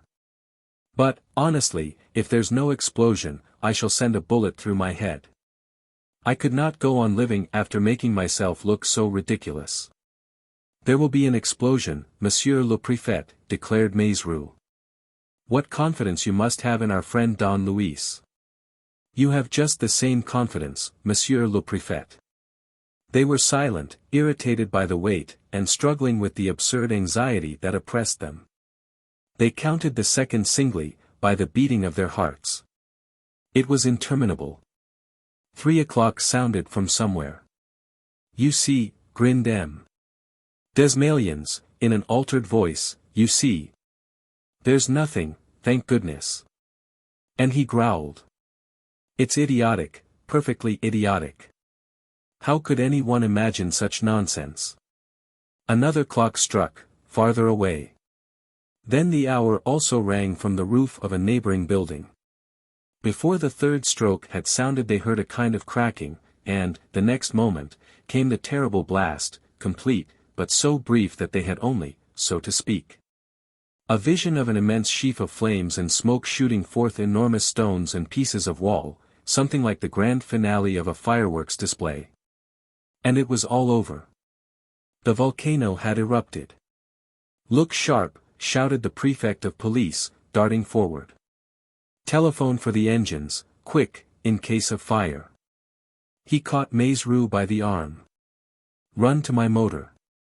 You'll see her 100 yards down the boulevard.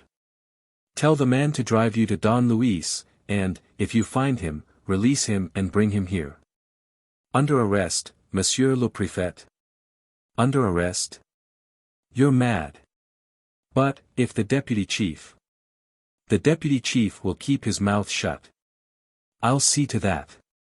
Be off." Maizru fulfilled his mission, not with greater speed than if he had been sent to arrest Don Luis, for Maizru was a conscientious man, but with extraordinary pleasure. The fight which he had been obliged to wage against the man whom he still called the chief had often distressed him to the point of tears. This time he was coming to help him, perhaps to save his life. That afternoon the deputy chief had ceased his search of the house, by Desmalions's orders, as Don Luis's escape seemed certain, and left only 3 men on duty.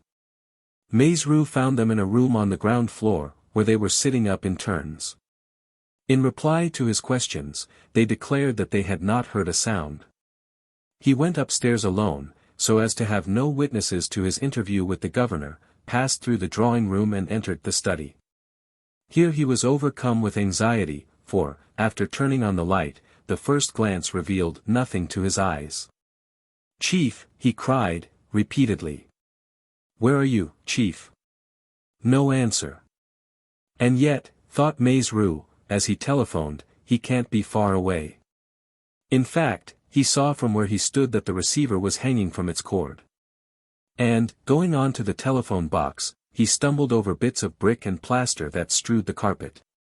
He then switched on the light in the box as well and saw a hand and arm hanging from the ceiling above him. The ceiling was broken up all around that arm. But the shoulder had not been able to pass through, and Maizru could not see the captive's head. He sprang onto a chair and reached the hand. He felt it and was reassured by the warmth of its touch. "Is that you, Maizru?" asked a voice that seemed to the sergeant to come from very far away. "Yes, it's I." "You're not wounded, are you?" "Nothing serious." "No, only stunned, and a bit faint, from hunger." "Listen to me." "I'm listening." "Open the second drawer on the left in my writing desk. You'll find." "Yes, Chief." "An old stick of chocolate." "But." "Do as I tell you, Alexander, I'm famished." Indeed, Don Luis recovered after a moment or two and said, in a gayer voice. "That's better. I can wait now. Go to the kitchen and fetch me some bread and some water." "I'll be back at once, Chief." "Not this way. Come back by Florence Levasseur's room and the secret passage to the ladder which leads to the trapdoor at the top." And he told him how to make the stone swing out and how to enter the hollow in which he had expected to meet with such a tragic end. The thing was done in 10 minutes. Maizru cleared the opening, caught hold of Don Luis by the legs and pulled him out of his hole. Oh dear, he moaned, in a voice full of pity. "What a position, Chief. How did you manage it all?" "Yes, I see, you must have dug down, where you lay, and gone on digging, for more than a yard. And it took some pluck, I expect, on an empty stomach." When Don Luis was seated in his bedroom and had swallowed a few bits of bread and drunk what he wanted, he told his story. "Yes, it took the devil's own pluck, old man. By Jingo.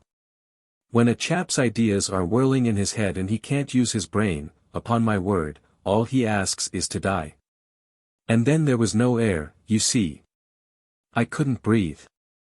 I went on digging, however, as you saw, went on digging while I was half asleep, in a sort of nightmare. Just look, my fingers are in a jelly.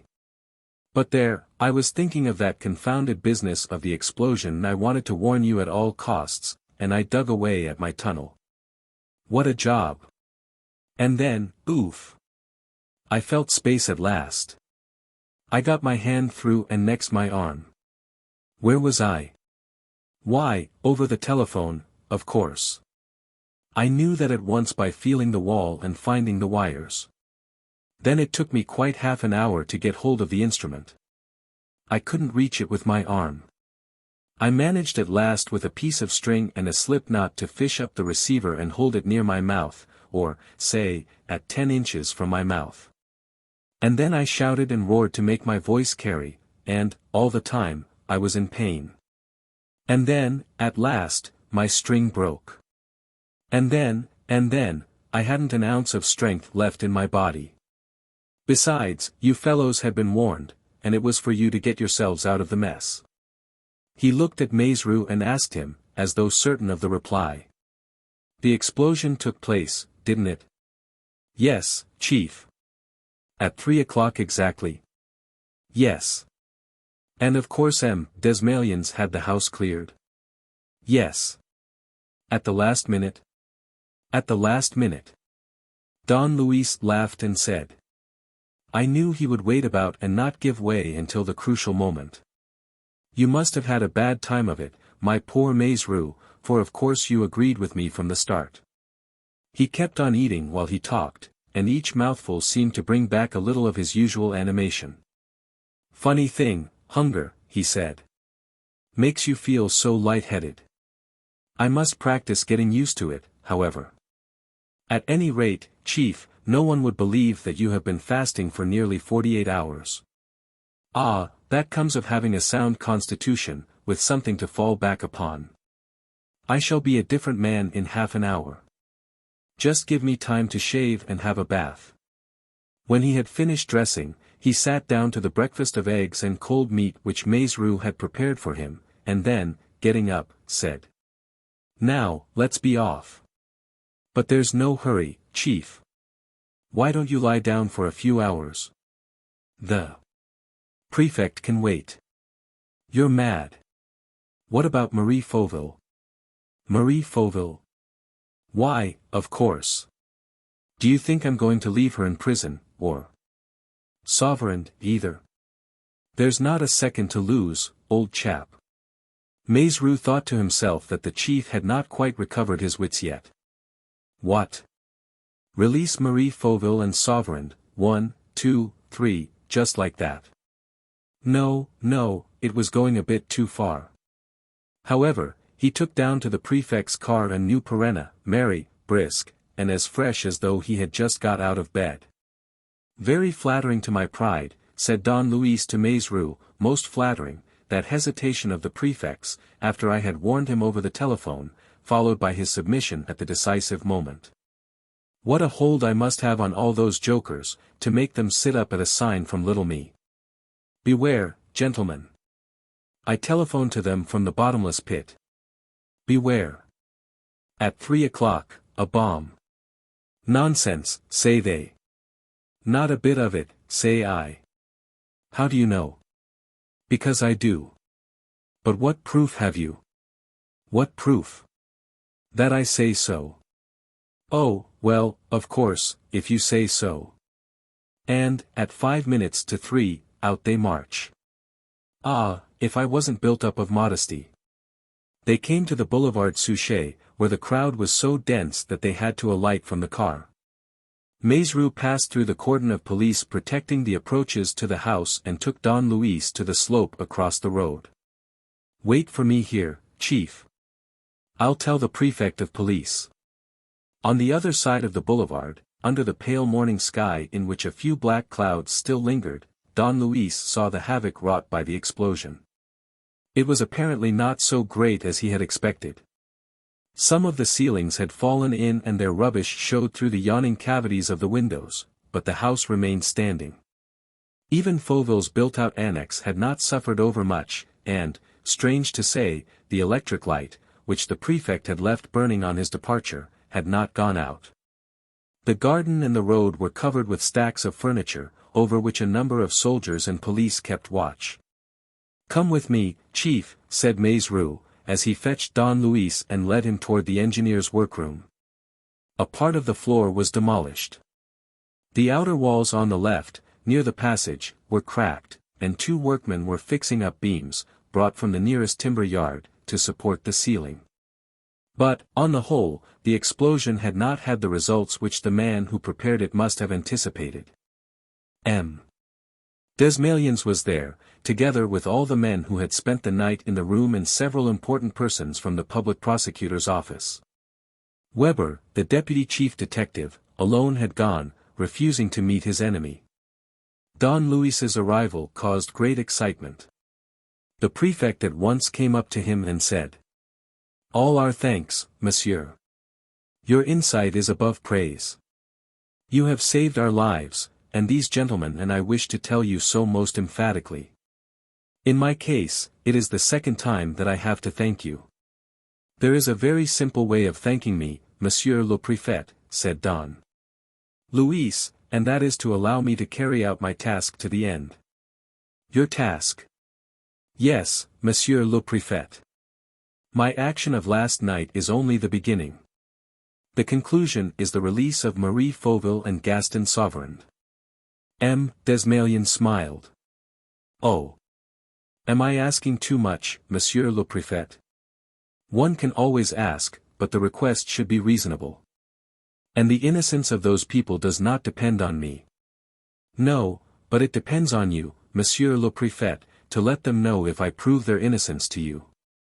Yes, I agree, if you prove it beyond dispute. Just so. Don Luis's calm assurance impressed M. Desmalions in spite of everything and even more than on the former occasions. And he suggested. The results of the hasty inspection which we have made will perhaps help you. For instance, we are certain that the bomb was placed by the entrance to the passage and probably under the boards of the floor. Please do not trouble, Monsieur le Préfet. These are only secondary details. The great thing now is that you should know the whole truth, and that not only through words. The prefect had come closer. The magistrate and detectives were standing round Don Luis, watching his lips and movements with feverish impatience. Was it possible that that truth, as yet so remote and vague, in spite of all the importance which they attached to the arrests already effected, was known at last? It was a solemn moment. Everyone was on tenterhooks. The manner in which Don Luis had foretold the explosion lent the value of an accomplished fact to his predictions. And the men whom he had saved from the terrible catastrophe were almost ready to accept as certainties the most improbable statements which a man of his stamp might make. Monsieur le Préfet, he said, you waited in vain last night for the fourth letter to make its appearance. We shall now be able, by an unexpected miracle of chance, to be present at the delivery of the letter. You will then know that it was the same hand that committed all the crimes, and you will know whose hand that was. And, turning to Maizerou. Sergeant, will you please make the room as dark as you can? The shutters are gone. But you might draw the curtains across the windows and close the doors. Monsieur le Préfet, is it by accident that the electric light is on?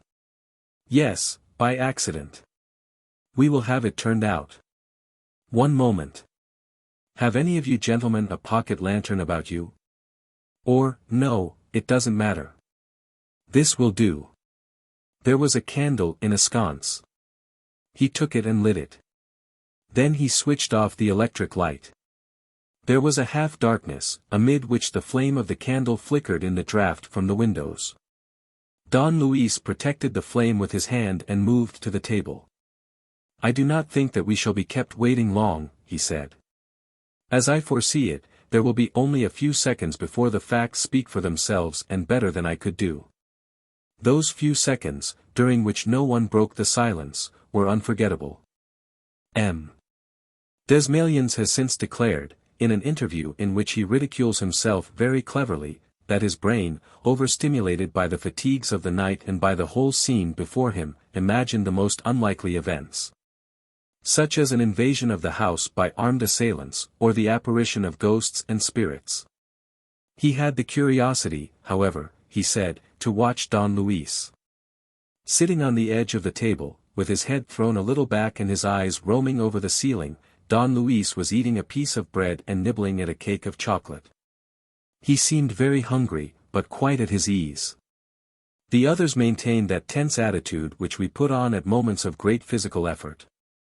Their faces were distorted with a sort of grimace. They were haunted by the memory of the explosion as well as obsessed by what was going to happen. The flame of the candle cast shadows on the wall. More seconds elapsed than Don Luis Perenna had said, 30 or 40 seconds, perhaps, that seemed endless. Then Perenna lifted the candle a little and said. There you are. They had all seen what they now saw almost as soon as he spoke. A letter was descending from the ceiling. It spun round slowly, like a leaf falling from a tree without being driven by the wind. It just touched Don Luis and alighted on the floor between two legs of the table. Picking up the paper and handing it to M. Desmalions, Don Luis said. There you are, Monsieur le Préfet. This is the fourth letter, due last night. Chapter 14. The Heirs. M. Desmalions looked at him without understanding, and looked from him to the ceiling. Perenna said. Oh, there's no witchcraft about it. And, though no one has thrown that letter from above, though there is not the smallest hole in the ceiling, the explanation is quite simple. Quite simple, is it? Said M. Desmaliens. Yes, Monsieur le Préfet. It all looks like an extremely complicated conjuring trick, done almost for fun. Well, I say that it is quite simple, and, at the same time, terribly tragic. Sergeant Maizerou, would you mind drawing back the curtains and giving us as much light as possible? While Maizerou was executing his orders and M. Desmaliens glancing at the fourth letter, the contents of which were unimportant and merely confirmed the previous ones, Don Luis took a pair of steps which the workman had left in the corner. Set it up in the middle of the room and climbed to the top, where, seated astride, he was able to reach the electric chandelier. It consisted of a broad, circular band in brass, beneath which was a festoon of crystal pendants. Inside were 3 lamps placed at the corners of a brass triangle concealing the wires. He uncovered the wires and cut them. Then he began to take the whole fitting to pieces.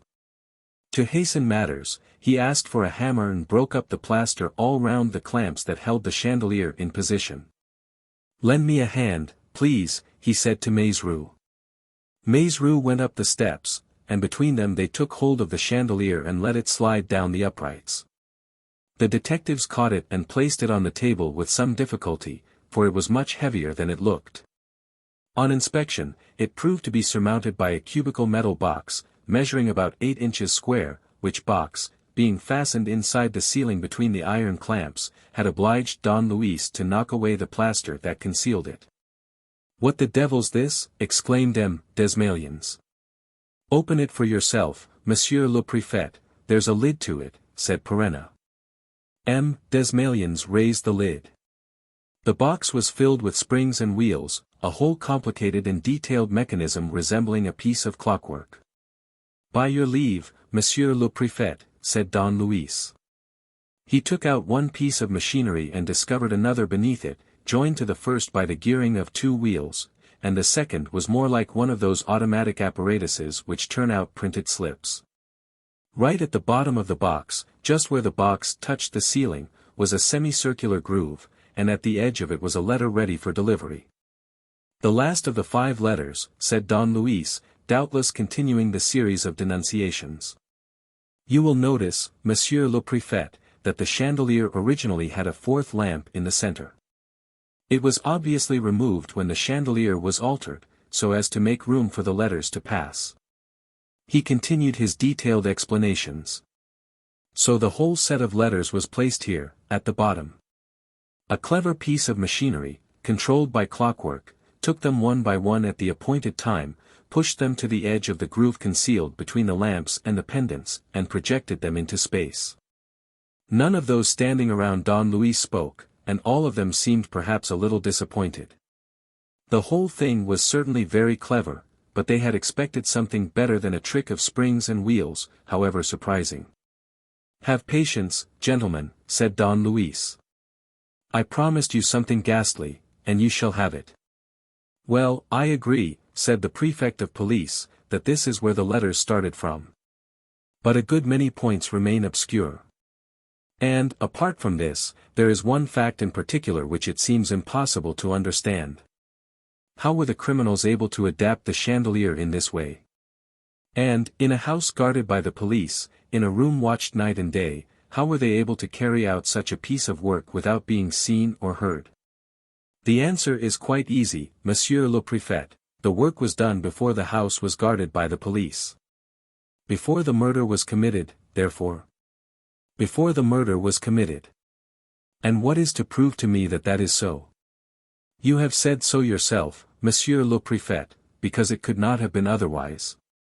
But do explain yourself, Monsieur, cried M. Desmaliens, with a gesture of irritation. If you have important things to tell us, why delay? It is better, Monsieur le Préfet, that you should arrive at the truth in the same way as I did. When you know the secret of the letters, the truth is much nearer than you think. And you would have already named the criminal if the horror of his crime had not been so great as to divert all suspicion from him. M. Desmaliens looked at him attentively. He felt the importance of Perenna's every word and he was really anxious. Then, according to you, he said, those letters accusing Madame Fauville and Gaston Sauverand were placed there with the sole object of ruining both of them? Yes, Monsieur le Préfet. And, as they were placed there before the crime, the plot must have been schemed before the murder? Yes, Monsieur le Préfet, before the murder. From the moment that we admit the innocence of Madame Fauville and Gaston Sauverand, we are obliged to conclude that, as everything accuses them, this is due to a series of deliberate acts. Madame Fauville was out on the night of the murder, a plot. She was unable to say how she spent her time while the murder was being committed, a plot. Her inexplicable drive in the direction of La Mouette and her cousin Sauverand's walk in the neighborhood of the house, plots.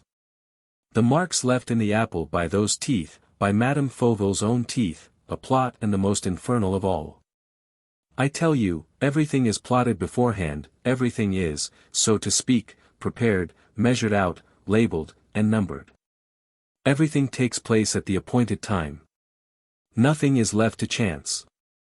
It is a work very nicely pieced together, worthy of the most skillful artisan, so solidly constructed that outside happenings have not been able to throw it out of gear. And that the scheme works exactly, precisely, imperturbably, like the clockwork in this box, which is a perfect symbol of the whole business and, at the same time, gives a most accurate explanation of it. Because the letters denouncing the murderers were duly posted before the crime and delivered after the crime on the dates and at the hours foreseen. M. Desmalions remained thinking for a time and then objected. Still, in the letters which he wrote, M. Fauville accuses his wife. He does. We must therefore admit either that he was right in accusing her or that the letters are forged. They are not forged. All the experts have recognized M. Fauville's handwriting. Then.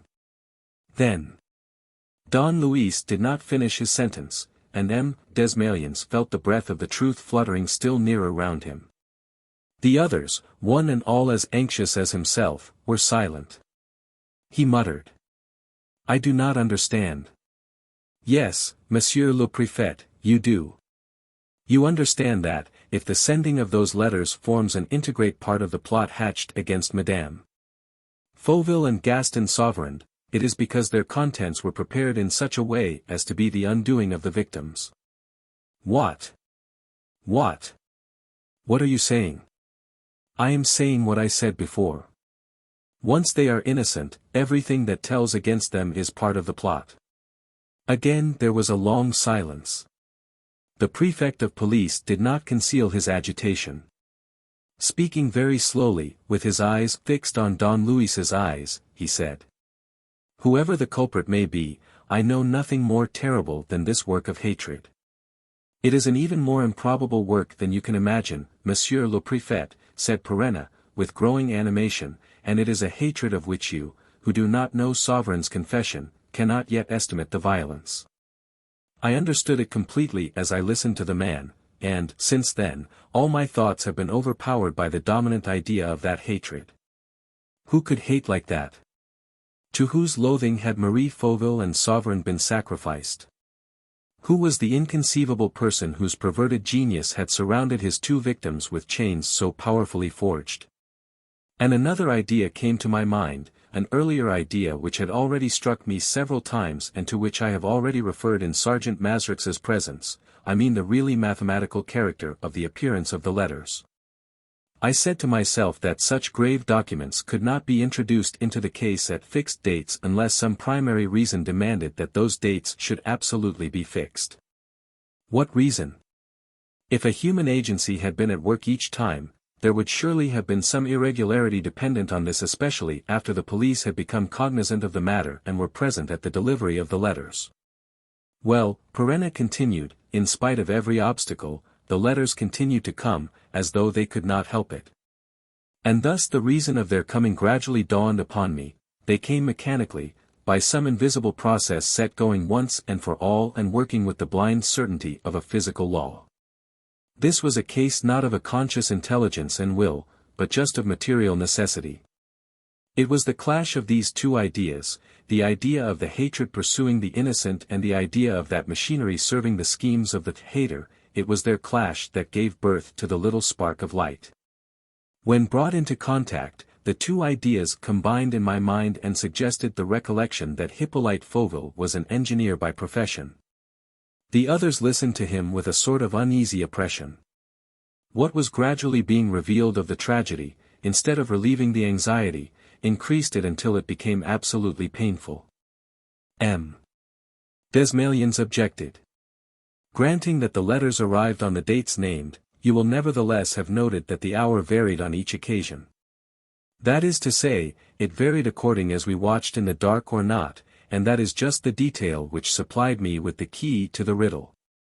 If the letters, and this was an indispensable precaution, which we are now able to understand, were delivered only under cover of the darkness, it must be because a contrivance of some kind prevented them from appearing when the electric light was on.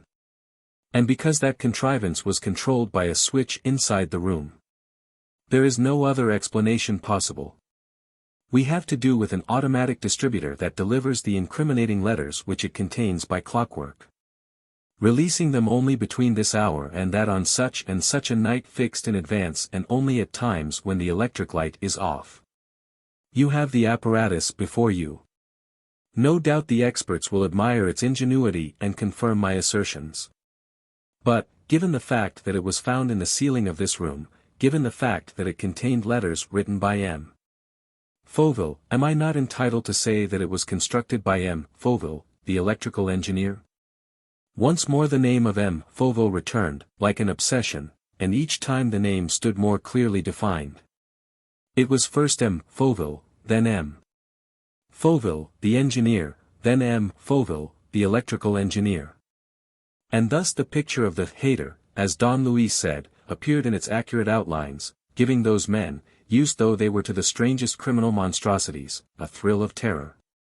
The truth was now no longer prowling around them. They were already fighting with it, as you fight with an adversary whom you do not see but who clutches you by the throat and brings you to the ground. And the prefect of police, summing up all his impressions, said, in a strained voice. So M. Fauville wrote those letters in order to ruin his wife and the man who was in love with her. Yes. In that case. What?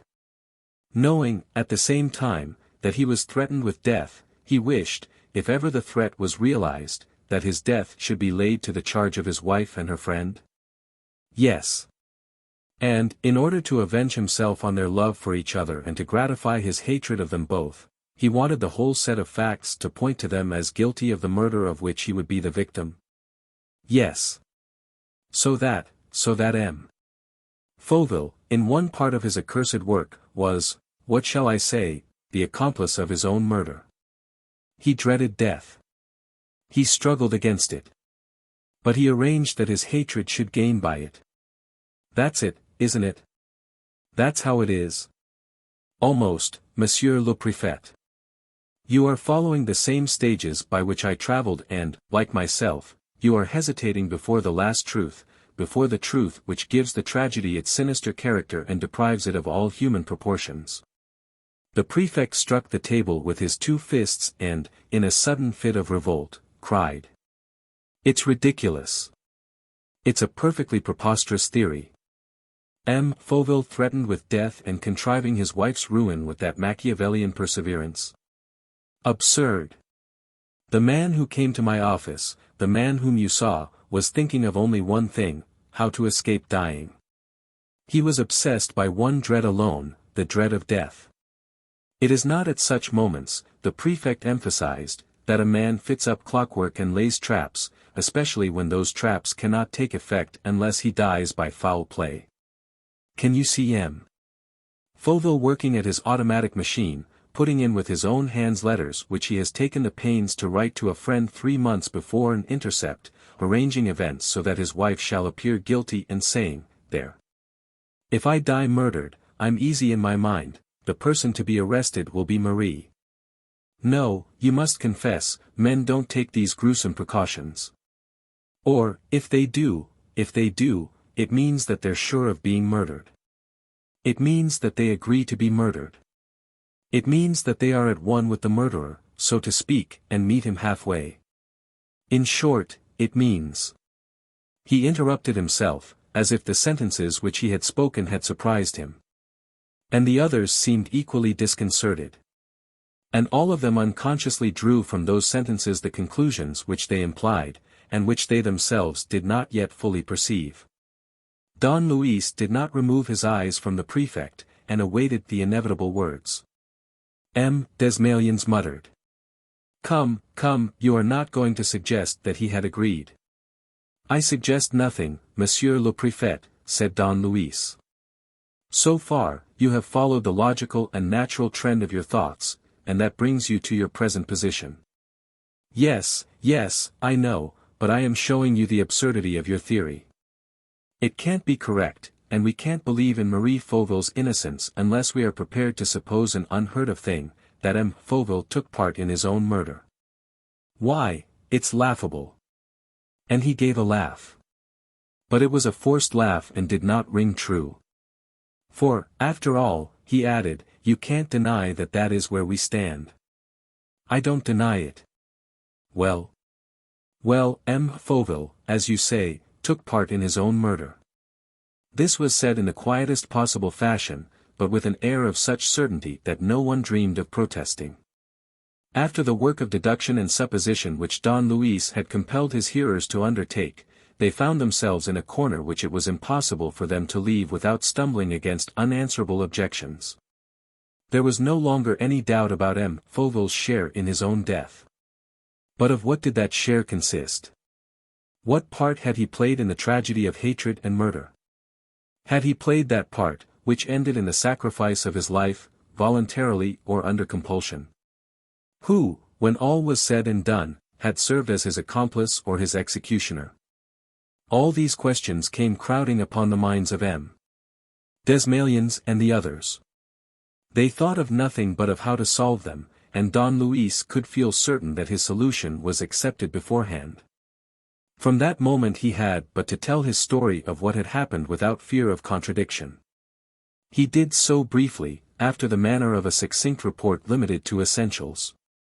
3 months before the crime, M. Fauville wrote a series of letters to one of his friends, M. Langernault, who, as Sergeant Maisroux will have told you, Monsieur le Préfet, had been dead for several years, a fact of which M. Fauville cannot have been ignorant. These letters were posted, but were intercepted by some means which it is not necessary that we should know for the moment. M. Fauville erased the postmarks and the addresses and inserted the letters in a machine constructed for the purpose. Of which he regulated the work so that the first letter should be delivered a fortnight after his death and the others at intervals of 10 days. At this moment it is certain that his plan was concerted down to the smallest detail. Knowing that Sauverand was in love with his wife, watching Sauverand's movements, he must obviously have noticed that his detested rival used to pass under the windows of the house every Wednesday and that Marie Fauville would go to her window. This is a fact of the first importance, one which was exceedingly valuable to me, and it will impress you as being equal to a material proof. Every Wednesday evening, I repeat, Sauverand used to wander round the house. Now note this: first, the crime prepared by M. Fauville was committed on a Wednesday evening; secondly, it was at her husband's express request that Madame Fauville went out that evening to go to the opera and to Madame d'Ersinger's. Don Luis stopped for a few seconds and then continued. Consequently, on the morning of that Wednesday, everything was ready, the fatal clock was wound up, the incriminating machinery was working to perfection. And the proofs to come would confirm the immediate proofs which M. Fauville held in reserve. Better still, Monsieur le Préfet, you had received from him a letter in which he told you of the plot hatched against him, and he implored your assistance for the morning of the next day, that is to say, after his death. Everything, in short, led him to think that things would go according to the Heirs' wishes, when something occurred that nearly upset his schemes, the appearance of Inspector Verret, who had been sent by you, Monsieur le Préfet, to collect particulars about the Mornington heirs. What happened between the two men? Probably no one will ever know. Both are dead, and their secret will not come to life again. But we can at least say for certain that Inspector Verret was here and took away with him the cake of chocolate on which the teeth of the tiger were seen for the first time, and also that Inspector Verret succeeded. Thanks to circumstances with which we are unacquainted, in discovering M. Fauville's projects. This we know, explained Don Luis, because Inspector Verret said so in his own agonizing words, because it was through him that we learned that the crime was to take place on the following night. And because he had set down his discoveries in a letter which was stolen from him. And Fauville knew it also, because, to get rid of the formidable enemy who was thwarting his designs, he poisoned him.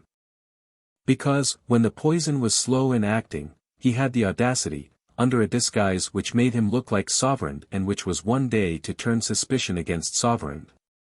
He had the audacity and the presence of mind to follow Inspector Verret to the Café du Pont-Neuf, to purloin the letter of explanation which Inspector Verret wrote you, to substitute a blank sheet of paper for it, and then to ask a passerby, who might become a witness against Sauverand, the way to the nearest underground station for Neuilly, where Sauverand lived.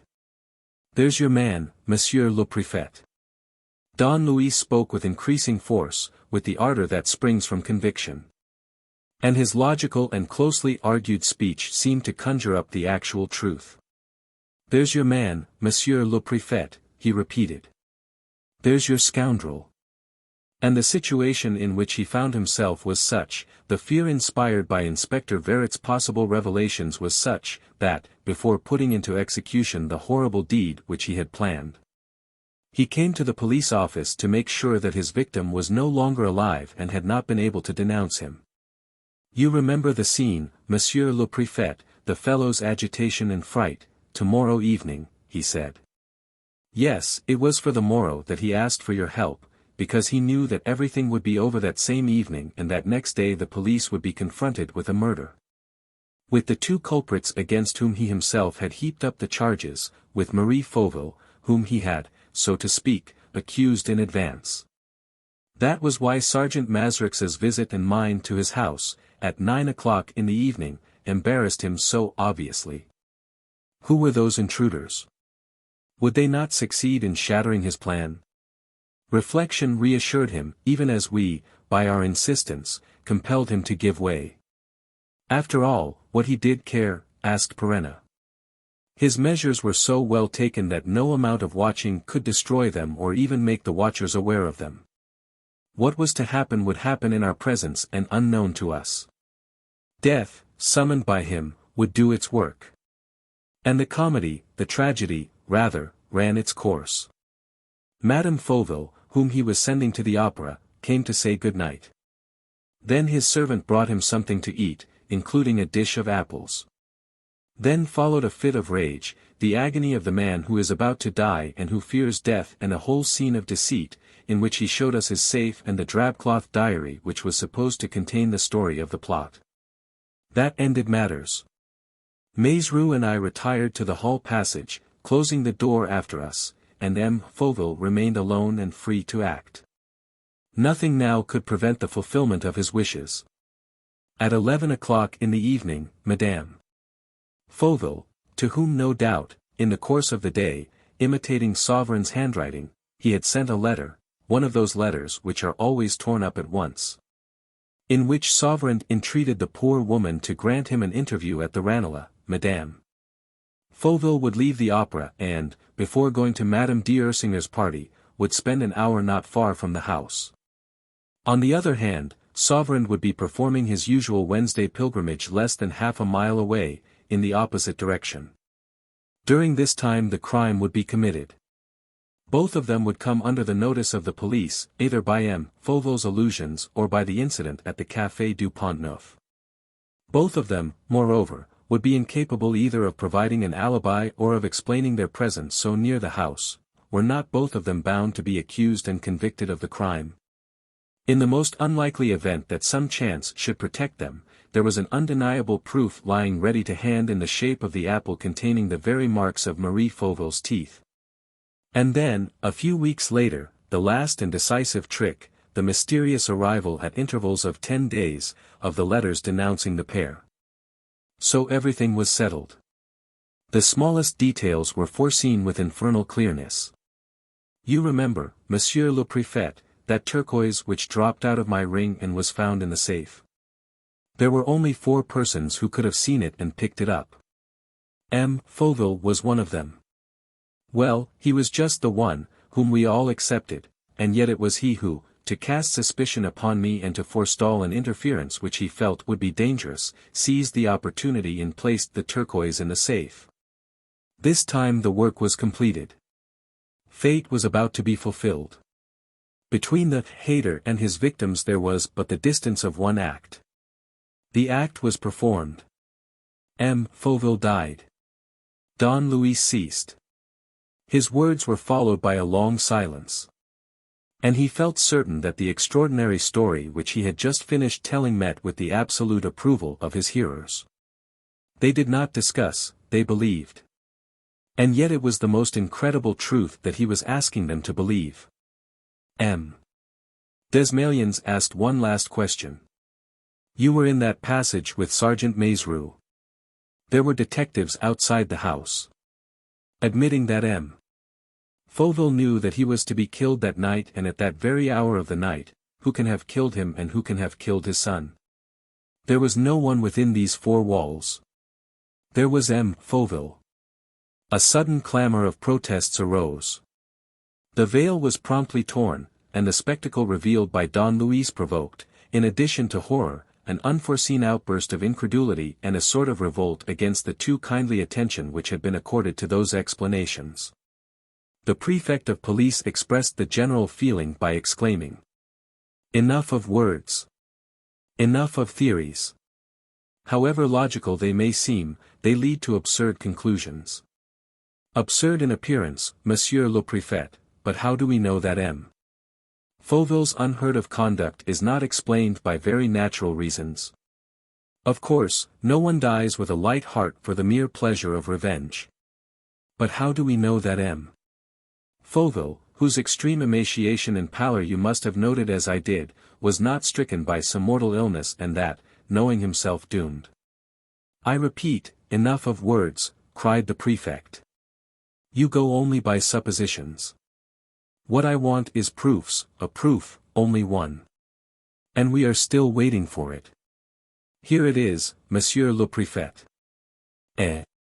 What's that you say? Monsieur le Préfet, when I removed the chandelier from the plaster that supported it, I found, outside the upper surface of the metal box, a sealed envelope.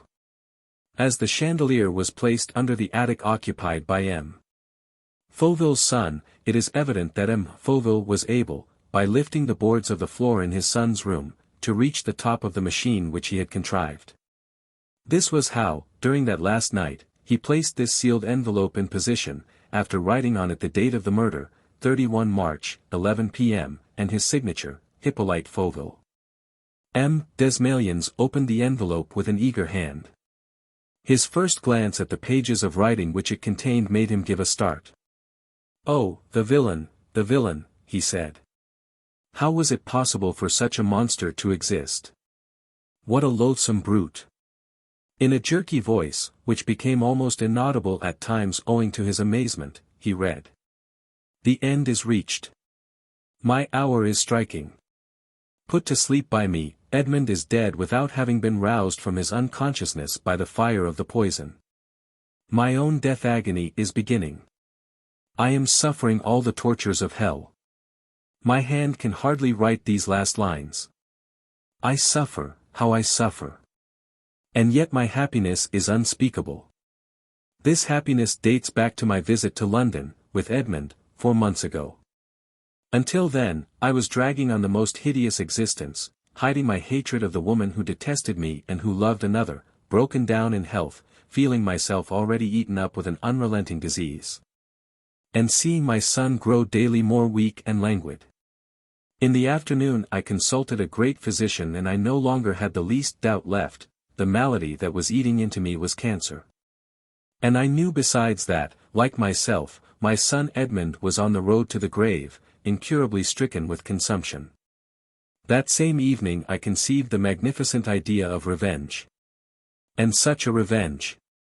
The most dreadful of accusations made against a man and a woman in love with each other. Prison. The assizes. Penal servitude. The scaffold. And no assistance possible, not a struggle, not a hope. Accumulated proofs, proofs so formidable as to make the innocent themselves doubt their own innocence and remain hopelessly and helplessly dumb. What a revenge! And what a punishment! To be innocent and to struggle vainly against the very facts that accuse you, the very certainty that proclaims you guilty. And I prepared everything with a glad heart. Each happy thought, each invention made me shout with laughter. Lord, how merry I was! You would think that cancer hurts, not a bit of it. How can you suffer physical pain when your soul is quivering with delight? Do you think I feel the hideous burning of the poison at this moment? I am happy. The death which I have inflicted on myself is the beginning of their torment. Then why live and wait for a natural death which to them would mean the beginning of their happiness? And as Edmund had to die, why not save him a lingering illness and give him a death which would double the crime of Marie and Sauverand? The end is coming. I had to break off, the pain was too much for me. Now to pull myself together. How silent everything is. Outside the house and in the house are emissaries of the police watching over my crime. At no great distance, Marie, in obedience to my letter, is hurrying to the trysting place, where her beloved will not come. And the beloved is roaming under the windows where his darling will not appear. Oh, the dear little puppets whose string I pull. Dance. Jump. Skip. Lord, what fun they are. A rope round your neck, sir, and, madam, a rope round yours. Was it not you, sir, who poisoned Inspector Verret this morning and followed him to the Café du Pont-Neuf, with your grand ebony walking stick? Why, of course it was. And at night the pretty lady poisons me and poisons her stepson. Prove it. Well, what about this apple, madam, this apple which you did not bite into and which all the same will be found to bear the marks of your teeth? What fun! Dance. Jump. Skip. And the letters. The trick of my letters to the late lamented Langrenalt. That was my crowning triumph. Oh, the joy of it, when I invented and constructed my little mechanical toy. Wasn't it nicely thought out? Isn't it wonderfully neat and accurate? On the appointed day, click, the first letter. And, 10 days after, click, the second letter. Come, there's no hope for you, my poor friends, you're nicely done for. Dance. Jump. Skip. And what amuses me, for I am laughing now, is to think that nobody will know what to make of it. Marie and Sauverand guilty, of that there is not the least doubt. But, outside that, absolute mystery. Nobody will know nor ever will know anything. In a few weeks' time, when the two criminals are irrevocably doomed, when the letters are in the hands of the police, on the 25th, or, rather, at 3 o'clock on the morning of the 26th of May, an explosion will destroy every trace of my work. The bomb is in its place. A movement entirely independent of the chandelier will explode it at the hour aforesaid. I have just laid beside it the drabcloth manuscript book in which I pretended that I wrote my diary, the files containing the poison, the needles which I used, an ebony walking stick, 2 letters from Inspector Verret, in short. Anything that might save the culprits.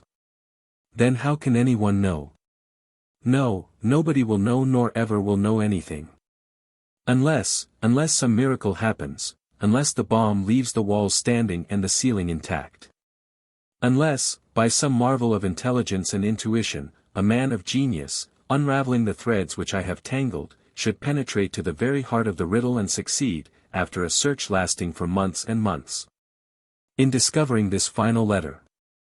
It is for this man that I write, well knowing that he cannot exist. But, after all, what do I care? Marie and Sauverand will be at the bottom of the abyss by then, dead no doubt, or in any case separated forever. And I risk nothing by leaving this evidence of my hatred in the hands of chance. There, that's finished. I have only to sign. My hand shakes more and more. The sweat is pouring from my forehead in great drops. I am suffering the tortures of the damned and I am divinely happy. Aha, my friends, you were waiting for my death. You, Marie, imprudently let me read in your eyes, which watched me stealthily, all your delight at seeing me so ill. And you were both of you so sure of the future that you had the courage to wait patiently for my death. Well, here it is, my death. Here it is, and there are you, united above my grave, linked together with the handcuffs. Marie, be the wife of my friend Sauverand. Sauverand, I bestow my spouse upon you. Be joined together in holy matrimony. Bless you, my children. The examining magistrate will draw up the contract and the executioner will read the marriage service. Oh, the delight of it! I suffer agonies, but oh, the delight! What a fine thing is hatred, when it makes death a joy. I am happy in dying. Marie is in prison. Sauverand is weeping in the condemned man's cell. The door opens. Oh, horror! The men in black. They walk up to the bed. Gaston. Sauverand, your appeal is rejected. Courage. Be a man. Oh, the cold, dark morning, the scaffold. It's your turn, Marie, your turn. Would you survive your lover? Sauverand is dead, it's your turn. See, here's a rope for you. Or would you rather have poison? Die, will you, you hussy? Die with your veins on fire, as I am doing, I who hate you, hate you, hate you. Desmalion ceased, amid the silent astonishment of all those present. He had great difficulty in reading the concluding lines, the writing having become almost wholly shapeless and illegible. He said, in a low voice, as he stared at the paper, Hippolyte Fauville, the signature is there. The scoundrel found a last remnant of strength to sign his name clearly. He feared that a doubt might be entertained of his villainy. And indeed, how could anyone have suspected it? And, looking at Don Luis, he added. It needed, to solve the mystery, a really exceptional power of insight and gifts to which we must all do homage, to which I do homage. All the explanations which that madman gave have been anticipated in the most accurate and bewildering fashion. Don Luis bowed and, without replying to the praise bestowed upon him, said. You are right, Monsieur le Préfet. He was a madman, and one of the most dangerous kind, the lucid madman who pursues an idea from which nothing will make him turn aside. He pursued it with superhuman tenacity and with all the resources of his fastidious mind, enslaved by the laws of mechanics. Another would have killed his victims frankly and brutally. He set his wits to work to kill at a long date, like an experimenter who leaves to time the duty of proving the excellence of his invention. And he succeeded only too well, because the police fell into the trap and because Madame Fauville is perhaps going to die. Desmalions made a gesture of decision. The whole business, in fact, was past history, on which the police proceedings would throw the necessary light. One fact alone was of importance to the present, the saving of Marie Fauville's life. It's true, he said, we have not a minute to lose. Madame Fauville must be told without delay. At the same time, I will send for the examining magistrate. And the case against her is sure to be dismissed at once. He swiftly gave orders for continuing the investigations and verifying Don Luis's theories. Then, turning to Perenna. Come, monsieur, he said. It is right that Madame Fauville should thank her rescuer. Maizerou, you come, too. The meeting was over, that meeting in the course of which Don Luis had given the most striking proofs of his genius. Waging war, so to speak, upon the powers beyond the grave, he had forced the dead man to reveal his secret.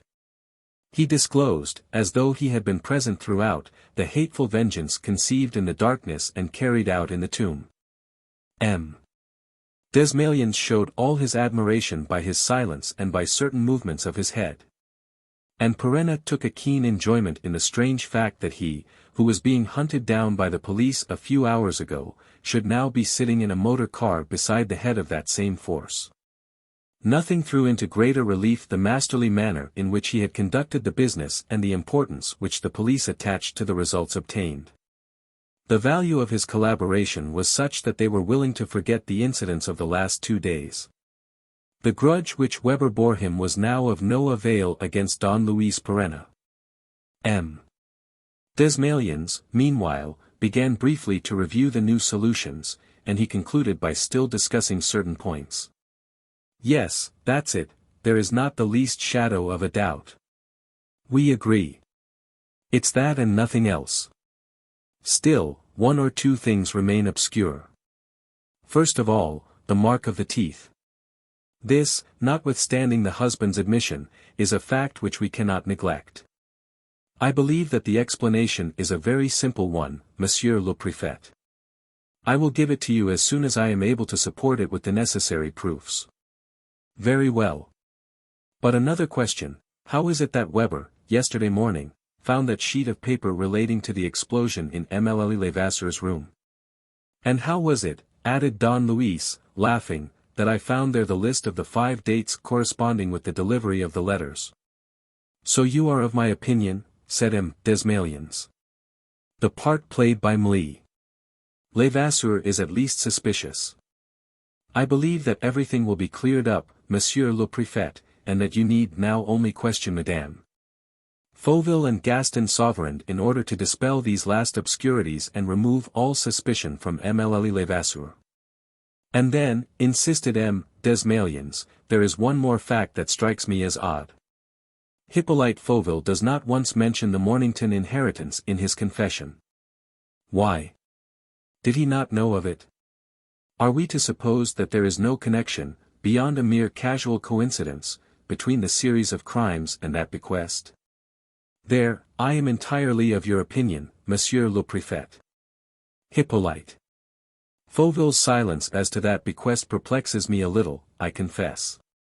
But all the same I look upon it as comparatively unimportant. The main thing is Fauville's guilt and the prisoner's innocence. Don Luis's delight was pure and unbounded. From his point of view, the sinister tragedy was at an end with the discovery of the confession written by Hippolyte Fauville. Anything not explained in those lines would be explained by the details to be supplied by Madame Fauville, Florence Levasseur, and Gaston Sauverand. He himself had lost all interest in the matter. The car drew up at Saint-Lazare, the wretched, sordid old prison which is still waiting to be pulled down. The prefect jumped out. The door was opened at once. Is the prison governor there? He asked. Quick! Send for him, it's urgent. Then, unable to wait, he at once hastened toward the corridors leading to the infirmary and, as he reached the first-floor landing, came up against the governor himself. Madame Fauville, he said, without waste of time. I want to see her. But he stopped short when he saw the expression of consternation on the prison governor's face. Well, what is it? He asked. What's the matter? Why, haven't you heard, Monsieur le Préfet, stammered the governor. I telephoned to the office, you know. Speak. What is it? Madame Fauville died this morning. She managed somehow to take poison. M. Desmaliens seized the governor by the arm and ran to the infirmary, followed by Perenna and Maizerou. He saw Marie Fauville lying on a bed in one of the rooms. Her pale face and her shoulders were stained with brown patches, similar to those which had marked the bodies of Inspector Verret, Hippolyte Fauville, and his son Edmond. Greatly upset, the prefect murmured. But the poison, where did it come from? This phial and syringe were found under her pillow, Monsieur le Préfet. Under her pillow? But how did they get there? How did they reach her?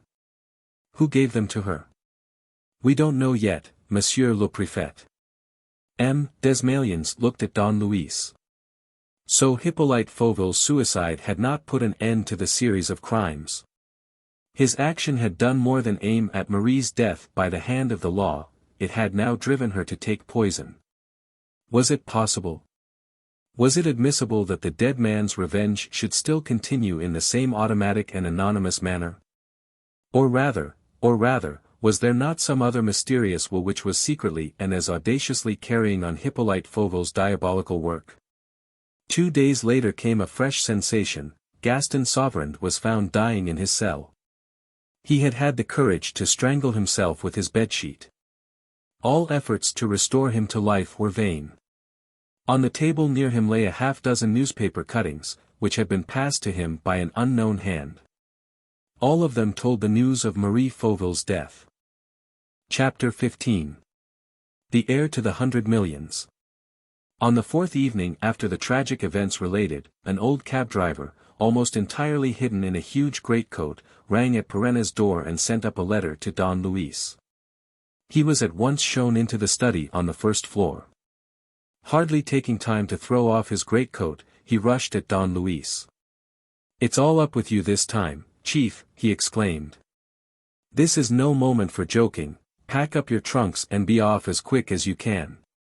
Don Luis, who sat quietly smoking in an easy chair, answered. "Which will you have, Maizru? A cigar or a cigarette?" Maizru at once grew indignant.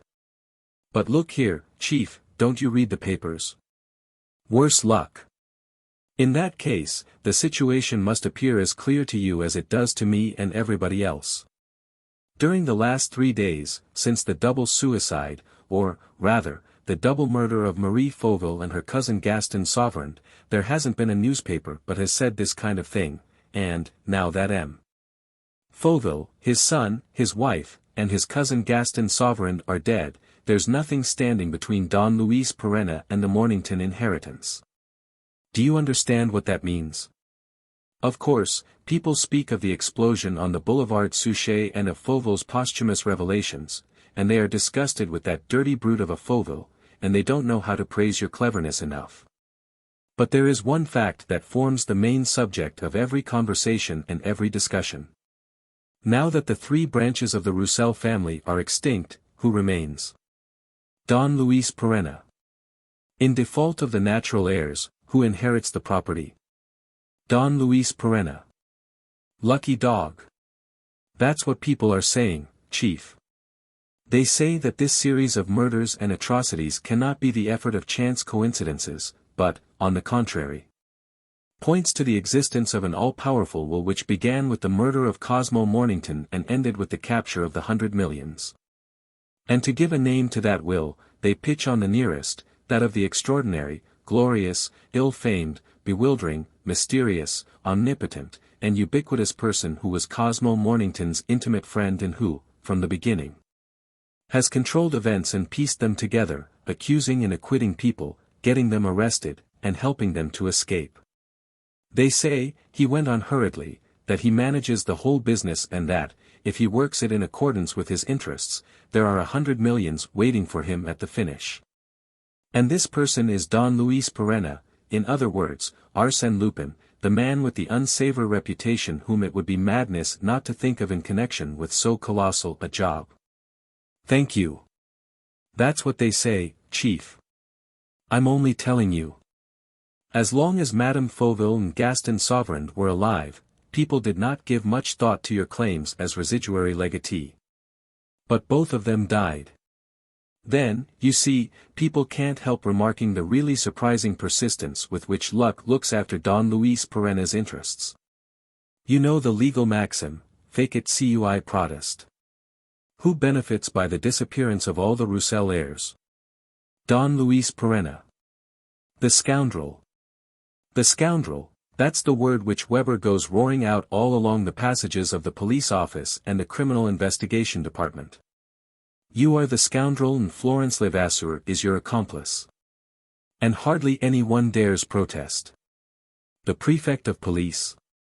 What is the use of his defending you, of his remembering that you have saved his life twice over and rendered invaluable services to the police which he is the first to appreciate?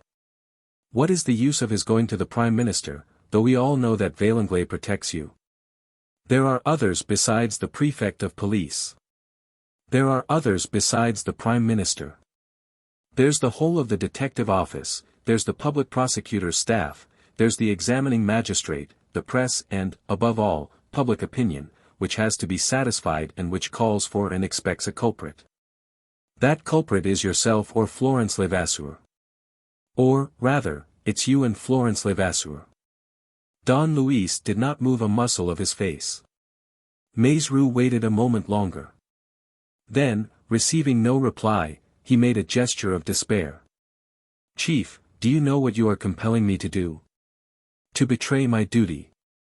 Well, let me tell you this, tomorrow morning you will receive a summons to appear before the examining magistrate. At the end of your examination, whatever questions may have been put to you and whatever you may have answered, you will be taken straight to the lockup. The warrant is signed. That is what your enemies have done. The devil. And that's not all. Weber, who is burning to take his revenge, has asked for permission to watch your house from this day onward, so that you may not slip away as Florence Levasseur did. He will be here with his men in an hour's time. What do you say to that, Chief?" Without abandoning his careless attitude, Don Luis beckoned to Maizru. "Sergeant, just look under that sofa between the windows."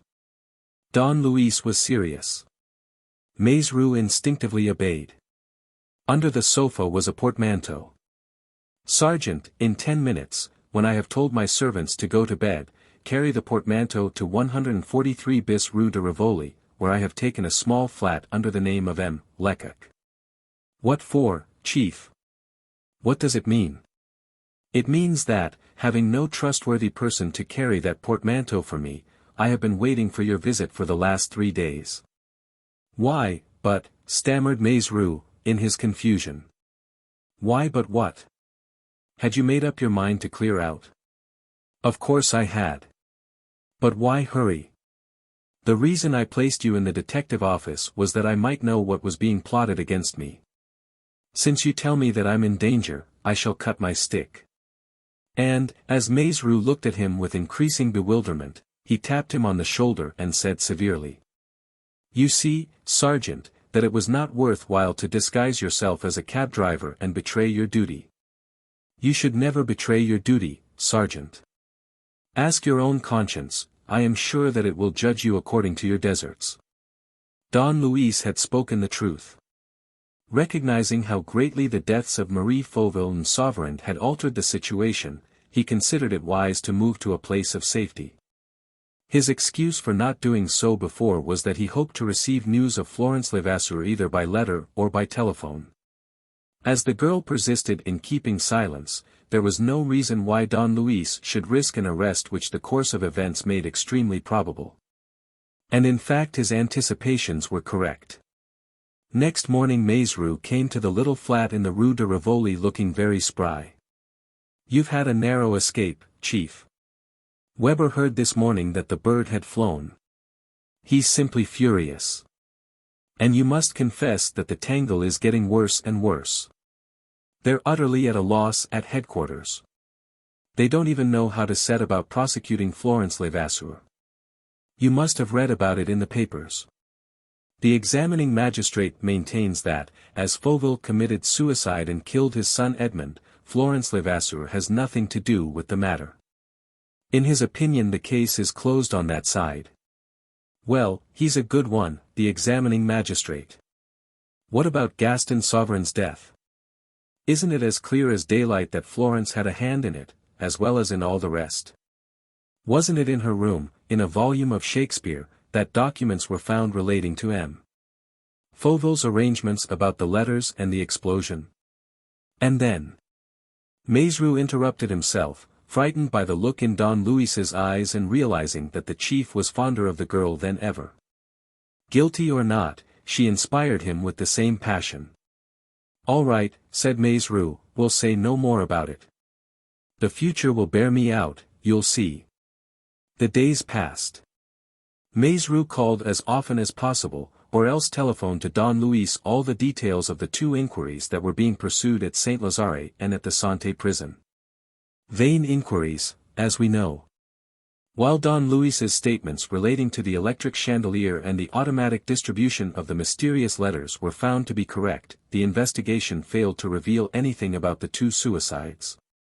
At most, it was ascertained that, before his arrest, Sauverand had tried to enter into correspondence with Marie through one of the tradesmen supplying the infirmary. Were they to suppose that the phial of poison and the hypodermic syringe had been introduced by the same means? It was impossible to prove.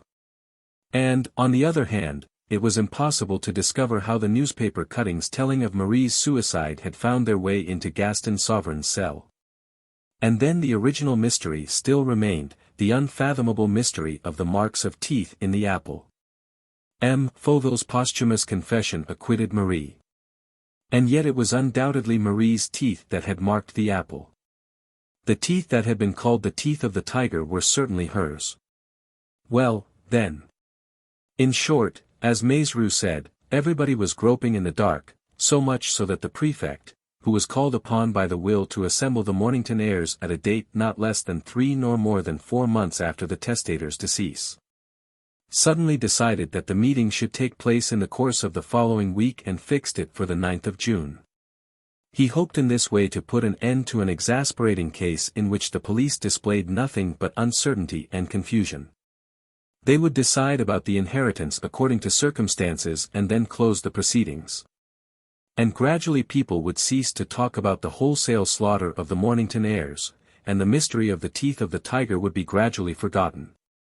It was strange, but these last days, which were restless and feverish like all the days that come before great battles, and every one felt that this last meeting meant a great battle, were spent by Don Luis in an armchair on his balcony in the Rue de Rivoli, where he sat quietly smoking cigarettes, or blowing soap bubbles which the wind carried toward the garden of the Tuileries.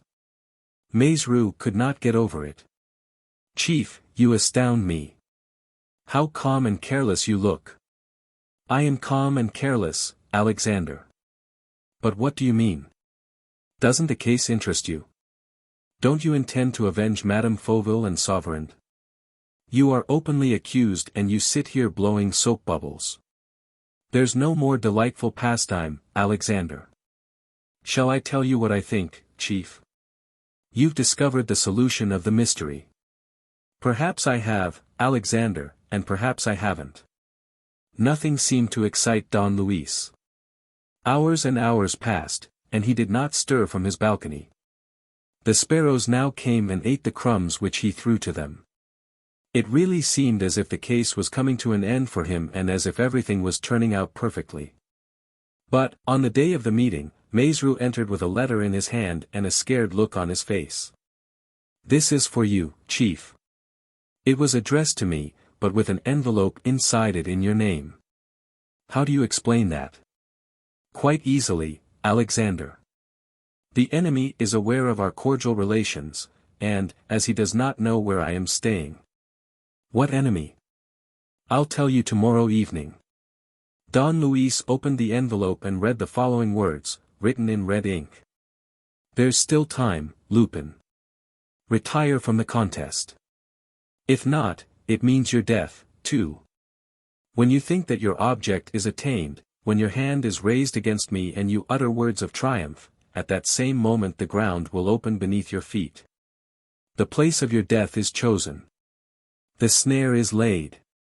Beware, Lupin." Don Luis smiled. "Good," he said. "Things are taking shape." "Do you think so, Chief?" "I do." "And who gave you the letter?" "Ah, we've been lucky for once, Chief. The policeman to whom it was handed happened to live at Les Tournes, next door to the bearer of the letter. He knows the fellow well. It was a stroke of luck, wasn't it?" Don Luis sprang from his seat, radiant with delight. "What do you mean?" "Out with it. You know who it is. The chap's an indoor servant employed at a nursing home in the Avenue de Tournes. Let's go there. We've no time to lose." "Splendid, Chief.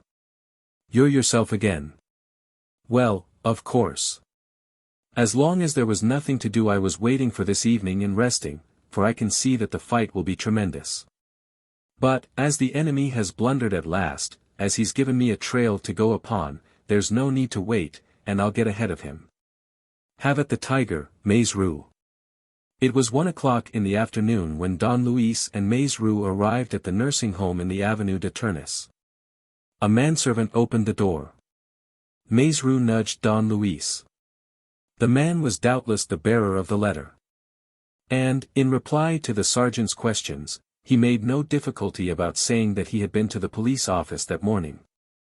By whose orders? Asked Maizru. The Mother Superior's. The Mother Superior? Yes, the home includes a private hospital, which is managed by nuns. Could we speak to the Superior? Certainly, but not now, she has gone out. When will she be in? Oh, she may be back at any time. The man showed them into the waiting room, where they spent over an hour. They were greatly puzzled. What did the intervention of that nun mean? What part was she playing in the case? People came in and were taken to the patients whom they had called to see. Others went out. There were also sisters moving silently to and fro and nurses dressed in their long white overalls belted at the waist. We're not doing any good here, Chief, whispered Maizru. What's your hurry? Is your sweetheart waiting for you? We're wasting our time. I'm not wasting mine. The meeting at the prefect's is not till 5. What did you say? You're joking, Chief. You surely don't intend to go to it. Why not? Why not? Well, the warrant. The warrant? A scrap of paper. A scrap of paper which will become a serious matter if you force the police to act. Your presence will be looked upon as a provocation. And my absence as a confession. A gentleman who comes into 100 millions does not lie low on the day of the windfall. So I must attend that meeting, lest I should forfeit my claim. And attend it I will. Chief. A stifled cry was heard in front of them, and a woman, a nurse, who was passing through the room, at once started running, lifted a curtain, and disappeared. Don Luis rose, hesitating, not knowing what to do. Then, after 4 or 5 seconds of indecision, he suddenly rushed to the curtain and down a corridor, came up against a large, leather-padded door which had just closed, and wasted more time in stupidly fumbling at it with shaking hands. When he had opened it, he found himself at the foot of a back staircase. Should he go up it? On the right, the same staircase ran down to the basement. He went down it, entered a kitchen and, seizing hold of the cook, said to her, in an angry voice. Has a nurse just gone out this way? Do you mean Nurse Gertrude, the new one? Yes, yes, quick. She's wanted upstairs. Who wants her? Oh, hang it all, can't you tell me which way she went? Through that door over there. Don Luis darted away, crossed a little hall, and rushed out onto the Avenue de Tournis. Well, here's a pretty race, cried Maizru, joining him. Don Luis stood scanning the avenue. A motor bus was starting on the little square hard by, the Place Saint Ferdinand. She's inside it, he declared. This time, I shan't let her go. He hailed a taxi. Follow that motor bus, driver, at 50 yards distance. Is it Florence Levasseur? Asked Maizru. Yes. A nice thing, growled the sergeant. And, yielding to a sudden outburst, but, look here, Chief, don't you see? Surely you're not as blind as all that. Don Luis made no reply. But, Chief, Florence Levasseur's presence in the nursing home proves as clearly as ABC that it was she who told the manservant to bring me that threatening letter for you. There's not a doubt about it, Florence Levasseur is managing the whole business. You know it as well as I do. Confess. It's possible that, during the last 10 days, you've brought yourself, for love of that woman, to look upon her as innocent in spite of the overwhelming proofs against her. But today the truth hits you in the eye. I feel it, I'm sure of it. Isn't it so, Chief? I'm right, am I not? You see it for yourself. This time Don Luis did not protest. With a drawn face and set eyes he watched the motor bus, which at that moment was standing still at the corner of the Boulevard Haussmann. Stop, he shouted to the driver. The girl alighted. It was easy to recognize Florence Levasseur under her nurse's uniform.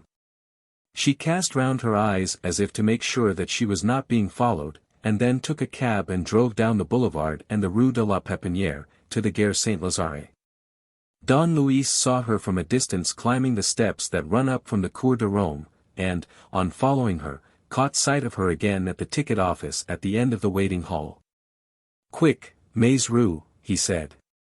"Get out your detective card and ask the clerk what ticket she's taken. Run, before another passenger comes." Maze Rue hurried and questioned the ticket clerk and returned. "Second class for Rouen. Take one for yourself." Maze Rue did so. They found that there was an express due to start in a minute. When they reached the platform, Florence was stepping into a compartment in the middle of the train. The engine whistled. "Get in," said Don Luis, hiding himself as best he could. "Telegraph to me from Rouen, and I'll join you this evening. Above all, keep your eyes on her. Don't let her slip between your fingers. She's very clever, you know. But why don't you come yourself, Chief? It would be much better." "Out of the question. The train doesn't stop before Rouen, and I couldn't be back till this evening. The meeting at the prefect's is at 5 o'clock. And you insist on going?" "More than ever." "There, jump in." He pushed him into one of the end carriages. The train started and soon disappeared in the tunnel. Then Don Luis flung himself on a bench in a waiting room and remained there for 2 hours, pretending to read the newspapers. But his eyes wandered and his mind was haunted by the agonizing question that once more forced itself upon him: was Florence guilty or not? It was 5 o'clock exactly when Major Comte d'Estrignac, Maitre Lepertuis, and the secretary of the American embassy were shown into M. Desmaliens's office. At the same moment someone entered the messenger's room and handed in his card. The messenger on duty glanced at the pasteboard, turned his head quickly toward a group of men talking in a corner, and then asked the newcomer. "Have you an appointment, sir?" "It's not necessary. Just say that I'm here, Don Luis Perenna." A kind of electric shock ran through the little group in the corner, and one of the persons forming it came forward. It was Weber, the deputy chief detective. The two men looked each other straight in the eyes. Don Luis smiled amiably. Weber was livid, he shook in every limb and was plainly striving to contain himself. Near him stood a couple of journalists and 4 detectives. "By Jove! The beggars are there for me," thought Don Luis. But their confusion shows that they did not believe that I should have the cheek to come. "Are they going to arrest me?" Weber did not move, but in the end his face expressed a certain satisfaction as though he were saying, "I've got you this time, my fine fellow, and you shan't escape me." The office messenger returned and, without a word, led the way for Don Luis. Perenna passed in front of Weber with the politest of bows, bestowed a friendly little nod on the detectives, and entered. The Comte d'Estrignac hurried up to him at once, with hands outstretched, thus showing that all the tittle-tattle in no way affected the esteem in which he continued to hold Private Perenna of the Foreign Legion. But the prefect of police maintained an attitude of reserve which was very significant. He went on turning over the papers which he was examining and conversed in a low voice with the solicitor and the American secretary of embassy. Don Luis thought to himself, "My dear Lupin, there's someone going to leave this room with the bracelets on his wrists. If it's not the real culprit, it'll be you, my poor old chap." And he remembered the early part of the case, when he was in the workroom at Fauville's house, before the magistrates, and had either to deliver the criminal to justice or to incur the penalty of immediate arrest. In the same way, from the start to the finish of the struggle, he had been obliged, while fighting the invisible enemy, to expose himself to the attacks of the law with no means of defending himself except by indispensable victories. Harassed by constant onslaughts, never out of danger, he had successively hurried to their deaths Marie Fauville and Gaston Sauverand, 2 innocent people sacrificed to the cruel laws of war. Was he at last about to fight the real enemy, or would he himself succumb at the decisive moment? He rubbed his hands with such a cheerful gesture that M. Desmaliens could not help looking at him. Don Luis wore the radiant air of a man who is experiencing a pure joy and who is preparing to taste others even greater. The prefect of police remained silent for a moment, as though asking himself what that devil of a fellow could be so pleased with. Then he fumbled through his papers once more and, in the end, said, "We have met again, gentlemen, as we did 2 months ago, to come to a definite conclusion about the Mornington inheritance. Señor Cáceres, the attaché of the Peruvian legation, will not be here. I have received a telegram from Italy to tell me that Señor Cáceres is seriously ill. However, his presence was not indispensable. There is no one lacking, therefore, except those, alas, whose claims this meeting would gladly have sanctioned, that is to say, Cosmo Mornington's heirs. There is one other person absent, Monsieur le Préfet." Desmalions looked up. The speaker was Don Luis. The prefect hesitated and then decided to ask him to explain. "Whom do you mean? What person?" "The murderer of the Mornington heirs." This time again Don Luis compelled attention and, in spite of the resistance which he encountered, obliged the others to take notice of his presence and to yield to his ascendancy. Whatever happened, they had to listen to him. Whatever happened, they had to discuss with him things which seemed incredible, but which were possible because he put them into words. "Monsieur le Préfet," he asked, "will you allow me to set forth the facts of the matter as it now stands?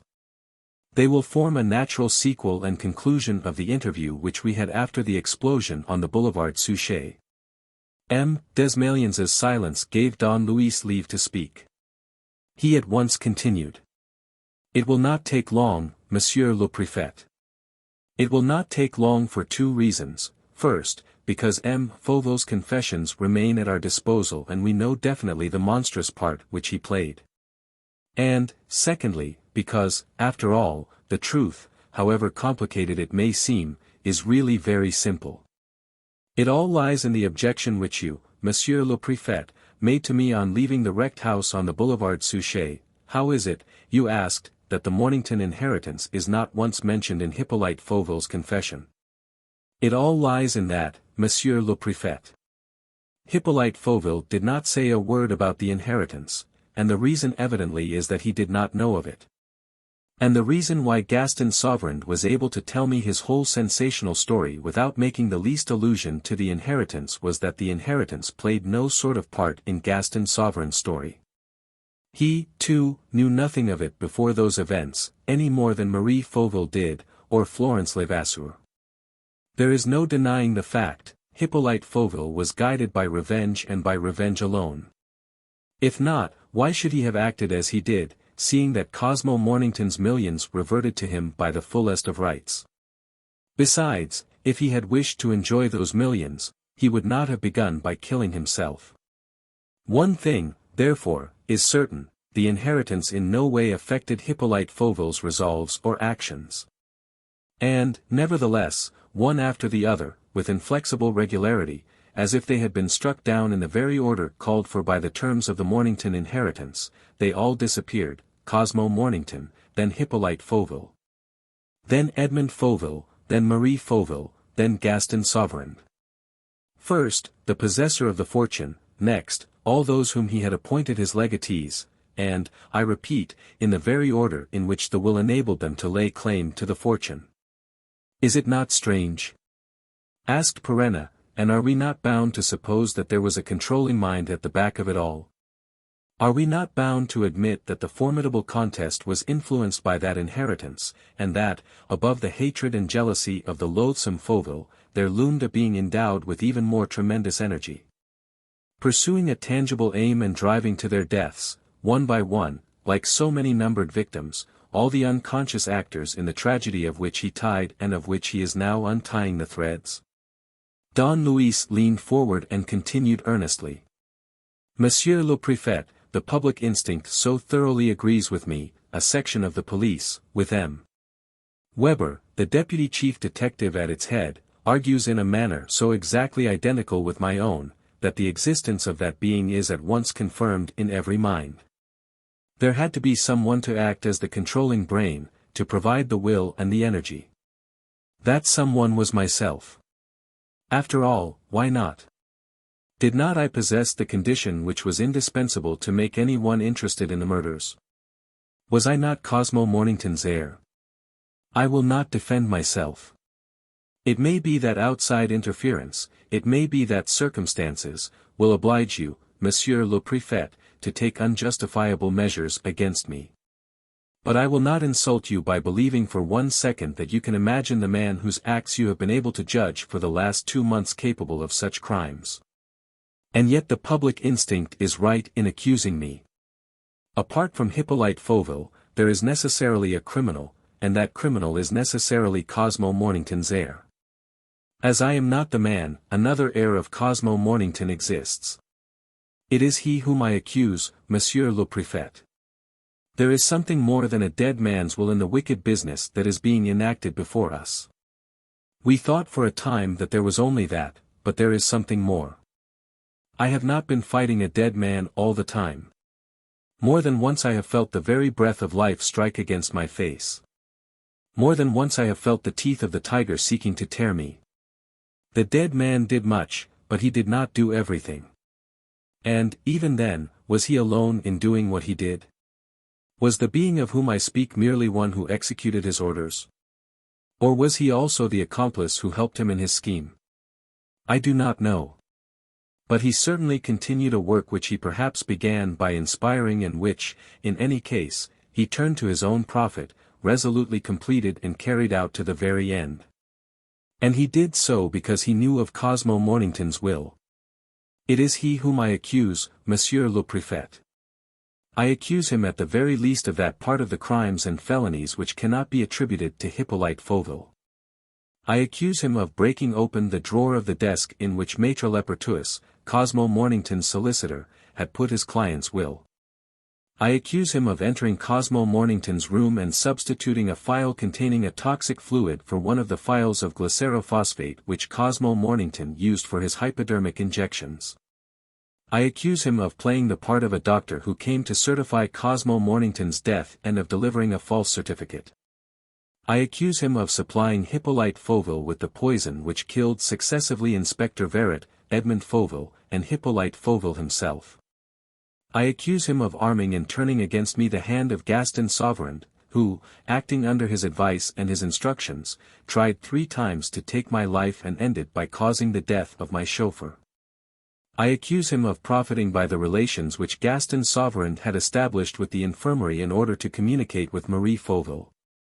And of arranging for Marie Fauville to receive the hypodermic syringe and the phial of poison with which the poor woman was able to carry out her plans of suicide. Perenna paused to note the effect of these charges. Then he went on. I accuse him of conveying to Gaston Sauverand, by some unknown means, the newspaper cuttings about Marie Fauville's death and, at the same time, foreseeing the inevitable results of his act. To sum up, therefore, without mentioning his share in the other crimes, the death of Inspector Verret, the death of my chauffeur, I accuse him of killing Cosmo Mornington, Edmond Fauville, Hippolyte Fauville, Marie Fauville, and Gaston Sauverand. In plain words, of killing all those who stood between the millions and himself. These last words, Monsieur le Préfet, will tell you clearly what I have in my mind. When a man does away with 5 of his fellow creatures in order to secure a certain number of millions, it means that he is convinced that this proceeding will positively and mathematically ensure his entering into possession of the millions. In short, when a man does away with a millionaire and his 4 successive heirs, it means that he himself is the millionaire's 5th heir. The man will be here in a moment. What? It was a spontaneous exclamation on the part of the prefect of police, who was forgetting the whole of Don Luis Perenna's powerful and closely reasoned argument, and thinking only of the stupefying apparition which Don Luis announced. Don Luis replied. Monsieur le Préfet, his visit is the logical outcome of my accusations. Remember that Cosmo Mornington's will explicitly states that no heir's claim will be valid unless he is present at today's meeting. And suppose he does not come, asked the prefect, thus showing that Don Luis's conviction had gradually got the better of his doubts. He will come, Monsieur le Préfet. If not, there would have been no sense in all this business. Limited to the crimes and other actions of Hippolyte Fauville, it could be looked upon as the preposterous work of a madman. Continued to the deaths of Marie Fauville and Gaston Sauverand, it demands, as its inevitable outcome, the appearance of a person who, as the last descendant of the Roussels of Saint-Étienne and consequently as Cosmo Mornington's absolute heir, taking precedence of myself, will come to claim the 100 millions which he has won by means of his incredible audacity. And suppose he does not come? M. Desmalions once more exclaimed, in a more vehement tone. Then, Monsieur le Préfet, you may take it that I am the culprit, and you have only to arrest me. This day, between 5 and 6 o'clock, you will see before you, in this room, the person who killed the Mornington heirs. It is, humanly speaking, impossible that this should not be so. Consequently, the law will be satisfied in any circumstances. He or I, the position is quite simple. M. Desmalions was silent. He gnawed his mustache thoughtfully and walked round and round the table, within the narrow circle formed by the others. It was obvious that objections to the supposition were springing up in his mind. In the end, he muttered, as though speaking to himself. No, no. For, after all, how are we to explain that the man should have waited until now to claim his rights? An accident, perhaps, Monsieur le Préfet, an obstacle of some kind. Or else, one can never tell, the perverse longing for a more striking sensation. And remember, Monsieur le Préfet, how minutely and subtly the whole business was worked. Each event took place at the very moment fixed by Hippolyte Fauville. Cannot we take it that his accomplice is pursuing this method to the end and that he will not reveal himself until the last minute? M. Desmalions exclaimed, with a sort of anger. No, no, and again no. It is not possible. If a creature monstrous enough to commit such a series of murders exists, he will not be such a fool as to deliver himself into our hands. Monsieur le Préfet, he does not know the danger that threatens him if he comes here, because no one has even contemplated the theory of his existence. Besides, what risk does he run? What risk? Why, if he has really committed those murders. He has committed them, Monsieur le Préfet. He has caused them to be committed, which is a different thing. And you now see where the man's unsuspected strength lies. He does not act in person. From the day when the truth appeared to me, I have succeeded in gradually discovering his means of action, in laying bare the machinery which he controls, the tricks which he employs. He does not act in person. There you have his method. You will find that it is the same throughout the series of murders. In appearance, Cosmo Mornington died of the results of a carelessly administered injection. In reality, it was this man who caused the injection to prove fatal. In appearance, Inspector Verret was killed by Hippolyte Fauville. In reality, it must have been this man who contrived the murder by pointing out the necessity to Fauville and, so to speak, guiding his hand. And, in the same way, in appearance, Fauville killed his son and committed suicide, Marie Fauville committed suicide, Gaston Sauverand committed suicide. In reality, it was this man who wanted them dead, who prompted them to commit suicide, and who supplied them with the means of death. There you have the method, and there, Monsieur le Préfet, you have the man. And, in a lower voice, that contained a sort of apprehension, he added, I confess that never before, in the course of a life that has been full of strange meetings, have I encountered a more terrifying person. Acting with more devilish ability or greater psychological insight. His words created an ever-increasing sensation among his hearers. They really saw that invisible being. He took shape in their imaginations. They waited for him to arrive. Twice Don Luis had turned to the door and listened. And his action did more than anything else to conjure up the image of the man who was coming. M. Desmalions said. Whether he acted in person or caused others to act, the law, once it has hold of him, will know how to. The law will find it no easy matter, Monsieur le Préfet. A man of his powers and resource must have foreseen everything, even his arrest, even the accusation of which he would be the subject, and there is little to be brought against him but moral charges without proofs. Then you think.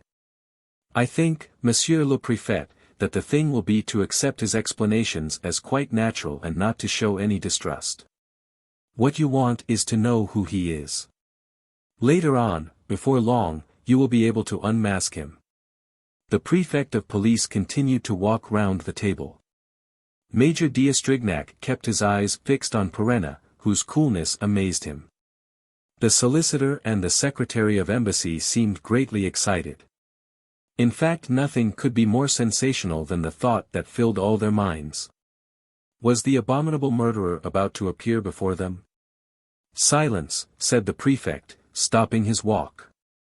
Someone had crossed the anteroom. There was a knock at the door. Come in. The office messenger entered, carrying a card tray. On the tray was a letter, and in addition there was one of those printed slips on which callers write their name and the object of their visit. M. Desmalions hastened toward the messenger. He hesitated a moment before taking up the slip. He was very pale. Then he glanced at it quickly. Oh, he said, with a start. He looked toward Don Luis, reflected, and then, taking the letter, he said to the messenger. Is the bearer outside? In the anteroom, Monsieur le Préfet. Show the person in when I ring. The messenger left the room. M. Desmalions stood in front of his desk, without moving. For the second time Don Luis met his eyes, and a feeling of perturbation came over him. What was happening? With a sharp movement the prefect of police opened the envelope which he held in his hand, unfolded the letter and began to read it. The others watched his every gesture, watched the least change of expression on his face. Were Perenna's predictions about to be fulfilled? Was a fifth heir putting in his claim? The moment he had read the first lines, M. Desmalions looked up and, addressing Don Luis, murmured. You were right, monsieur. This is a claim. On whose part, Monsieur le Préfet? Don Luis could not help asking. M. Desmalions did not reply. He finished reading the letter. Then he read it again, with the attention of a man weighing every word. Lastly, he read aloud. Monsieur le Préfet. A chance correspondence has revealed to me the existence of an unknown heir of the Roussel family. It was only today that I was able to procure the documents necessary for identifying this heir. And, owing to unforeseen obstacles, it is only at the last moment that I am able to send them to you by the person whom they concern. Respecting a secret which is not mine and wishing, as a woman, to remain outside a business in which I have been only accidentally involved, I beg you, Monsieur le Préfet, to excuse me if I do not feel called upon to sign my name to this letter. So Perenna had seen rightly and events were justifying his forecast. Someone was putting in an appearance within the period indicated. The claim was made in good time. And the very way in which things were happening at the exact moment was curiously suggestive of the mechanical exactness that had governed the whole business. The last question still remained, who was this unknown person, the possible heir, and therefore the 5- or 6-fold murderer? He was waiting in the next room. There was nothing but a wall between him and the others. He was coming in. They would see him. They would know who he was. The prefect suddenly rang the bell. A few tense seconds elapsed. Oddly enough, M. Desmalions did not remove his eyes from Perenna. Don Luis remained quite master of himself, but restless and uneasy at heart. The door opened. The messenger showed someone in. It was Florence Levasseur. Chapter 16. Weber takes his revenge. Don Luis was for one moment amazed. Florence Levasseur here. Florence, whom he had left in the train under Mazrix's supervision and for whom it was physically impossible to be back in Paris before 8 o'clock in the evening. Then, despite his bewilderment, he at once understood. Florence, knowing that she was being followed, had drawn them after her to the Gare Saint-Lazare and simply walked through the railway carriage, getting out on the other platform. While the worthy Maizerou went on in the train to keep his eye on the traveller who was not there. But suddenly the full horror of the situation struck him. Florence was here to claim the inheritance, and her claim, as he himself had said, was a proof of the most terrible guilt. Acting on an irresistible impulse, Don Luis leaped to the girl's side, seized her by the arm and said, with almost malevolent force. "What are you doing here? What have you come for? Why did you not let me know?" Desmalions stepped between them. But Don Luis, without letting go of the girl's arm, exclaimed. "Oh, Monsieur le Préfet, don't you see that this is all a mistake? The person whom we are expecting, about whom I told you, is not this one. The other is keeping in the background, as usual. Why, it's impossible that Florence Levasseur." "I have no preconceived opinion on the subject of this young lady," said the prefect of police, in an authoritative voice. "But it is my duty to question her about the circumstances that brought her here, and I shall certainly do so." He released the girl from Don Luis's grasp and made her take a seat. He himself sat down at his desk. And it was easy to see how great an impression the girl's presence made upon him. It afforded, so to speak, an illustration of Don Luis's argument. The appearance on the scene of a new person, laying claim to the inheritance, was undeniably, to any logical mind, the appearance on the scene of a criminal who herself brought with her the proofs of her crimes. Don Luis felt this clearly and, from that moment, did not take his eyes off the prefect of police. Florence looked at them by turns as though the whole thing was the most insoluble mystery to her. Her beautiful dark eyes retained their customary serenity. She no longer wore her nurse's uniform, and her grey gown, very simply cut and devoid of ornaments, showed her graceful figure. She was grave and unemotional as usual. Desmalions said. "Explain yourself, mademoiselle." She answered. "I have nothing to explain, Monsieur le Préfet. I have come to you on an errand which I am fulfilling without knowing exactly what it is about." "What do you mean?" "Without knowing what it is about. I will tell you, Monsieur le Préfet. Someone in whom I have every confidence and for whom I entertain the greatest respect asked me to hand you certain papers. They appear to concern the question which is the object of your meeting today. The question of awarding the Mornington inheritance." "Yes. You know that, if this claim had not been made in the course of the present sitting, it would have had no effect. I came as soon as the papers were handed to me. Why were they not handed to you an hour or two earlier?" "I was not there. I had to leave the house where I am staying, in a hurry." Perenna did not doubt that it was his intervention that upset the enemy's plans by causing Florence to take to flight. The prefect continued. "So you are ignorant of the reasons why you received the papers?" "Yes, Monsieur le Préfet. And evidently you are also ignorant of how far they concern you." "They do not concern me, Monsieur le Préfet." Desmalions smiled and, looking into Florence's eyes, said, plainly. "According to the letter that accompanies them, they concern you intimately. It seems that they prove, in the most positive manner, that you are descended from the Roussel family and that you consequently have every right to the Mornington inheritance."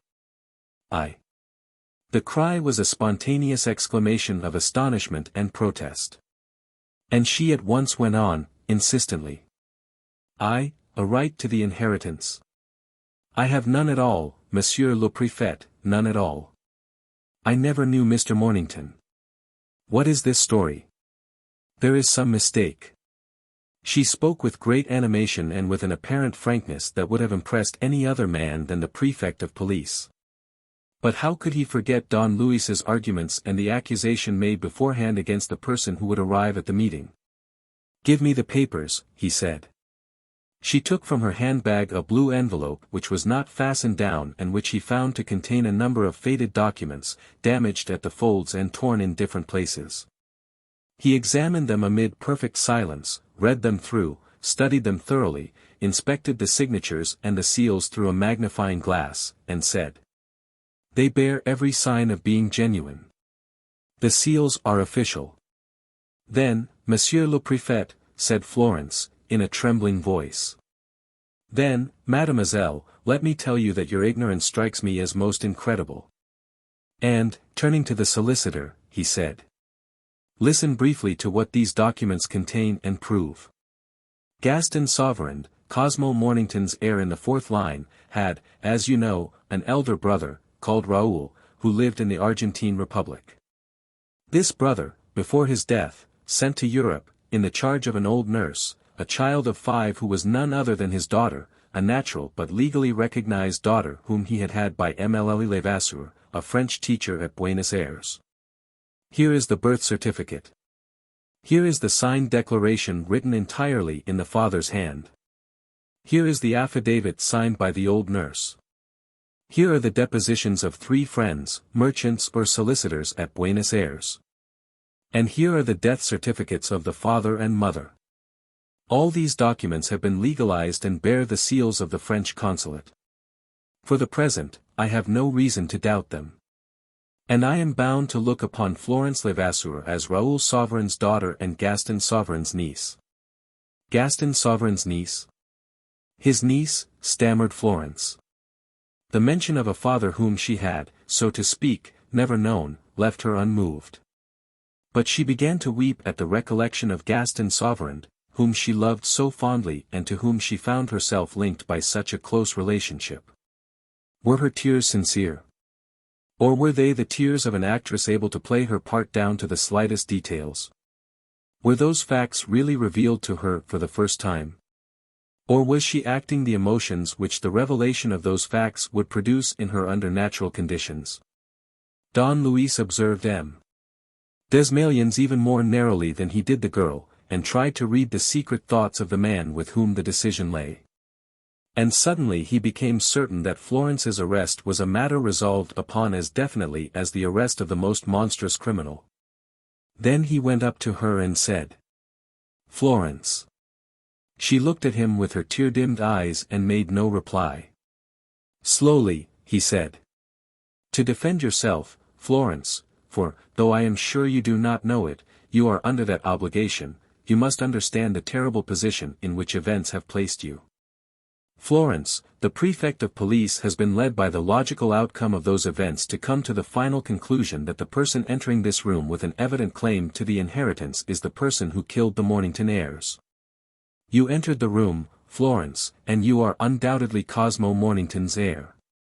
He saw her shake from head to foot and turn as pale as death. Nevertheless, she uttered no word and made no gesture of protest. He went on. "It is a formal accusation.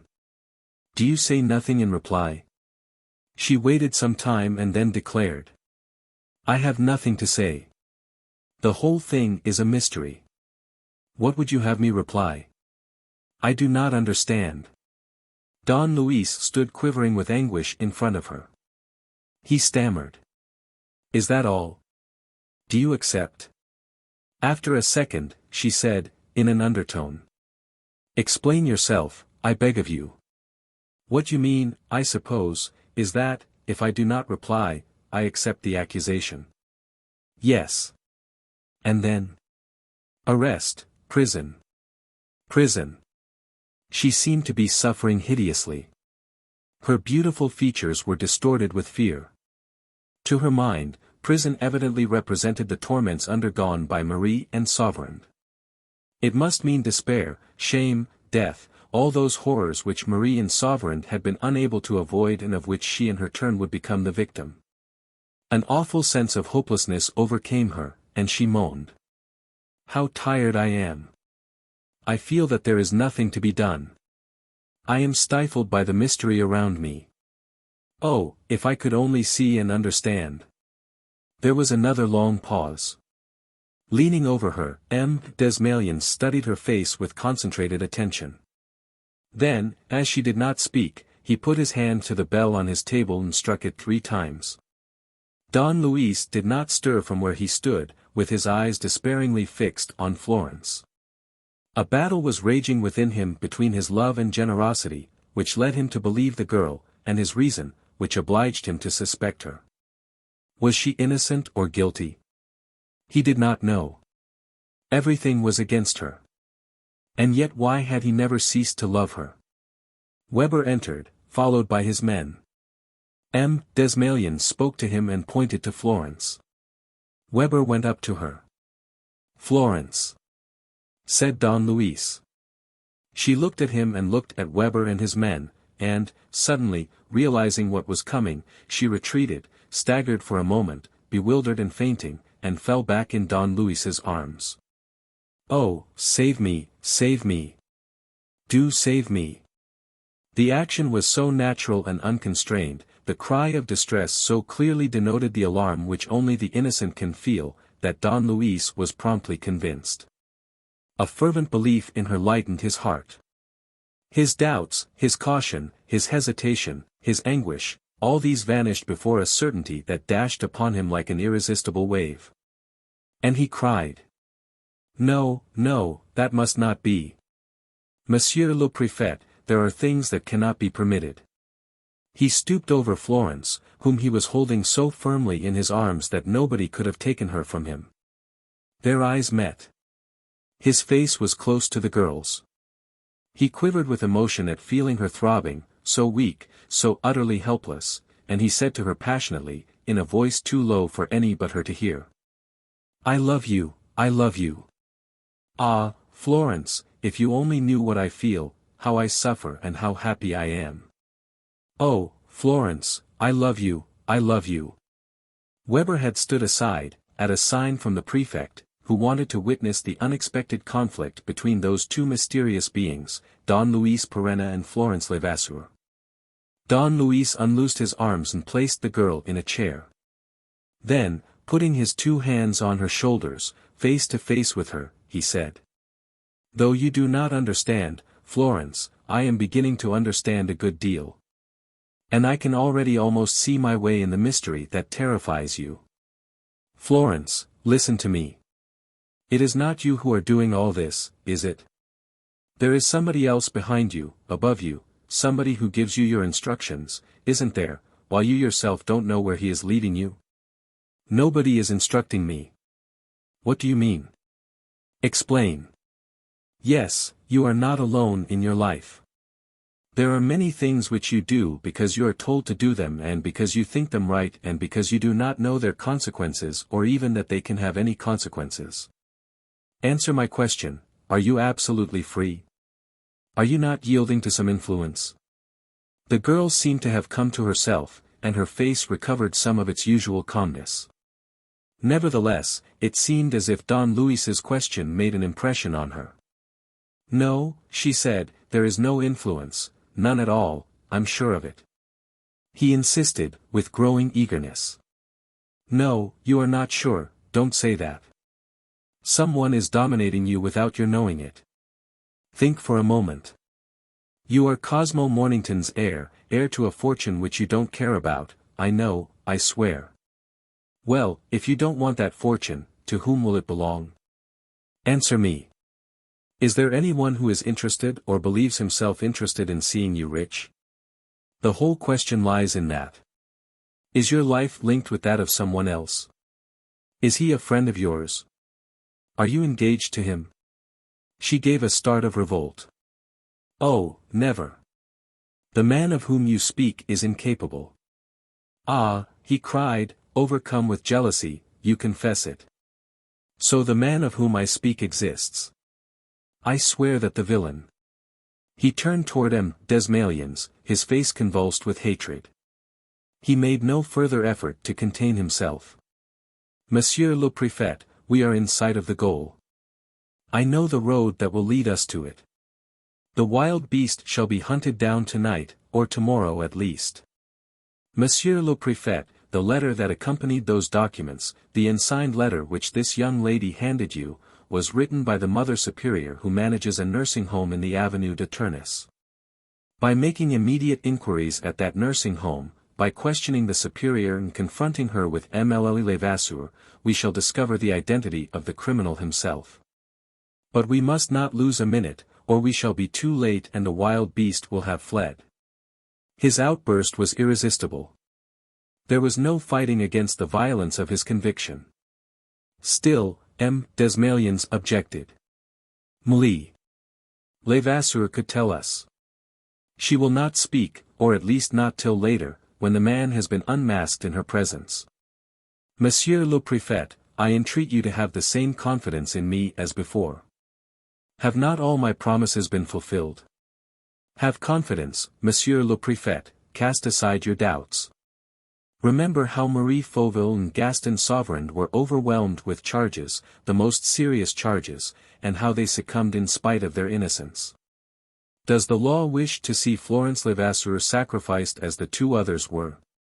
And, besides, what I ask for is not her release, but the means to defend her, that is to say, an hour or two's delay. Let Deputy Chief Weber be responsible for her safe custody. Let your detectives go with us, these and more as well, for we cannot have too many to capture the loathsome brute in his lair. M. Desmalions did not reply. After a brief moment he took Weber aside and talked to him for some minutes. M. Desmalions did not seem very favorably disposed toward Don Luis's request. But Weber was heard to say, "You need have no fear, Monsieur le Préfet. We run no risk." And M. Desmalions yielded. A few moments later Don Luis Perenna and Florence Levasseur took their seats in a motor car with Weber and two inspectors. Another car, filled with detectives, followed. The hospital was literally invested by the police force and Weber neglected none of the precautions of a regular siege.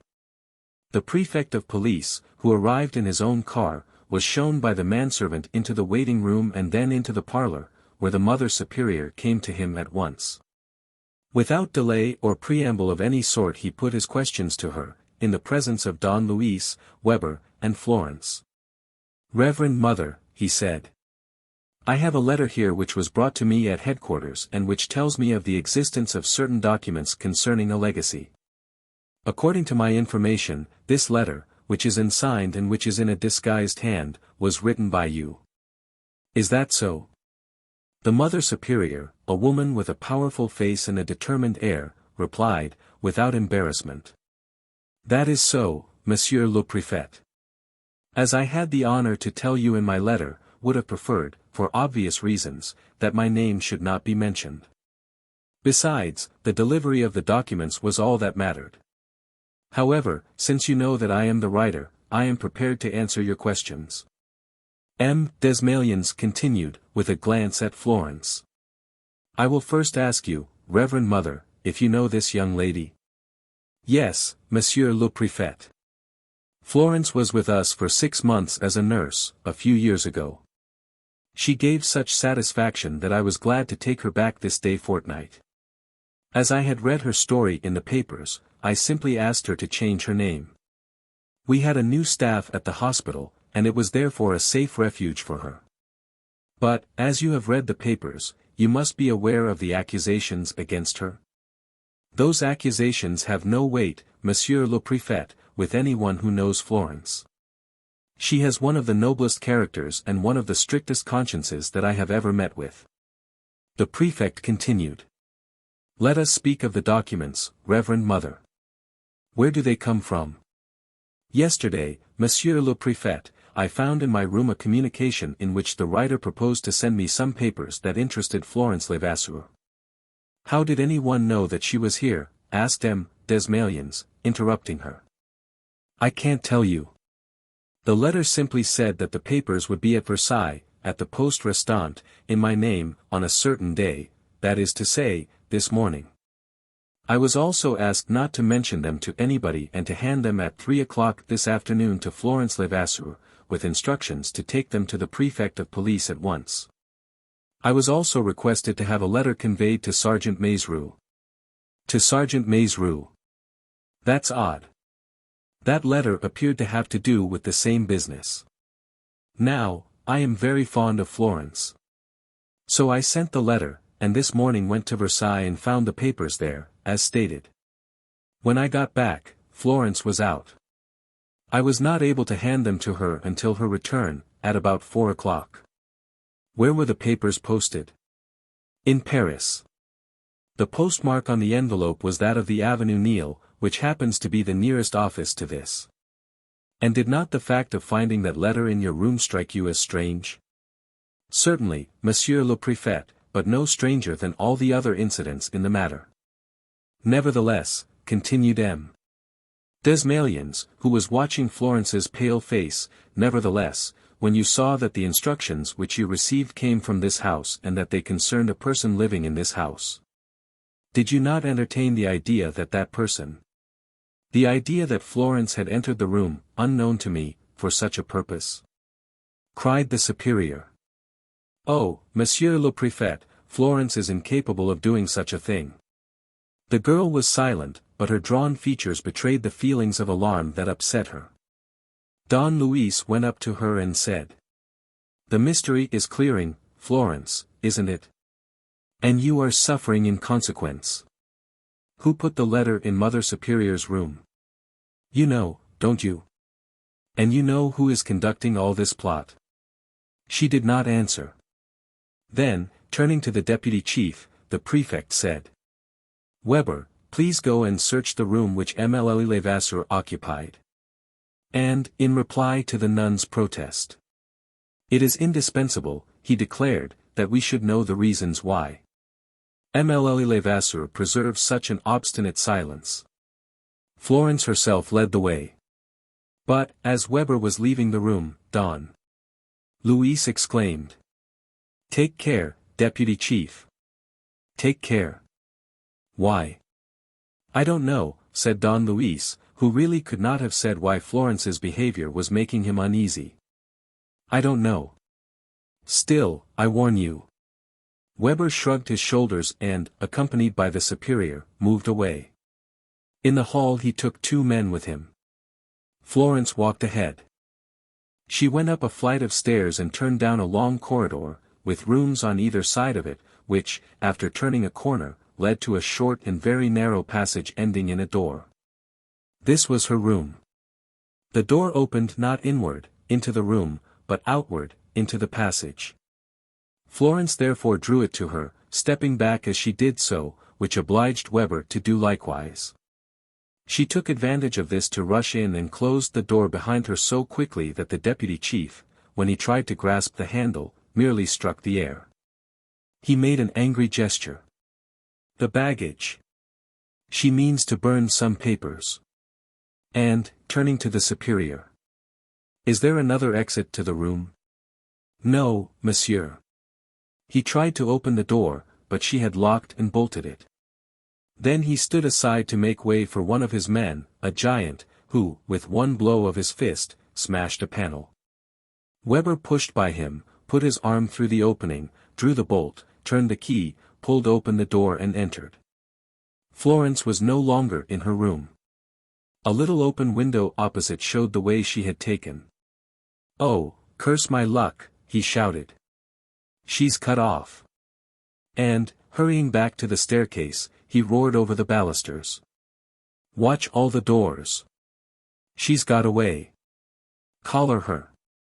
M. Desmalions came hurrying up. Meeting the deputy, he received his explanations and then went on to Florence's room. The open window looked out on a small inner yard, a sort of well which served to ventilate a part of the house.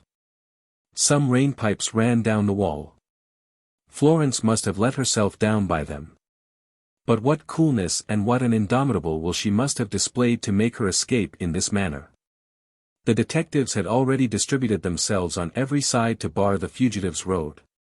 It soon became manifest that Florence, for whom they were hunting on the ground floor and in the basement, had gone from the yard into the room underneath her own, which happened to be the Mother Superior's, that she had put on a nun's habit. And that, thus disguised, she had passed unnoticed through the very men who were pursuing her. They rushed outside. But it was now dark, and every search was bound to be vain in so populous a quarter.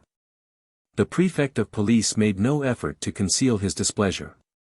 Don Luis was also greatly disappointed at this flight, which thwarted his plans, and enlarged openly upon Weber's lack of skill. "I told you so, deputy chief. You should have taken your precautions. Mlle Levasseur's attitude ought to have warned you. She evidently knows the criminal and wanted to go to him, ask him for explanations and, for all we can tell, save him, if he managed to convince her. And what will happen between them? When the villain sees that he is discovered, he will be capable of anything. M. Desmalions again questioned the Mother Superior and soon learned that Florence, before taking refuge in the nursing home, had spent 48 hours in some furnished apartments on the Isle St. Louis. The clue was not worth much, but they could not neglect it. The prefect of police, who retained all his doubts with regard to Florence and attached extreme importance to the girl's capture, ordered Weber and his men to follow up this trail without delay. Don Luis accompanied the deputy chief. Events at once showed that the prefect of police was right. Florence had taken refuge in the lodging house on the Isle St. Louis, where she had engaged a room under an assumed name. But she had no sooner arrived than a small boy called at the house, asked for her, and went away with her. They went up to her room and found a parcel done up in a newspaper, containing a nun's habit. The thing was obvious. Later, in the course of the evening, Weber succeeded in discovering the small boy. He was the son of the porter of one of the houses in the neighborhood. Where could he have taken Florence? When questioned, he definitely refused to betray the lady who had trusted him and who had cried when she kissed him. His mother entreated him. His father boxed his ears. He was inflexible. In any case, it was not unreasonable to conclude that Florence had not left the Isle St. Louis or its immediate vicinity. The detectives persisted in their search all the evening. Weber established his headquarters in a tap room where every scrap of information was brought to him and where his men returned from time to receive his orders. He also remained in constant communication with the prefect's office. At 10:30 a squad of detectives, sent by the prefect, placed themselves at the deputy chief's disposal. Maizerou, newly arrived from Rouen and furious with Florence, joined them. The search continued. Don Luis had gradually assumed its management, and it was he who, so to speak, inspired Weber to ring at this or that door and to question this or that person. At 11 o'clock the hunt still remained fruitless. And Don Luis was the victim of an increasing and irritating restlessness. But, shortly after midnight, a shrill whistle drew all the men to the eastern extremity of the island, at the end of the Quai d'Anjou. 2 detectives stood waiting for them, surrounded by a small crowd of onlookers. They had just learned that, some distance farther away, on the Quai Henri IV, which does not form part of the island, a motor car had pulled up outside a house, that there was the noise of a dispute. And that the cab had subsequently driven off in the direction of Vincennes. They hastened to the Quai Henri IV and at once found the house. There was a door on the ground floor opening straight on the pavement. The taxi had stopped for a few minutes in front of this door. 2 persons, a woman and a man leading her along, had left the ground floor flat. When the door of the taxi was shut, a man's voice had shouted from the inside. "Drive down the Boulevard Saint-Germain and along the quays. Then take the Versailles Road." But the porter's wife was able to furnish more precise particulars. Puzzled by the tenant of the ground floor, whom she had only seen once, in the evening, who paid his rent by checks signed in the name of Charles and who but very seldom came to his apartment. She had taken advantage of the fact that her lodge was next to the flat to listen to the sound of voices. The man and the woman were arguing. At one moment the man cried, in a louder tone, "Come with me, Florence. I insist upon it, and I will give you every proof of my innocence tomorrow morning. And, if you nevertheless refuse to become my wife, I shall leave the country. All my preparations are made." A little later he began to laugh and, again raising his voice, said, "Afraid of what, Florence? That I shall kill you perhaps?" "No, no, have no fear." The portress had heard nothing more. But was this not enough to justify every alarm?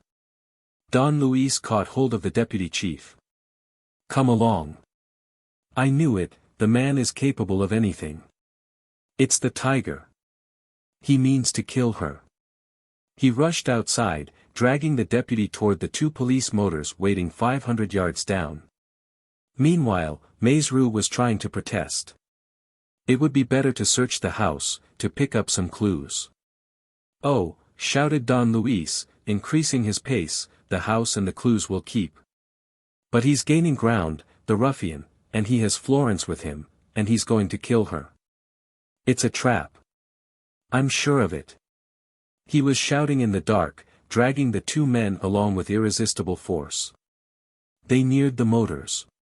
Get ready, he ordered as soon as he was in sight. I'll drive myself. He tried to get into the driver's seat. But Weber objected and pushed him inside, saying, "Don't trouble, the chauffeur knows his business. He'll drive faster than you would." Don Luis, the deputy chief, and two detectives crowded into the cab. Maizru took his seat beside the chauffeur. "Versailles Road," roared Don Luis. The car started, and he continued. "We've got him.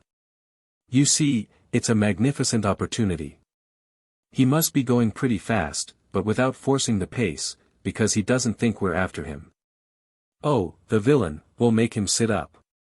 Quicker, driver. But what the devil are we loaded up like this for? You and I, deputy chief, would have been enough. Hi, Maizru, get down and jump into the other car. That'll be better, won't it, deputy? It's absurd." He interrupted himself.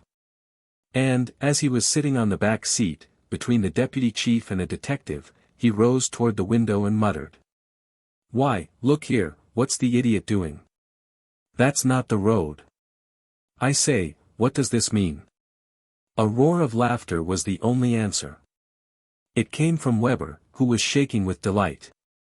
Don Luis stifled an oath and, making a tremendous effort, tried to leap from the car. 6 hands fell upon him and held him motionless. The deputy chief had him by the throat. The detectives clutched his arms. There was no room for him to struggle within the restricted space of the small car, and he felt the cold iron of a revolver on his temple.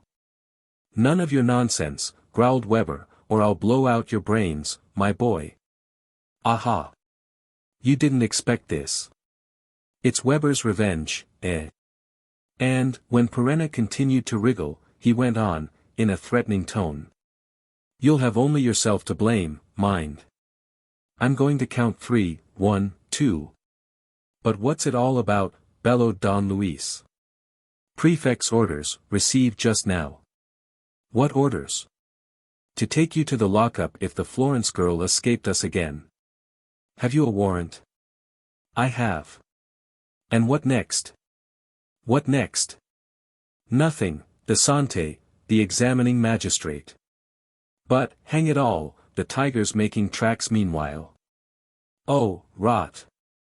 Is it possible to be so dense? What mugs those fellows are. Oh, dash it." He was fuming with rage, and when he saw that they were driving into the prison yard, he gathered all his strength, knocked the revolver out of the deputy's hand, and stunned one of the detectives with a blow of his fist. But 10 men came crowding round the doors. Resistance was useless. He understood this, and his rage increased. "The idiots," he shouted, while they surrounded him and searched him at the door of the office. "The rotters. The bunglers. To go mucking up a job like that. They can lay hands on the villain if they want to, and they lock up the honest man, while the villain makes himself scarce. And he'll do more murder yet. Florence. Florence." Under the lamplight, in the midst of the detectives holding him, he was magnificent in his helpless violence. They dragged him away. With an unparalleled display of strength, he drew himself up, shook off the men who were hanging on to him like a pack of hounds worrying some animal at bay, got rid of Weber, and accosted Maizru in familiar tones. He was gloriously masterful, almost calm, so wholly did he appear to control his seething rage. He gave his orders in breathless little sentences, curt as words of command. "Maizru, run around to the prefect's. Ask him to ring up Vaillanglais." "Yes, the Prime Minister. I want to see him. Have him informed. Ask the prefect to say it's I, the man who made the German Emperor play his game. My name. He knows. Or, if he forgets, the prefect can tell him my name. He paused for a second or two, and then, calmer still, he declared. Arsène Lupin. Telephone those 2 words to him and just say this: Arsène Lupin wishes to speak to the Prime Minister on very important business. Get that through to him at once. The Prime Minister would be very angry if he heard afterward that they had neglected to communicate my request. Go, Maizrou, and then find the villain's tracks again. The governor of the prison had opened the jail book. You can enter my name, Monsieur le Directeur, said Don Luis. Put down. Arsène Lupin. The governor smiled and said. I should find a difficulty in putting down any other. It's on the warrant, Arsène Lupin, alias Don Luis Perenna. Don Luis felt a little shudder pass through him at the sound of those words. The fact that he was arrested under the name of Arsène Lupin made his position doubly dangerous. Ah, he said, so they've resolved. I should think so, said Weber, in a tone of triumph. We've resolved to take the bull by the horns and to go straight for Lupin. Plucky of us, eh? Never fear, we'll show you something better than that. Don Luis did not flinch. Turning to Maizrou again, he said. Don't forget my instructions, Maizrou. But there was a fresh blow in store for him. The sergeant did not answer his remark. Don Luis watched him closely and once more gave a start. He had just perceived that Maizrou also was surrounded by men who were holding him tight. And the poor sergeant stood silently shedding tears. Weber's liveliness increased. You'll have to excuse him, Lupin. Sergeant Maizrou accompanies you to prison, though not in the same cell. Ah, said Don Luis, drawing himself up. Is Maizrou put into jail? Prefect's orders, warrant duly executed. And on what charge? Accomplice of Arsène Lupin. Maizrou my accomplice? Get out. Maizrou. The most honest man that ever lived. The most honest man that ever lived, as you say. That didn't prevent people from going to him when they wanted to write to you or prevent him from bringing you the letters. Which proves that he knew where you were hanging out. And there's a good deal more which we'll explain to you, Lupin, in good time. You'll have plenty of fun, I assure you. Don Luis murmured. My poor Maizrou. Then, raising his voice, he said. Don't cry, old chap. It's just a matter of the remainder of the night. Yes, I'll share my cards with you and we'll turn the king and mark game in a very few hours.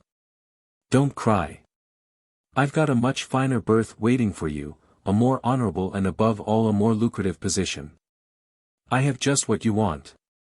You don't imagine, surely, that I wasn't prepared for this. Why, you know me. Take it from me, I shall be at liberty tomorrow, and the government, after setting you free, will pitch you into a colonelcy or something, with a marshal's pay attached to it. So don't cry, Maizrou.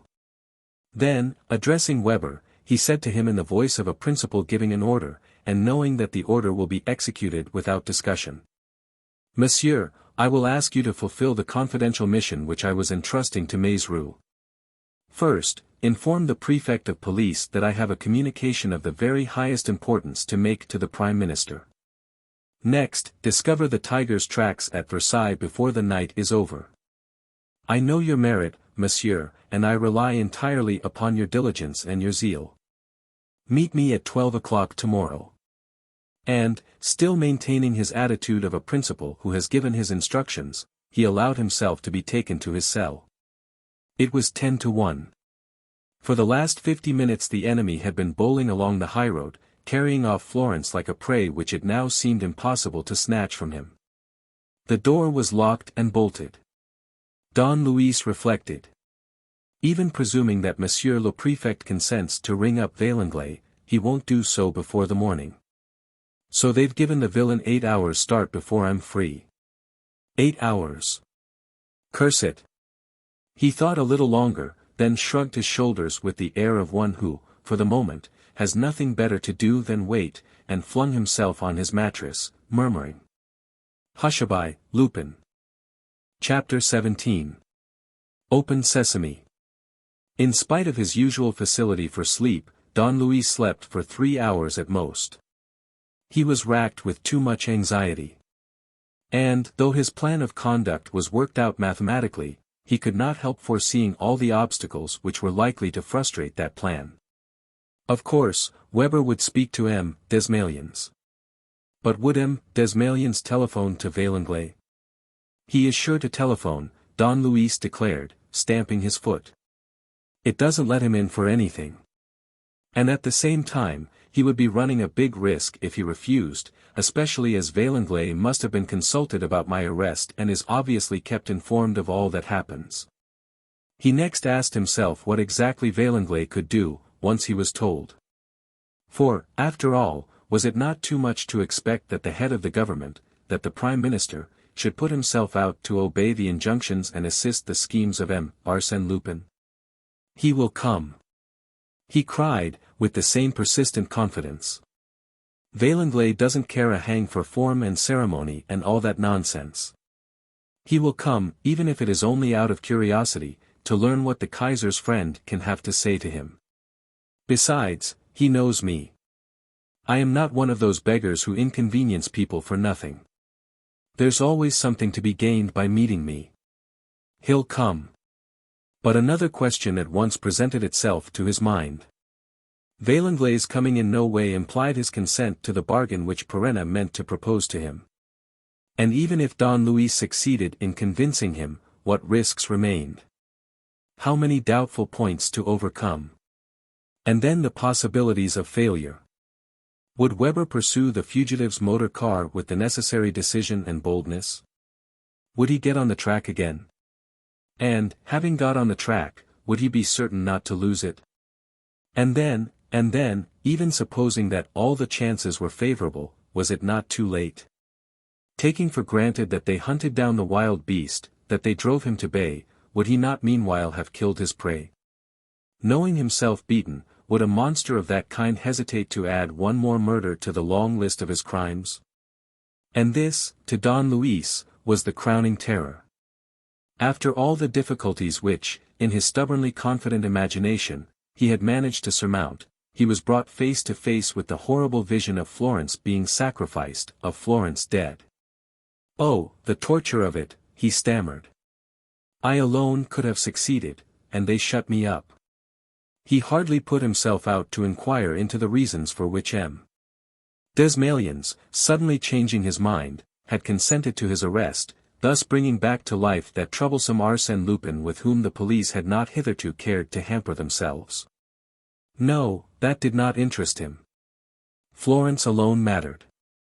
And the minutes passed, and each minute wasted brought Florence nearer to her doom. He remembered a similar occasion when, some years before, he waited in the same way for the door of his cell to open and the German emperor to appear. But how much greater was the solemnity of the present moment? Before, it was at the very most his liberty that was at stake. This time it was Florence's life which fate was about to offer or refuse him. Florence. Florence. He kept repeating, in his despair. He no longer had a doubt of her innocence. Nor did he doubt that the other loved her and had carried her off not so much for the hostage of a coveted fortune as for a love spoil, which a man destroys if he cannot keep it. Florence. Florence.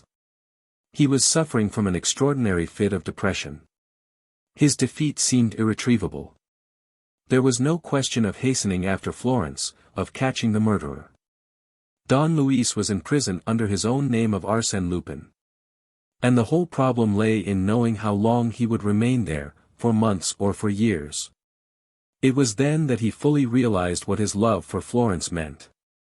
He perceived that it took the place in his life of his former passions, his craving for luxury, his desire for mastery, his pleasure in fighting, his ambition, his revenge. For 2 months he had been struggling to win her and for nothing else. The search after the truth and the punishment of the criminal were to him no more than means of saving Florence from the dangers that threatened her. If Florence had to die, if it was too late to snatch her from the enemy, in that case he might as well remain in prison. Arsène Lupin spending the rest of his days in a convict settlement was a fitting end to the spoilt life of a man who had not even been able to win the love of the only woman he had really loved.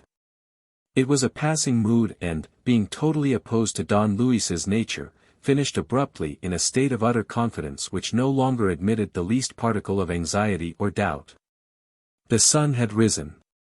The cell gradually became filled with daylight.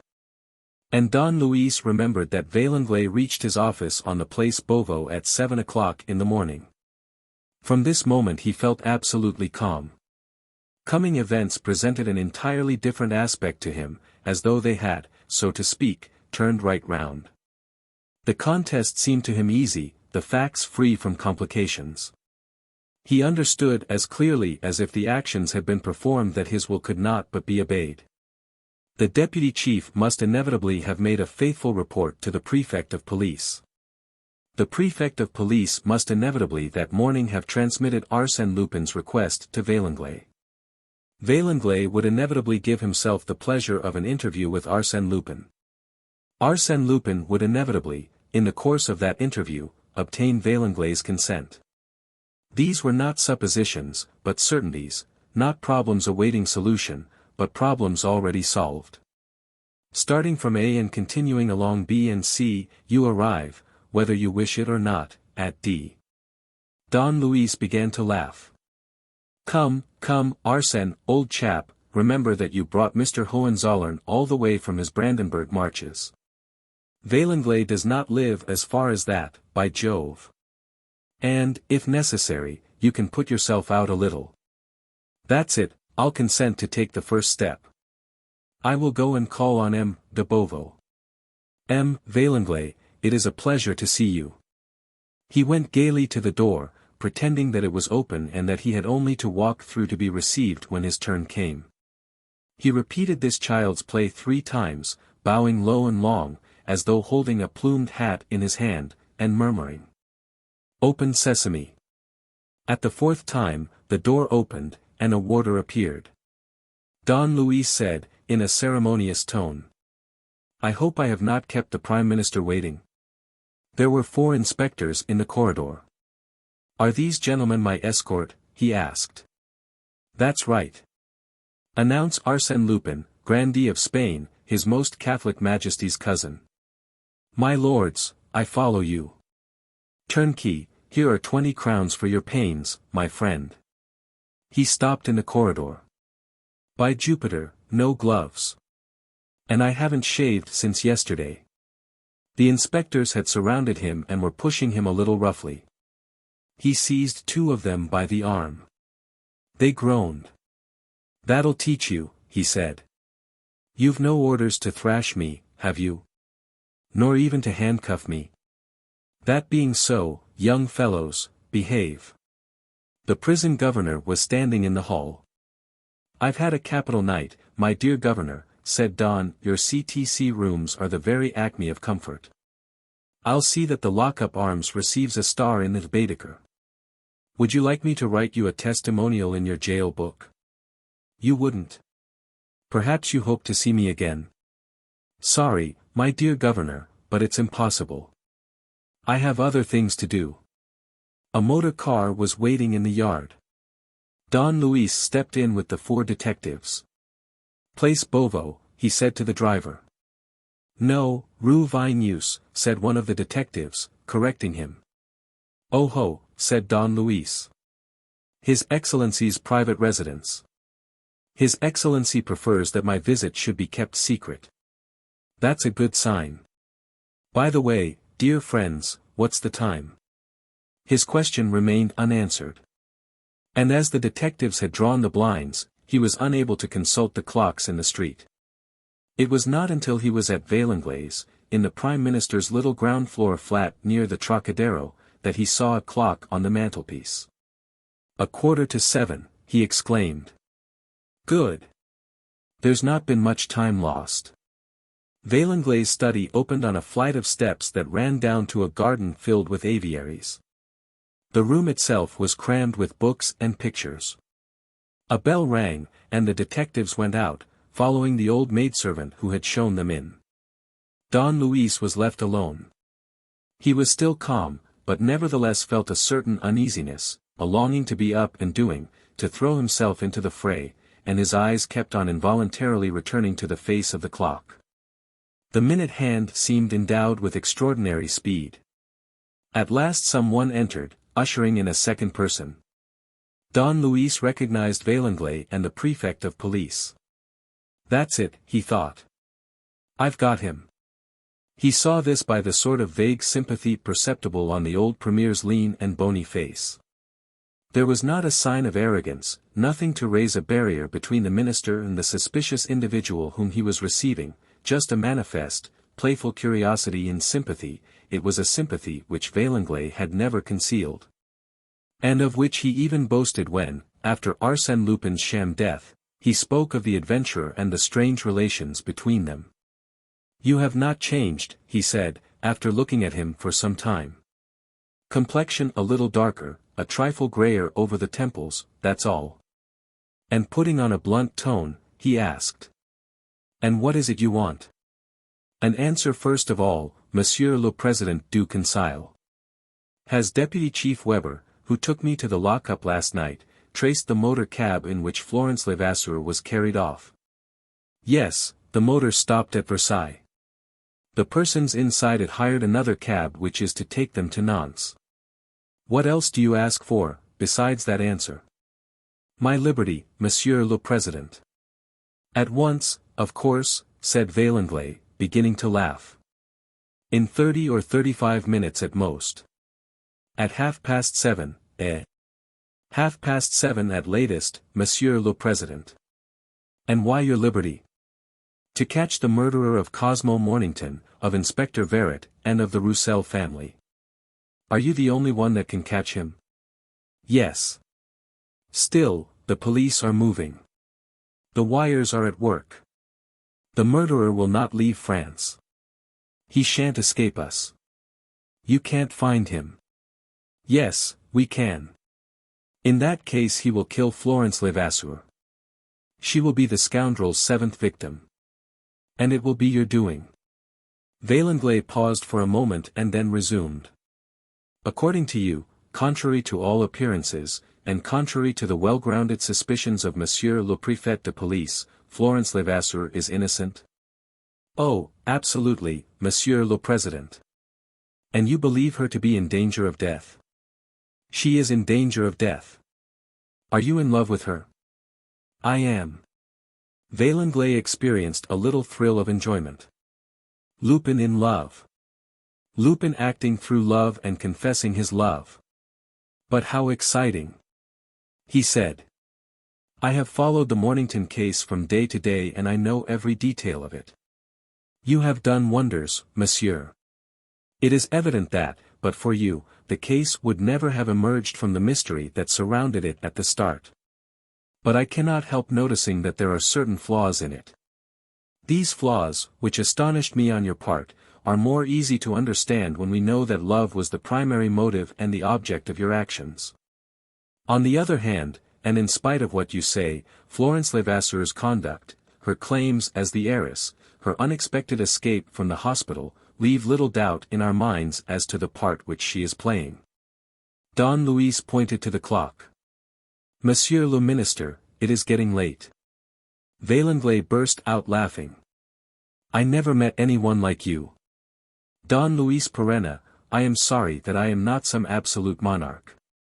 I should make you the head of my secret police. A post which the German Emperor has already offered me." "Oh, nonsense. And I refused it." Vaillanglais laughed heartily, but the clock struck 7. Don Luis began to grow anxious. Vaillanglais sat down and, coming straight to the point, said, in a serious voice. "Don Luis Perenna, on the first day of your reappearance, that is to say, at the very moment of the murders on the Boulevard Suchet, Monsieur le Préfet de Police and I made up our minds as to your identity. Perenna was Lupin. I have no doubt that you understood the reason why we did not wish to bring back to life the dead man that you were, and why we granted you a sort of protection. Monsieur le Préfet de Police was entirely of my opinion. The work which you were pursuing was a salutary work of justice, and your assistance was so valuable to us that we strove to spare you any sort of annoyance.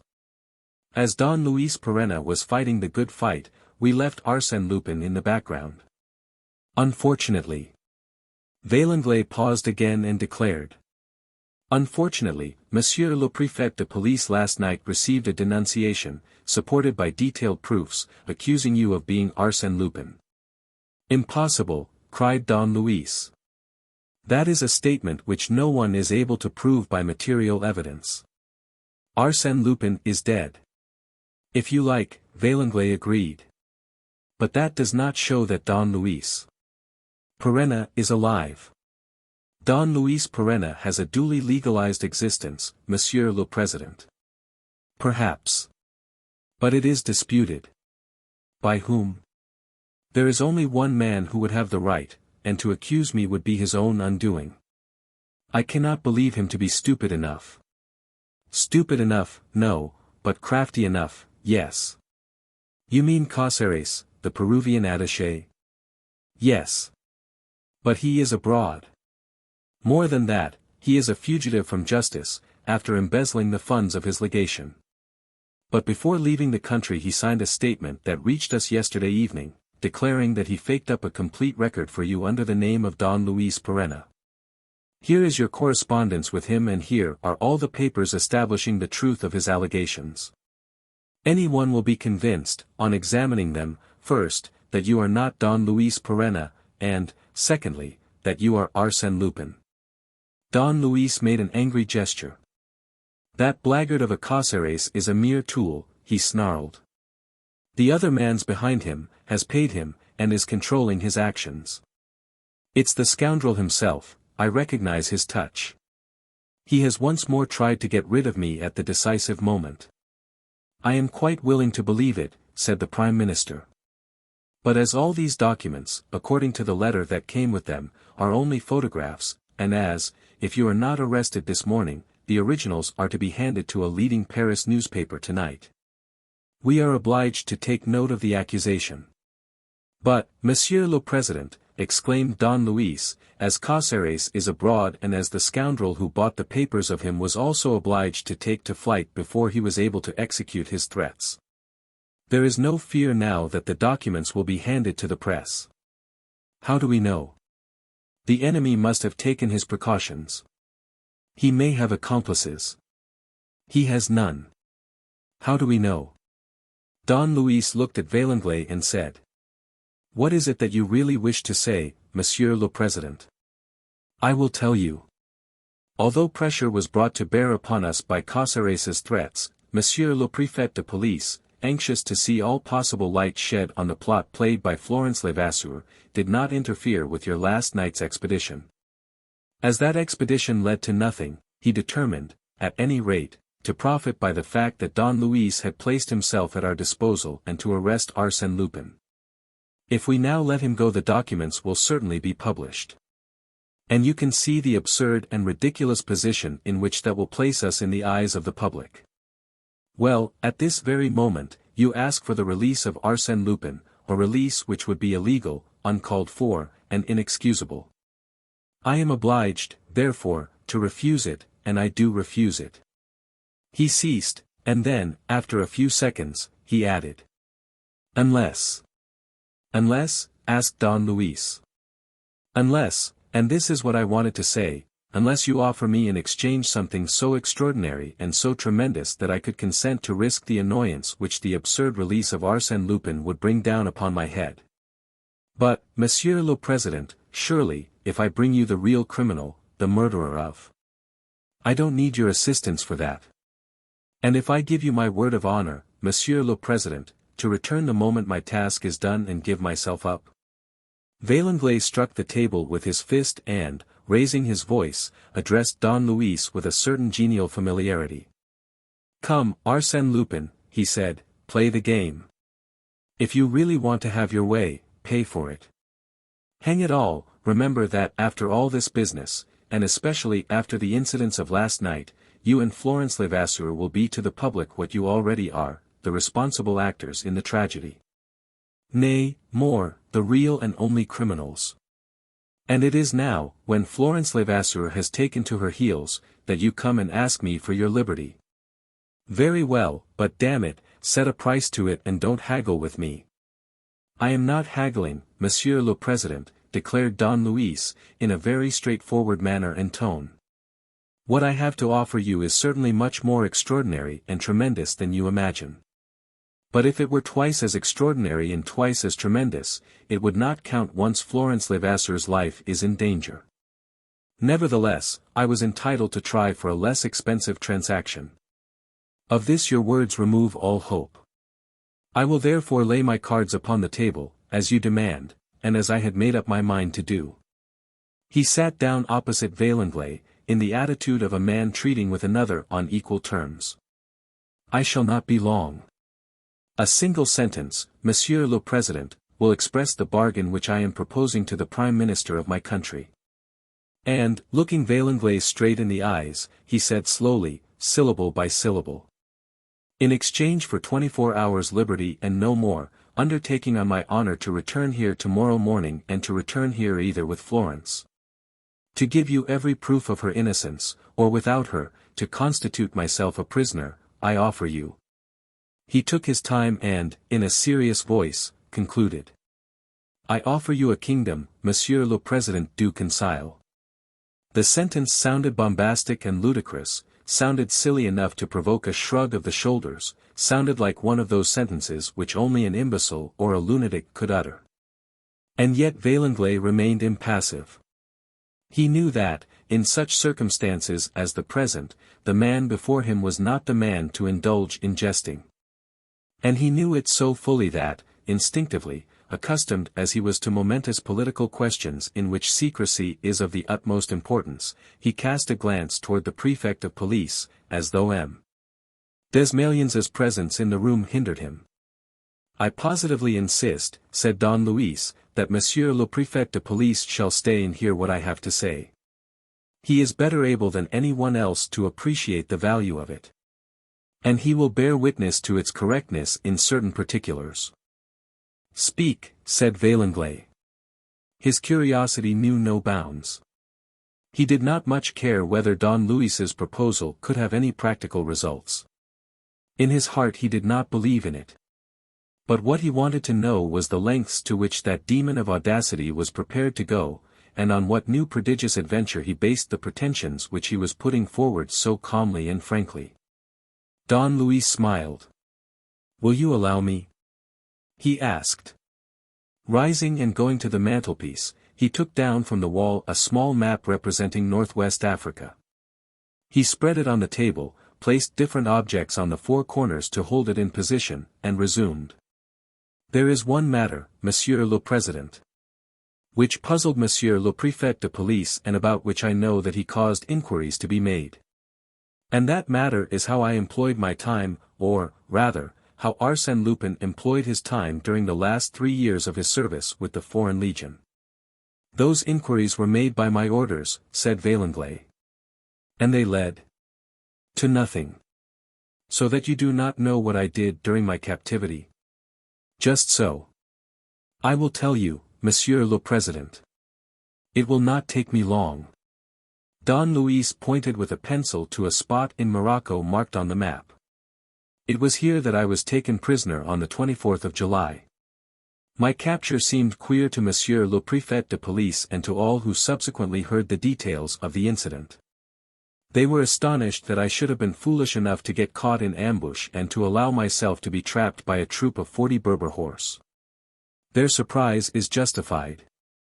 My capture was a deliberate move on my part. You will perhaps remember, Monsieur le Président, that I enlisted in the Foreign Legion after making a fruitless attempt to kill myself in consequence of some really terrible private disasters. I wanted to die, and I thought that a Moorish bullet would give me the final rest for which I longed. Fortune did not permit it. My destiny, it seemed, was not yet fulfilled. Then what had to be was. Little by little, unknown to myself, the thought of death vanished and I recovered my love of life. A few rather striking feats of arms had given me back all my self-confidence and all my desire for action. New dreams seized hold of me. I fell a victim to a new ideal. From day to day I needed more space, greater independence, wider horizons, more unforeseen and personal sensations. The Legion, great as my affection was for the plucky fellows who had welcomed me so cordially, was no longer enough to satisfy my craving for activity. One day, without thinking much about it, in a blind prompting of my whole being toward a great adventure which I did not clearly see, but which attracted me in a mysterious fashion, one day, finding myself surrounded by a band of the enemy. Though still in a position to fight, I allowed myself to be captured. That is the whole story, Monsieur le Président. As a prisoner, I was free. A new life opened before me. However, the incident nearly turned out badly. My 36 Berbers, a troop detached from an important nomad tribe that used to pillage and put to ransom the districts lying on the middle chains of the Atlas Range, first galloped back to the little cluster of tents where the wives of their chiefs were encamped under the guard of some 10 men. They packed off at once. And, after a week's march which I found pretty arduous, for I was on foot, with my hands tied behind my back, following a mounted party, they stopped on a narrow upland commanded by rocky slopes and covered with skeletons mouldering among the stones and with remains of French swords and other weapons. Here they planted a stake in the ground and fastened me to it. I gathered from the behavior of my captors and from a few words which I overheard that my death was decided on. They meant to cut off my ears, nose, and tongue, and then my head. However, they began by preparing their repast. They went to a well close by, ate and drank and took no further notice of me except to laugh at me and describe the various treats they held in store for me. Another night passed. The torture was postponed until the morning, a time that suited them better. At break of day they crowded round me, uttering yells and shouts with which were mingled the shrill cries of the women. When my shadow covered a line which they had marked on the sand the night before, they ceased their din, and one of them, who was to perform the surgical operations prescribed for me, stepped forward and ordered me to put out my tongue. I did so. He took hold of it with a corner of his burnous and, with his other hand, drew his dagger from its sheath.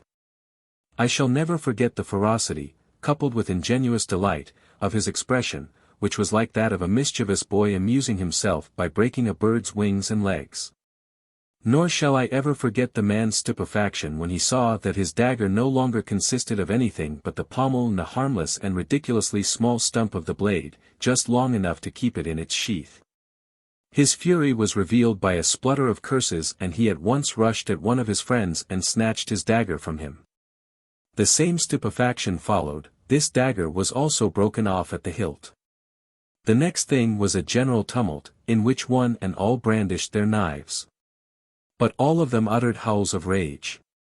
There were 45 men there, and their 45 knives were smashed. The chief flew at me as if holding me responsible for this incomprehensible phenomenon.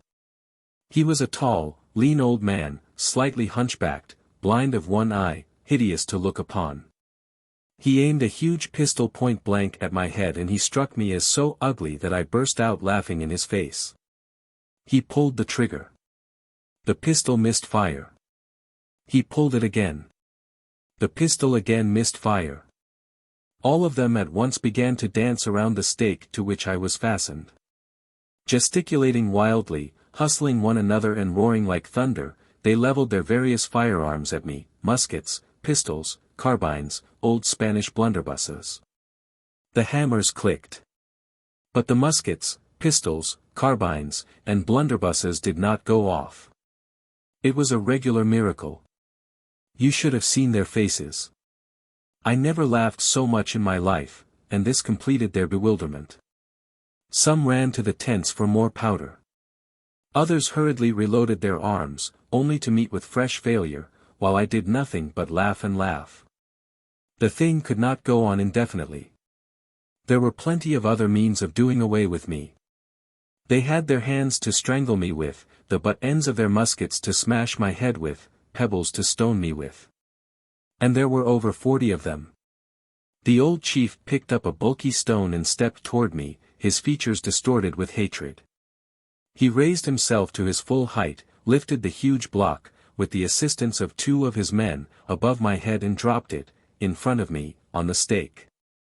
It was a staggering sight for the poor old man. I had, in 1 second, unfastened my bonds and sprung backward. And I was standing at 3 paces from him, with my hands outstretched before me, and holding in those outstretched hands the 2 revolvers which had been taken from me on the day of my capture. What followed was the business of a few seconds. The chief now began to laugh as I had laughed, sarcastically. To his mind, in the disorder of his brain, those 2 revolvers with which I threatened him could have no more effect than the useless weapons which had spared my life. He took up a large pebble and raised his hand to hurl it at my face. His 2 assistants did the same. And all the others were prepared to follow his example. Hands down! I cried, or I fire. The chief let fly his stone. At the same moment 3 shots rang out. The chief and his 2 men fell dead to the ground. Who's next? I asked, looking round the band. 42 Moors remained. I had 11 bullets left. As none of the men budged, I slipped one of my revolvers under my arm and took from my pocket 2 small boxes of cartridges containing 50 more bullets. And from my belt I drew 3 great knives, all of them nicely tapering and pointed. Half of the troop made signs of submission and drew up in line behind me. The other half capitulated a moment after. The battle was over. It had not lasted 4 minutes. Chapter 18. Arsène I Emperor of Mauretania. Don Luis ceased. A smile of amusement played round his lips. The recollection of those 4 minutes seemed to divert him immensely.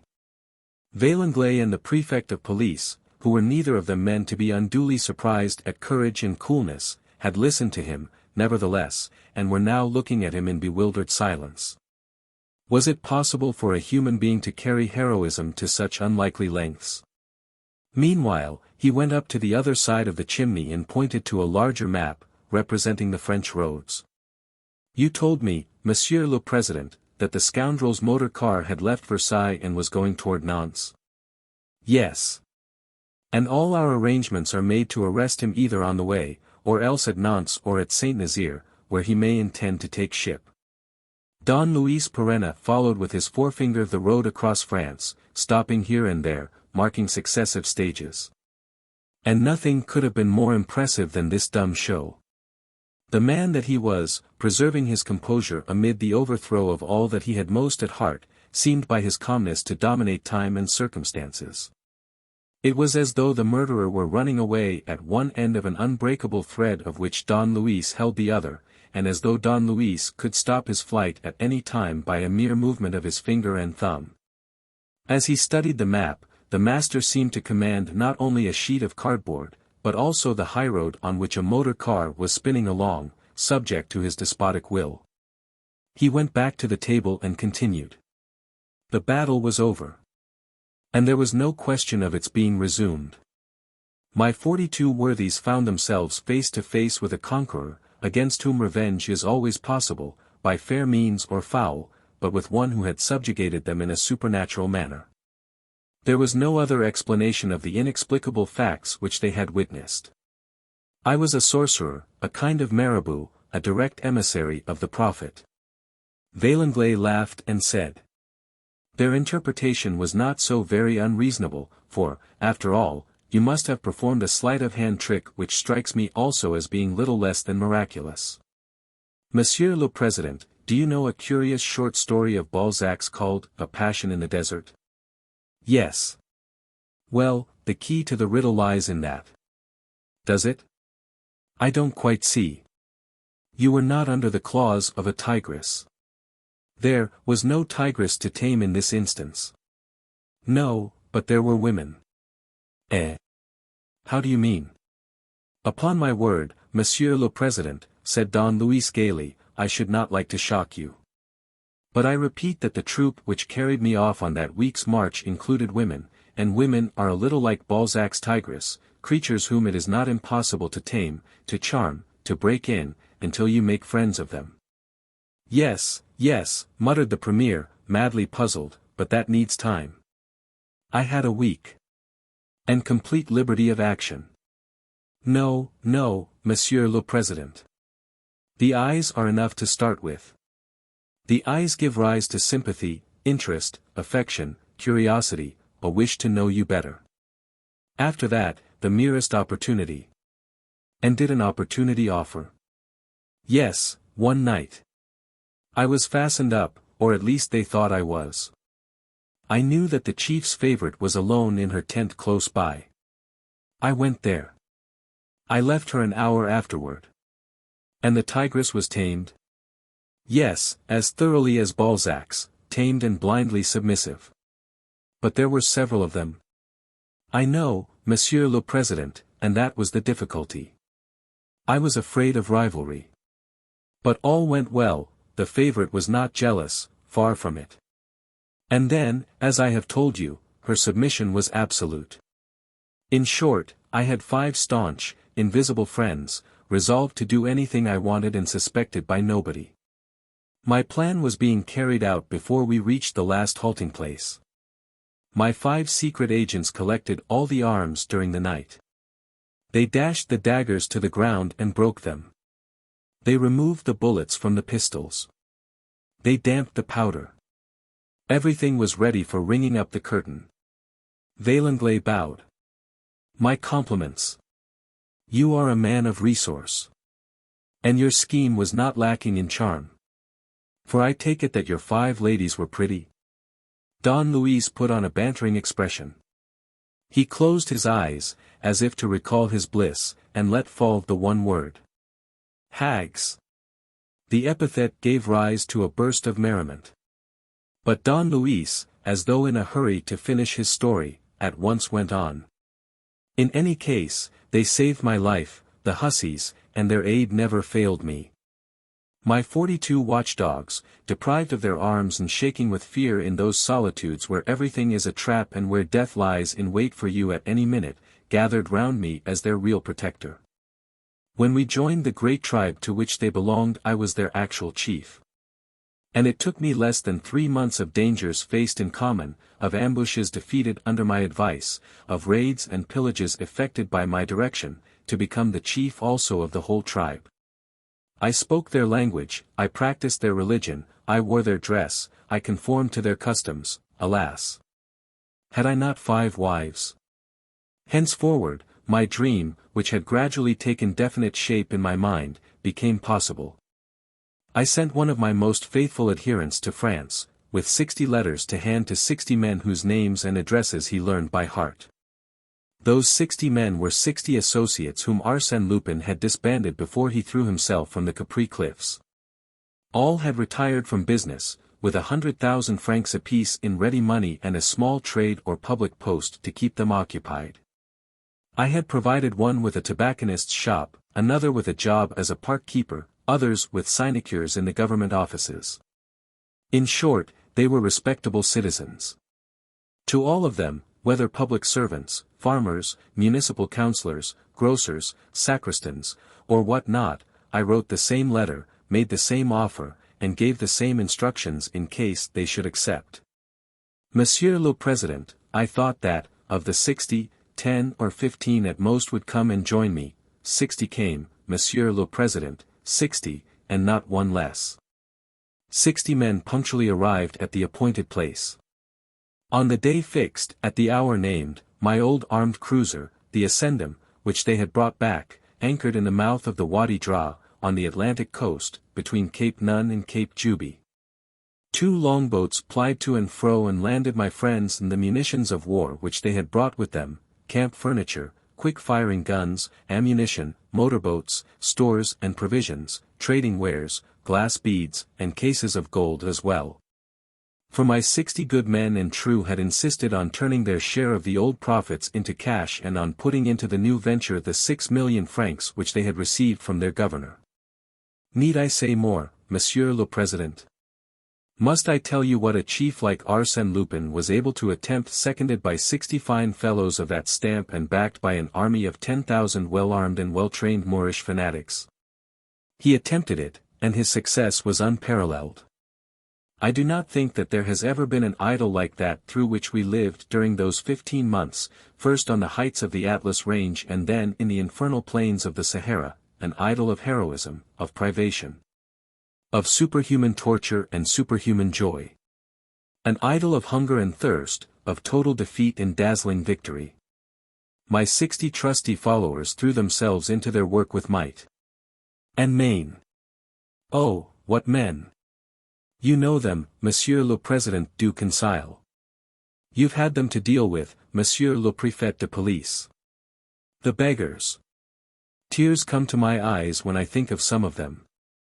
There were Charolais and his son, who distinguished themselves in the case of the Princesse de Lamballe's tiara. There were Marco, who owed his fame to the Kesselbach case, and Auguste, who was your chief messenger, Monsieur le Président. There were the Growler and the Masher, who achieved such glory in the hunt for the crystal stopper. There were the brothers Buzzeville, whom I used to call the two Ajaxes. There were Philippe d'Antrac, who was better born than any Bourbon, and Pierre le Grand and Tristan Leroux and Joseph le Jeune. And there was Arsène Lupin, said Vaillanglais, roused to enthusiasm by this list of Homeric heroes. And there was Arsène Lupin, repeated Don Luis. He nodded his head, smiled, and continued, in a very quiet voice. I will not speak of him, Monsieur le Président. I will not speak of him, for the simple reason that you would not believe my story. What they tell about him when he was with the Foreign Legion is mere child's play beside what was to come later. Lupin was only a private soldier. In South Morocco he was a general. Not till then did Arsène Lupin really show what he could do. And, I say it without pride, not even I foresaw what that was. The Achilles of the legend performed no greater feats. Hannibal and Caesar achieved no more striking results. All I need tell you is that, in 15 months, Arsène Lupin conquered a kingdom twice the size of France. From the Berbers of Morocco, from the indomitable Tuaregs, from the Arabs of the extreme south of Algeria, from the Negroes who overrun Senegal, from the Moors along the Atlantic coast, under the blazing sun, in the flames of hell. He conquered half the Sahara and what we may call ancient Mauretania. A kingdom of deserts and swamps. Partly, but a kingdom all the same, with oases, wells, rivers, forests, and incalculable riches, a kingdom with 10 million men and 100,000 warriors. This is the kingdom which I offer to France, Monsieur le Président du Conseil. Vaillanglais did not conceal his amazement. Greatly excited and even perturbed by what he had learned, looking over his extraordinary visitor, with his hands clutching at the map of Africa, he whispered. Explain yourself, be more precise. Don Luis answered. Monsieur le Président du Conseil, I will not remind you of the events of the last few years. France, resolving to pursue a splendid dream of dominion over North Africa, has had to part with a portion of the Congo. I propose to heal the painful wound by giving her 30 times as much as she has lost. And I turn the magnificent and distant dream into an immediate certainty by joining the small slice of Morocco which you have conquered to Senegal at one blow. Today, Greater France in Africa exists. Thanks to me, it is a solid and compact expanse. Millions of square miles of territory and a coastline stretching for several thousand miles from Tunis to the Congo, save for a few insignificant interruptions. It's a utopia, Vaillanglais protested. It's a reality. Nonsense. It will take us 20 years fighting to achieve. It will take you exactly 5 minutes, cried Don Luis, with irresistible enthusiasm. What I offer you is not the conquest of an empire, but a conquered empire, duly pacified and administered, in full working order and full of life. My gift is a present, not a future gift. I, too, Monsieur le Président du Conseil, Arsène Lupin, had cherished a splendid dream. After toiling and moiling all my life, after knowing all the ups and downs of existence, richer than Croesus, because all the wealth of the world was mine, and poorer than Job, because I had distributed all my treasures, surfeited with everything. Tired of unhappiness, and more tired still of happiness, sick of pleasure, of passion, of excitement, I wanted to do something that is incredible in the present day, to reign. And a still more incredible phenomenon, when this thing was accomplished, when the dead Arsène Lupin had come to life again as a sultan out of the Arabian Nights, as a reigning, governing, law-giving Arsène Lupin. Head of the state and head of the church, I determined, in a few years, at one stroke, to tear down the screen of rebel tribes against which you were waging a desultory and tiresome war in the north of Morocco. While I was quietly and silently building up my kingdom at the back of it. Then, face to face with France and as powerful as herself, like a neighbor treating on equal terms, I would have cried to her, "It's I, Arsène Lupin. Behold the former swindler and gentleman burglar. The Sultan of Adrar, the Sultan of Aguidi, the Sultan of El Juf, the Sultan of the Tuaregs, the Sultan of Albada, the Sultan of Brakna and Furzan, all these am I, the Sultan of Sultans, grandson of Muhammad, son of Allah, I, Arsène Lupin." And, before taking the little grain of poison that sets one free, for a man like Arsène Lupin has no right to grow old, I should have signed the treaty of peace, the deed of gift in which I bestowed a kingdom on France, signed it. Below the flourishes of my grand dignitaries, Cades, Pashas, and Marabouts, with my lawful signature, the signature to which I am fully entitled, which I conquered at the point of my sword and by my all-powerful will, Arsène I, Emperor of Mauretania. Don Luis uttered all these words in a strong voice, but without emphasis, with the very simple emotion and pride of a man who has done much and who knows the value of what he has done. There were but two ways of replying to him, by a shrug of the shoulders, as one replies to a madman, or by the silence that expresses reflection and approval. The Prime Minister and the Prefect of Police said nothing, but their looks betrayed their secret thoughts. And deep down within themselves they felt that they were in the presence of an absolutely exceptional specimen of mankind, created to perform immoderate actions and fashioned by his own hand for a superhuman destiny. Don Luis continued. "It was a fine curtain, was it not, Monsieur le Président du Conseil? And the end was worthy of the work. I should have been happy to have had it so. Arsène Lupin dying on a throne, scepter in hand, would have been a spectacle not devoid of glamour. Arsène Lupin dying with his title of Arsène I, Emperor of Mauretania and Benefactor of France, what an apotheosis. The gods have willed it otherwise. Jealous, no doubt, they are lowering me to the level of my cousins of the old world and turning me into that absurd creature, a king in exile. There will be done. Peace to the late Emperor of Mauretania. He has strutted and fretted his hour upon the stage. Arsène I is dead, long live France. Monsieur le Président du Conseil, I repeat my offer. Florence Levasseur is in danger. I alone can rescue her from the monster who is carrying her away. It will take me 24 hours. In return for 24 hours liberty I will give you the Mauretanian Empire. Do you accept, Monsieur le Président du Conseil? Well, certainly, I accept, said Vaillanglais, laughing. What do you say, my dear Desmalions? The whole thing may not be very orthodox, but, hang it. Paris is worth a mass and the kingdom of Mauretania is a tempting morsel. We'll risk the experiment. Don Luis's face expressed so sincere a joy that one might have thought that he had just achieved the most brilliant victory instead of sacrificing a crown and flinging into the gutter the most fantastic dream that mortal man had ever conceived and realized. He asked. What guarantees do you require, Monsieur le Président? None. I can show you treaties, documents to prove. Don't trouble. We'll talk about all that tomorrow. Meanwhile, go ahead. You are free. The essential word, the incredible word, was spoken. Don Luis took a few steps toward the door. One word more, Monsieur le Président, he said, stopping. Among my former companions is one for whom I procured a post suited to his inclinations and his deserts. This man I did not send for to come to Africa, thinking that some day or other he might be of use to me through the position which he occupied. I am speaking of Maizerou, a sergeant in the detective service. Sergeant Maizerou, whom Caceres denounced, with corroborating evidence, as an accomplice of Arsène Lupin, is in prison. Sergeant Maizerou is a model of professional honor, Monsieur le Président. I owed his assistance only to the fact that I was helping the police. I was accepted as an auxiliary and more or less patronized by Monsieur le Préfet. Maizerou thwarted me in anything I tried to do that was at all illegal. And he would have been the first to take me by the collar if he had been so instructed. I ask for his release. Oh ho! Monsieur le Président, your consent will be an act of justice and I beg you to grant it.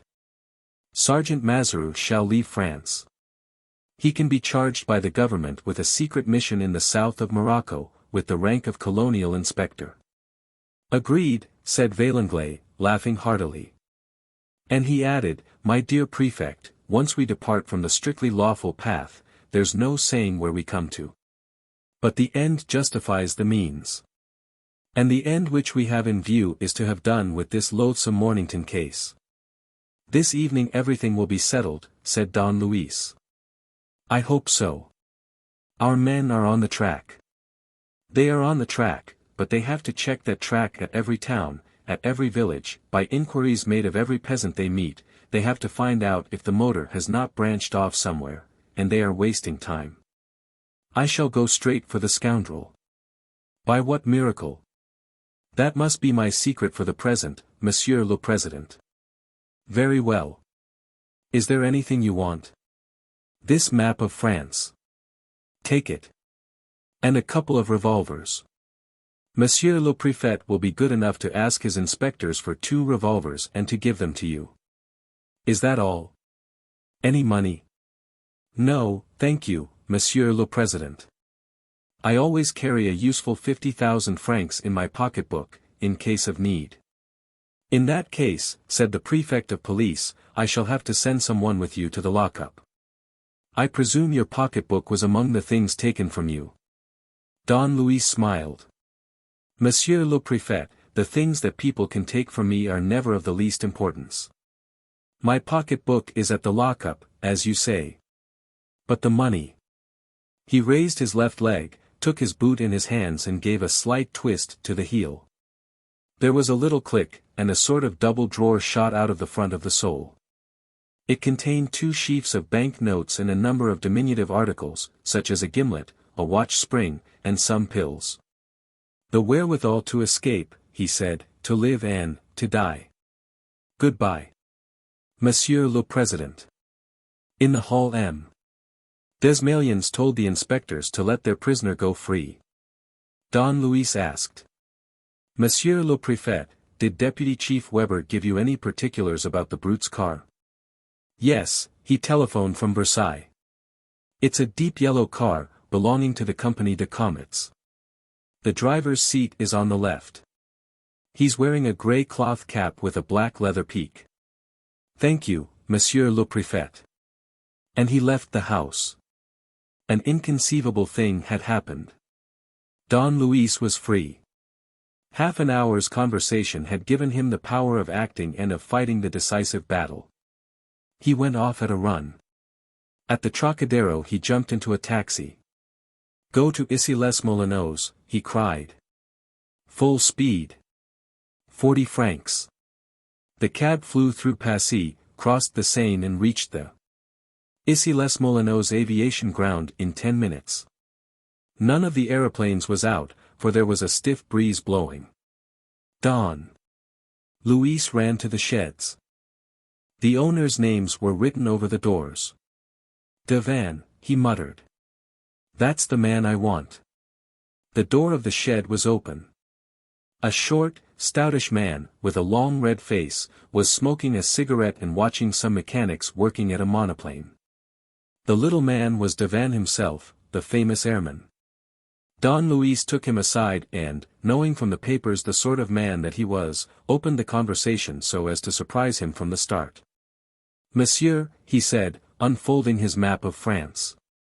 I want to catch up someone who has carried off the woman I love and is making for Nantes by motor.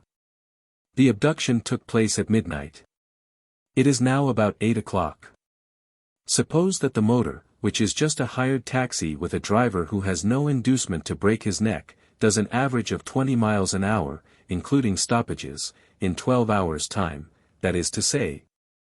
At 12 o'clock, our man will have covered 240 miles and reached a spot between Angers and Nantes, at this point on the map.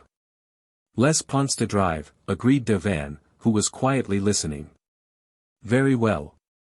Suppose, on the other hand, that an aeroplane were to start from Issy-les-Moulineaux at 8 o'clock in the morning and travel at the rate of 60 miles an hour, without stopping, in 4 hours' time, that is to say. At 12 o'clock, it would reach Les Ponts de Drive at the exact same moment as the motor. Am I right? Perfectly. In that case, if we agree, all is well. Does your machine carry a passenger? Sometimes she does. We'll start at once. What are your terms? It depends. Who are you? Arsène Lupin. The devil you are! Exclaimed Devanne, a little taken aback. I am Arsène Lupin. You must know the best part of what has happened from reading about it in the papers. Well, Florence Levasseur was kidnapped last night. I want to save her. What's your price? Nothing. That's too much. Perhaps, but the adventure amuses me. It will be an advertisement. Very well. But your silence is necessary until tomorrow. I'll buy it.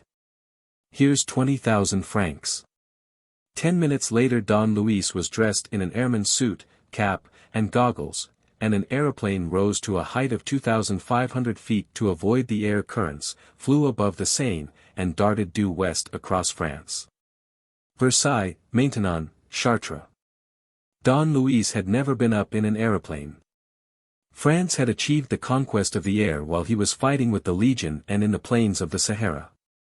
Nevertheless, sensitive though he was to new impressions, and what more exciting impression could he have than this, he did not experience the heavenly delight of the man who for the first time soars above the earth. What monopolized his thoughts, strained his nerves, and excited his whole being to an exquisite degree was the as yet impossible but inevitable sight of the motor which they were pursuing. Amid the tremendous swarm of things beneath them, amid the unexpected din of the wings and the engine, in the immensity of the sky, in the infinity of the horizon, his eyes sought nothing but that. And his ears admitted no other sound than the hum of the invisible car. His were the mighty and brutal sensations of the hunter chasing his game. He was the bird of prey whom the distraught quarry has no chance of escaping. Nogent l'autre, la ferte Bernard, le mans. The two companions did not exchange a single word. Before him Perenna saw Devanne's broad back and powerful neck and shoulders. But, by bending his head a little, he saw the boundless space beneath him. And nothing interested him but the white ribbon of road that ran from town to town and from village to village, at times quite straight, as though a hand had stretched it, and at others lazily winding, broken by a river or a church. On this ribbon, at some place always closer and closer, were Florence and her abductor. He never doubted it. The yellow taxi was continuing its patient and plucky little effort. Mile after mile, through plains and villages, fields and forests, it was making Angers, with Les Ponts de Drive after, and, right at the end of the ribbon, the unattainable goal, Nantes, Saint-Nazaire, the steamer ready to start. And victory for the scoundrel. He laughed at the idea. As if there could be a question of any victory but his, the victory of the falcon over its prey, the victory of the flying bird over the game that runs afoot. Not for a second did he entertain the thought that the enemy might have slunk away by taking another road. There are some certainties that are equivalent to facts. And this one was so great that it seemed to him that his adversaries were obliged to comply with it. The car was traveling along the road to Nantes. It would cover an average of 20 miles an hour. And as he himself was traveling at the rate of 60 miles, the encounter would take place at the spot named, Les Ponts de Drive, and at the hour named, 12 o'clock. A cluster of houses, a huge castle, towers, steeples, Angers. Don Luis asked Devanne the time. It was 10 minutes to 12. Already Angers was a vanished vision. Once more the open country, broken up with many colored fields. Through it all, a road. And, on that road, a yellow motor. The yellow motor. The brute's motor. The motor with Florence Levasseur. Don Luis's joy contained no surprise. He knew so well that this was bound to happen. Devanne turned round and cried. "That's the one, isn't it?" "Yes, go straight for them." The airship dipped through space and caught up the car almost at once.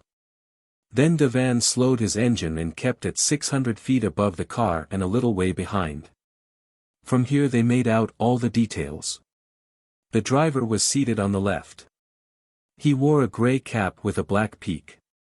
It was one of the deep yellow taxis of the Compagnie de Comets.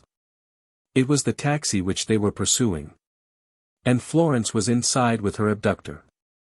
At last, thought Don Luis, I have them. They flew for some time, keeping the same distance. Devanne waited for a signal which Don Luis was in no hurry to give. He was reveling in the sensation of his power, with a force made up of mingled pride, hatred, and cruelty. He was indeed the eagle hovering overhead with its talons itching to rend live flesh.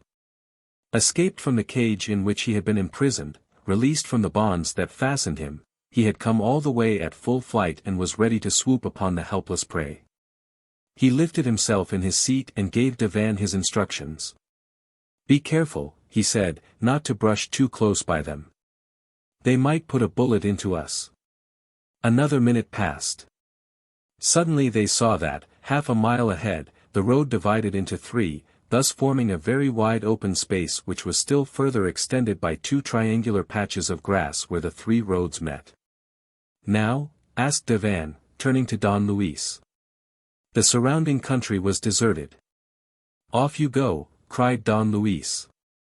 The aeroplane seemed to shoot down suddenly, as though driven by an irresistible force, which sent it flying like an arrow toward the mark.